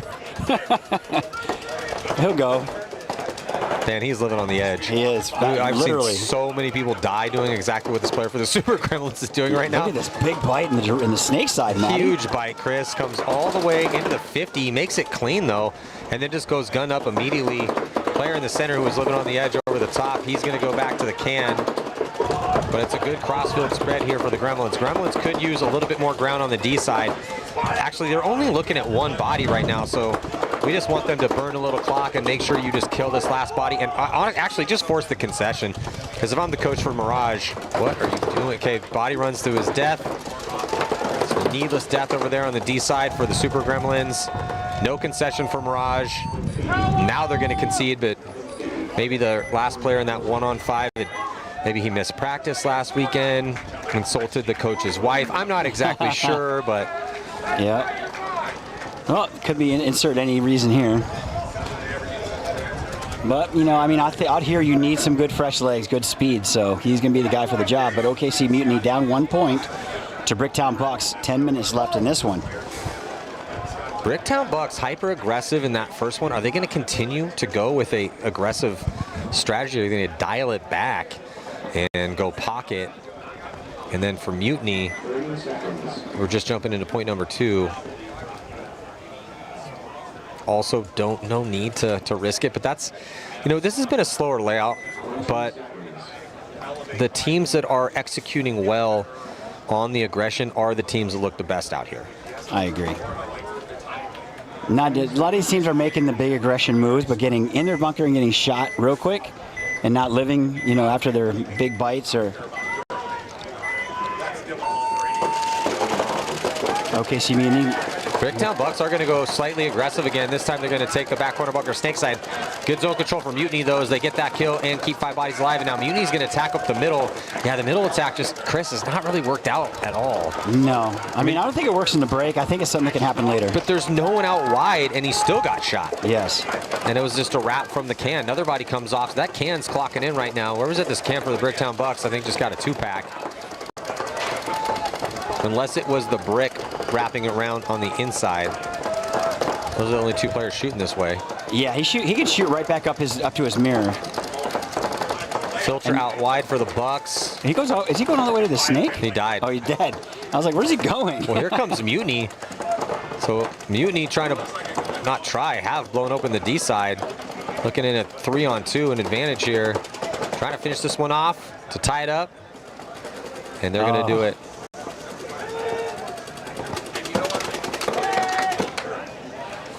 People are just falling asleep on some of these guys that are making these moves in the snake, you know, or whatever, wherever for that matter. They're just running down the field just blindly and getting blown to pieces. I mean, there's really no reason for it. They're not even going guns up. They're just looking at them getting blown to pieces. Yeah. Well, got ourselves a little bit of a match here, 1-1. See if Mirage can do the same in their game against the Super Gremlins. We're starting to get deep here in the prelims. How many more sets do we go? I think we have 2 more after this. 2 more? Yeah, I think the next one will be the one we're looking for. Balls out against Gunners, I believe. That's going to be a good one. Yes. Well, this 4 matchup, this split deck, actually, these teams are pretty much all evenly matched up, in my opinion. So this would be a pretty good set. 30 seconds. So 30 seconds to go before the start of the next point. Super Gremlins in the purple. Who's the dude with the dreads? Chris? That is Chase Boyd. Boyd getting another spin. All right, Boyd, let's take some ground. Let's go D4 off the break. What are we thinking? I think he's going to go corner again. I think he's just getting his feet wet. He already went corner, so maybe he's going to go door. Yeah, okay, door. Called it. Mirage going to corner, though. Might have got clipped. Oh, but Boyd taken out. So he goes short. Still dies. Great zone control here from Mirage.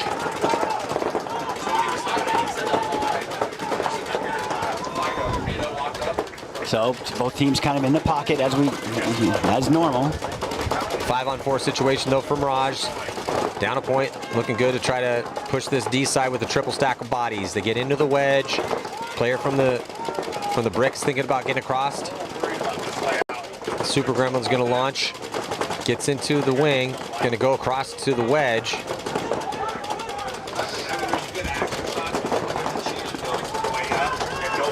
Nope, yeah, the snake side. The snake side, people are starting to get a little scared of the snake side, Chris. Oh, yeah. Yeah, a lot of teams are just almost abandoning the snake side. Yeah, we're seeing a little bit of snake one, sometimes Aztec and corner, but a lot of teams are just kind of abandoning the snake off the break and making these moves on the secondary bumps. D side's a little bit quicker to push early, as it's a little bit more survivable. So I'm wondering if that trend is going to continue, or if the guns are going to shift D side way, and then now we're going to see a little more pop here on the snake side. Yeah, you know, getting outside though. That's that big gap I was talking about from that center brick out to that insert bunker into the snake. I like the inset snake better, personally. I just think that it's a little more sneaky. People lose you in there, but people are not taking advantage of it quite the way I thought they would. They're taking early shots. They're missing. They're blowing shots. You know, so I think it'd be perfected a little more, personally. But Mirage trying to get in the snake. He'll be all alone over here if he can get in there, which he did. Only one guy in front of him, Matty, at that Aztec.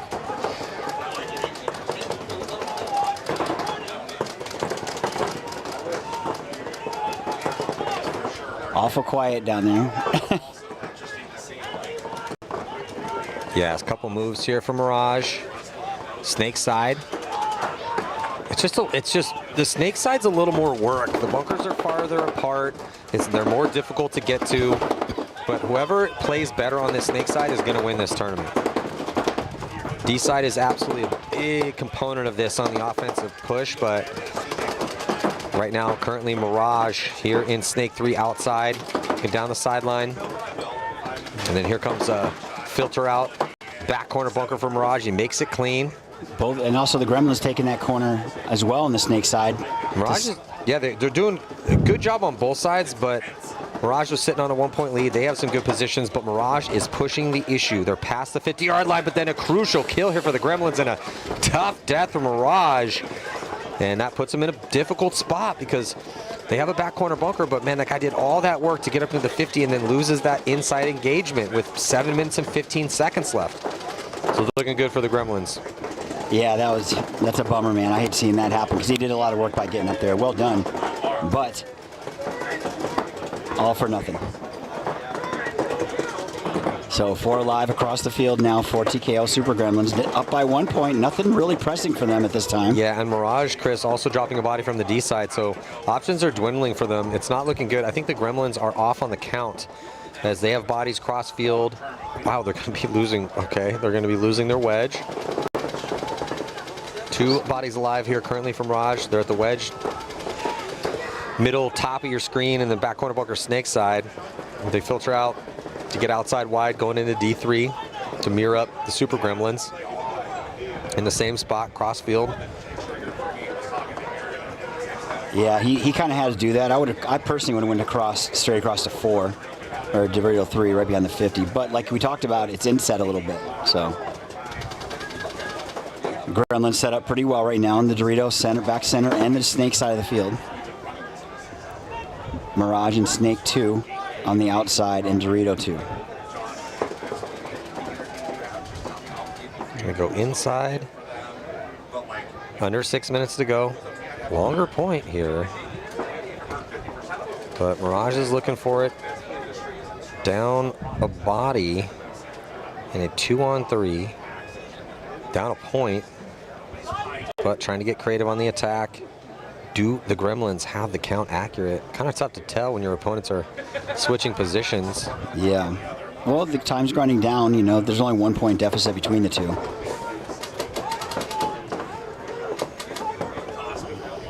Yeah, crucial moments.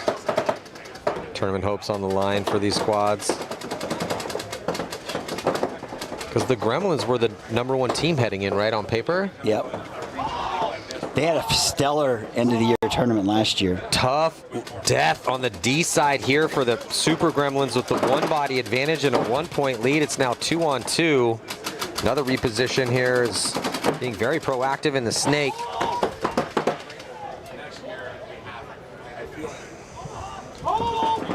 Oh, he's gonna. Oh, I think he got him. Oh, he bounced. So the Gremlins guy at the brick got bounced, Matty. Alforo trying to make it happen for Mirage. I mean, he's been like a Mirage over here, all over the place here in the snake, but he's going to lose the gunfight down the sideline. That's going to hurt. So it's a 1-on-2. Glaire's getting kind of bad. It's going to be tough for us to count the bodies, to be honest, here moving forward from our ankle. Yeah. We'll do our best. But it looks like he just got shot, though. Yeah, it looks like a 1-on-2 here in favor of the Super Gremlin. So the bend don't break moment works out nicely. They get the point and they burn a ton of time off the clock, even though Mirage gave it a solid try and pushing the issue, but just losing these last gunfights that was the difference maker. Finally, we get a concession there from Mirage. Squandered a couple seconds, but not a big deal. They're only chasing 2. 8:36. Yeah. I mean, listen, I thought they had that point. Well, whoever their poor coach is was probably thinking, okay, we got this. We're in good positions. Yeah. Oh, we lost a gunfight. Oh, lost another gunfight. And then he had to walk on over to the concession. Yeah, I can't say I haven't been there. Get frustrated and be like, okay, great. Yep. But OKC Mutiny, like I said, these two teams are pretty evenly matched up. Bricktown Bucks, OKC Mutiny, 1-1. Lots of time left in this one. 8:36.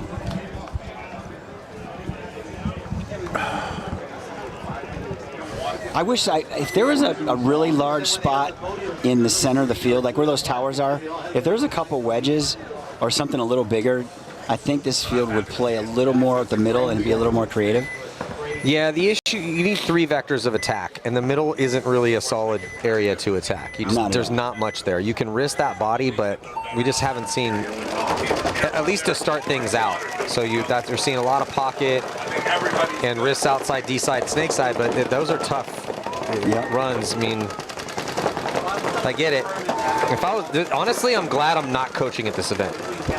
Yeah, it'd be a rough coaching one for sure. But here they come. OKC Mutiny loves that middle, man. They really do. They're the only team really playing it on consistent plays. Well, we'll see if it works out. I mean, he's up there and there's no one out wide. That's the tough thing on a layout like this is if you get up in the middle and they're out wide, it's going to be really difficult to stay alive. But guys have also been getting shot from this spot with just people wrapping around from the can or the brick. Yeah, I mean, but also if they try to get outside with him in the center, he should shoot those guys going out. Yeah, 5-on-5. I'm watching the Bricktown Bucks shoot at this snake corner, and there's no one in there. And they're just rolling their gun at that bunker. They're just... Well, Mutiny's doubling up that D side, D1 and D2 wedge already, so better field position for them, but there's no one on the snake. Again, the snake side has become a bit barren here. It's a bit of a desert over here these past couple sets. Yeah, early this morning, everybody was trying to get in the snake, trying to do something from it. Now it's just like, let's go in on the Doritos. You know, that middle dies again.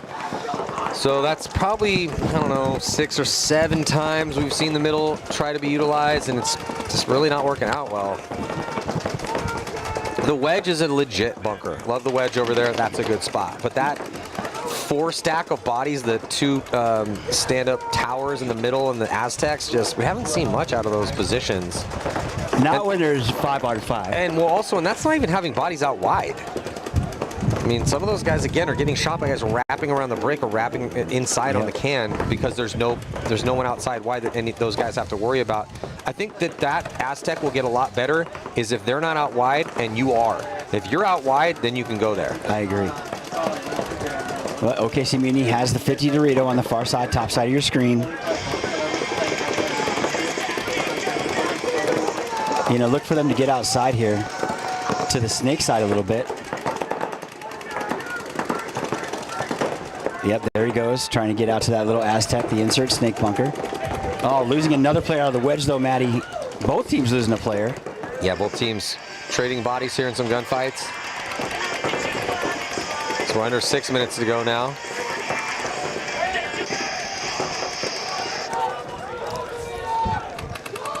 Yeah, so this is as close as it gets. We're trading bodies back and forth here as Mutiny losing another one, top side. D side, and then even on the count. 3 on 2 in favor of Bricktown Bucks. So close on the count, even on the points.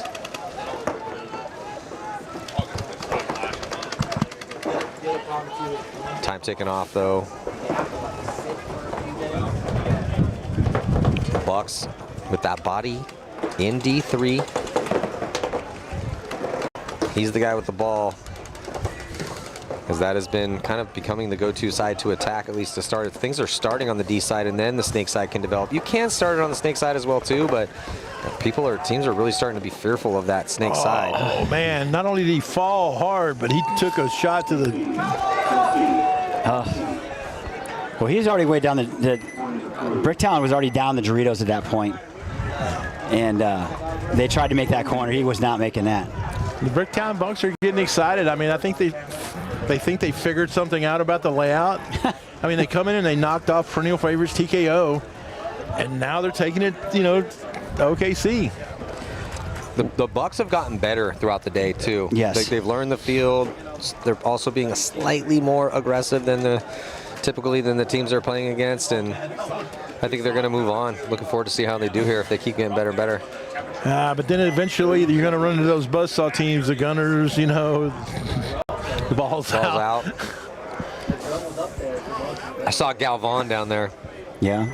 I was like, hey, it's Galvan? And he's like, yeah. He looks like choppy, doesn't he? I was like, yeah, he does. And I was like, hey, you look the best out there. Don't blow it. And he's like, oh, I won't. I was like, just don't be thinking too much. Do exactly what you're doing. Oh, yeah. Now that Matty Marshall said something like that to him, he's not going to think about anything. Yeah, his head won't fit in his car. Yeah, Jesus. we're going to say it's going to be a semi-truck to get his goggles for the next event. Double strap that one up. Way to go. Quadruple strap. Yep. Well, here we go. Gremlins up 2 over Mirage.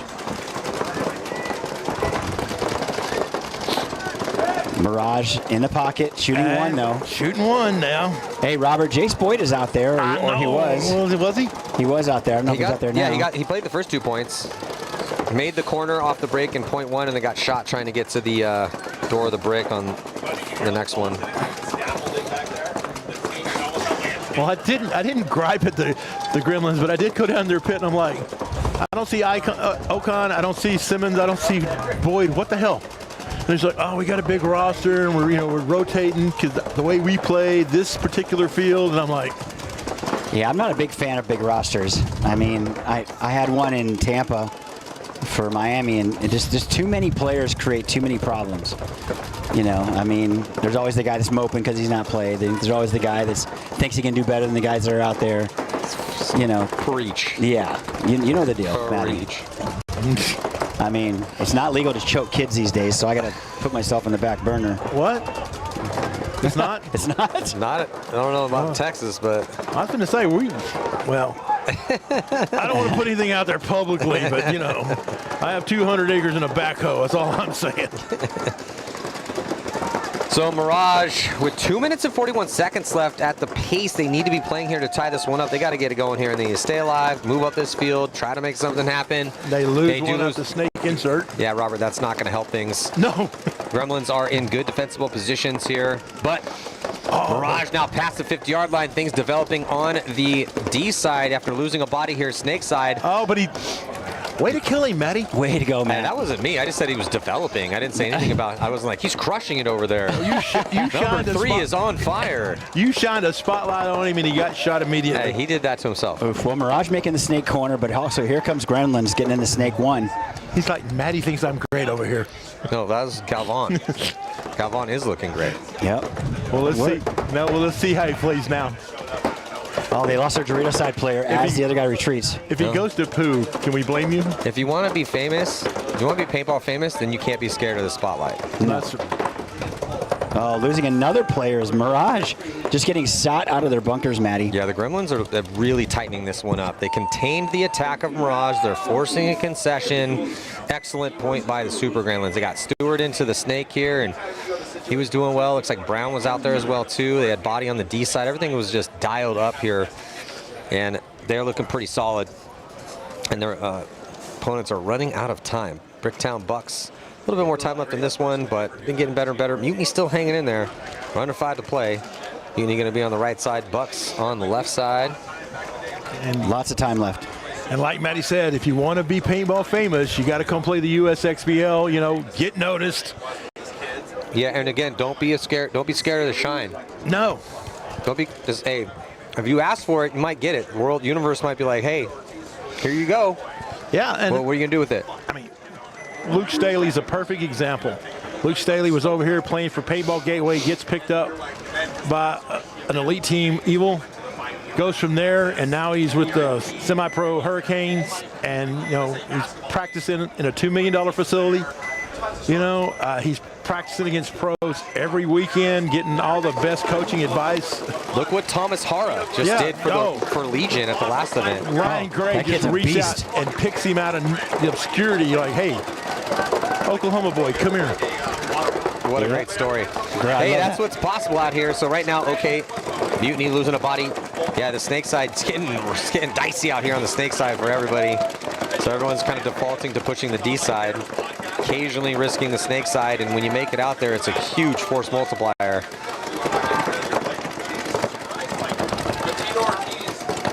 But down by 1 is OKC Mutiny,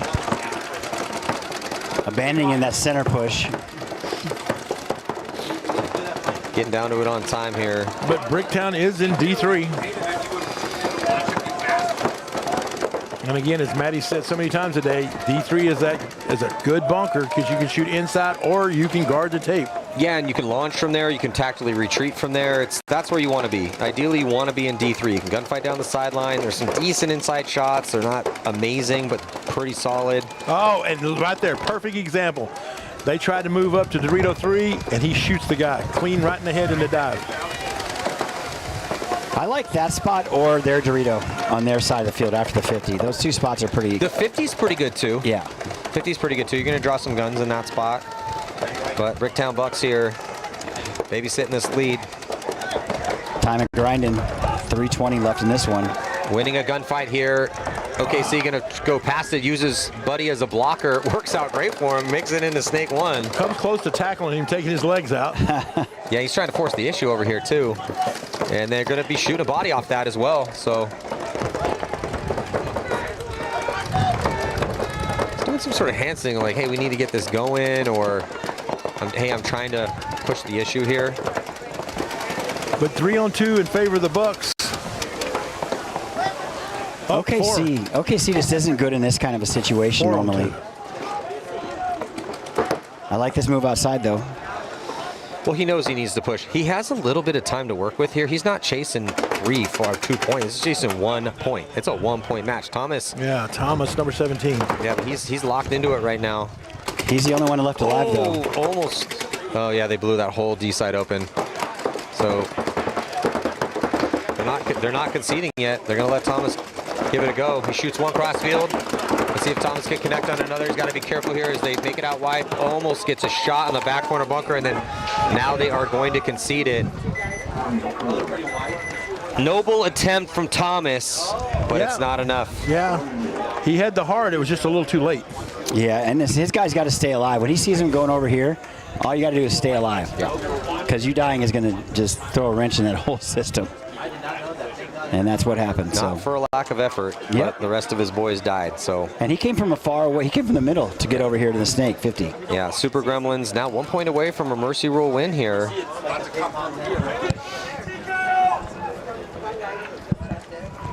So Mirage, TKO looking good. Mirage looking good on the break, but not. I mean, their gun skills.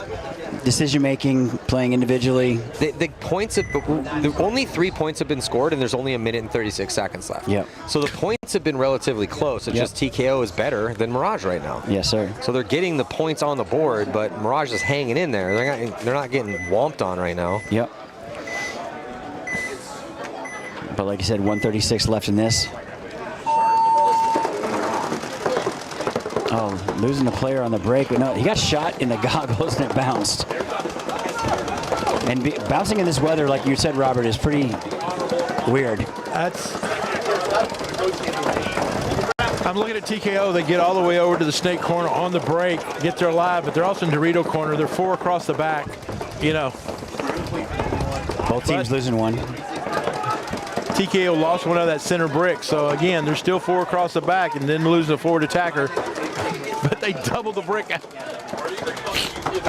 They couldn't decide who was going to go to the brick and who wasn't. Whoa, combat roll. Jell Stewart almost got shot.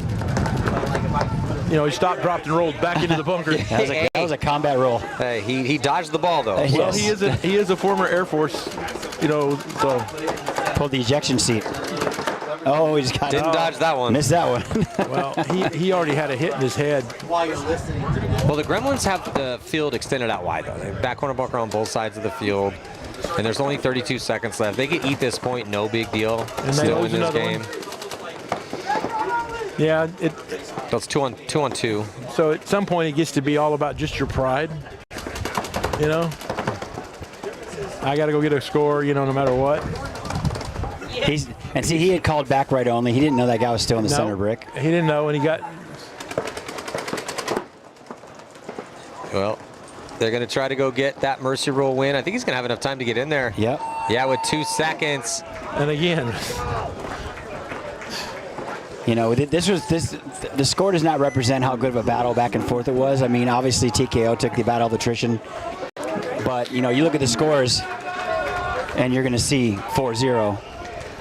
Yeah, you're going to see a mercy rule win, but those points were pretty close. Yet another close point. They all were super close, exactly. But TKO really needed that after losing to the Bricktown Bucks. Yep.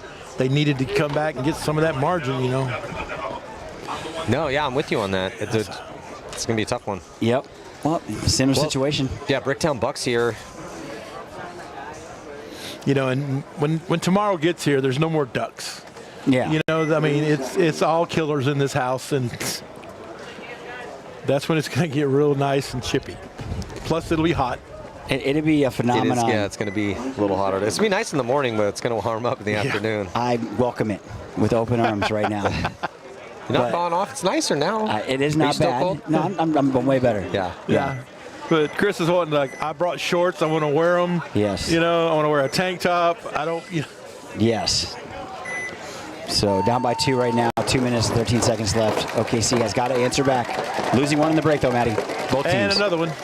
Yeah, it's a bit of bloodbath on the break right now, which is not going to benefit OKC Mutiny because they're down 2. 4 bodies still alive for the Bucks, so they just got to tighten it up. Maybe make a couple moves outside wide if possible. Be careful on those, though, because we're under 2 minutes to play. Don't want to give Mutiny a chance to get back in this one by making some ill-timed moves up the field when they don't need to. Mutiny going to try to force it, though, to get into the Aztec and makes it past the lane. And makes it clean. Yeah, he's there. They need that on the D side. They're off the pace, though. They're not playing like they need this win. In divisional paintball, that's one of the things. It's not understanding the clock. When you're chasing 2, not 1, you don't have, I got 2 minutes. I get a point. No, you got a minute. You got a minute. You got a minute. You got 45 seconds. That's the pace you have to play at. I mean, they're trying on here on the snake side, but again, they're getting to their spot, establishing. Well, let's get a head check cross view. Let's get in this little gunfight. I don't know where Mutiny's at with their margin and wins right now, but there you go. Nobody's stopping you. Go down the snake. Nobody in front of you. Go. It's also such a low percentage play because they're going into 4 guns, and the bricks have just not come off these zones. Oh, sorry, the Bucks. The Bucks are just zoning up, pumping paint downfield. Yeah, they get the kill on the D side, so just 2 options, 2 more bodies out here for Mutiny. It's looking real good for the Bucks to give themselves a chance to advance here in this tournament. For OKC Mutiny, Cornwall's probably been one of their better players today. It's just getting a little help and support around you. Here comes Miller. Both these guys have been outstanding today for this team.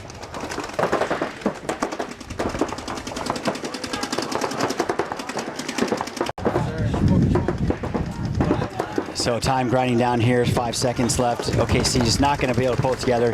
Down by 2. Big bite right there for sure. Yes, as time expires, it's going to be a 2 wins and 1 loss to the Bricktown Bucks. Unfortunately for them, their loss was by 3, so they got 1 more game to go. Super Gremlins also sitting at 2-1. Zone is sitting at 2-1. So Mirage is going to be going home. Mutiny definitely going home. In the other set, it's Gunners and Balls Out. Going to see them play, I think, coming up next. Both those teams are undefeated. Yes. I think we have 1 set between them, actually. Oh, 1 set between them? We have 3 more sets. Smoke looking outstanding. 3 wins for them. Paintball Factory, 3 wins for them as well, too. So those are our top teams. Smoke, PB Factory, Gunners, Balls Out. And then in the bracket of death is definitely the first bracket. Yes. Because the Gremlins, the Bucks, and Houston Zone are all still in this. And then Mirage went 2-2. It was Mutiny basically getting, losing all the games to everybody. So getting interesting out here at the first event. So a couple minutes before we get into this one, it's going to be Smoke and Cold Blooded. We'll be right back.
Our team program is designed to be super simple and make your life way easier. There's no minimums, there's no required packages, and you'll get season-long access to our catalog at a discount team price. Plus, you can design more custom products. The first step of the process is to design your custom jersey. Now, that might sound weird if you already have jerseys or you're going through a different provider. However, this is a crucial step in building out your whole team catalog. So we're gonna use your guys' logo, team colors, and your sponsors to build other cool custom products.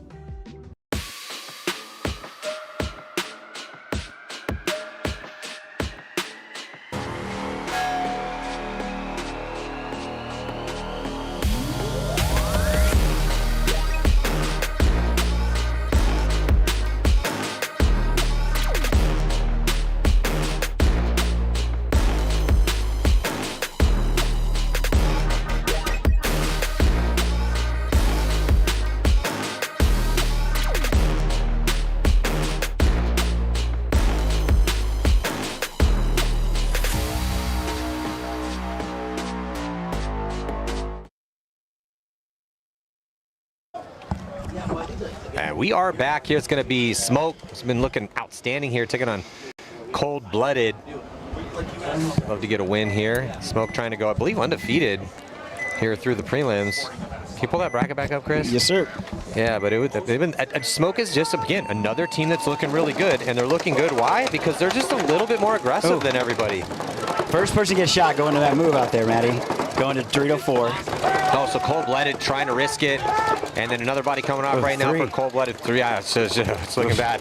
2 players left alive for Cold-Blooded. Smoke, who they've had some close games, but they are sitting here with 3-0 record here heading into their last match. And Cold-Blooded is trying to go 2-2, which I don't think is even going to give him a chance. I don't know how many people were taken here. But here goes Jackson.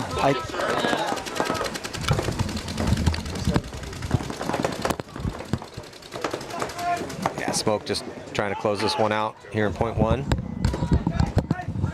So to answer that question, Matty, would they take the top 2 from each division? That is it. And no that's it. Cards. Oh, ruthless cut. Okay. No wild cards, sir. Yeah, so that's looking like Smoke and Paintball Factory. Because even if Cold-Blooded wins this one, they're going to be, so this one's kind of for fun. Because if Smoke wins this one, they're undefeated. If they drop it, they're 3-1. They'll be tied with PB Factory, and no one can catch them. Cold-Blooded will go in 2-2. They're going to get knocked out. That'll just be seeding for the next one.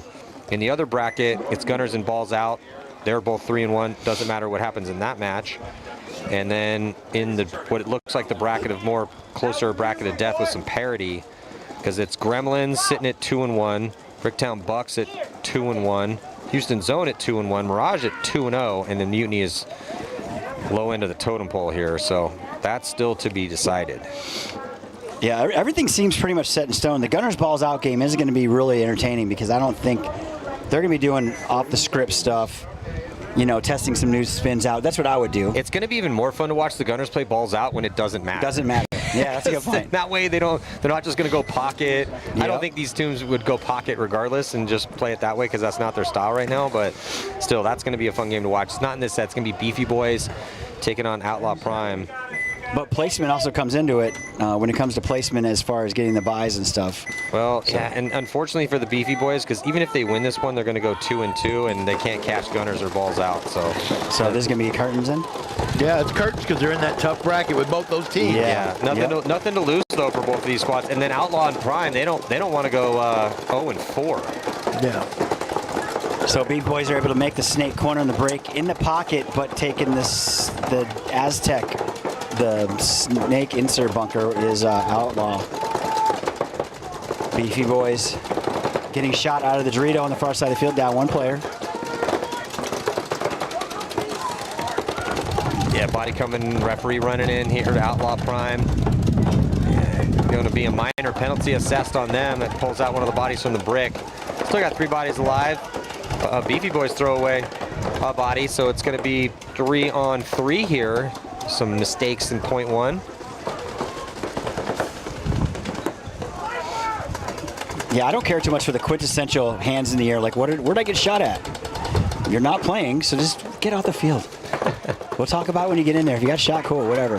But now Outlaw in the snake 1 and the 2 back center bunkers. But Beefy gets it all the way into the snake. 50, practically. They have 2 in there. Outlaw Prime digging to get to D2, makes it in there alive.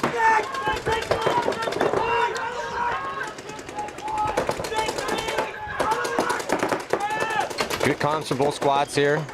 Scrapping it out at point 1. Better on the control of the field here for the Beefy boys as they have D3 and Snake 3 and Snake 1. Outlaw Prime going to dip into D3 to even up things on the... So it's an island drill essentially on that D side. Whoever wins the gunfight here, Snake, D3 to D3, really could be the difference maker for their squad. Outlaw Prime's going to cut into D4. Yeah, he gets Tokyo trying to make across that gap. Snake player for Beefy just sitting on that little gap. Oh, yeah, he was shot in the back of the head when he went over there. Not the best position to fight out of 3 or 4 on 1. No, not ideal. But he doesn't have a choice. They're going to save him a little pain and some cleanup and concede it.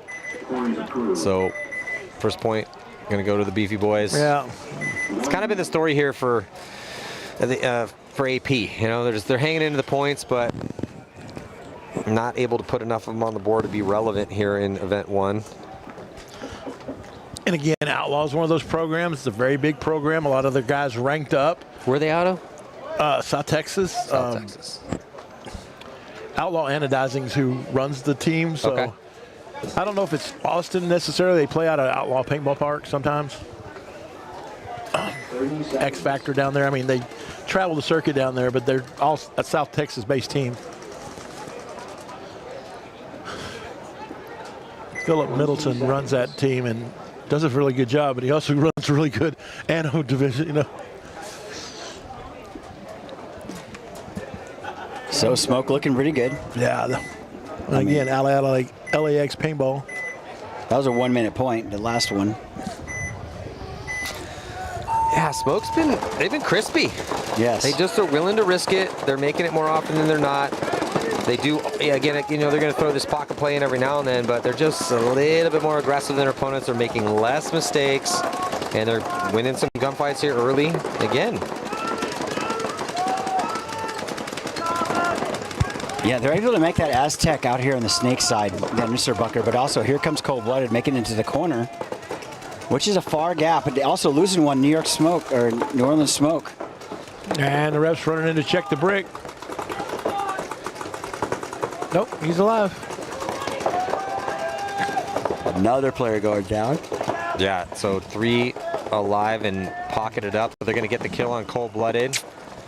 Smoke potentially going to win the war of attrition here. It's a 3-on-2, now a 3-on-1. And not feeling any pressure, going to be moving up the field D side and into the brick. Going to go across the D2, extend things out. They get that kill. I don't think they know it yet, though. Yeah, that's it.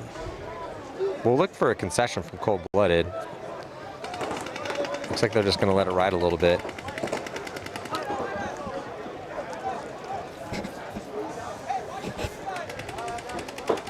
So a little low in the game right now, grinding down the time. They've lost the count because we got people crossed up, not sure where everything is or not is, you know.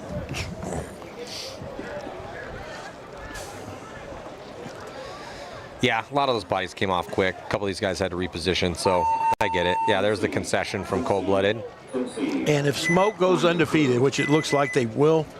Well, we got a little time to go, but it's trending that way. It's trending that way. I'm not saying they will, but I mean, if it happens, they will be one of 2 undefeated teams because Balls Out and Gunners both can't be undefeated. Yeah.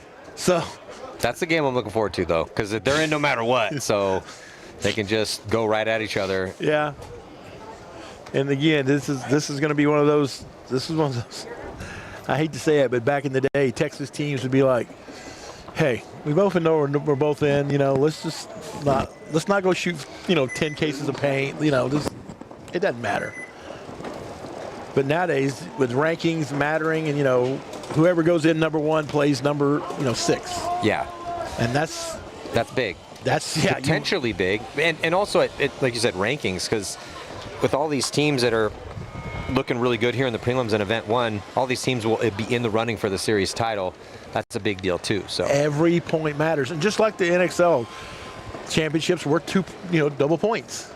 So you're never out. I mean, you're like, oh well, I only got a third and a second, or I got a fourth.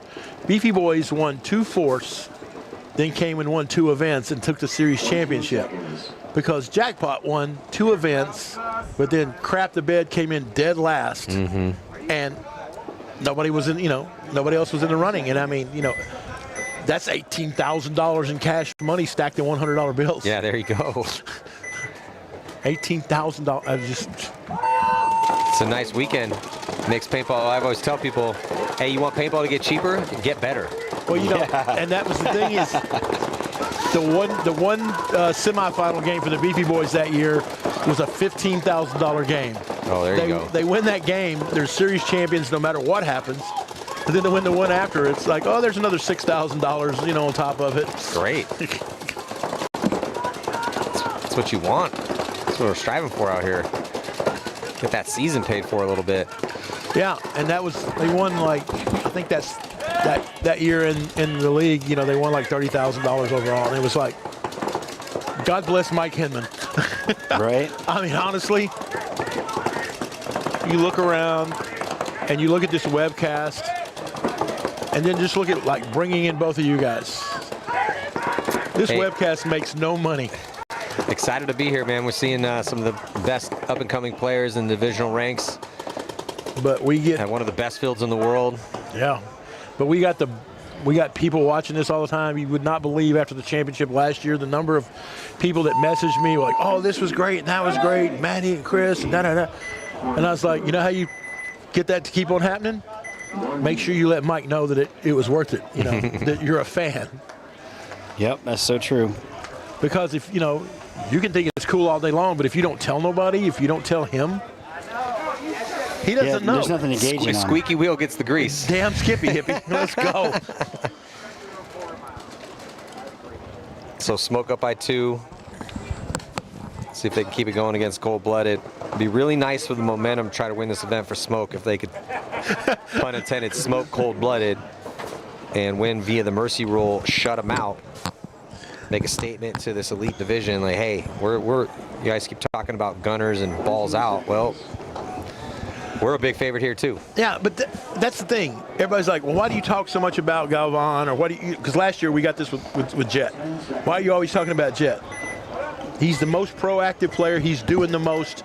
Guess what we talk about? Hey man, I've seen a lot of paintball, so when I see someone playing really well, I'm gonna try to give that guy as much shine as I possibly can, because it's hard out here. This is a very difficult league, so anytime someone's excelling, I would like to give them their credit, their just due.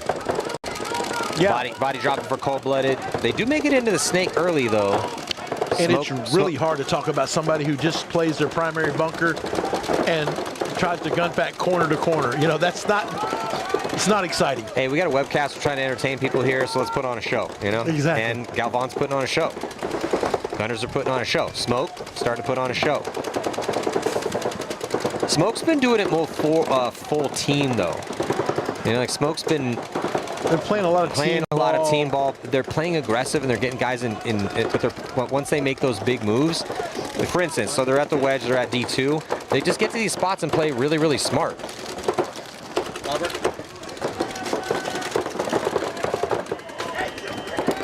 Yeah, they definitely have, they don't get bored, I guess is the word I'm looking for. So they don't shy away from their job. Yeah, they're playing very diligent paintball. Yes. So look at this. They get another kill.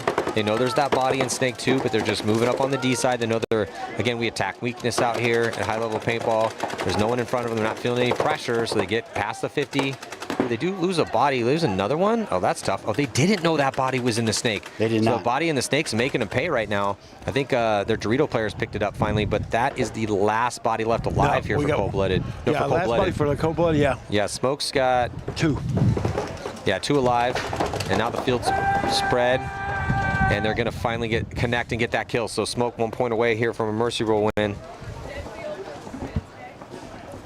And I was talking to some of the Smoke guys earlier, and they won they won the championship last year in D4, and then they merged with LAX and everything. And they got a lot of like online hate, so they came in today with a chip on their shoulder. They're literally out here trying to prove something. Wait! Hold up! Beefy Boys doing a similar thing here to what Smoke's doing, the 2-point lead. I'm not sure exactly what's going on. Tracy ran on the field and is stealing ice out of the ice chest for a baggies. So I don't know if somebody got like a little boo-boo. Possibly. But she's putting ice in and out of his baggie. Yeah, not sure here. Looks like we're on a bit of a technical timeout. Look at the camera right now.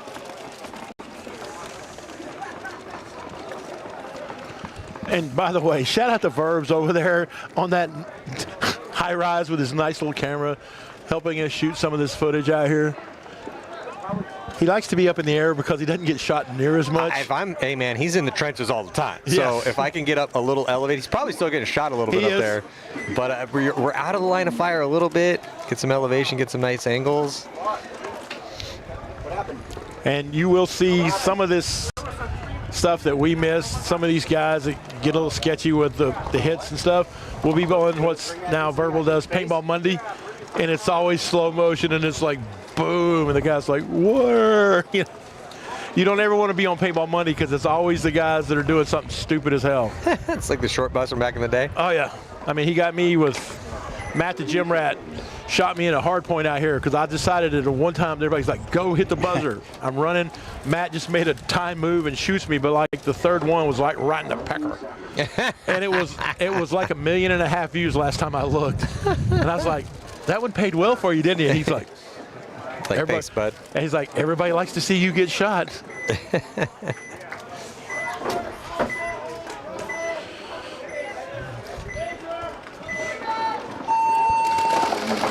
Well, see if the Beefy Boys keep it going. Big risk for Outlaws Prime, AP Prime, as they take both back corners. They do shoot a body inside. And looking pretty good for them here in this one. Yeah, the 4 on 5. They got a chance. Yeah, but also Outlaw making this corner over here on the snake side of the field. Both corners, actually. So able to get out wide. Beefy Boys in Dorito 2. Here comes Outlaw trying to get in the snake. There they go. David Cuervo does get in the snake for Outlaw, and he goes all the way. They don't know he's there. Oh, they know he's there, and now they're just... Now they do. They don't know which one he's in, so they're shooting both of them. I think they know now. I think they saw him head check on the outside. At least the can did. Yeah, the guy at the can is a little too tall for him to go around that bunker right there.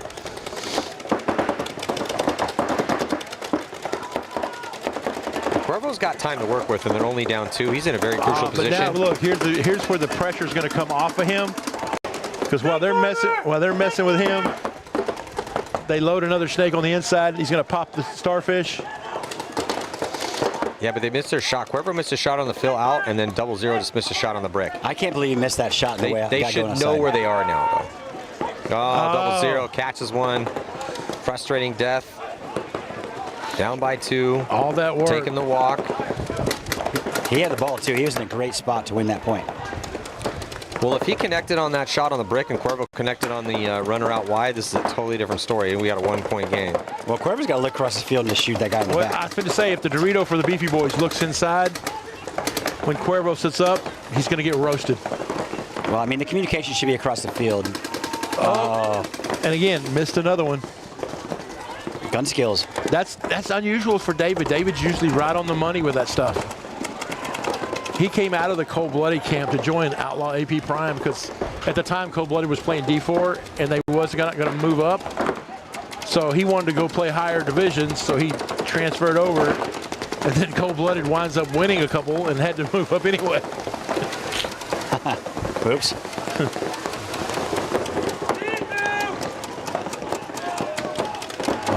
Getting shot out, just getting shot out of their bunkers, Outlaw. Yeah, I'd like to see Patrick Simons launch out of this brick and just run the highway of the snakes. God, he has a horrible shot. Oh, there it is. Took him 30, but he connected finally. Yeah. Again, Beefy knew that he was in that snake, and he just didn't get connected cross field. And also, if somebody's shooting 30 shots at you, you probably should feel that pressure at some point in time, and then just tuck in and try to survive. 100%. They refill the spot, and now they're putting the pinch here on Cuervo. But again, doing the same exact thing. He's turning his back to him, but not playing in tight. Oh, he shoots the guy coming down the wire. Now there's only David left. Oh, he's still got the can still. Do we? Oh, there he is. God dang. He's been hiding. It's like, where have you been all game? And Cuervo letting him make this corner has cost them dramatically. Here comes Luke. Oh, a little 2-pack for Luke to close to go up 3-0 here. It was a bend-don't-make moment for the Beefy boys. They absorbed all that pressure. I mean, Outlaw AP Prime was putting a ton of pressure on them. They had their side of the field, multiple bodies attacking, cross field, but they were kind of going one at a time, unfortunately. Yeah, they were losing bad gunfights.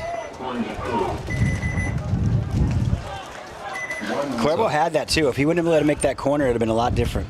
A whole different game, because then he can go the rest of the way. And he had the guy the whole way.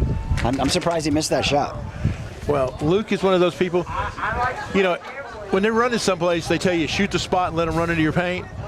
Well, Luke runs so slow that by the time, people get bored, they come off the lane, then he slides in. Yep. So both these teams, or both the games in this set, as New Orleans Smoke 1 point away from a Mercy Rule win. Same with the Beefy boys. See you smoking. My back hurts just watching these guys carry 20 pods out there, or whatever. Oh, he gets shot. Did you see that? Two of them get shot, but that one was like, I think maybe, did it look like one of his own players when he came up with a gun shot him? Yeah, that was a very big splatter, like up close. Yeah. That was definitely, and what we're talking about is New Orleans Smoke losing 2 on the break out of the back center. I think one guy shot his own guy, and then the other guy shot. This is what I was scared for Smoke. Everything's going their way, and you're due for a bad one here. How are you going to respond to this? Yep. Still lots of time left in this match, too. Stevenson getting in the snake 1 for Smoke.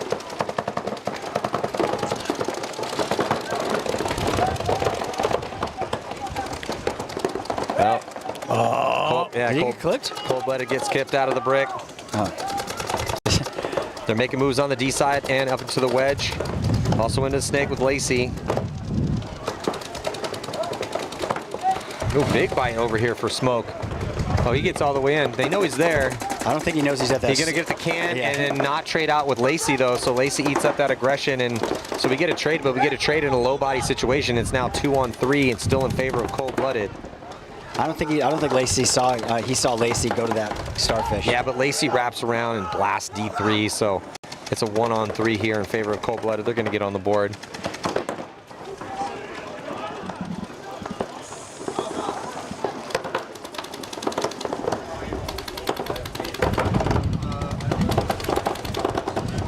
Putting pressure on that corner now. Snake corner, last guy alive. I love that people are sitting there listening to the webcast. People that are here and they're like, okay, they play out of Outlaw at Houston, like AP Outlaw Prime. They're telling me where everybody plays from. So getting corrected by everybody out here. They're just trying to help out, Robert. Yeah, they're trying to help out.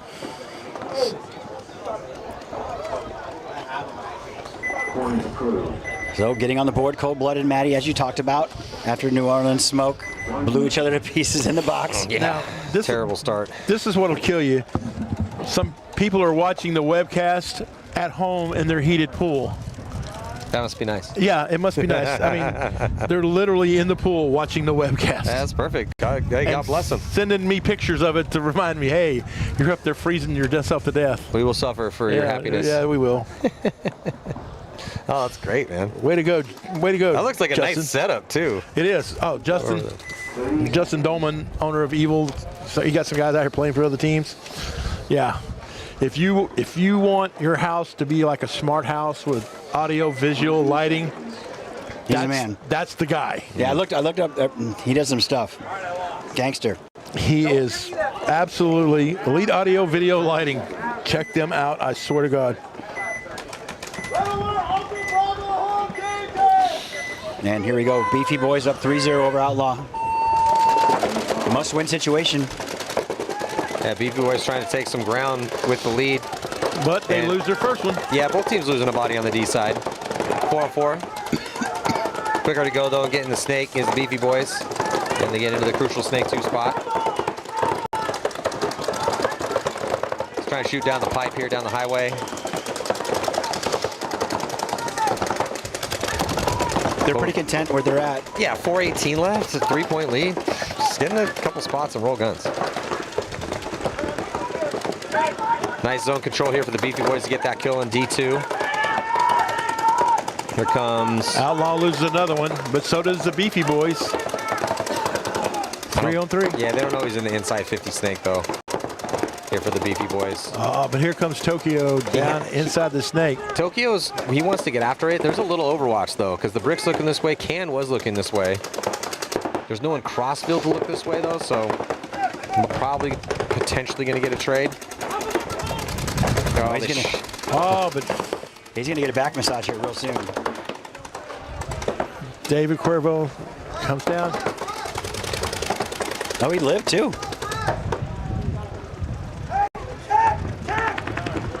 So Outlaw Prime on the board as well. That was a convincing point. They're going to need 2 more of those, though. Well done. Still 3 minutes left.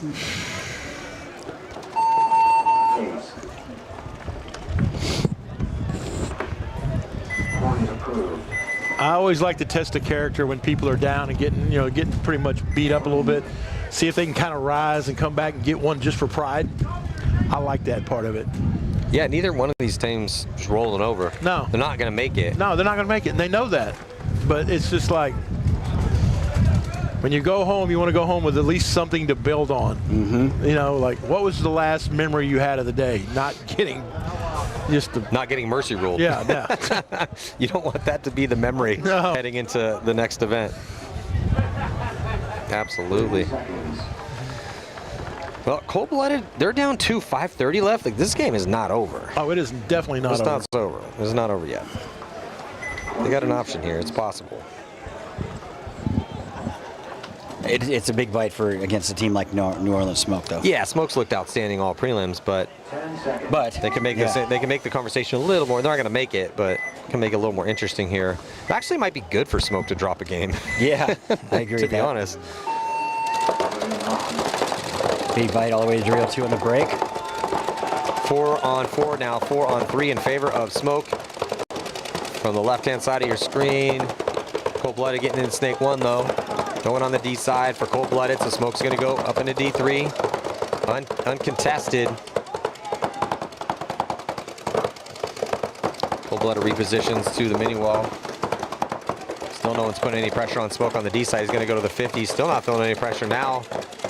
Sees Weaver going to put a little pressure on him, so he actually does a little retreat back into D4. He's going to get a help. The Smoke is going to get into D3 right behind him. Another body coming off. So now just 3 players left alive out there for Cold-Blooded. They shoot a body for Smoke, though.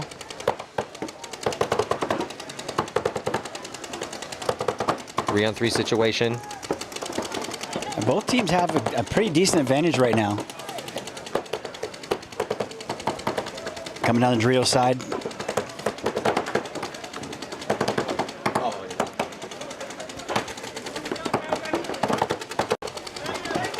But I think everything is on the Cold-Blooded guys in the snake corner.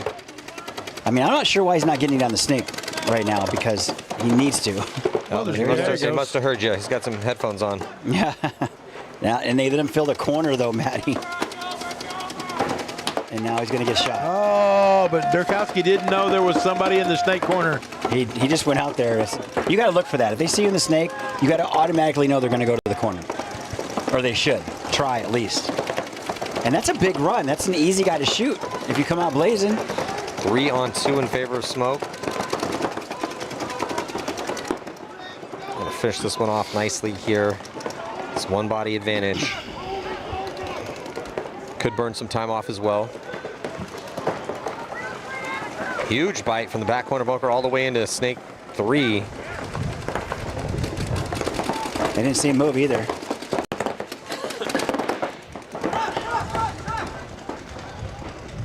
This guy didn't see him even. Oh, and looky here, he's going to murder him. Yeah, they went to sleep on this guy. Made him pay. And again, I have a problem with that. And he was running over there, running toward the buzzer, trying to get a shot in on him when he could have just ran and hit the buzzer. Yeah, one-on-one now. Well, he didn't even see him, Robert. He didn't even know he was even there. He was already committed at that point. But at least he was smart enough not to hit the buzzer.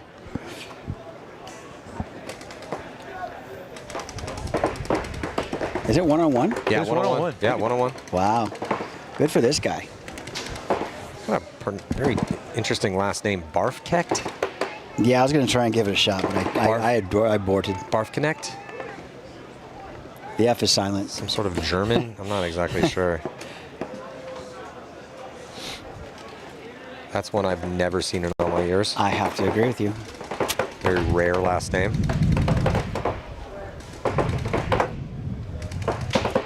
Nice little one-on-one for Robert Jordan here. That's right, thank you. Welcome. I'm sitting over here just Malawi in it. Yeah. Soak it all up. Well, when he gets the kill, I was going to say, man, if Cold-Blooded can get this one here, we got a game, but now Smoke going to put that 4th point on the board. No concession from Cold-Blooded. They're going to let it run. I'd just let it run if I was Smoke. Yeah, I'd wait for him to concede, see how much time they want to burn off. He actually waves over at him like, yeah, okay. I don't know. I wouldn't be too happy. Yeah, he won a one-on-one, but that guy almost won a 3-on-1. For the cold-blooded guy, yeah, I'd go he back did some and work. Have a couple words with some of my guys. Hey, yeah. I know we're doing really well out here, but can we not close that sloppy? And what are we doing? Yes, exactly. I know we don't have to win, or it's pretty much gonna be, but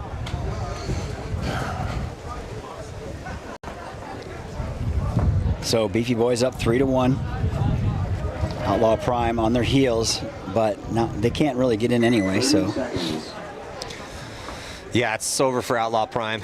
It's over for both of these teams. Yeah, but they could finish off with a win here. Yeah, they can win. 3-11, only down 2. This is the point right here. They need this one desperately. Beefy Boys just need to stay tough, stay focused, knowing they're going to be moving on. Actually, I don't know if the Beefy Boys, I think they go 2-2. I don't think they can move on either. No, they can't. Yeah, both these teams are out, right? Yeah. Yeah. Because the Beefy Boys win this one, they're going to be 2-2. It doesn't matter, though, because there's 2 more teams in their brackets that are 3-1. So they're also just playing this one for fun. Oh, there's a minor. Oh, there's a lot of people walking off over there. Yeah, it's looking dire. Looking absolutely dire for AP Outlaw Prime. Yes. So now it's 4-on-2.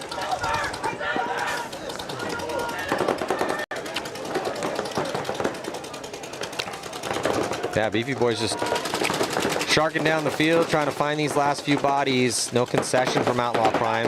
And there's one of these teams that you don't want to be the last guy standing on, is when the Beefy Boys are running down on you. They are Texas make you wear it team. Like to overshoot bodies? Oh yeah. Can't hate it. I get it. We've all been there. We have a saying here, and it's overshoot everyone. Like it. Is that a shirt? That should be a shirt. That is a shirt. It is a shirt? Yeah, I had them made. So Outlaw Prime looking Yeah, just grim. one. Yeah, it's grim. One body left alive in D2. His life is limited here. It's about to get run down. No, look, they're still shooting him. Yeah, I sent about a dozen of those shirts out to the NXL Tampa. And they're like, yeah, Tom's not a real fan of these shirts. And I was like, I wouldn't think he would be.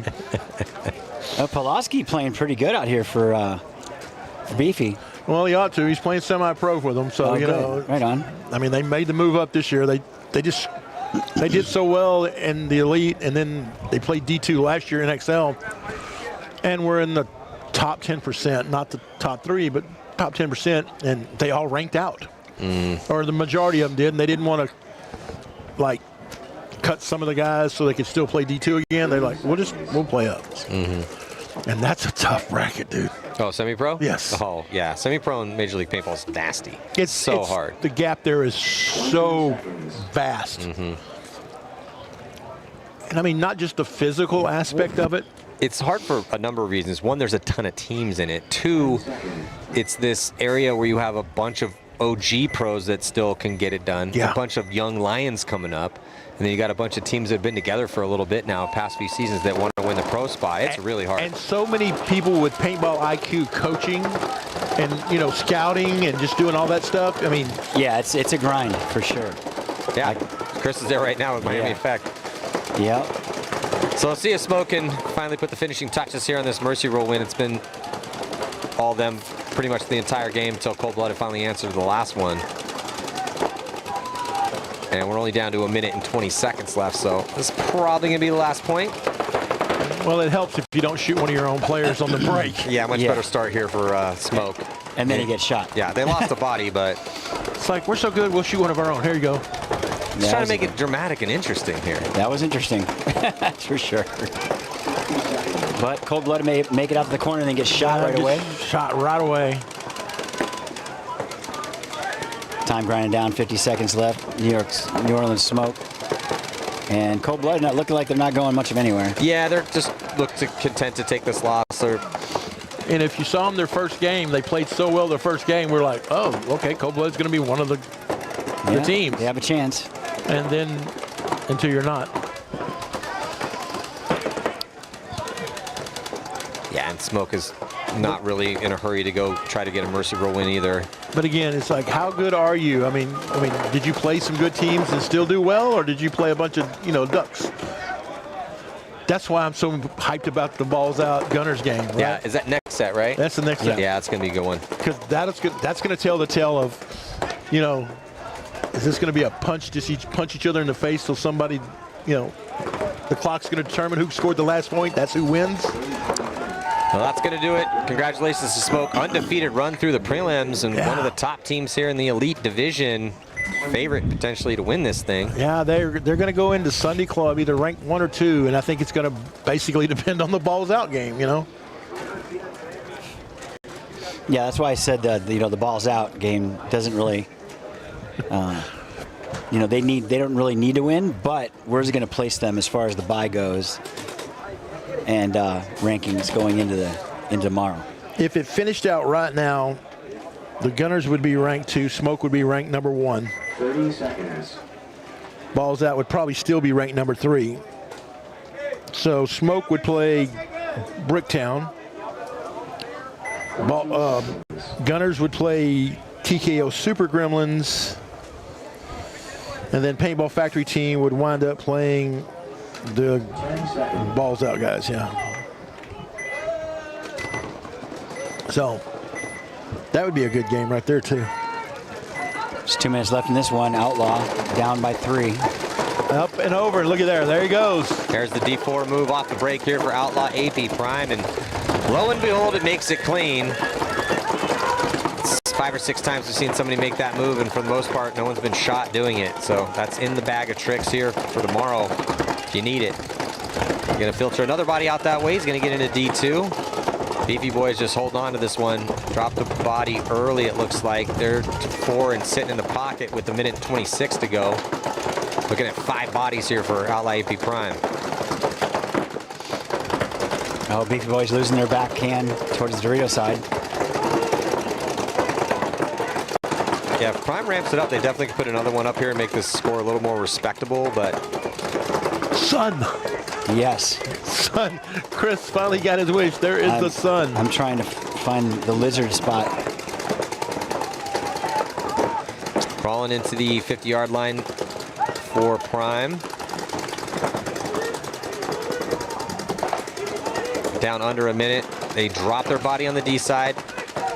Starting to launch their attack. Running referee's going to come and check out the can. Good to go. Nobody knows he's in the snag. That's Grayson Manning.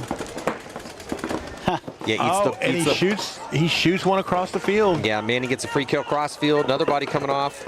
Manning trying to make this happen with 27 seconds, but he gets eaten up by the can. Actually got shot cross field by the wedge. I thought I was going to catch that guy sleeping too, but he caught him at the last second. Grinding down in 10 seconds now. Yeah, this one's done. Yeah, this game's over.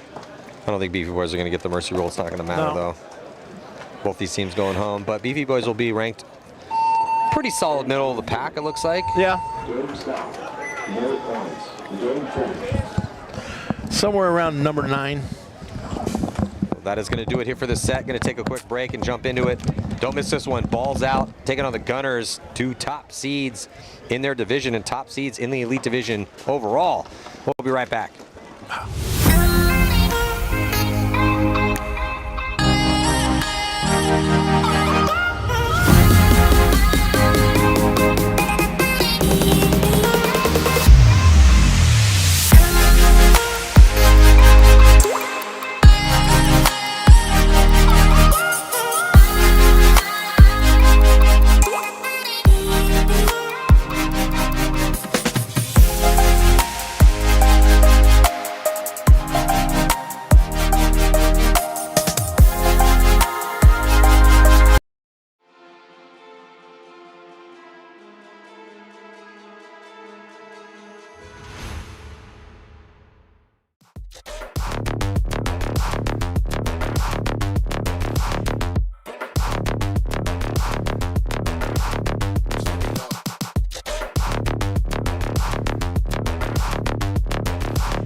Our team program is designed to be super simple and make your life way easier. There's no minimums, there's no required packages, and you'll get season-long access to our catalog at a discount team price. Plus, you can design more custom products. The first step of the process is to design your custom jersey. Now, that might sound weird if you already have jerseys or you're going through a different provider. However, this is a crucial step in building out your whole team catalog. So we're going to use your guys' logo, team colors, and your sponsors to build other cool custom products.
Mike Hinman, he's cool. Paintball, that's cool. Making money, that's cool. Kirgo. That's cool. Kirgo is the only sports book in the world that offers paintball. So if you want to get down on some paintball action, make sure you visit Kirgo. It also has every table game from blackjack to baccarat to slots and more. It also has a full sports book with every sport you can ever think of and probably some that you never heard of. The only sports book in the world that has paintball.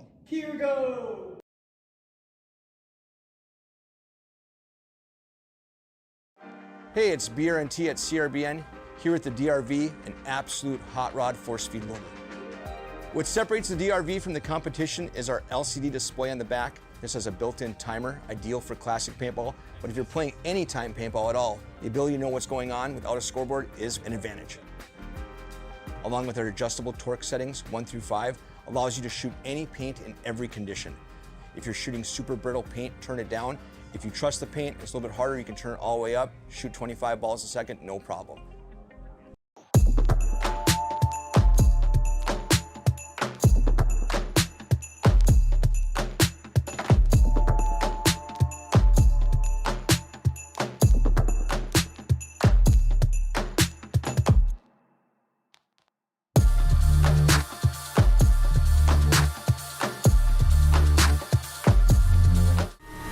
Yes.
Well, welcome back here. Game we've been waiting for. Ball's out, going to take on the Gunners. Two the favorites here. They happen to be in the same division. They're both undefeated.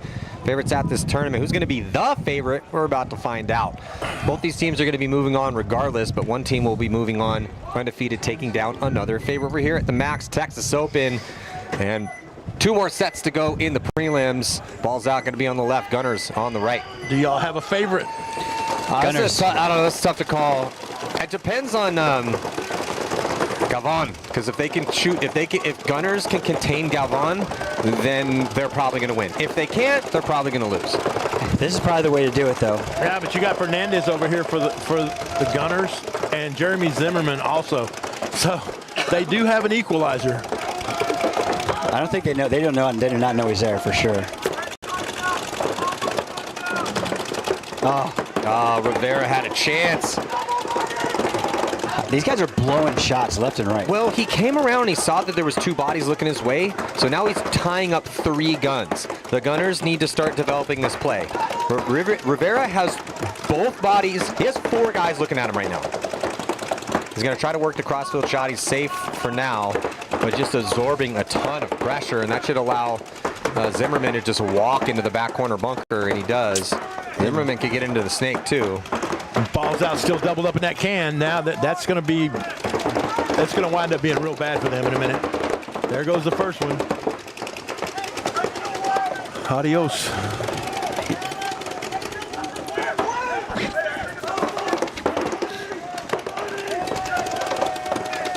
Oh, ball's out, loses another one, but automatically filled back into that same Dorito.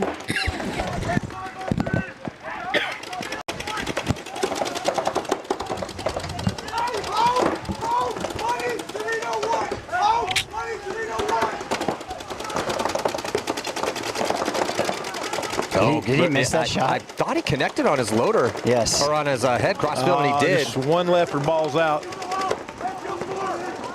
Excellent job by Rivera and the boys here from the Gunners, and I love the play call. Send the body to the inside part of the snake, take all the pressure, and Rivera played really smart in here. As soon as he saw that there was a ton of guns on him, he didn't over-engage. He didn't try to go kill-tastic and all kill crazy out here. And Jeremy Zimmerman right there at the end, just got a little bit, wanting a little bit extra, runs out of bounds and still keeps shooting him, draws a minor. And they conceded the point, which means they might start with 4. Now, they had enough bodies to eat that penalty. But they conceded the point. And it was after the game, after the point was in. I mean, I don't know how you guys do it in USXBL, but that would have been totally fine. It's all washed out. That's a wash. Got it. Yeah, they'll be able to eat that. I mean, they should be able to eat that. They had 4 bodies alive. Yeah, right? Yeah. He took the longest route possible to shoot that guy. I don't think he knew where he was. He just knew he was in that area. General area, yeah. So he's like, I'm going to run to the tape over here and just run down the tape. And oh, there he is. Let me shoot him. Let me shoot him. Let me shoot him. I'm in the net like a fish, you know. Yeah. It's funny. 20 seconds. The thing is, Jeremy's one of those people. He looks around and assesses, if I got enough bodies to absorb the penalty, I don't give a crap. Throw a penalty on me. He does not care. Yep. 10 seconds. So now you got Donut Shop Mafia against Grit. Now, this is going to be a really interesting game because both these guys play similar. Both these teams play similar. Oh, Grit losing with a snake player on the break. And I think that's Matthew Pelto, who also plays for he's playing with the Evil now and the D2, and he's played with several other teams over the years. Played with Jackpot when they won out here.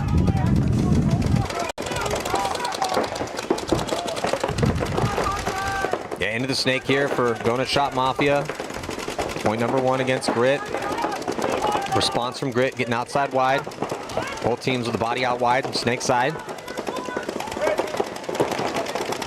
And Grit can be dropping that body out of what has become a bit of the bunker of death here today, that center brick. Lots of guys losing gunfights midpoint. Yeah, and like we said, it's a false sense of security, and there's not that many places you can come out at, so. Oh, but the Mafia winds up losing their first guy out of the snake corner. Got just a little lazy or lax.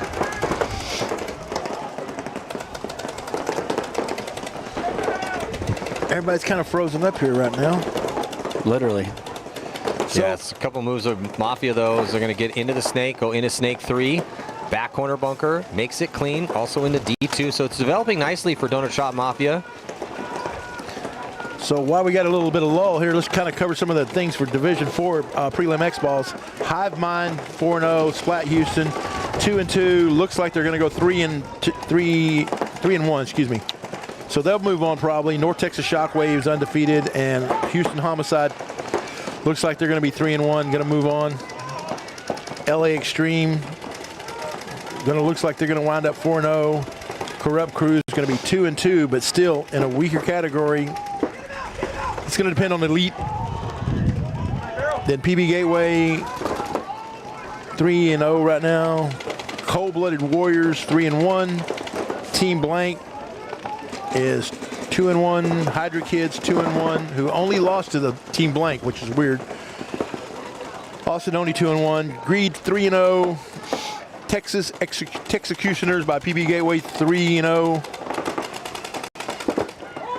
Rad's going to be no, and a Rad. This is Rad's #1 in their bracket. They're 1-1, but they are leading their third game. So Border Boys 2-1, 0 3-1 or 3-0, and North Texas Santa. I mean, there's 44 teams in that league.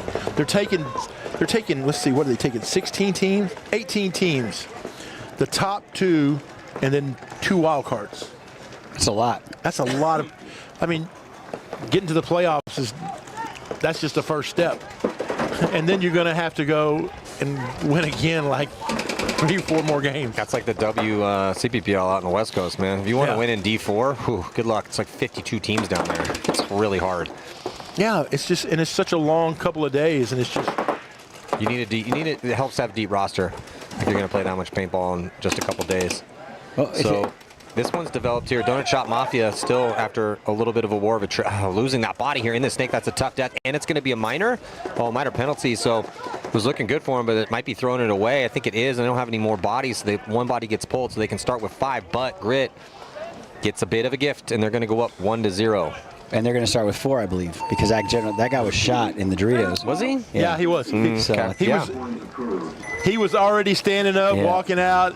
So Donut Shop will start probably with 4, I'm assuming. No, the ref gave him a gift because the sideline ref over there looked at the ref that was calling for the one-on-one. He did like this, and he goes, I don't think he knew the guy was shot right in front of him. He got shot. He just got out on his own.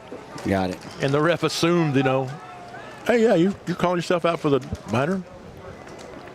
I don't know. It'll be interesting. I don't know if they're going to actually start with 4. I thought he got shot, so. Well, he definitely got shot, but I think the ref over there just misunderstood what was going on. Hopefully. Yeah. But here we go. Gunners balls out. Gunners up 1 point. Looking pretty convincing, that first one. And that was all Rivera. Yeah. Yeah, and I love the play call, too, from Jesse Stevens. It was well executed. I just liked how he got into a very crucial spot, slowed down, and just absorbed pressure. He didn't recklessly over-engage. That was the key, because it took 4 guns off of his teammates. Galvan's back out there now. He wasn't out there at the last point. He didn't play at first point? Are you sure about that? No, he was out there. He was out there. Was he? I didn't see him. That would be ridiculous. I mean, unless he's hurt. No, he died. He's got to play every point. He died that point.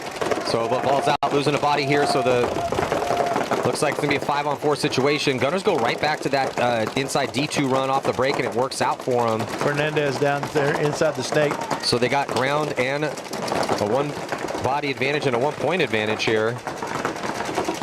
So ball's out, facing their first adversity here against the Gunners. There goes Galvan. Now, he dropped into the door instead of going there on the break. I was wondering, was they just putting that much pressure on him, or was it just? Well, they need him alive. Oh, Jeremy Zimmerman gets clipped standing out in the gator out there in the wide open. Just.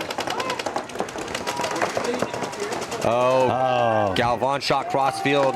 Got to keep your head on a swivel, Galvan. And they lose another one out of the snake insert. So ball's out, struggling here to fight, playing against a team that plays their style of paintball.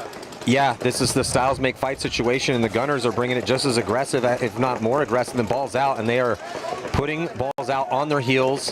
Fernandez, excellent kill crossfield on the crucial body you need to shoot, but then he overextends, and he's going to get taken out of that spot. So that's a mistake from Fernandez after a nice crossfield kill on Galvan. 3-on-2.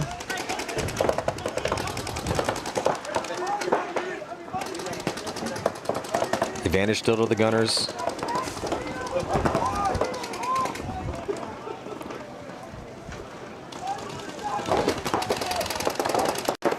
Gunners trying to work out of snake one, moving up, getting into D3 to get the inside kill. And again, he tactically retreats to the can, then goes back to the brick where he was and gets shot. I couldn't believe it either, Robert. Ah, dang. Oh, but Gunners losing another one. Point conceded. Ball's out, going to go down by 2 here to the Gunners. So the Gunners looking good, man. Yeah, Gunners looking outstanding right now. Yeah, I'm a little surprised by this. I'm not. I picked him. my boy Jesse Stevens doing the work down there. I'm not surprised that they're winning because on any Sunday and the way they're playing, anybody can win. I'm just surprised that it seems like Balls Out don't have an answer for it. They're playing on their heels. We're only 2 points in. So they're playing on their heels. They haven't done that all day. Not even for 1 point. I mean, they've been the aggressor, and now they're not. Well, they're neglecting the threat. I mean, that the Dorito side for Balls Out, they're shutting it down. I mean, that guy was getting 2 or 3 a game sometimes. And he was a threat to be dealt with, and they're dealing with it very effectively, it looks like. Yeah, they're holding him up there at that door, so. I mean, they'll find a spot for him. He'll start getting creative a little bit. There's a lot of options over there for him. So, Donut Shop, but down by 1, 8:18 left in this against Grit. Grit's on your right. On the breakout here is Grit's going to go all the way D2 off the break. Pocket other than that. Not much of a risk for the Donut Shop Mafia other than the Aztec Snake side, but 5-on-5. Better field position here early for Grit. Everyone's just going to gun. Oh, tucked out there for Donut Shop Mafia, who's in a battle out of that can. And then it looks like Grit's going to be dropping their wide body on the D side. So I think he got shot in the break. I could have swore I saw something hit him in the pack. But nonetheless, he is out. And now they got to get outside a little bit. Look for the can to make that move outside. Oh, he's out. Yeah, he's out. Yeah. How'd you get shot in the side of the pack? He got shot diving into the Dorito. Did he? Yeah. But Donut Shop going to work on Grit, coming down the snake side at the bottom of your screen. Yeah. It's Estrada, and again, he always ceases to amaze me.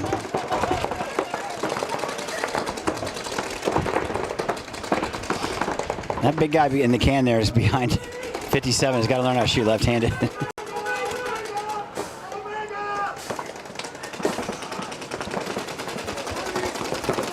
Grit trying to hang out here in the middle. Roll guns outside wide. Here comes Ramirez 101.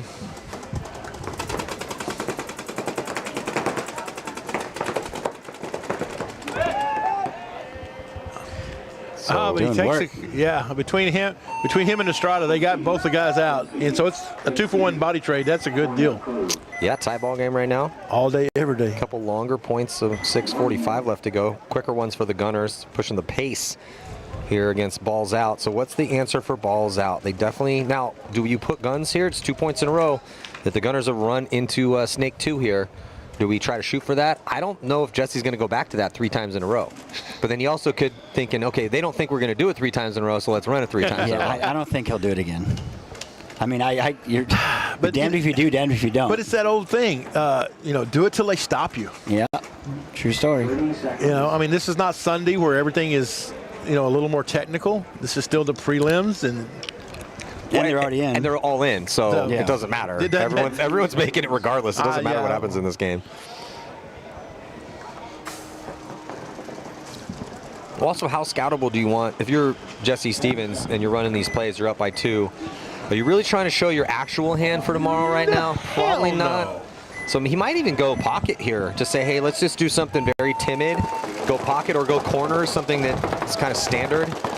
And so he goes snake corner. Yeah, goes corner. Oh, getting shot, trying to fill in the snake. Aztec. Balls out, losing 1. Had the snake corner, though, but also Gunners losing 1 out of the center. Galvan going to the wedge this time. Let's see if they can control that zone. Gunners able to get back corner bunkered. Snake side makes it clean. Yeah. They shot the other one out of there. Jeremy Zimmerman does make the snake corner.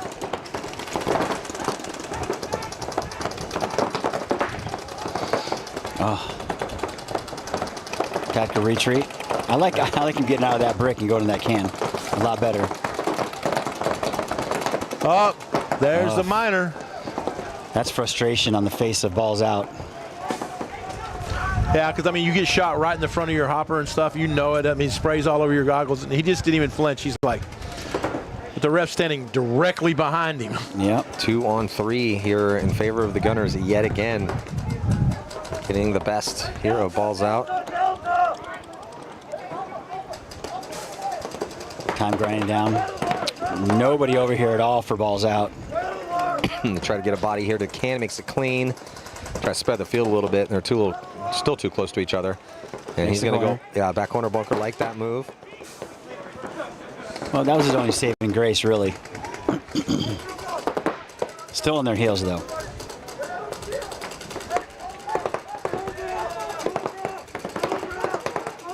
Body coming off for the Gunners on the D side, though. So it's a 2-on-2. Yeah, 2-on-2 now. But then the Gunners get shot trying to get out wide, so it's a 2-on-1. It's a low body situation here. 1-on-1. It's 1-on-1. See if they know the count. They're both checking the field. Jeremy's fixing to mess this boy up. Yeah, Jeremy's going to get that win. So Gunners, three unanswered here for the Gunners. Hey, recon! I'm not sure you're going to talk to there, buddy. They'll have to concede this point. If he'd have shot himself in the foot, that would have been awesome. Hey, but, you know, making sure. I mean, it's not like he has to go score this point right away. And Jeremy's not above playing mind games with people. Yeah. Like, act like he's talking to somebody when he's not running around. To burn time. Just to burn time. Yeah. And, you know, he's making them, like, second guess themselves. Yeah, and he knows exactly what's going on. I mean, you saw when he shot the guy in the one-on-one. I mean, he stepped almost all the way out of bounds without a care in the world. Yep. He knows there's nobody else alive on the other side of the field. Yeah. But again, Well, upper level paintball, division paintball. Well, we got a game here. Yeah, actually, this game is turning out to be, from an entertainment standpoint, a little bit better. I mean, because we were hoping for like the other game to be a punch in the face, both back and forth, and it's just not turned out to be that way. Because the Gunners look that good. Yeah, they do look good. They yes, do. I agree. They do.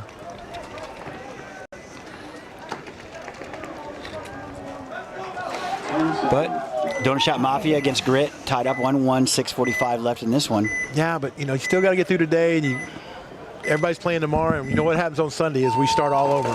Yep. What you did the day before no longer matters. It's a win or go home.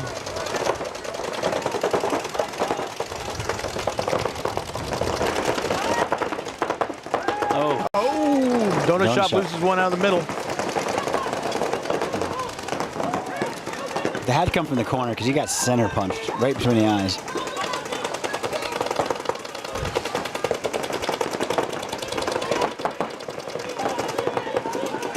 Time grinding down to 6 minutes, still tied up 1-1.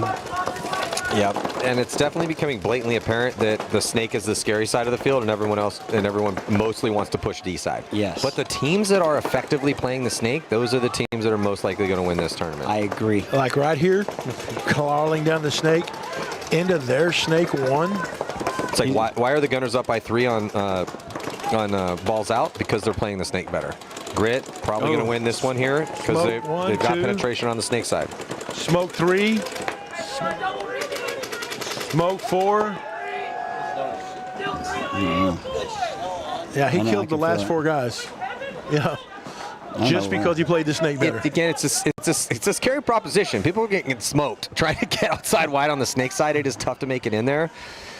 But that seems to be the difference maker sometimes. And then guys that get in there and overplay their hand, they'll get to the 50 and over battle, and then that puts their team in a tough spot. So, yeah, D side's easier. It's easier to live off the break, and it's easier to hopscotch the bunkers. But the snake side, the team that wins the tournament, you got to master this side too. If you're having a hard time shooting them from the 50 snake, here's a clue: get closer.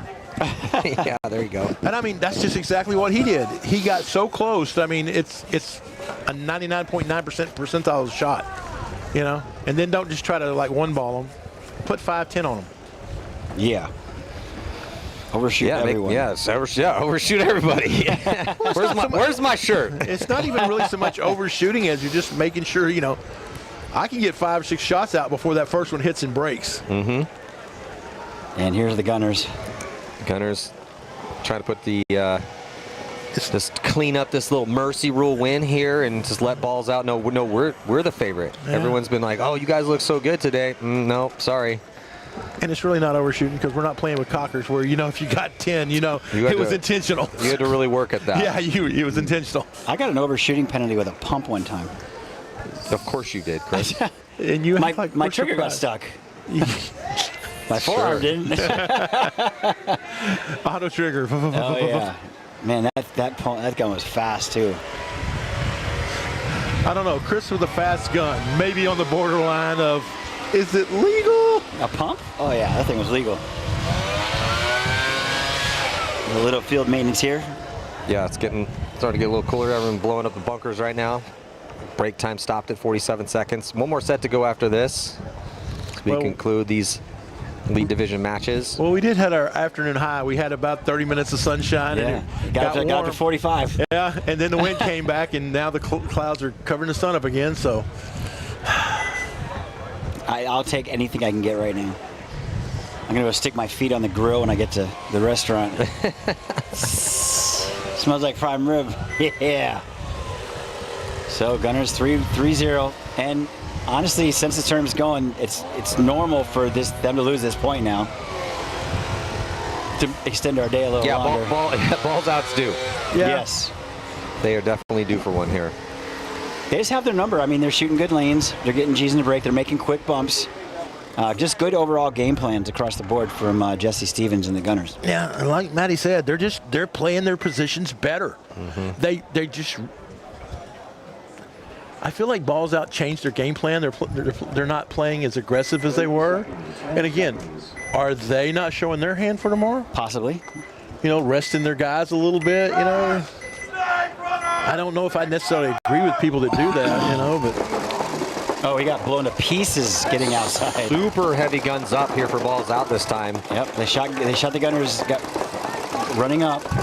Yeah, they went 5 guns up. There's a penalty on Jeremy because, you know, he decided to hang out a little bit long. Told you, Balls Out was due. They definitely drastically. And here comes Eric, going to run down the field, going to come around that corner.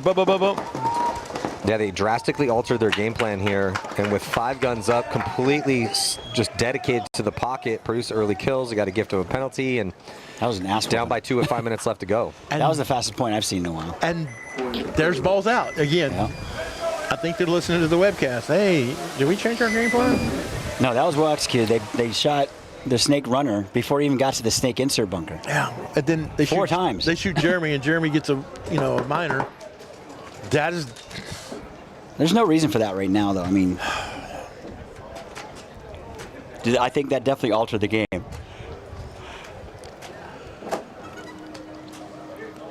But here comes Donut Shot Mafia down by 1 to Grit. 5:22 left in this one as well. 30 seconds.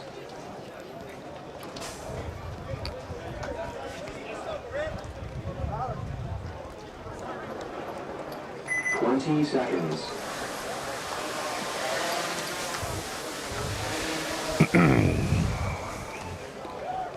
Grit with a slight 1-point lead, 10 seconds to go.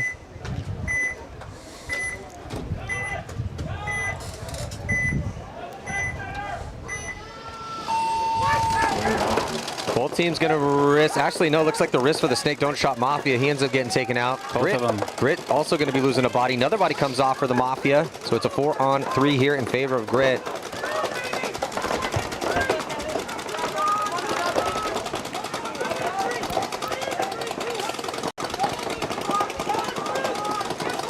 Grit pushing the issue. D side with 2 bodies, D3 and the mini wall. Or sorry, and the wedge.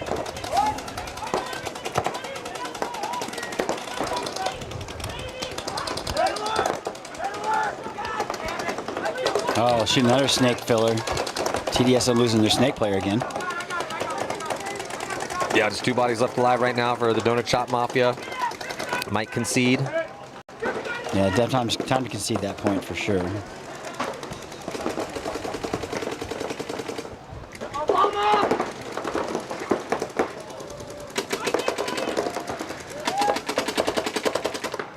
And they're going to finish. Player on the D side didn't even catch any pressure, so Grit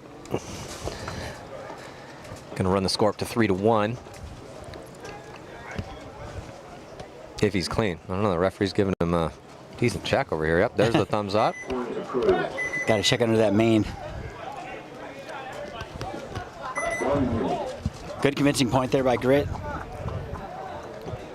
But Gunners balls out down by 2, 5 minutes left. That last point, pretty dang convincing. So, yeah, but again, very, very conservative breakout for balls out. 5 guns up, all in the pocket, and it worked out great for them. Do they go back to that? Are the Gunners going to continue to run? That's the question here, and the play calls back and forth. 30 seconds. Gunners, maybe, if they want to push it, push D side instead of snake side now. 20 seconds.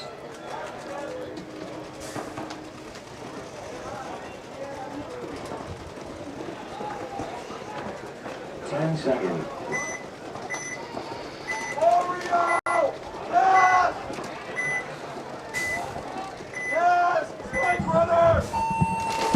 They do it again, heavy guns up, all 5, and sure enough, Gunners do push the D side, and he makes it clean.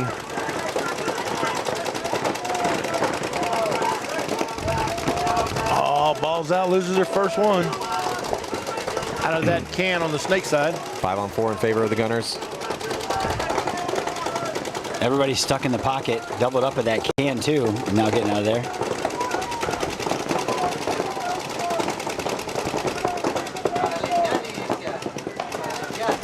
Gunners in great field position. Doesn't look like they really wanted to go anywhere.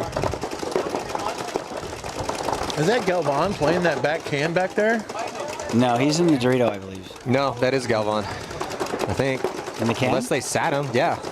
No, that's Galvan. Yep. He's got a different jersey than the rest of the guys. That's 100% him. Well, they want to keep him alive. Yeah, it would make sense. It's just interesting because now tomorrow it's going to be interesting to see what kind of strategy Balls Out comes out with here. They are going to delay, get into D2, so it's evened up over there. Gunners with their 4 bodies really in no hurry to move forward now. Zimmerman looks like he's out wide from that can, so he probably wants to try to extend the field out, but he's being patient.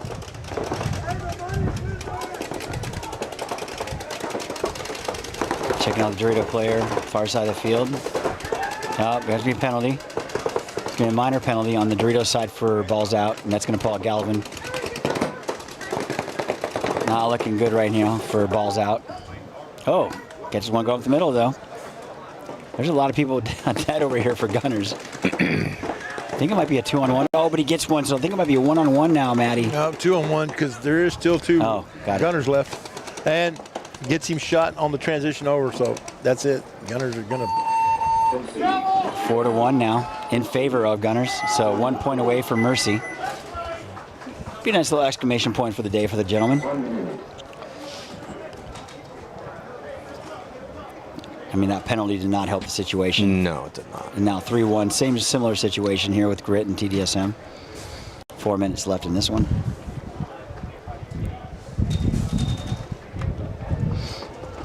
See if Grit can keep it going here.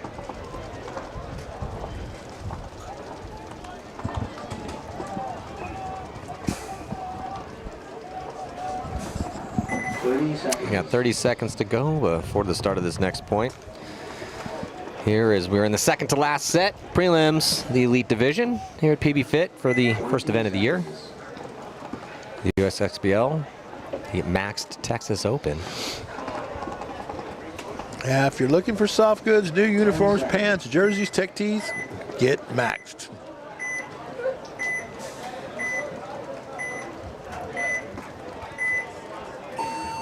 Here we go. TDSM on your right, going up to that wedge. Like that move. Yeah, body dropping early for Donut Shop Mafia. They strike though, get a kill inside. It's 4-on-4. More outside progression for Grit as they're in D1. Also snake corner. Yeah, and with that's nice to have. You got this lead. They're going to go into D2. And they dump into the snake too. So playing aggressive here, even with the 2-point lead. Going to get an inside kill on the Mafia. Down to just 3 bodies. All the way down the snake.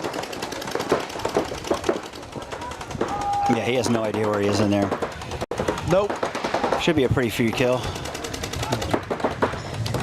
There it is. There's a 2. He got 2 before he got picked up, though. Yeah, gets a kill inside. He could have got all 3 if he'd have taken his time. I just don't think he cared at that point.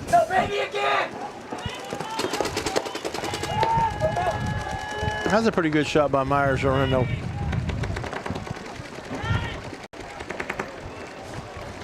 So now, 4-1 in favor of Grit. Still 2-3 minutes left. There's a lot of people out here today. Now the sun came out, I can actually see through the fog. Yeah, over 100 teams here. Yeah, there's a lot of people. Great, what a great vendor area. I see the paintball booth down there, the lemonade stand. There's Evil PB, MAXT, Plano Tortilla Factory, Titans Legal, obviously Hydra's here, Masons, Dirty by Design, Virtue's X out there. Factor. Yeah, Virtue's down there. Gangster Paintball's here. Wells is here. Bondo International's here. I mean, there's a lot of vendors down there. And if you're going to eat lunch here tomorrow, I highly recommend the Plano Tortilla Factory carne asada quesadilla. I murdered that bowl today. Absolutely delicious. And get there early. Yeah. The line got redonkulous. It's worth the wait. I got VIP. There's the Virtue for you, Notorious. Beautiful shot of the field, that new field on your left over there. And of course, here we are. That is the sun. So get a little closer to it. Must-win situation by balls out now. Here comes Gunners on your left. They shoot Jeremy out, so the Gunners are down 1. 5-on-4, and Galvan able to make it into D2. Rivera back in the snake 2, though. But balls out loses 1 as well, so 4-on-4. Yeah, relatively, better field position here actually for the Gunners with Rivera and the snake. But now we're back onto the Galvan show because there he goes. Rivera does not. He's on a 3-point lead. Do not need to engage. Just look inside and who's your biggest threat? Your biggest threat is Galvan cross field. Look inside. And Galvan picked him up, shot him. Yeah, he was posted on waiting for him. That was a bad death. Galvan gonna bully his way into the 50-yard line. He'll go past that. 2 guns his way. That little bump because of that wedge is not hard to do. But now it's 3-on-3. Again, Eric Gutierrez is going to bounce outside of the snake side. It's going to slip. Nice recovery, though. Yeah. But now the ref's going to come look at him to see if he got shot because he did kind of flinch. Galvan, though, across and attacking here as he pushing the issue. He knows he's chasing 3 points with only a minute and 37 seconds left to go. And he's in there. He's in there, Doritos. Like. Contreras into the snake. Galvan's getting help behind him. Galvan really putting the pinch here on the brick. He's going to get the can, and he's going to get, there's a 2-pack here. Galvan did not know it was doubled up, though. That cost him his body. But here comes Contreras, who's going to get a free kill, just blast the back of number 9. And with right around a minute, it's going to be a 2-point game. Yeah, Eric thought that everybody was dead. He had his gun down. He was just kind of jogging in. Yeah. He looks up and the guy runs out, and he's like, oh, boom. Oxygen. Yeah. Oxygen. And he was really nice about it. He only shot him twice. Sissy. Why did I know that was coming? Underachiever. Those is rookie numbers. You got to pump them numbers up. Exactly. Stat stuffing. So Grit up 4-1. TDSM in a must-win situation right now.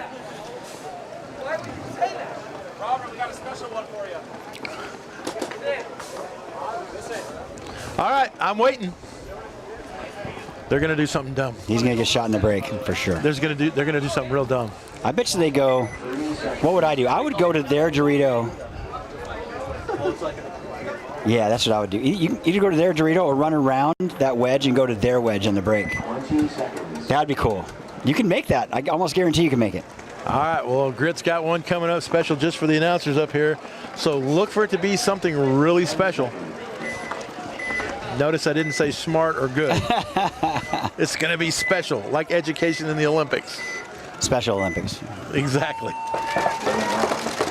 Oh, here we go. 5 guns. 5 behind the blowhead. That'll work. Oh, there goes one. They're shot shooting in the hopper. Everybody. Oh, he shot another one. What is happening? What?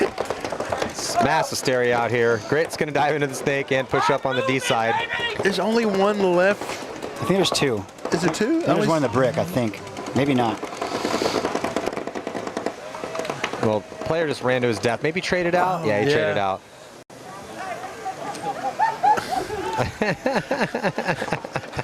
And again, you know when you're not moving on, you just go out here and do silly stuff and have a good time. Yeah, why not? It worked out for him. Hey, but I'm glad to see that they're still trying to have fun. Losing sucks. Yes. But, they just watch this. Hey, it's a wild game plan. It worked out nicely for him. All 5 guys played the home bunker. Worked out. And worked out. So they get a mercy rule win out of it. Yep. All right, so we got one minute left in this one. Massive advantage for the Gunners with a 2-point lead.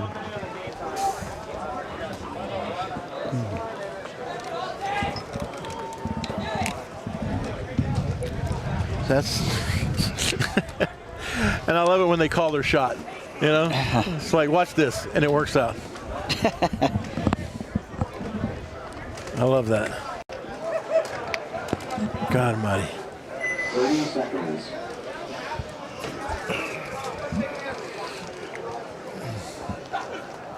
I'm looking forward to seeing these 2 teams match up tomorrow sometime. 20 seconds. When it really makes a difference. Yeah, could see a rematch. Again, both these teams were in, so yeah, this didn't mean anything. Yeah, seeding still for means sure. something, but and a little pride. But if you lose, there's nothing, no harm, no foul. Really. Yeah, I mean, if I'm balls out, I'm totally okay with this because now we have some stuff to talk about at the meeting tonight. Yes. And I just really wonder how hard they tried because they moved Galvan around a lot. Well, balls out trying to make it into the snake and ends up getting taken out. Yeah. Guessing this is probably going to be the last point in this match. We'll see.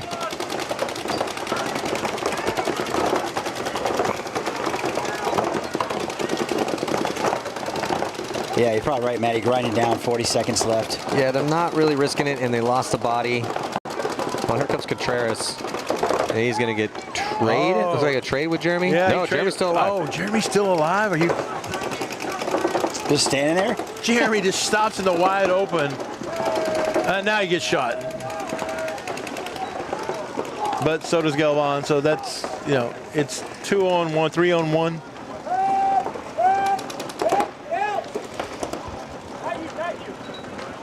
Another body coming off, but only 5 seconds left to go. Final score will be 4-2 here in favor of the Gunners, who emerge as a big favorite at this event. Able to stop the balls out attack. Worked so well for them first 3 games and looked really good. Secret was pushing the snake for him early 2 times in a row to set the tempo and the pace.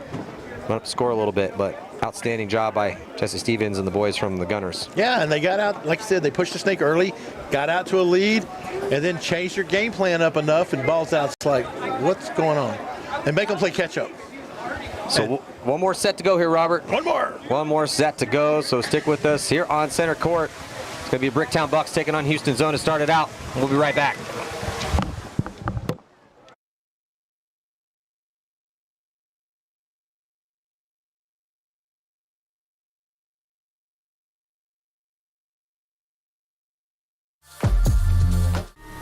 Yes.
Our team program is designed to be super simple and make your life way easier.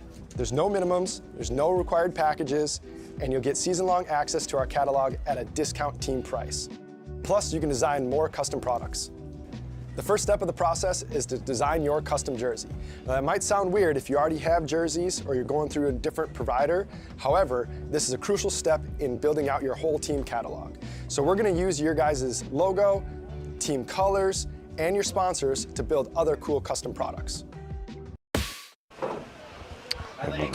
We are back here. One more set to go. It's going to be the Bricktown Bucks taking on Houston Zone. We're here, one of the best paintball fields in the world, PB Fit in Waxahachie, Texas. And jumping into point number one, Bricktown Bucks. They're getting better and better here, Robert. Man, they came out, the first one looked kind of rough, and the last two, they beat TKO, and then they won their last one, and now you kind of look at them. Now here's the thing.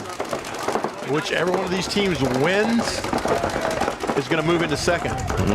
There you go. So that's a lot at stake here. And unfortunately for the Bucks, though, they do draw a minor penalty. It's not going to help their chances in point one.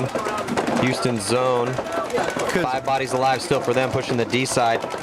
Right now, Bricktown is in second, but if Houston Zone wins, it'll knock them down and make them 2-2 instead of 3-1. So both of these teams are exact same record. And then we're on the second half of the split deck. We got the TKO Super Gremlins going to be playing OKC Mutiny, who has not won a game, but if OKC pulls out a win, that could theoretically knock the TKO Super Gremlins, the #1 seed in the tournament, out of Sunday. It just really depends on what happens. So this last set, both games mean something. It's always tough to play a team that has nothing to lose. When you have something to lose and they have nothing to lose. Absolutely, 100%. Try to play that spoiler. Houston Zone losing a body on the D side, but pushing their issue up there as they get into D4. Bricktown is in strict defensive mode right now.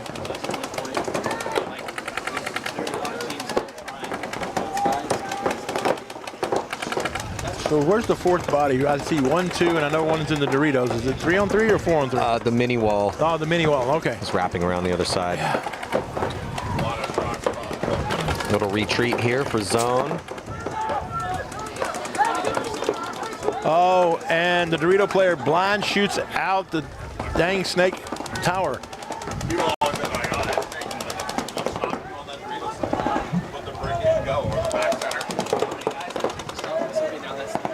And I'm looking at their coach. He's got the concede button in his hand. He's just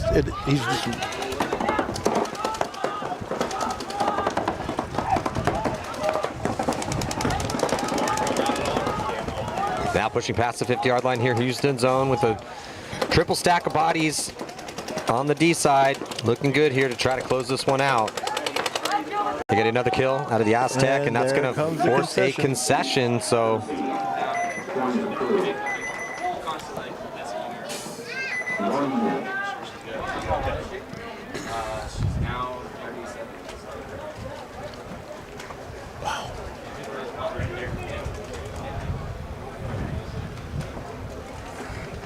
we're now going to reset here for TKO Super Gremlins and OKC Mutiny. And OKC Mutiny is just trying to get something to end the tournament on a positive note. They want to win. I mean, you know, they've been in some games. You know, they've made some good plays, but they need a win right here. Yeah, but they're going to try to play spoilers right now. Yes, they are. And TKO, you know, the drawback for them is they're #1 in their bracket right now. Don't get overconfident. I think some of that kind of happened with the Bricktown game. Not to take anything away from Bricktown, because they played their tails off.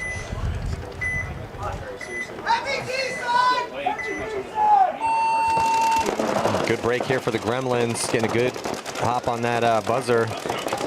Attacking up the middle here early. Mutiny, they're going to get a kill. They like that middle. Yeah, they play the middle more than anybody right now, and they're wrapping around, putting a gun on the D side. He's going to get up there and try to get a drop on that D1 position. That's Miller, who was playing the snake over here. He's been one of their, him and Thomas, #17, have been the two guys kind of carrying their team so far. Now they're able to dive out into D2. he's just sitting on that lane. If somebody tries to bump wide to the snake side, they're going to get just.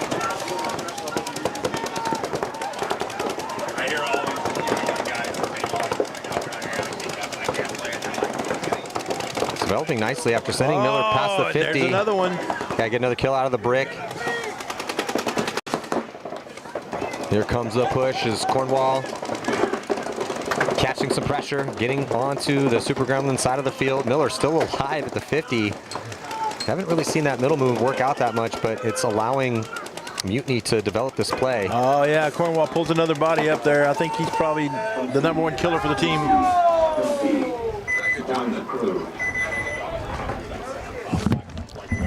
And again, I know it's only the first point, but we just talked about it. You know, nothing's harder to play than a team that's got nothing to lose at all.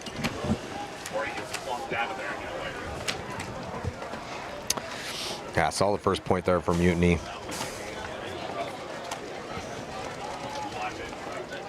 Bricktown Bucks fighting for their lives in this tournament against Houston Zone. Same for Zone. Yeah, I mean, right now they're both 2-1. At the present time, Bucks are in second, Zone's in third. But you know, you lose this game, the script flips, and somebody's going home and somebody's going on. There's got to be one. At least the fate's in their hands, though. Yeah, and that's the way it should be. At the last set of the day, you should be playing for something, you know? And I would much rather have my fate in my hands than sitting there watching the scoreboard hoping this team Team B beats Team C. Absolutely. Oh, Zone loses their first one. People are doubling up that can in the snake side of the field a lot now. Oh, it looks like Bricktown losing one of their back players, one of those cans. And now another one coming out of that wedge on the Dorito side of the field, so nobody over there for Bricktown right now. And Zone losing another one. 3-on-3. Yeah, 3-on-3. Everyone's in the pocket, just people losing gunfights. Big Will's going to stand up over the top. He's way too tall to be standing up over that brick. Yeah, but he's tall enough to play over the top of it. Yeah. It's just got to be careful, though, because we've seen guys. But it's almost like to his waist, he's so tall.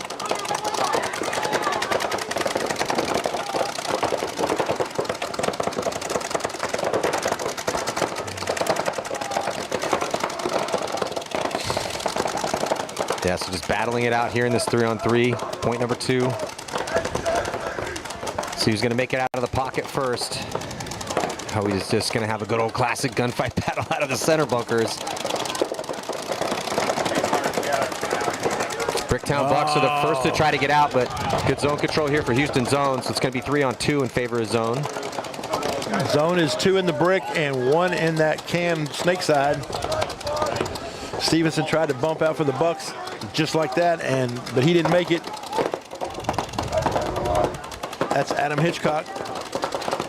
And Hitchcock's going to get out here, and there's only one person left alive. They're going to concede.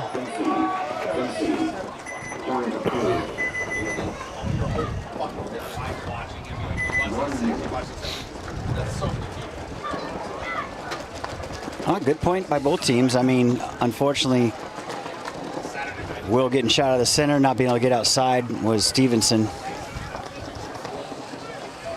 And losing a couple on the break pretty quickly. But OKC looking up by a point now against TKO. He looked really good that last point.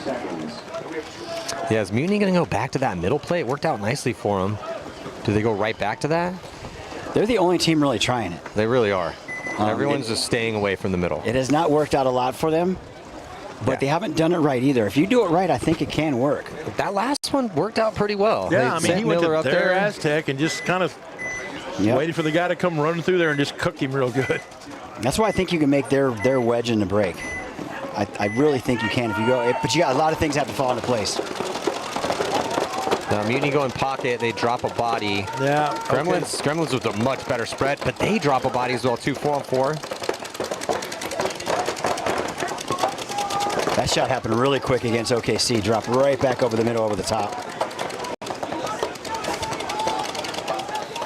And that was the snake player, Stokes. You know, he plays the snake sometimes for the Gremlins, so they don't really have anybody over there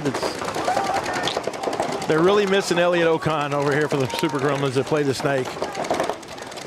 I don't know why he didn't make the tournament, but there's a lot of players I haven't seen that I usually see out here. Yeah. Like a lot of stunners. Speaking of stunners, we got Trace, my cohort and Crime back down in Florida for the first one this year, listening to us at this. Battle going down on the D side. Both teams up into D4.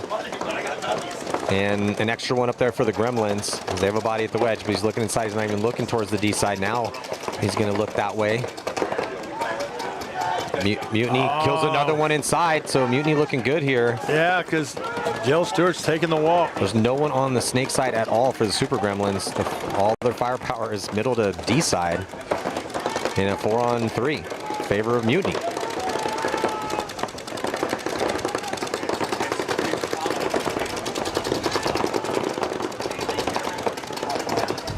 Oh, losing another one out of the wedge. Oh, and a minor. Oh, that's a killer, leaving only one person left. And he gets shot. And Thomas is going to come down. He's going to figure it out.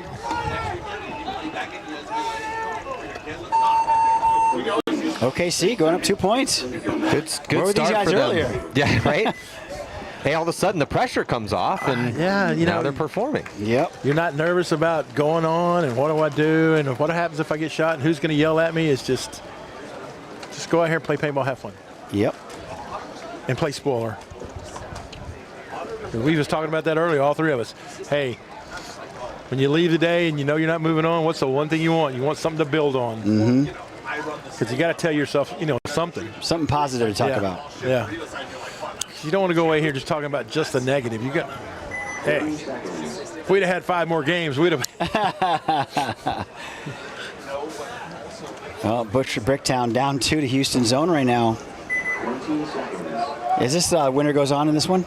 Well, this you said? See, yeah, this one right here, yes, because Bricktown's in second. Winner of this one's definitely going to move on because they'll be 3-1. The other one will be 2-2. But here's the thing: if OKC somehow pulls out this victory, that'll make Gremlins 2-2. And what does that do to them? Then it could elevate. I don't know. I can't do that much math. My math ain't mathing. Hey, if you're out there and you're listening and you figured it out, text Robert. Yeah. I've been getting text all day correcting me, so it won't hurt my feelings any. Not that anybody cares if it does, but One body advantage here for Houston Zone with this 2-point lead. Trying to punch their ticket potentially to Sunday. I just got a text from Elliot Ocon from the Super Gremlins, and nothing bad. Just got life gets in the way. He's on dad duty. But he says you're killing it on the live, so keep doing it. And he says both of y'all guys are like subpar compared to me. I'm lying, of course. He said y'all were doing awesome. So thank you, Elliot. I appreciate it, and I hope you get away from dad duty soon and come play paintball again. Well, Bricktown Buck's going to be dropping a body. Looks like he was doing a little surgery. Had the barrel off of his gun, and in one hand, gun in the other. That's not great. Bricktown Buck's going to get into the snake, though. He's crawling up past snake 3. Into snake 3. Now Stevenson's got to play tight because man, they're sitting and they're beating that bunker to death. Bricktown Buck's going to be dropping another body in the middle.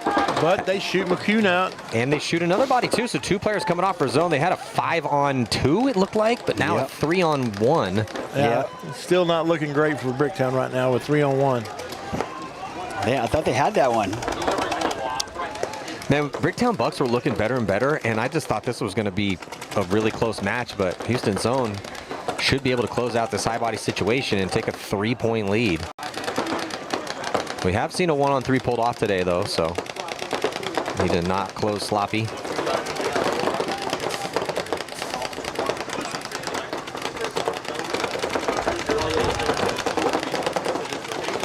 Well, I'll give Klein credit out here, man. He's trying his best to work that corner bunker, but Yeah, he was in a bad spot across the board. So 3-0 now, Houston zone going up. And on the flip side, Gremlins going down by 2 against OKC.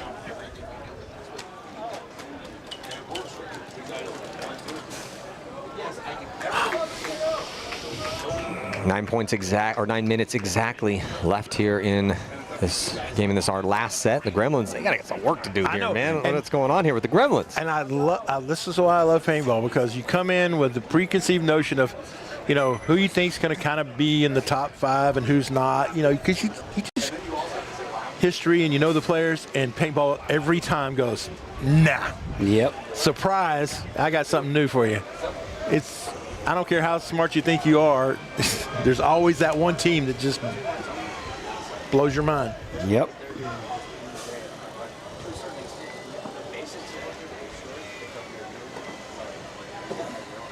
Little work on the field here. The sun going away for the 5 seconds it was out. It's giving you false hope.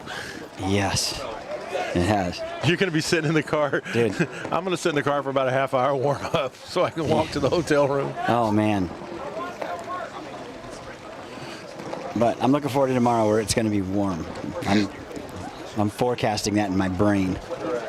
Well, prepare in the morning, because it's going to be cold in the morning. I'm coming out with every piece of clothing I have in my bag. It look like the Michelin Man. No, I didn't bring that much. That's the problem. I come out here with the stuff that's 4 sizes too big for me because I stole stuff out of Robert's bag. Hey, I got plenty of it, man.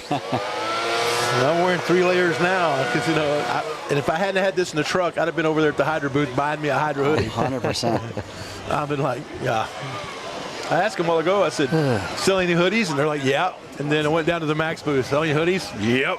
Awesome. Even X Factor was selling hoodies down there, and I was like, yeah, I think Ryan got one. You're like, hey, it's Texas. It's been warm the last 2 weeks. You know, winter's over. Let me see if I can move some of these hoodies. Yeah. Perfect timing. Yeah, perfect timing. It's like the year it rained at NXL Texas. There was 2 booths that they didn't have raincoats, but they brought umbrellas. I remember that. And they sold out of umbrellas. Yep. And after the event was over, there was so many umbrellas that people didn't want to fly back with, so they were just like sticking them in trash cans, perfectly good. Yep. I was like, nope, nope, nope, nope. Yeah, like 700 masks with 700 umbrellas in your closet. Oh, yeah.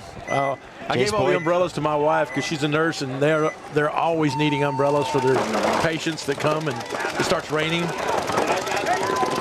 Jace Boyd back out there making the snake corner. There you making go. Druida corner. Oh, that was man. graceful. The Gremlins lose their snake corner.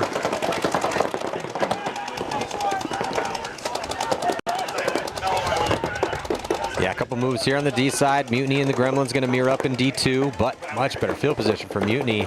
Here's there inside at the 50-yard line Snake, and he's going to gets a body out behind him in Snake 1. So playing on their heels again. The Gremlins getting beat to the punch. Mutiny's playing aggressive.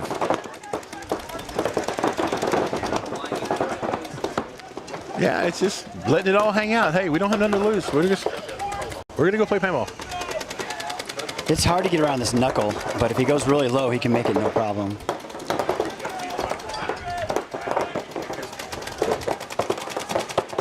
If he doesn't, he can get shot in the face. Yeah, they're on you. Just now Jace has moved up. Looks like he got shot in the pod, didn't it? Maybe not. No. Oh, there's a minor on the Gremlins. That's a killer. Oh, but yeah, minor on the Gremlins, but Mutiny loses their first attacker. They still got a bunch of bodies. Because the double stack in the Snake shoots at that, so only Jace left. Yeah, it was a 2-on-4, went down to a 4-on-1, and real quick. Yeah, Mutiny, man, they're gonna knock out the Gremlins here. Number 1 seed in the entire division. Yeah, but this is how it was last year when we were Giant. The Gremlins knocked out Gulf Coast, and Gulf Coast is winning everything. You know, and the Gulf Coast never played the Beefy Boys, which was the number 2 team last year, or Evil. They hadn't, you know, and out of nowhere, the Gremlins just came up and knocked them out and kept them from, I think they placed, what, 4th The Gulf Coast went to fourth, from first to fourth. Yep. And then came back and won the next two. So. Yep.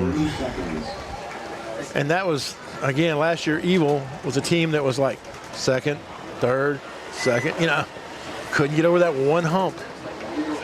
Well, Houston zone looking good here. Must-win situation by Bricktown. In order to avoid the mercy rule, 4-point differential of death.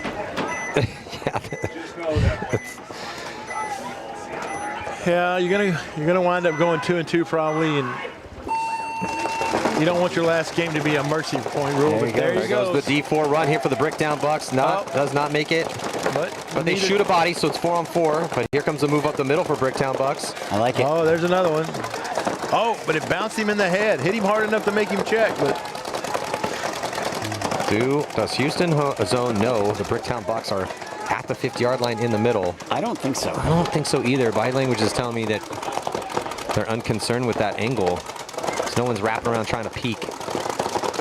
They're also concerned with these heads-up gunfights before they can even get a wrap. He could actually go inside of that Aztec on their side of the field now too, and honestly just go right up to their brick. They could. And shoot every one of these guys. That'd be awesome.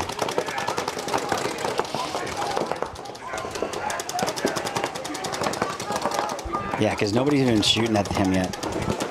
The Houston zone with this 3-point lead, they don't really need to go anywhere, but they're going to try to get across the gap and makes it. Yeah, the tower was sitting on it the whole time. And missed Cormier going over there. How do you miss that? I'm sorry.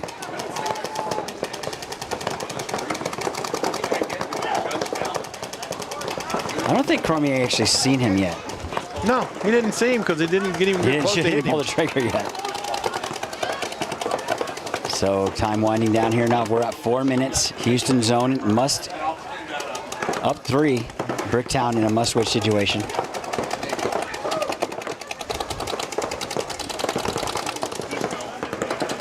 Well, the Bricktown Bucks want to win this one. They need to speed up the tempo here. Yes. Because they have 3 bodies to work with, but they're all still in the backfield with 3.5 minutes to go.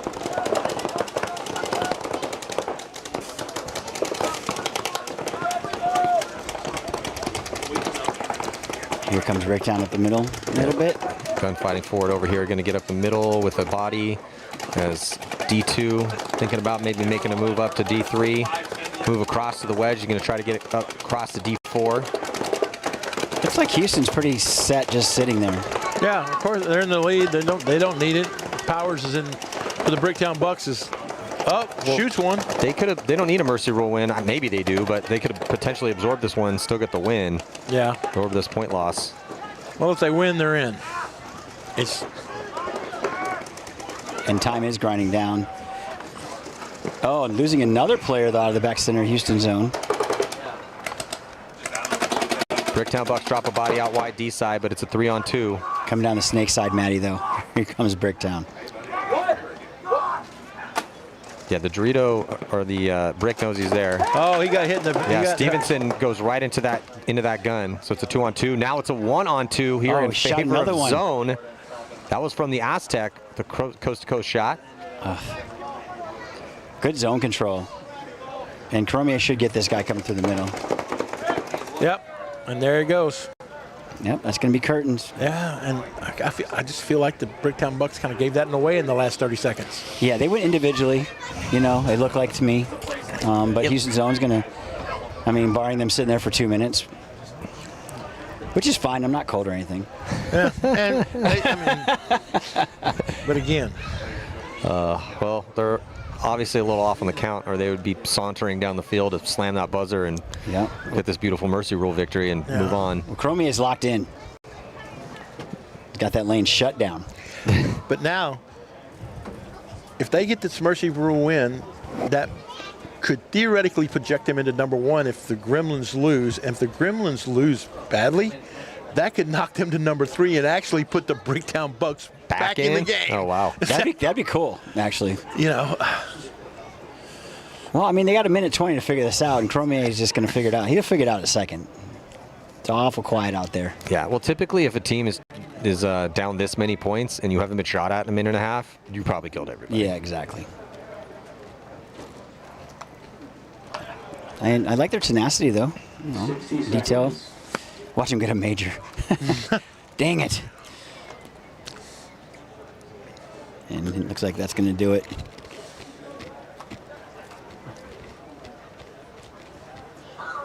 So he wants a check. Yeah.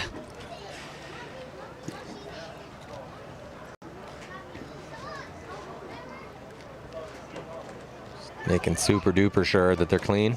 Yep, that's going to be the nail. Houston's own Mercy ruling. 32 seconds left with the Bricktown Bucks. But the Bricktown Bucks, from where they started to where they came, not bad. Hats off. Yeah. You know, nothing to shake a stick at. Yeah, I mean, last year there was a couple events that didn't win a game. And now, you know, again, baby steps. Yep. So. But now I just want to see this.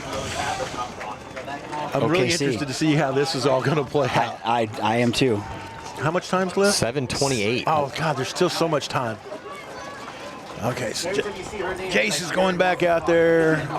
Green, Stokes. Sawala. Yeah, Sawala. Brown. I see some of their runners, but their runners are carrying 15 bucks. 20 seconds.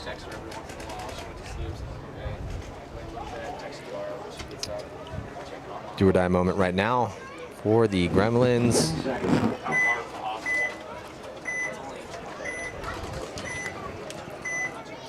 This is the bend don't break moment. Yes.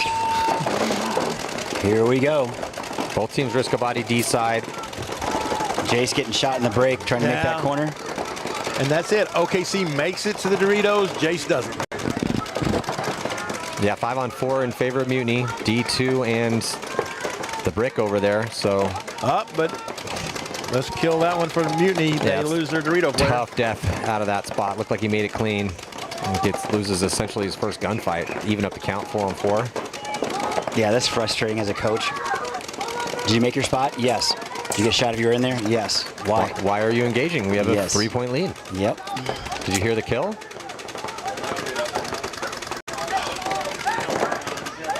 So OKC up 3-0. Looks like they're trying to make the corner over here for TKO. Yeah, here's the Super Gremlins. Tucked in the pocket. Gonna release slightly, I believe, Brown to the mini wall. And then now OKC Mutiny gonna get into D2 again. Makes it alive. It's better field position for Mutiny on that D side. Gremlins being very patient right now, even though they need 3. Yeah, they need 3. They're chasing. Across into the wedge. So 1 bunker away from that crucial D4 position for the Super Gremlins.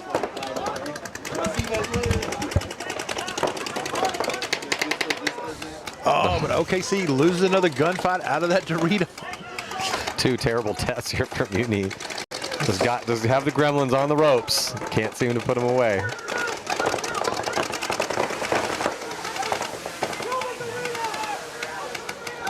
Both teams are mirrored up in the wedge right there on the Dorito side. So I think even if the Gremlins lose this, I think they'll still be in. Yeah. Well, maybe. There's a lot that has to happen, yeah. We'll move out here towards the snake side for the Gremlins, get into the Aztec. And at the 1 body advantage because of 2 rough deaths out of that D2 position. There's a lot going on in this division, so. yeah, this bracket especially is just kind of chaos. Some Mirage can't jump grab.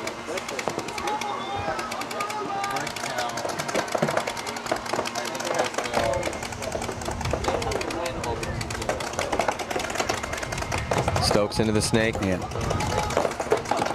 Snake 2 outside, now going to crawl up to the 50-yard line. Here comes a big fill outside wide into a gun and makes it clean and almost catches Stokes. But Stokes is alive. Oh. Abort. Yeah, he's going to get free kill cross field though. Did he miss that shot? Okay, he connects. Yeah. Yeah, looking at the scores, if the Super Gremlins lose this, it's going to depend on how much they lose it by. Bricktown's definitely out now because Mirage passed them. Well, looks like the Gremlins are definitely going to win this point. That's going to help. Yeah, this is a rough one for Mutiny. They had a one-body advantage early, but just a couple deaths and really solid point for the Gremlins.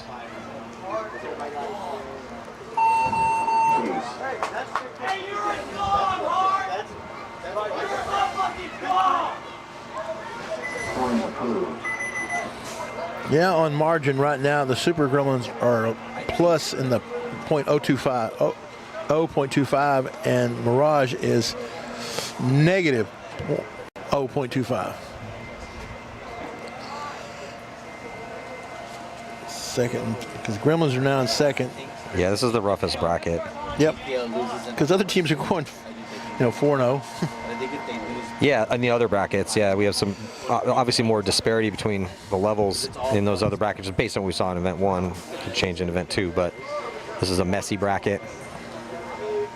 Yeah, it is a messy bracket for sure. We were just looking at it with Ryan. So, I mean, Gremlins looked clean that point. They took their time. I'm just going to let the smoke clear and see what happens to this match. And I mean, I wish OKC would have played like this earlier.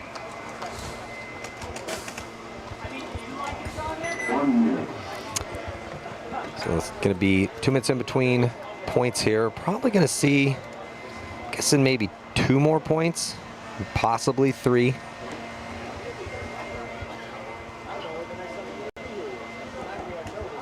Depends on the break, though. If we get a 5-on-5 break. The problem is that Gremlins needing this win to make sure they're in, right? Yeah. Yeah. So they're gonna have to. They're gonna have to go into these guns.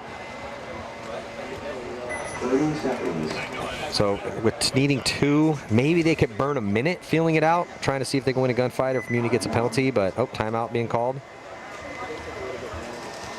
Gives them a little bit more time to talk about this game plan.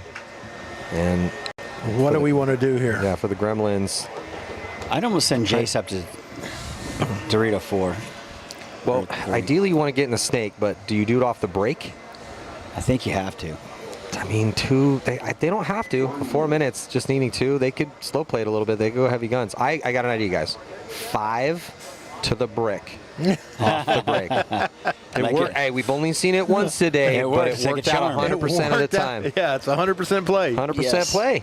It did. Haven't seen it fail yet today. Yeah. And it worked quick, too. It did. I was surprised. I mean, bodies just started walking off. I was like, what? I was like, oh, my God, that worked. And if they hadn't called it, you'd have thought, oh, something went wrong, and they met it. It was a mistake. But they called the play. Yeah. Yeah, they ran over here. They told Trenton Mason, hey, we're going to see something cool in this next one. So he runs up here, tells us, and we're like, what are we going to see?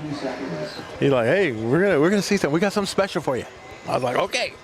Hey, man, everybody's going with the pocket. I mean, 5 guns in the middle is not unheard of. Yeah, show me. Yeah. Let him get outside wide. That's fine. If everybody's dead in the middle, you got nothing to really anchor onto. Nothing to protect you. Nope. But here we go. Yeah, light break for the Gremlins. Just 1 wrist to the door, and they keep 5 bodies alive, but they don't shoot anybody, so it's a 5-on-5 break. Mutiny also with the light break as well. Now they risk to the snake here from Mutiny. But he dies. So Mutiny playing like they need to. It's playing right into the Gremlins' hands. And Mutiny's going to launch up the middle, playing the middle more than any other team. But he looks towards the D side, so not able to catch that body filtering out towards the snake for the Gremlins. Mutiny dips another body, and they make it this time into the snake. Yeah, they get into the snake 1. But Jace makes it into Dorito 1 for the Gremlins, so. I don't think that Mutiny knows that he's in D2, because if he did. Oh, there you go. Bye-bye. There's no way he can make that. Did he make it? I saw something break off of him. Yeah. Look at his legs, ref. Don't look up high. Look at his legs. Oh, he made it. That is just, how do you blow shots like that? It's called slide that sucker minor off. penalty. Minor penalty assessed here on the Gremlins. They do lose the body up the middle, though. But now it's 3-on-2. Jace Boyd and Dorito 3 and the corner for the snake for Super Gremlins.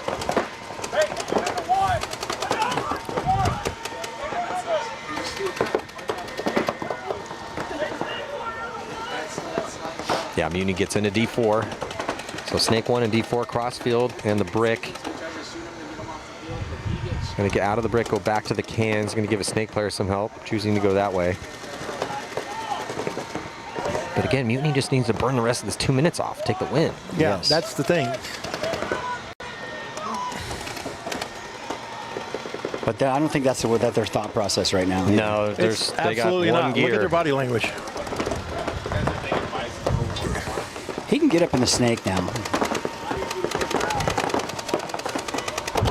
Honestly, he thinks there's still somebody in the center. OKC the Dorito player just needs to chill out right there. He's going to wind up over gun battling Jace and get shot.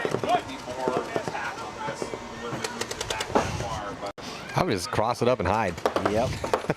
So much easier. You got 2-point lead. There's 1:35 left. Cross it up and hide. Eventually, they're going to have to come get your D. Who's the closest guy? D4? Got a guy in front of him? Yeah, he does. Okay, eventually that guy's going to have to go try to get that guy. So 124 grinding down here. And if you're OKC and they come to stick you, you got to just make sure you get him too. You trade, yeah, exactly. No penalties right now. No Mutiny. Oh God. Now that we've said it, coming down to 60 seconds. We Look might for a major. Summon it into existence here. Oh. JC's. How does JC not see him coming? He still thinks somebody in the middle. Here comes Cornwall. Did he miss Jace? He missed his feet. And they're like, check his feet. Size 14s. How's he missing his feet? Well, somebody needs to put a. Oh, that was a tough death out of D4. A player in D4 definitely got shot. With 44 seconds left, I mean, Chase is over there by himself. Cornwall does get the kill crossfield, so the tables have turned here. Oh, and he also killed shot both of them. Oh Lord. Well, Cornwall doing work, so that's gonna do it. I mean, 4-1. I mean, there's only 20 seconds left, but don't even touch that buzzer. I don't know why. Don't hit the buzzer. Don't hit the buzzer. Yeah, he did. He hit the buzzer. Dang it. Fighting the man, Matty. He's fighting the man. He's fighting the man. Matty said what? Click. I mean, maybe they're, you know the point? I don't know. I'm just saying there's 19 seconds left. Maybe I want to play one for fun, but yeah. If that's me, and I know we're in, I'm like, because we're out no matter what, right? Oh, they want to play another one for fun. Yeah, okay, I get it. Let's go get suited up, go back out there. I get it. Let's go suit up. Just put a hopper on. Don't even put a belt on. Let's just, and everybody run. Because no matter what happens, even if you all get penalties, I mean. Yeah, the cases of pain are already open. Yeah. So you already paid your money. You've done, you know. Unless you're trying to beat traffic going home. Not like anybody up here would want to leave like right now. I don't know. How's the traffic Saturday at 6:30? It sucks. Really? Yeah. On a Saturday at 6:30? Not where we're going. Can't be that bad. If you're going through Dallas, yeah. It's not that bad till you go about a half a mile from where we're staying. Yeah. Because once you cross the 6:30, the loop. The loop. It just. Yeah.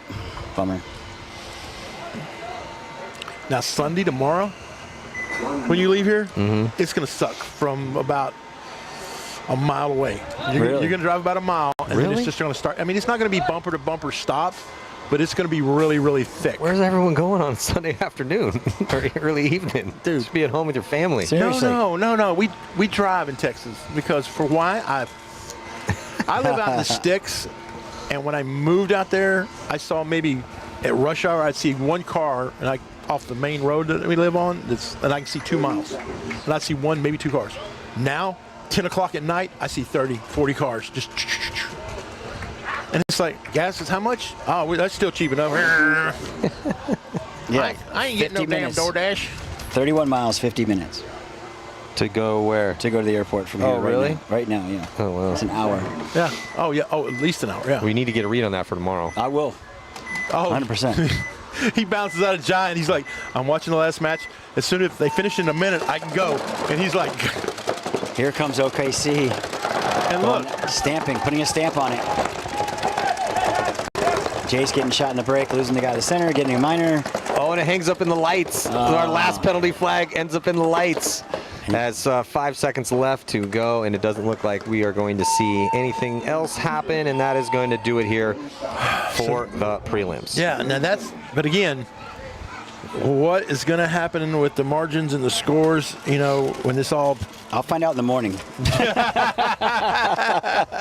I'll see who's left.